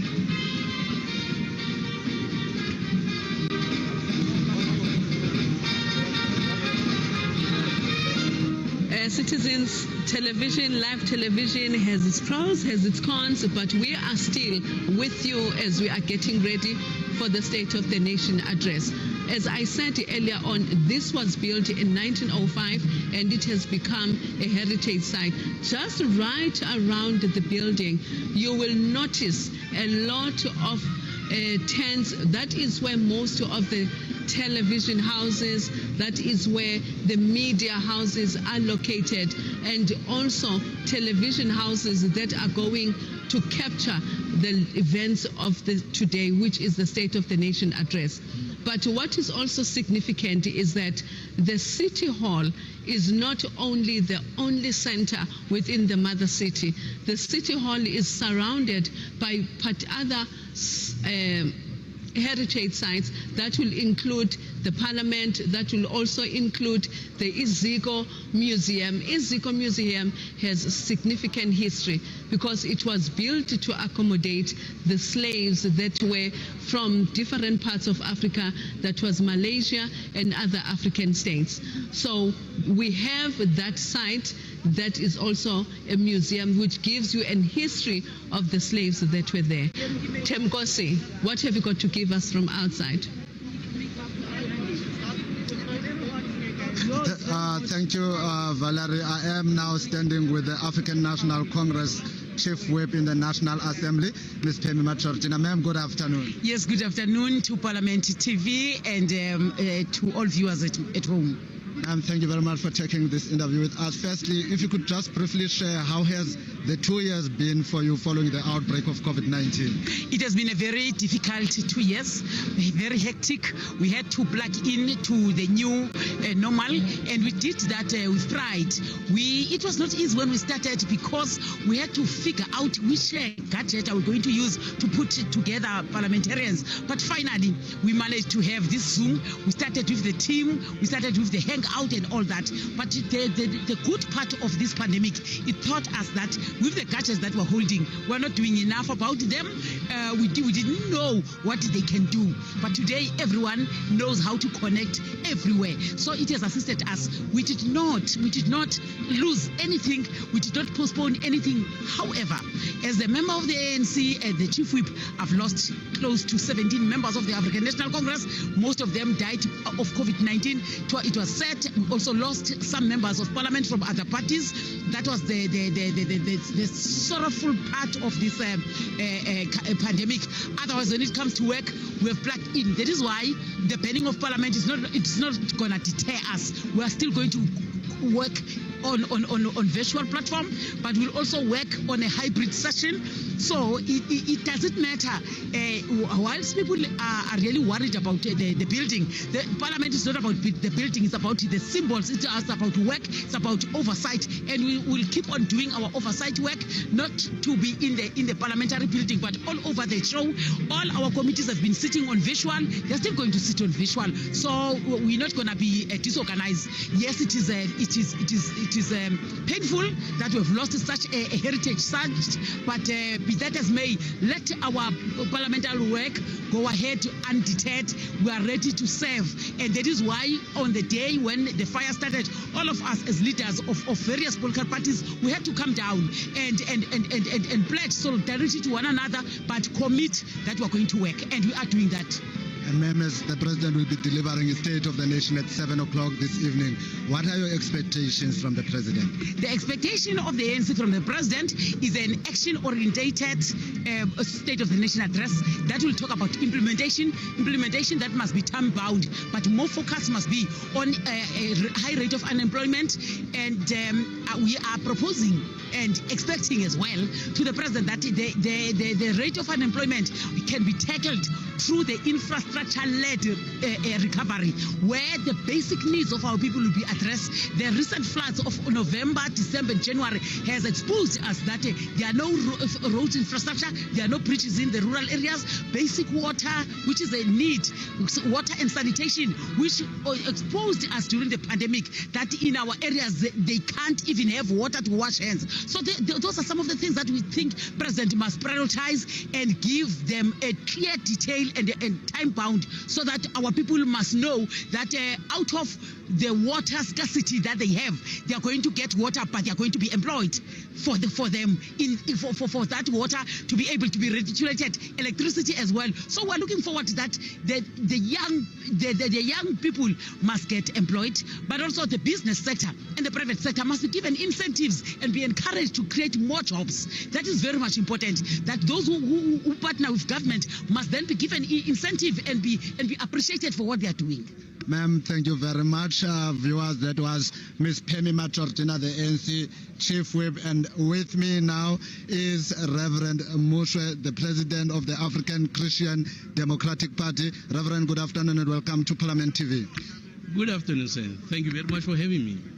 Reverend, firstly, for the first time, Parliament, since the democratic dispensation, Parliament has had to find a venue outside the precinct due to the fire that devastated Parliament on the 2nd of January. What are your comments? It is very unfortunate and it is very sad. You know, when you look at the people around the City Hall, the mood is somber. There is no excitement and the vibrancy that one always sees during SONA. It is unfortunate that Parliament buildings have been torched, the National Assembly in particular. And this has highlighted a concern and a problem that South Africa has been having for a very long time. You know that we have been complaining about porous borders, for example, all right, because there's no more security and control at the borders. Now, within the country, we have secret agents that we are not sure what they are doing. We have intelligence services that we are not sure what they are doing. The fires we had in July last year exposed the lack of intelligence in South Africa, and also the lack of policing. If you remember well, during the first 3 days of the rioting and the looting in KZN, we did not see the Minister of Police anywhere or even heard his voice. We did not see the National Commissioner of Police anywhere nor hear his voice. So the police obviously have failed this country. For Parliament to be banned, for a person to get inside Parliament, when we have policemen, you ask yourself a question, where were the police? So the issue of security in South Africa must be addressed urgently, otherwise we are going to even prevent investors from coming into the country because they want to be safe if they come, and they want their assets also to be safe. Lastly, what are your expectations from the President as we will be delivering his 2022 State of the Nation at 7 o'clock? I'm not expecting anything new.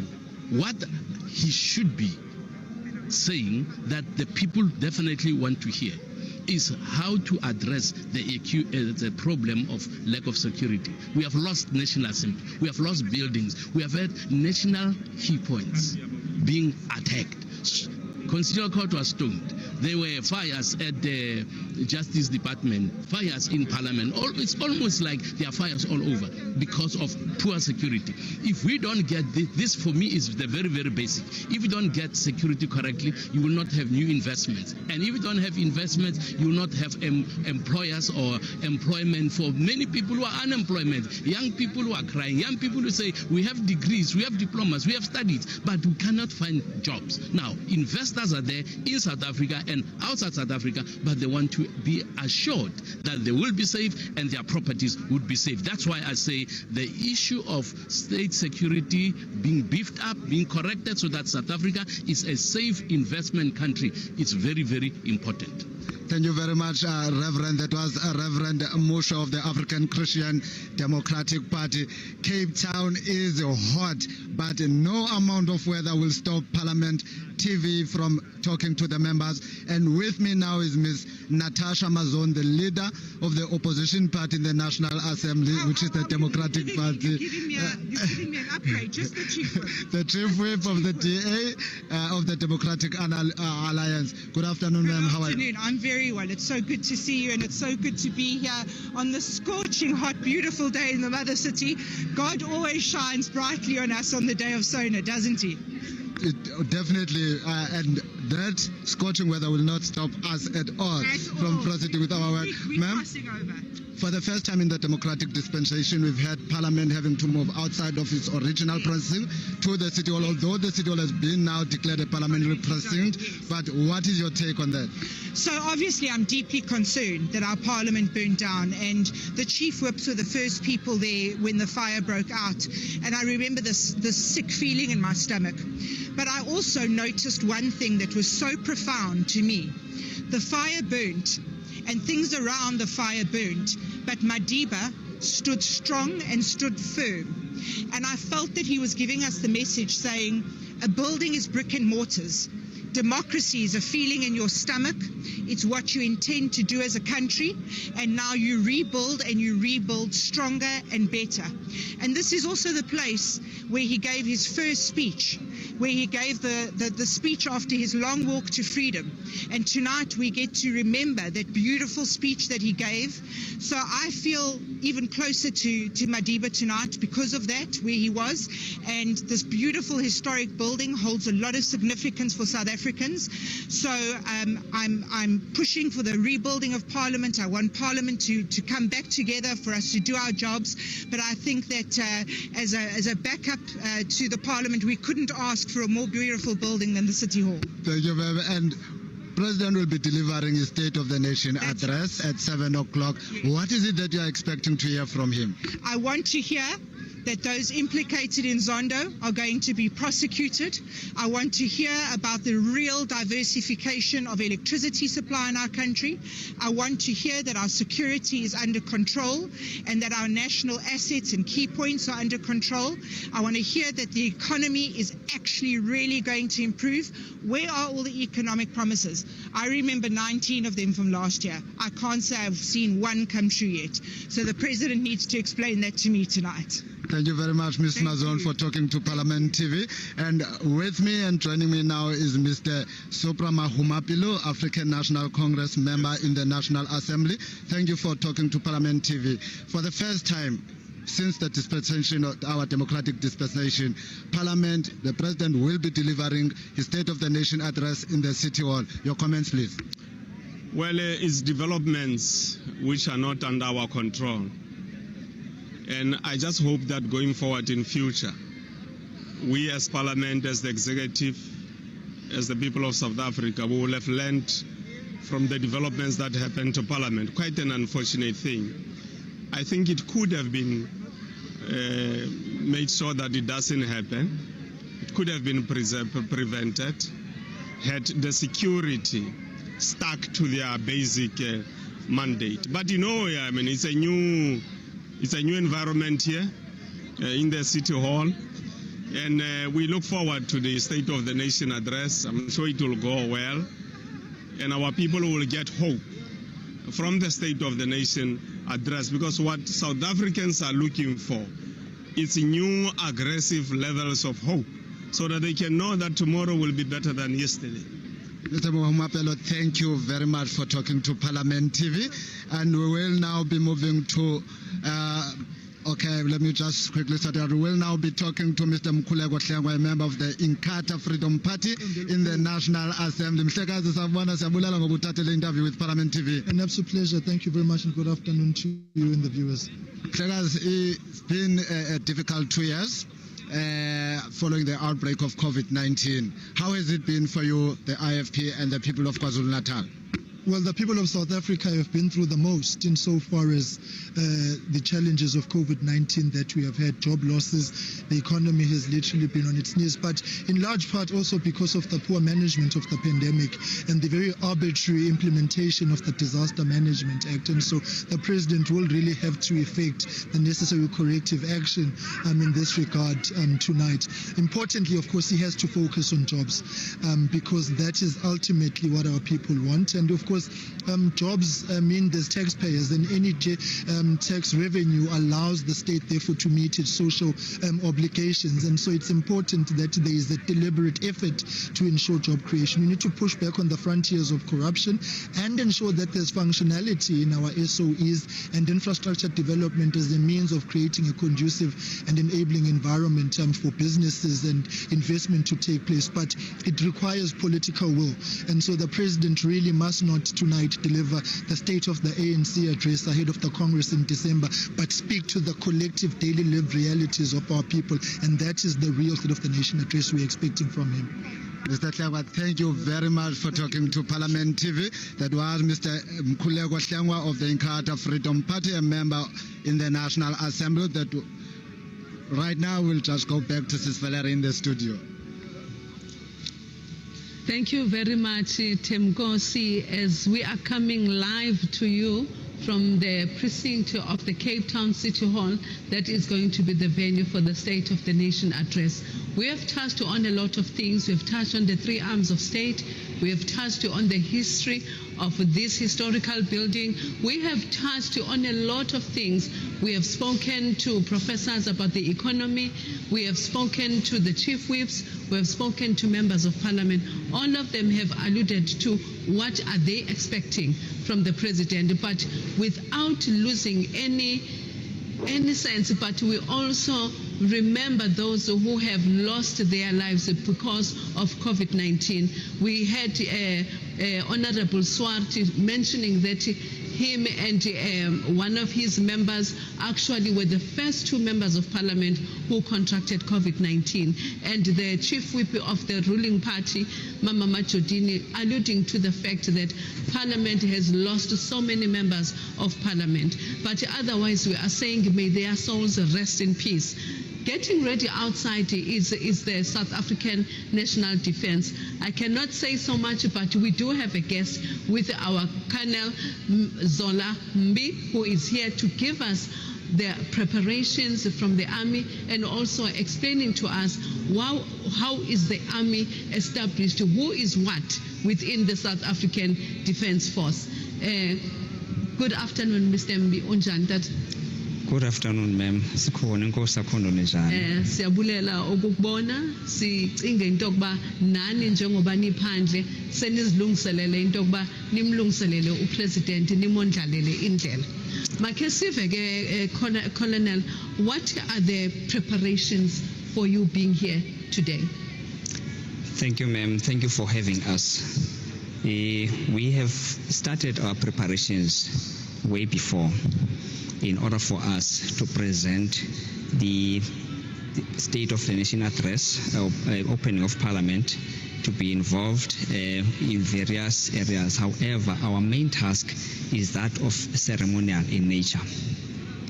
We will be deploying different elements, deploying from the castle right around up to Darling Street in front of the Parliament precinct, whereby different elements such as the street lining, the band, the ceremonial guard, the step lining guard, as well as there's a band from the Navy which will also be playing music for the public in front of the Parliament precinct.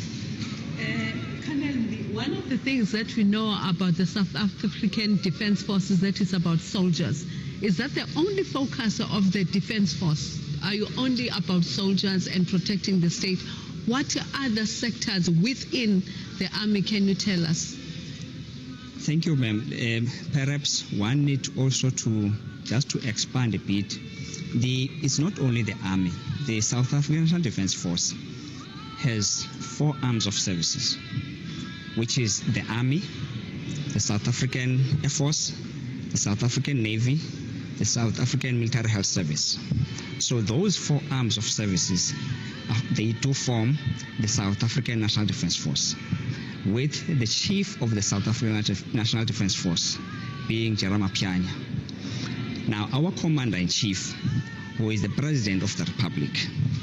So, with that, each and every arm of service has got different masterings, as well as other professions from within. You have just mentioned that the commander of the army is the president. When you get down to the provinces, who then becomes the commander? Right. Oh, let's just hold on. We just received the news that the Speaker of the National Assembly has actually made entrance into the venue. The Speaker of the National Assembly is one of the procedural officers that will be sitting during the State of the Nation address, as well as the chairperson of the National Council of Provinces, that is Dada Amos Masondo. But at the moment, we are just with Colonel Mbi, and who is going to give us a better details about the role of the army within the State of the Nation address. The Speaker has entered, and now she is followed by the Deputy Chairperson of the National Council of Provinces, Mama Sylvia Lucas.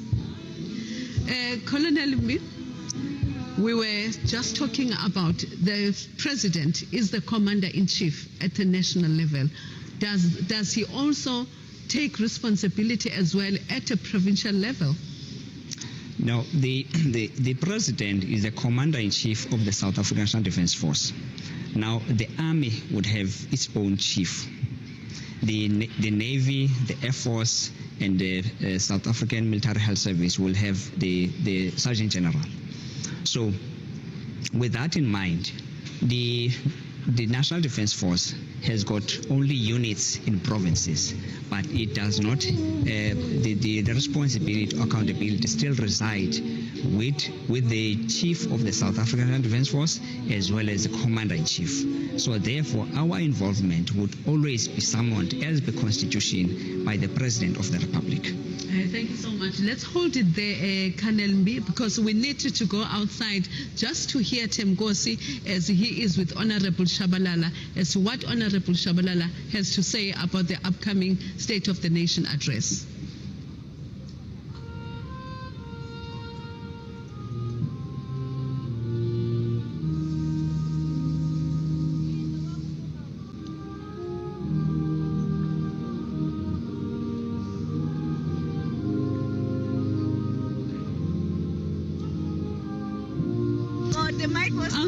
Outside, they're still experiencing technical issues, but we'll take it as it comes. Colonel Mbi, we were just talking about the role of the president at a provincial level, but you have alluded to the fact that he is the commander of the Army of South Africa as a whole.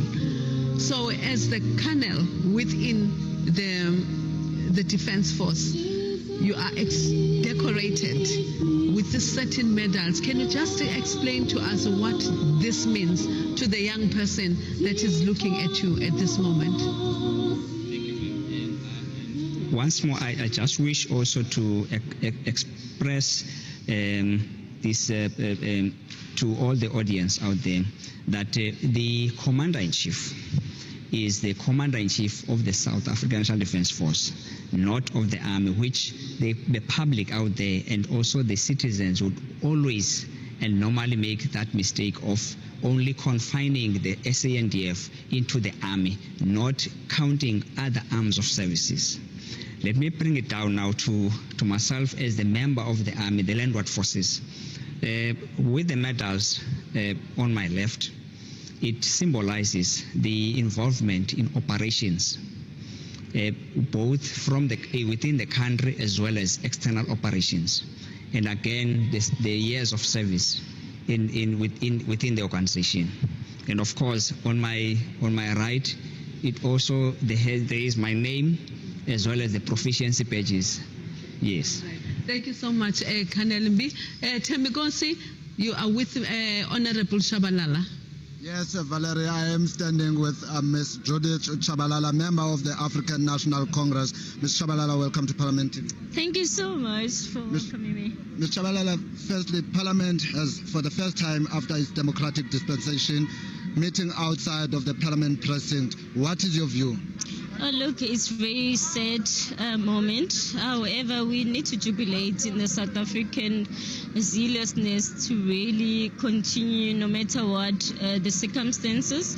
The fact that we're in Cape Town, we've got another venue. For me, it means that we've got the zealous as South Africans, be it black and white or creed or what have you, and we're here now.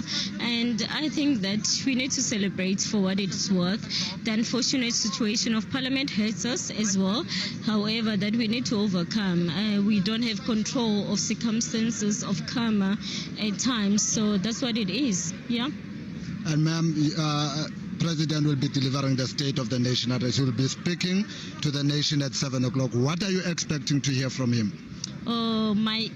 His Excellency President Cyril Ramaphosa, I'm expecting more on youth unemployment, the graduate who are unemployed, the young people on drug and alcohol abuse. I'm expecting more on the economic recovery plan and more on issues of investment. What can we do to ensure that we accelerate the issues of growth in South Africa is quite critical at this stage, and it's something that I think that is quite critical. We need to grow the economy and to grow the economic growth, but also to grow the issues of job creation is quite important to ensure that entrepreneurship flourish, but ensure that there is mainstream and development around issues of people that were able to, especially people that were marginalized in the past, to be able to really participate in the past and in the current dispensation.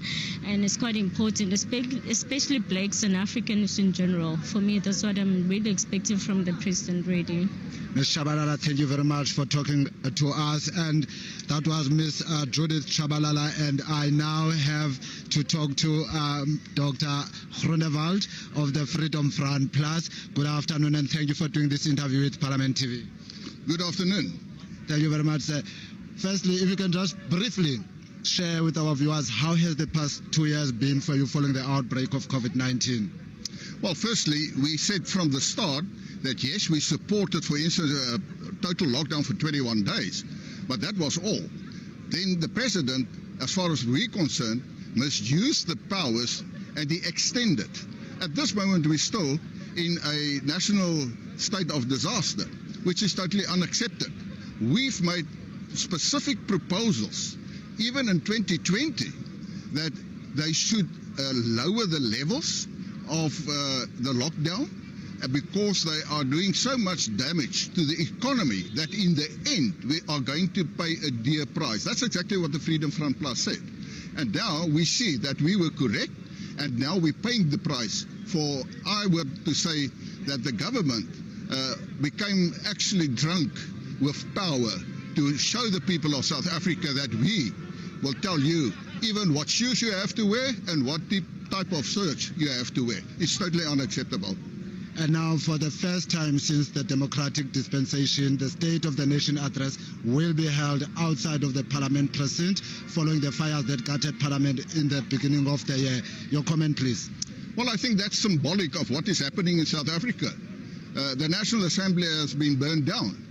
The economy in South Africa, the standards in South Africa is also going down. It's going into ruins. The ANC government has lost its moral compass. They can't curb, for instance, all the corruption that is taking place in South Africa. That's symbolic. And now we have to go to another venue like the City Hall of Cape Town. Maybe we can hope that the government realize that they have to make a total change. But I am very worried that the President won't do it. In fact, He has to survive for the elective conference by December, the end of this year, in the ANC. And at the Zondo Commission, he said that he didn't act when he became aware of corruption because he thought it's better to stay in the system. I want to say it blatantly. It was only about his own interest, not in the interest of South Africa. And the president must realize he is the president of the Republic of South Africa. He must act in the best interest of South Africa, not in the best interest of the ANC.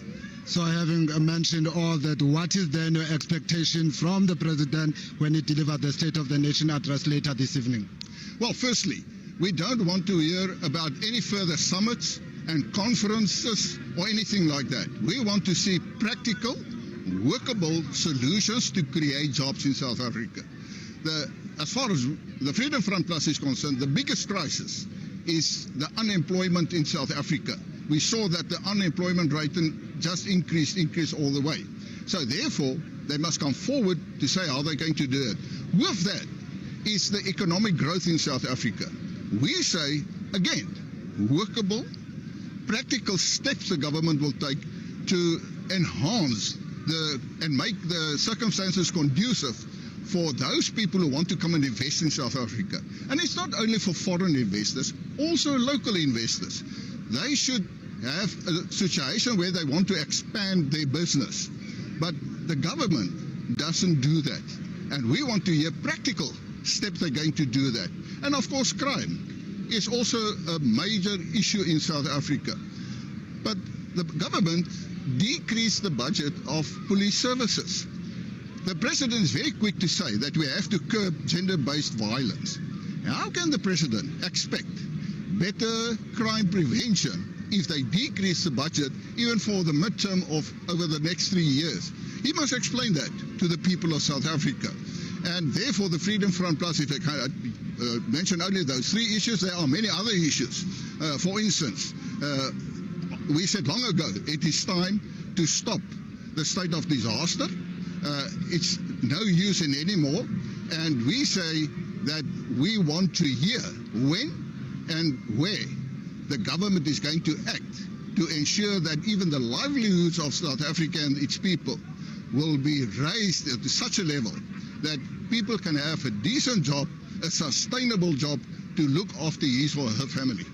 Dr. Groenewald, thank you very much for talking to Parliament TV. My pleasure. Well, viewers, that was Dr. Groenewald, the leader of the Freedom Front Plus, sharing his expectations from the president later this evening. We'll now cross back to Valerie in the studio.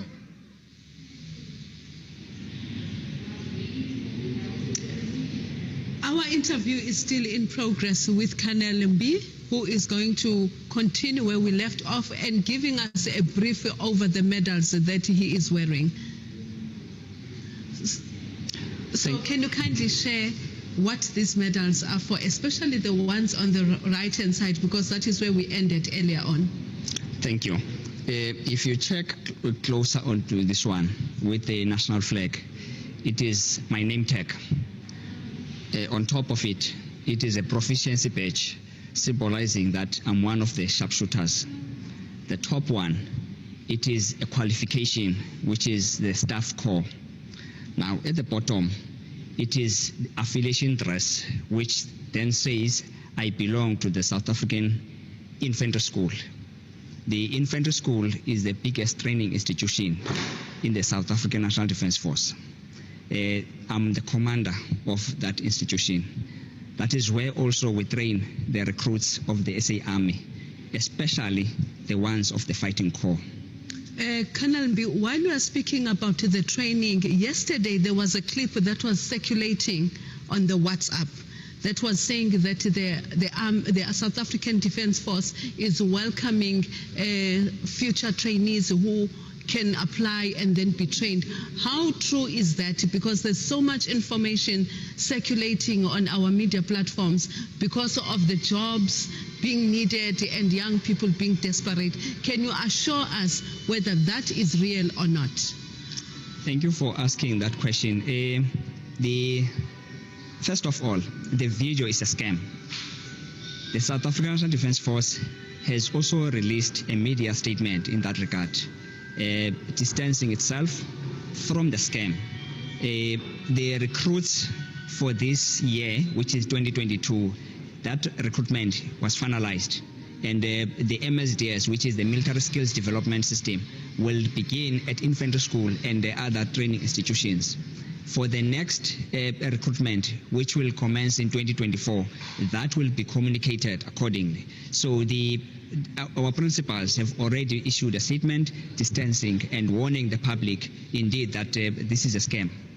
South Africans, young people, all those who actually received the WhatsApp yesterday about the training and applications being welcomed by the Army, kindly take note that that WhatsApp message is fake. Please do not respond so that you don't also waste money going out to print and so many things.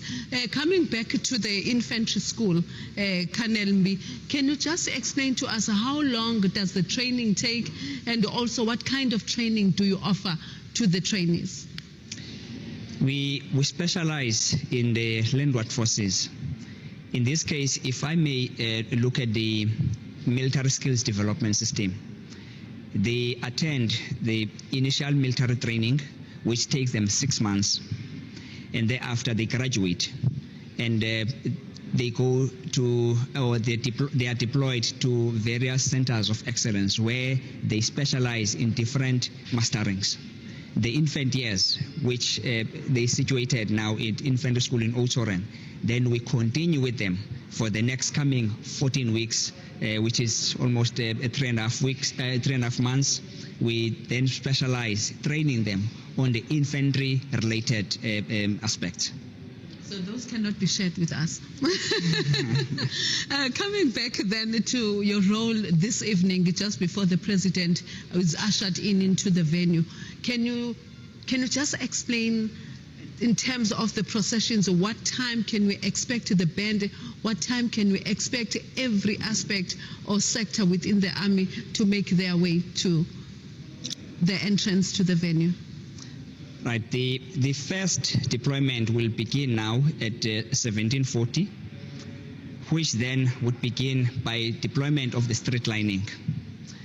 Again, who forms part of the street lining? It is the flagman, as well as the other members who will form part of the street lining, being the Army, the Air Force, South African Navy, and the South African Military Health Service. Then the last deployment will be the National Ceremonial Guard and the Ceremonial Guard Band.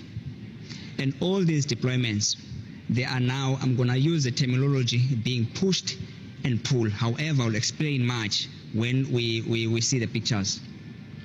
The National Ceremonial Guard Band will then be pulling the National Ceremonial Guard, which will deploy in front of the Parliamentary Precinct. In front of the Parliamentary Precinct, that's where you also deploy the step lining guard, the AD camps, as well as the door openers. Lastly, you will have also the escorts, which will then bring the Deputy President as well as the President of the Republic. Thank you, Colonel Mbi. You've mentioned the band. Now the band is about to start with the music. Let's hear them as they serenade everybody and you viewers at home with the song. So let's just give them a few minutes. I believe they are settling into their stations. So let's wait patiently. They are changing, they are getting ready. So let's get ready as well at home and wherever you are. Please remember that we are coming live to you from the City Hall in Cape Town, where the State President, Mr. Cyril Ramaphosa, will deliver the State of the Nation address at 9 o'clock this evening.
South Africans, as you can see, the City Hall and the outside area is quite getting busy.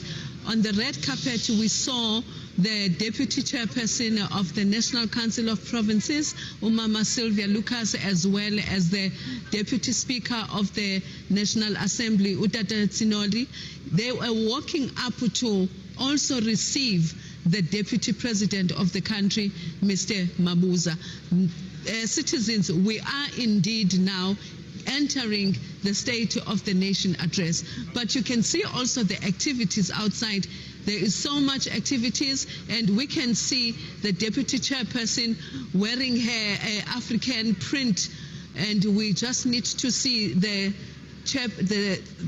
Deputy Speaker also is on her. The Deputy Speaker is on the right hand, is on the left hand side of the Deputy Chairperson of the National Council of Provinces. We can see the red carpet, and we will wait until the Deputy President meets them outside the red carpet. Mr. Kanalmbi, we are coming back to you now. You spoke about the infantry school, and the army is known for strict discipline. How do you actually manage to get the young people, or at that early age in the infantry training, to be this disciplined? Because there has been talk as well that the young people need to join the army to be disciplined, to understand what patriotism means in your country and to you as a citizen. Thank you. First, we normally say discipline starts at home. As we are also recruiting from society, we also build from what society gives us. However, with our specialist training, we then put something, it's an add-on to what you have from home. So I would encourage also society out there to also trim a bit our young ones. However, as we build them towards taking responsibility and also introducing patriotism, because there are lessons and the modules we also impart to these students or recruits as part of the initial military training. Because as well now, we actually build from a civilian and introduce you into the defense force. Irrespective whether you are in the Air Force, in the Army, or in the Navy, or as a military health service, irrespective. But we start first with initial military training. I'm not sure now whether I'm being intrusive when I ask about in instances where there's been ill discipline, what are some of the things that you do in order to address those young trainees who are not adhering to to the training protocols? There are some tactics which we introduce to the recruits, and of course, part of any military, there's punishment, of course, and beyond that, we also try to align you into, to form you to be this mold which we want you to become. Okay, all right. We just learned that the former speaker, the former speaker of the National Assembly has just arrived with his wife. That is Mr. Max Sisulu and Mrs. Sisulu. They are making their way on the red carpet. We can see they are being ushered into the venue of the City Hall. And they are also welcomed by the Deputy Speaker, Udada Tsinoli, and also the Deputy Chairperson of the NCOP, Umama Sylvia Lucas.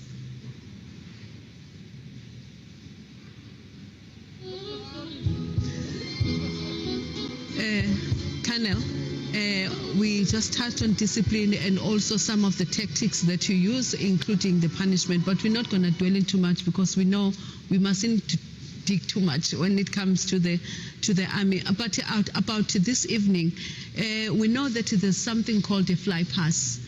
Can you just explain to us what that really entails?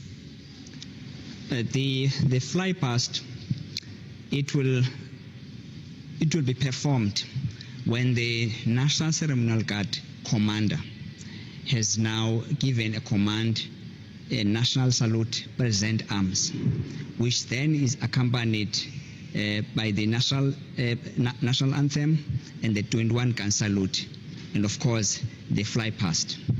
Now the fly past is performed by the Hawks in a Hawks formation, which is only 3 Hawks which will then be flying past. Thank you. We just heard that also the other leaders that are making their way on the red carpet, it's Mama Balegambete, who is the former Speaker of the National Assembly. With her is her husband, Mr. Homo.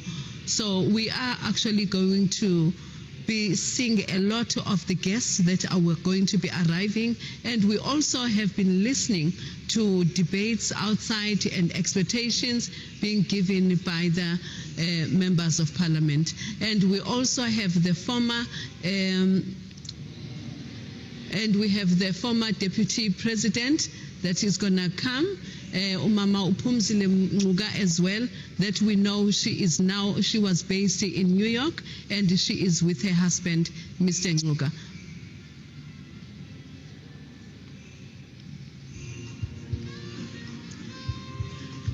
Colonel, let's go ahead, but please be accommodative because of these interactions that we're having, because we need also to update the citizens as to what are the procedural developments as they are making their way to the venue. But we do appreciate that. Thank you. And coming back to the fly pass, I don't know whether you had finished explaining to us as to who is involved.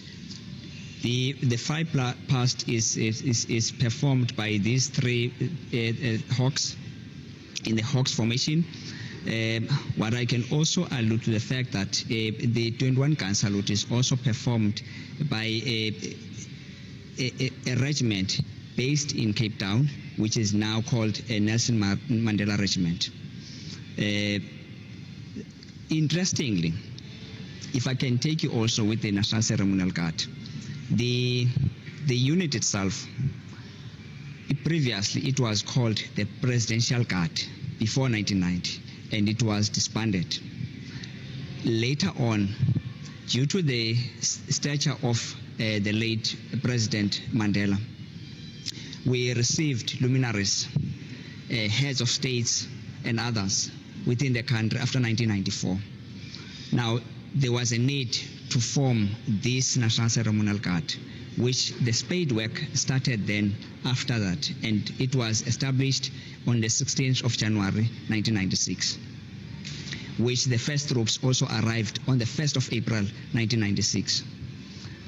Now what can also be brought into the fore is that the uniform which currently the National Ceremonial Guard is wearing, at first there were 10 uniforms which were presented to the Army Council as well as the MCC, which is the Military Command Council. And later on, these 10 uniforms were narrowed down into 7. The 7 was presented to the then Minister of Defense, which was Joe Modise. Again, the 7 was narrowed down to 3. The 3 was then presented to then President Mandela, which he chose the green uniform, which you see today worn by the National Ceremonial Guard. That uniform was worn for the first time on the 27th of April 1998 in Tata, when we were celebrating the Freedom Day. Was there any reason behind the choice of color? Wow, it's a tricky question, because the 3, it was a red color, the green, and the light blue. So I think out of those, he chose the best which can be presented to the nation.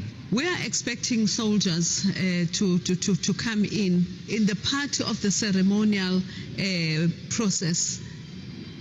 What are they? What are these soldiers? In the National Ceremonial Guard, these are soldiers who undergo the normal training, specializing just like any other soldier. However, the unit itself is situated in Pretoria, performing solely the ceremonial responsibilities accorded by the Chief of the South African National Defence Force, as well as other demands, welcoming the heads of states and state funerals, Category 1. And then other members who are also involved forming the street lining is the other services which I have mentioned earlier on. But the significance also of the street lining, it can be alluded into twofold. The first one is that of giving flair into the ceremony, and also the highest honor to the President of the Republic. Second to that is that, everyone would wish to see the President. Now, can we just pause in there, Colonel? We have other guests that are being received. That is our former Deputy President, Umama Unguga, approaching the Deputy Chairperson of the NCOP, as well as the Deputy Speaker of the National Assembly. She is not alone, but she is here with her husband, Tata Mr. Unguga, Bulelani Unguga.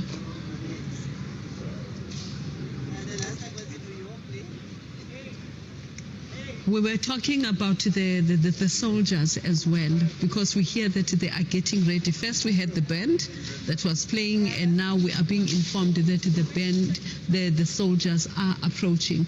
So before we went to the clip of receiving the former Deputy President of the country, Mamupumzile Ngcuka, you were just enlightening us as to who is involved and who actually constitute this part of the army. Thank you. The street lining, I was trying to indicate that the second part to the street lining is that of probably acting as a buffer into what you would see that the public would wish to see the President. So therefore, it's a way of clearing the route into the Parliament precinct, because he will then be brought by the escort with a route that is cleared through the street lining. Now, with the National Ceremonial Guard also is actually marching through the street lining up to the the Parliament. Then, in front of this Parliament, citizens of South Africa, we have the former President Udada Thabo Mbeki getting off from his vehicle and approaching as well the Deputy Speaker, as well as the Deputy Chairperson of the National Council of Provinces.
visuals from outside, because actually you would have been able to take us through all the ceremonial processes and protocols as well. But we do want to appreciate as well Colonel Mbi for everything and for the information and for the insight also that you have shared with us as the people of South Africa. But it's not over yet. We're still going to pause there and just listen what is the arrival. So we have the arrival of the Economic Freedom Front members of Parliament who are approaching, Economic Freedom Fighters who are members of the National Assembly or possibly as well members of the National Council of Provinces. They are making their way to the venue that is the City Hall in Cape Town.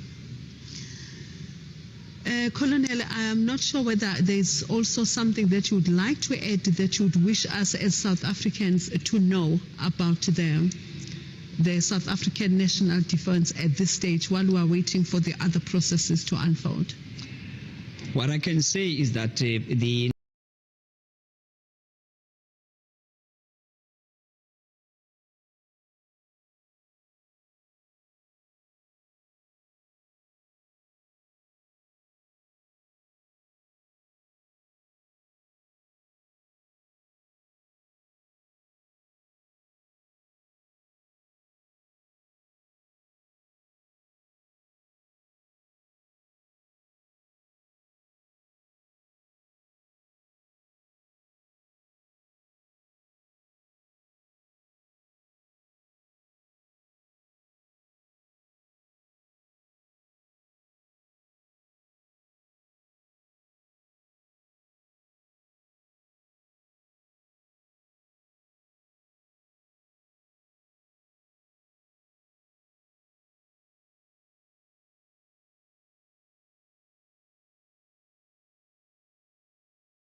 Are there programs that sensitize children who are still in high school who may be interested to participate in the army?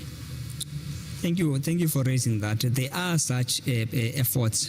For instance, you will find that we go to even vernacular radio stations, as well as to the newspapers and schools, for instance. So there's effort which we would wish to advertise these skills and also members to apply within the National Defence Force. Okay, I know that in Simonstown there's a period where actually we are invited as the public to go experience what the submarine is, to go experience what the ships look like inside, but it becomes so packed and you see young people in them. So having said that, does the Army or does the South African National Defence Force render support, financial support in the forms of bursaries for those young people who want to join the Army? There are some bursaries which are normally advertised correctly and actually communicated through formal platforms by the National Defence Force for members to apply. But of course, it actually needs some qualifications, but when the time comes, it will officially be communicated to the public. Having said that, you'll find that also we have now the Armed Forces Day coming up on the 21st of February, which will be held in Mpumalanga. And such activities as well, although this one, it's in hybrid, and limited scale. But you'll find in different provinces, because it's not only in one province, we also rotate provinces. That's where we also advertise the Defence Force so that everyone else can have access into it. I can't remember. There was a moment somewhere in Milnerton and Blouberg where the Army in the morning were actually training, doing I don't know whether it was a street lining or something. What was it? And I think the president was there as well to welcome them just before the State of the Nation address or after. Sometimes there are such activities which are scheduled. And in 2019, there was Armed Forces Day held in the Western Cape, particularly in Cape Town.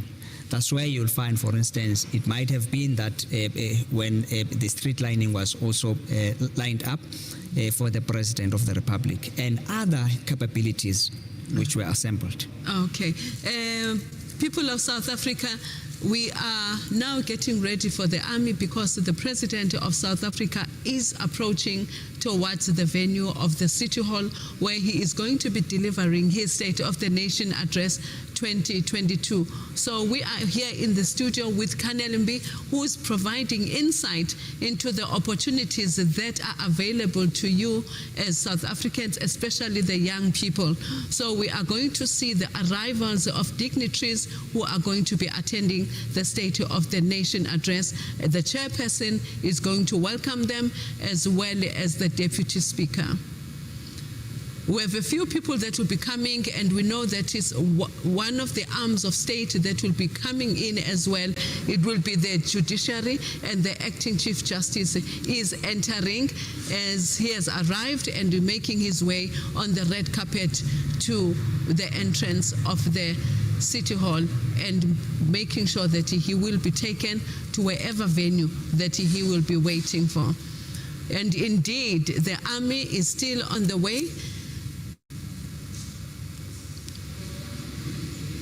Fortunately for this time around, I do have Colonel Mbi, who is going to explain to us what is it that the band will be doing in awaiting for the President to make his way to the entrance of the City Hall. Colonel Mbi, how long does it take for the South African National Defence to prepare for such an august occasion like the State of the Nation Address? It doesn't take longer because you'll find that if soldiers are tuned into drill, because that is what we do every day. However, we tune the elements which are assembled for a specific operation such as this. If I can also allude to the fact that you will see each and every element that is deployed. For instance, the army is also pushed or pulled by a band. Now, when I talk about push or pull, it means if the band is leading the squad, is therefore pulling that squad. But if the band is behind the squad, is pushing the squad. Now, it depends on the tactical deployment of such a squad on the ground. Now, as we speak, you'll find that there's now a deployment of the street lining. And the National Ceremonial Guard then will, as soon as everyone else is in position, it will start deploying from the castle, pulled by the band. Because what happens upon arrival at the parliamentary precinct, the band will deploy behind the ceremonial guard, which then also the ceremonial guard itself will deploy on the street in three lines, so to speak. With the band itself, do you look for people who play musical instruments? Do you look for people who've got musical skills? Because almost every year there is a band during the State of the Nation Address that actually prepares that prepares the platform for the President. Can you just tell us, do you look for musicians, or actually they learn the musical skills once they're inside the army? Actually, if I may say, the bandsmen, they're actually qualified musicians in different pieces of music. And again, the vocalists as well.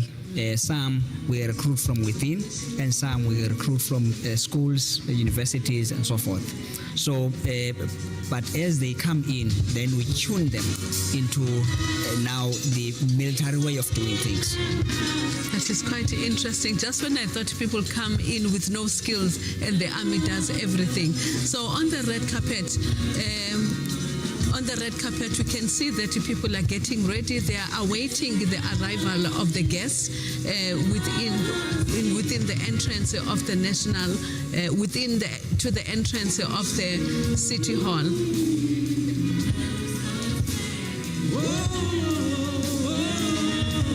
Can you just move this side so that you can just give us an overview of what is happening at this moment?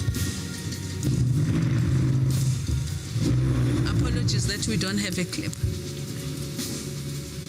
Okay. Okay, we'll just have the band play at the moment.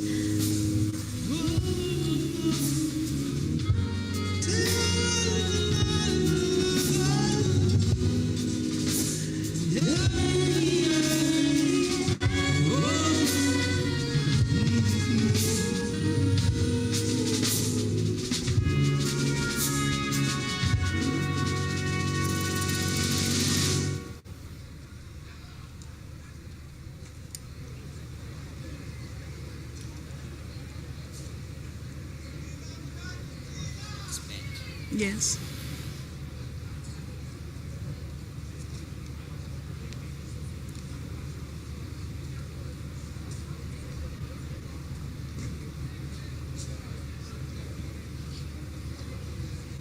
Anywhere, everywhere needed. The South African Navy Band, which is currently now in front of the Parliamentary Precinct, is situated in Cape Town. The South African Military Health Service Band is also situated in Pretoria. Now, they do arrange the tattoos. Now, they can perform tattoos both within the country and elsewhere in the world.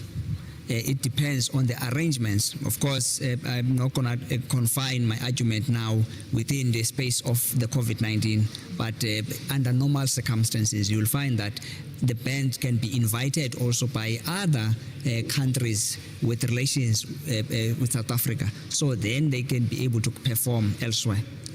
Colonel Mbi, you just spoke about tattoos. What do you mean about tattoos? Because my knowledge and those of viewers at home, what a tattoo is different, I think, from what you are explaining. Thank you.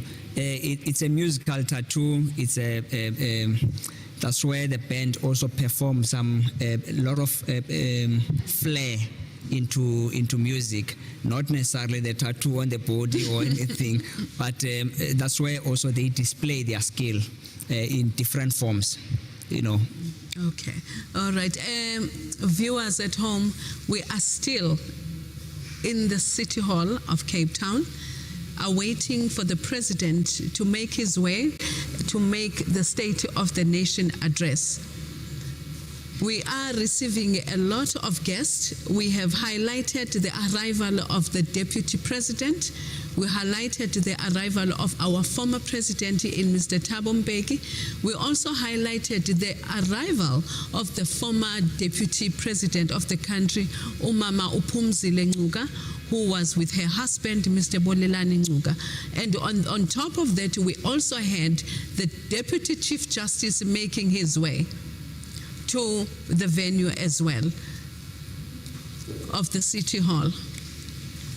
So we wait patiently for the band, because indeed once the soldiers make their way, the line up of the president, then the president will be approaching, as well as it was explained by Colonel B about the process that is going to unfold.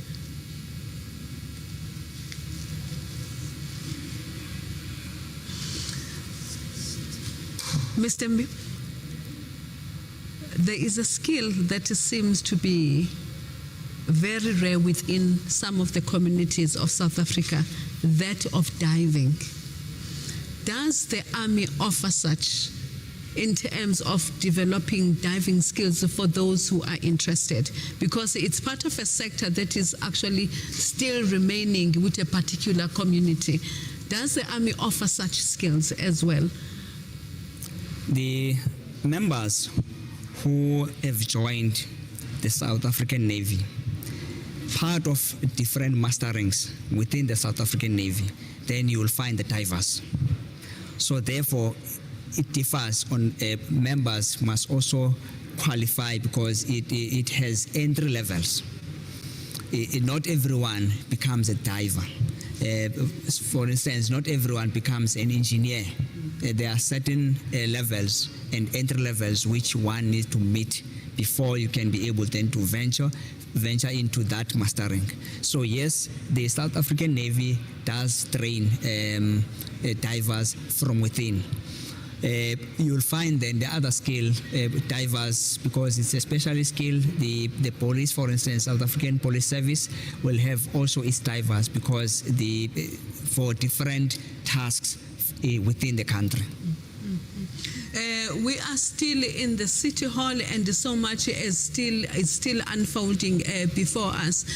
Coming back to the army, how far can you go in the army when it comes to studying or building your career or actually climbing up the ladders? They normally say the sky is the limit. Academically, we encourage soldiers also to study. Whilst working, you can study with either institution.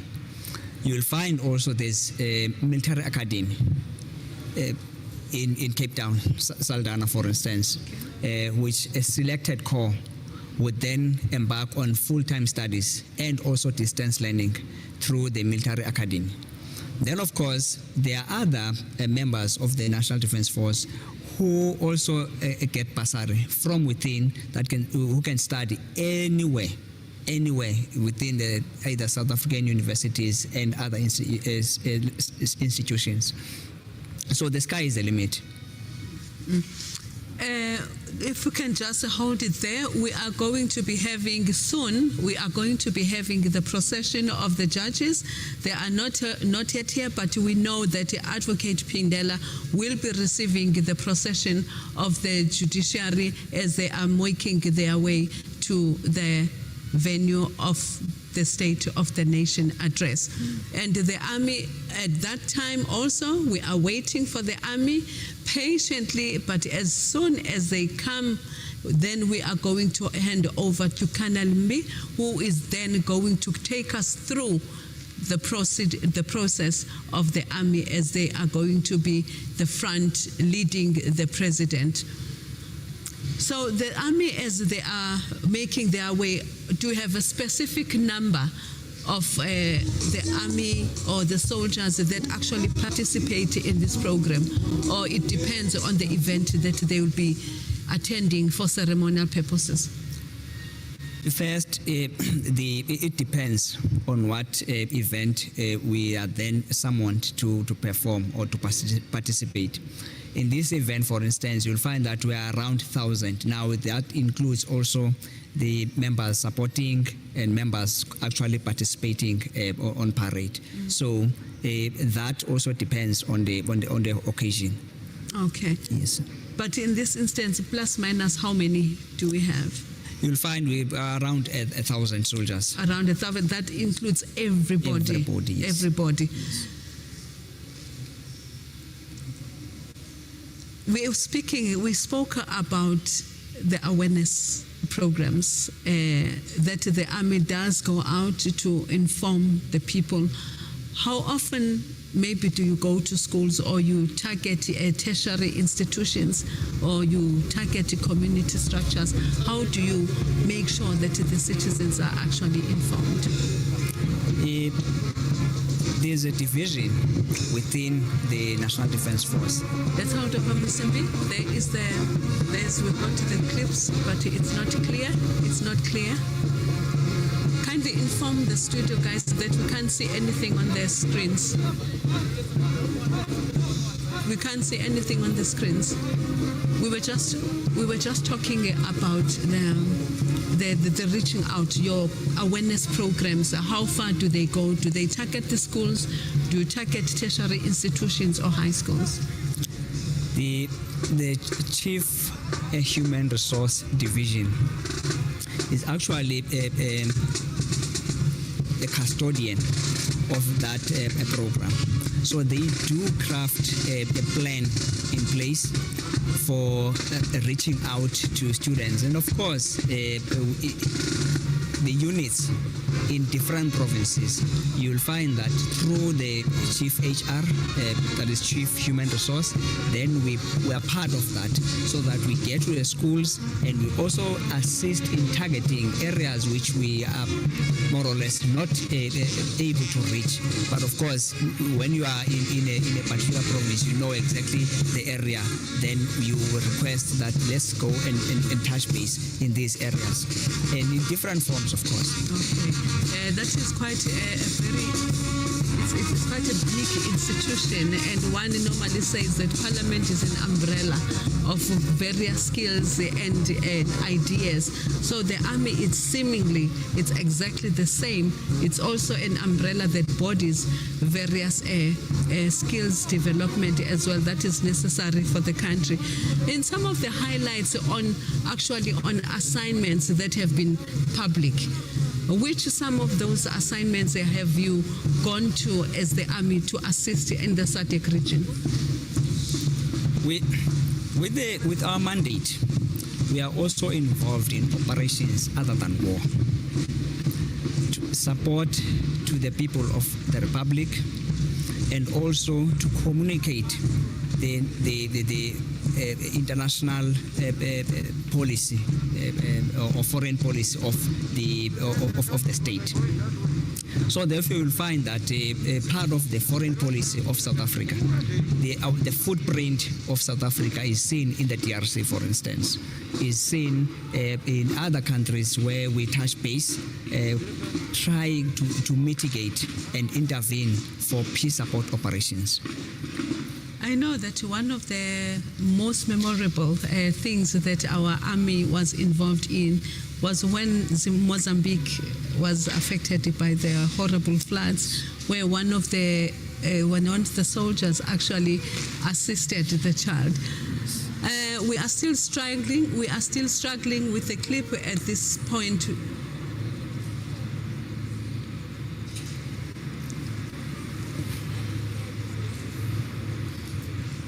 We're trying to get back to the visuals and the developments on the streets. Advocate Pindela, at this stage, he's actually leading the judges, and the army is actually in front of them. So we know that the judges are going to be making their way to the entrance of the national, in the entrance of the city hall. So many activities are happening, citizen, and as we said earlier on, a lot of guests from the judiciary, from the legislatures, as well as from the government, they are making their way.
apologies. Colonel May, can you kindly take us through what is happening right now in front of the City Hall, please? What you see now is the National Ceremonial Guard in the green uniform, and behind the National Ceremonial Guard is the National Ceremonial Guard band in red uniform. So of course now they are deployed and currently busy with what we call the dressing. In other words, they are now reshuffling so that they can be able to be in line behind each other and next to each other. They are waiting now. Once they complete this part, then they will be awaiting now for the arrival of the President of the Republic.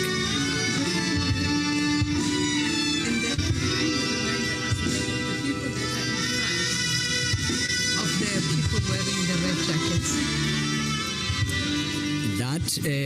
The National Ceremonial Guard is the unit which I was talking about, formed in 1996, and subsequently that uniform, which was then selected and approved by the former president, Nelson Mandela.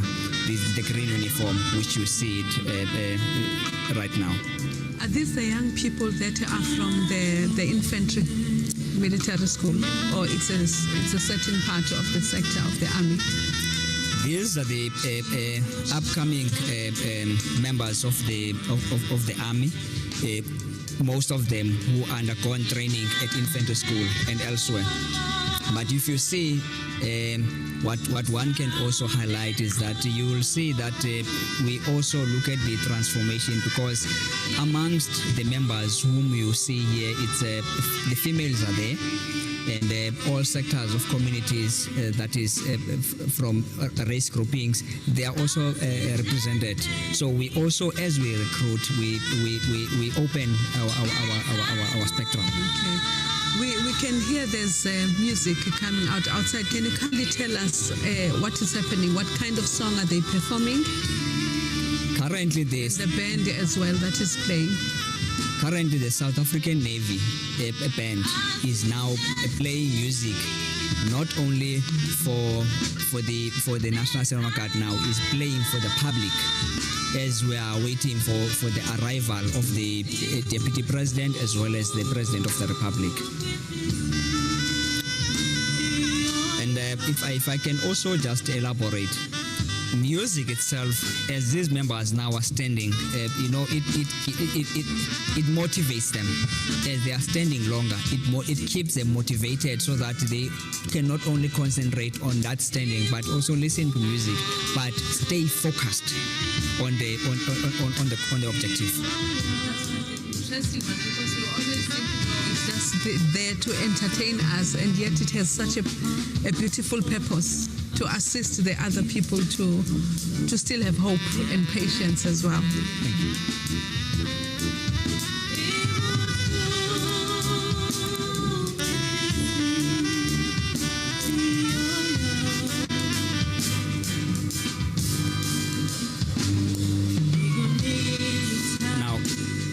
If I may also elaborate, you will see now the South African Navy band is playing whilst the National Ceremonial Guard band is silent, awaiting for that moment when the president has ascended the podium to now play the national anthem, which is assigned to be played by the National Ceremonial Guard band, not the South African Navy band.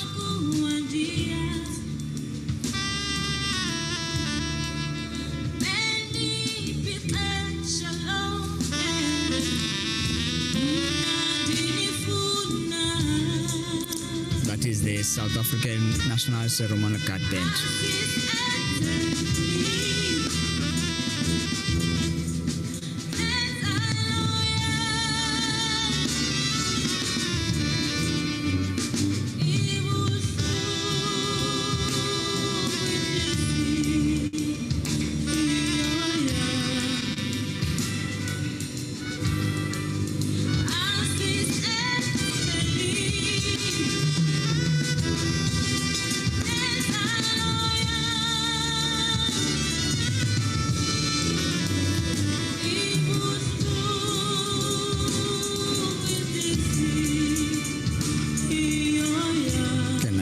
also explain something.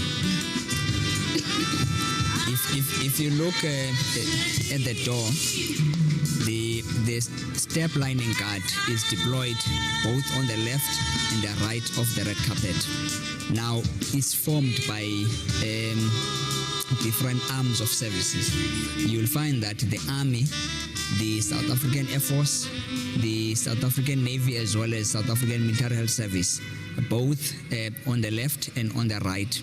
So 2 members per service, and then in total there are 8 members standing there, forming the step lining guard.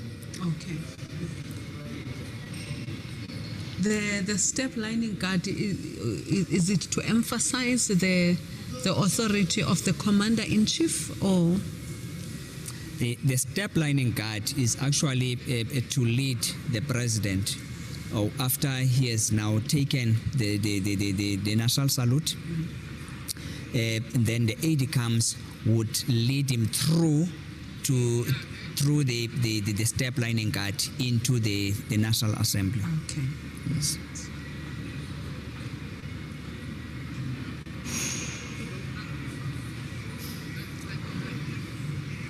The band, can you just continue for us, please, Colonel Mbi? Right. What other things must we know in terms of the rules as well and the protocols that are actually part of this? All right. As you see that the South African Navy band is now playing this music because it's now part of the entertainment part of the band, without the marching music. As they are sitting down, if you look at they are now stationary and performing now the entertainment music. Now, close to them, it will be the aide camps also, which we will see them later, are waiting for the arrival of the president, who will then lead the president to ascend the stage. Now, normally, when the president ascends the stage, the aide camps would be deployed behind the president. But due to the current parliamentary precinct, the aide camps will be deployed on the right of the president, not on the podium itself.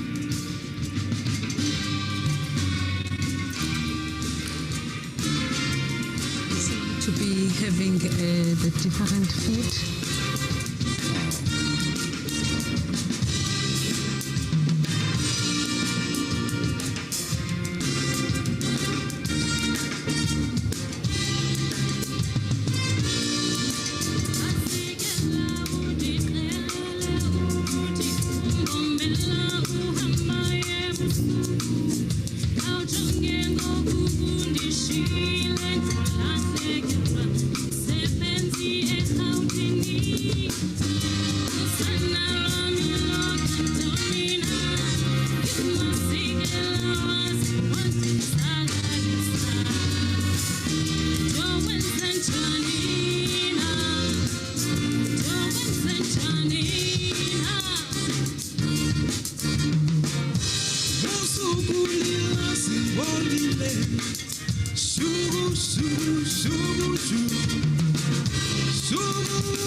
When you're going when you're going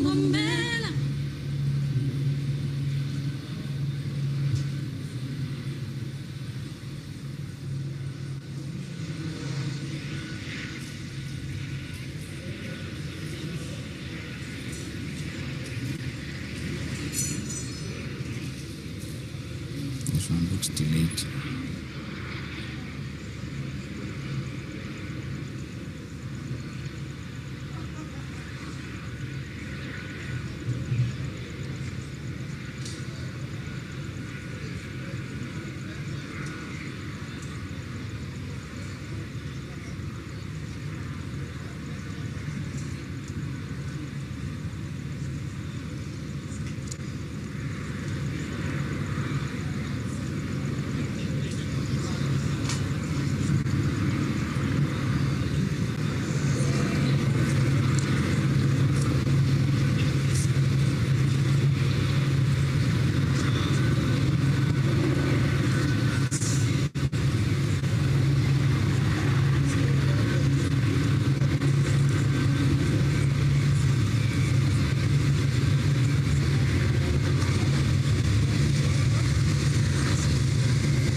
See the bikes coming in, and also there's a vehicle that is going to drop. And this is the ceremonial guide. As you see on your screens, that the deputy president is approaching, and with the motorbike convoy, they are making their way.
Citizens with the music as well.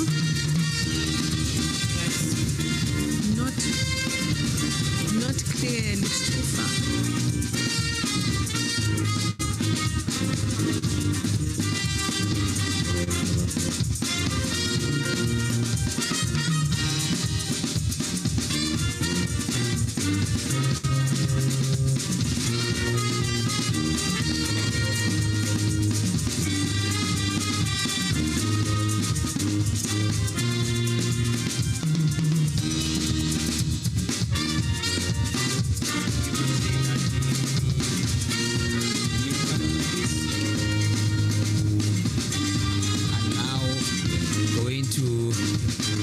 Into position so that they are waiting for the right moment to receive the President of the Republic in order for them to lead the President through the street lining up to the parliamentary precinct. Can you further explain to us what are the bikes doing? What is their role in this as well? The bikes which will be escorting the president are from the South African Military Police and with the horses from the South African Police Service. However, the ones which you see now, they are not from the military police, but these are the traffic officials, so that you can also clear the road.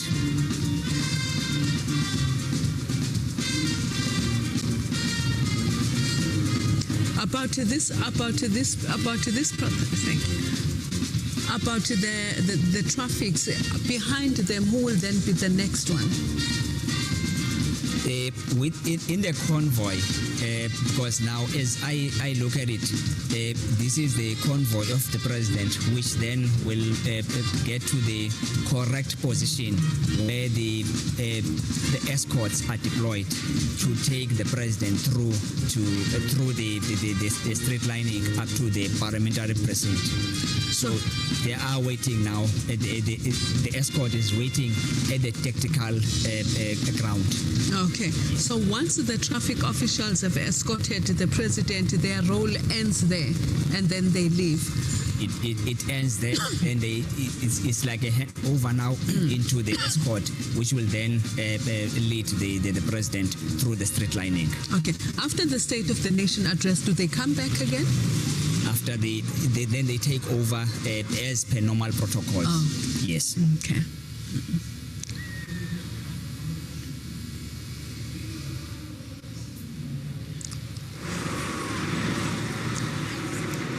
As you will see now, they are rushing through now up to the position where the escort is now awaiting the right moment for the arrival of the president, and they will take them through accordingly.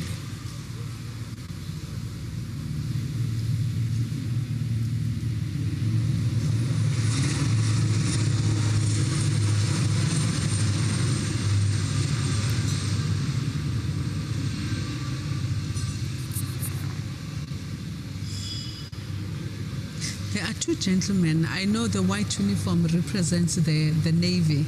And then the other one? The other one is the South African Army, the Landward Forces. The Land Forces, okay.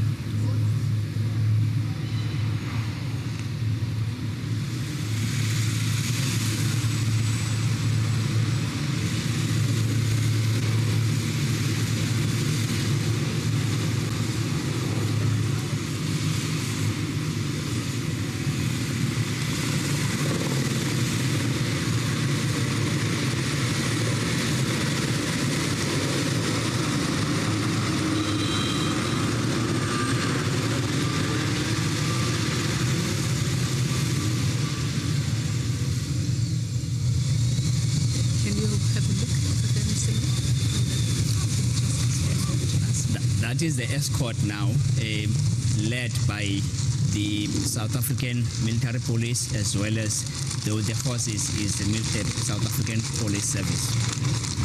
Now behind that is the president, who will then be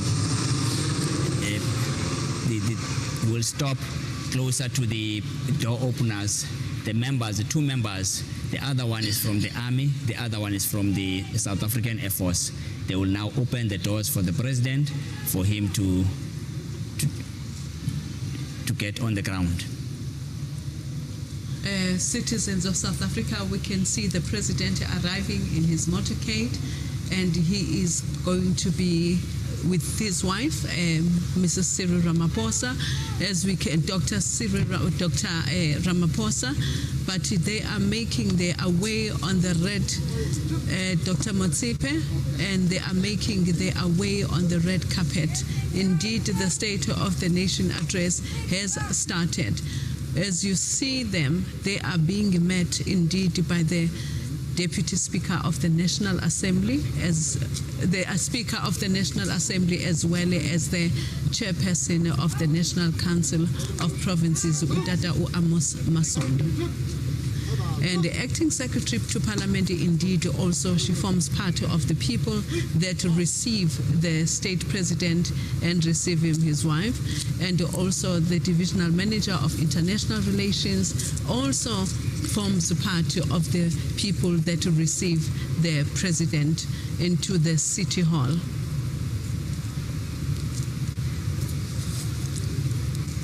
The two members who are now leading the president to the podium is what we call the AD camps.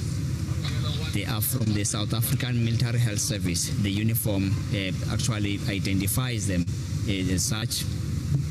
So they will then lead the president now to the podium, where he will take the national salute, presented by the National Ceremonial Guard. Of course, as we indicated that when the commander of the guard has now given the order, national salute, present arms, then that's when the national anthem will be sounded, as well as the 21-gun salute will proceed simultaneously with the salute past.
Recording in progress.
Republic of South Africa.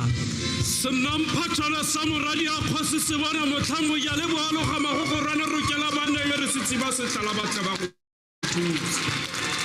Re dumela thaba matamala se re rama phosa ra maretela yo reteletseng ditšhaba. Ba ka o ithotela le toba ka o le mathola di bona. Ke ra ba motho ka kanyang di bokgolo. E bolotsa pina ga ra thuton tsetsa tsa Limpopo kwa madikolo bo konnyeleng ya teflo. Halo santumelelo tsa botsa mogalo a mabora ile ke nong khopotseteng. Morara ba phosa bokhutsane ga se bogola ba go ata bo boko ka o le matlhola di bona. La re khale ba morara ba phosa. Go tlhagile le roba maloba dipitsi tsa sia ga di sala di sa bofi. Ba palami ba ikakatela ka moetsa. Ba tamela o papadi. E rile mogaro COVID-19 o metsa ba gale jaaka noga tshware e metsa potsa. Afrika borwa e rola magethe. O la ditabo bo ka merarong ya dipolotiki wa baledi wa mekgwabore ya o kgosi ya dikgosi o busa sera. Morara ba phosa re gwaletse phatepo. O ka ditela kuba moroko. Ndara ya ndo.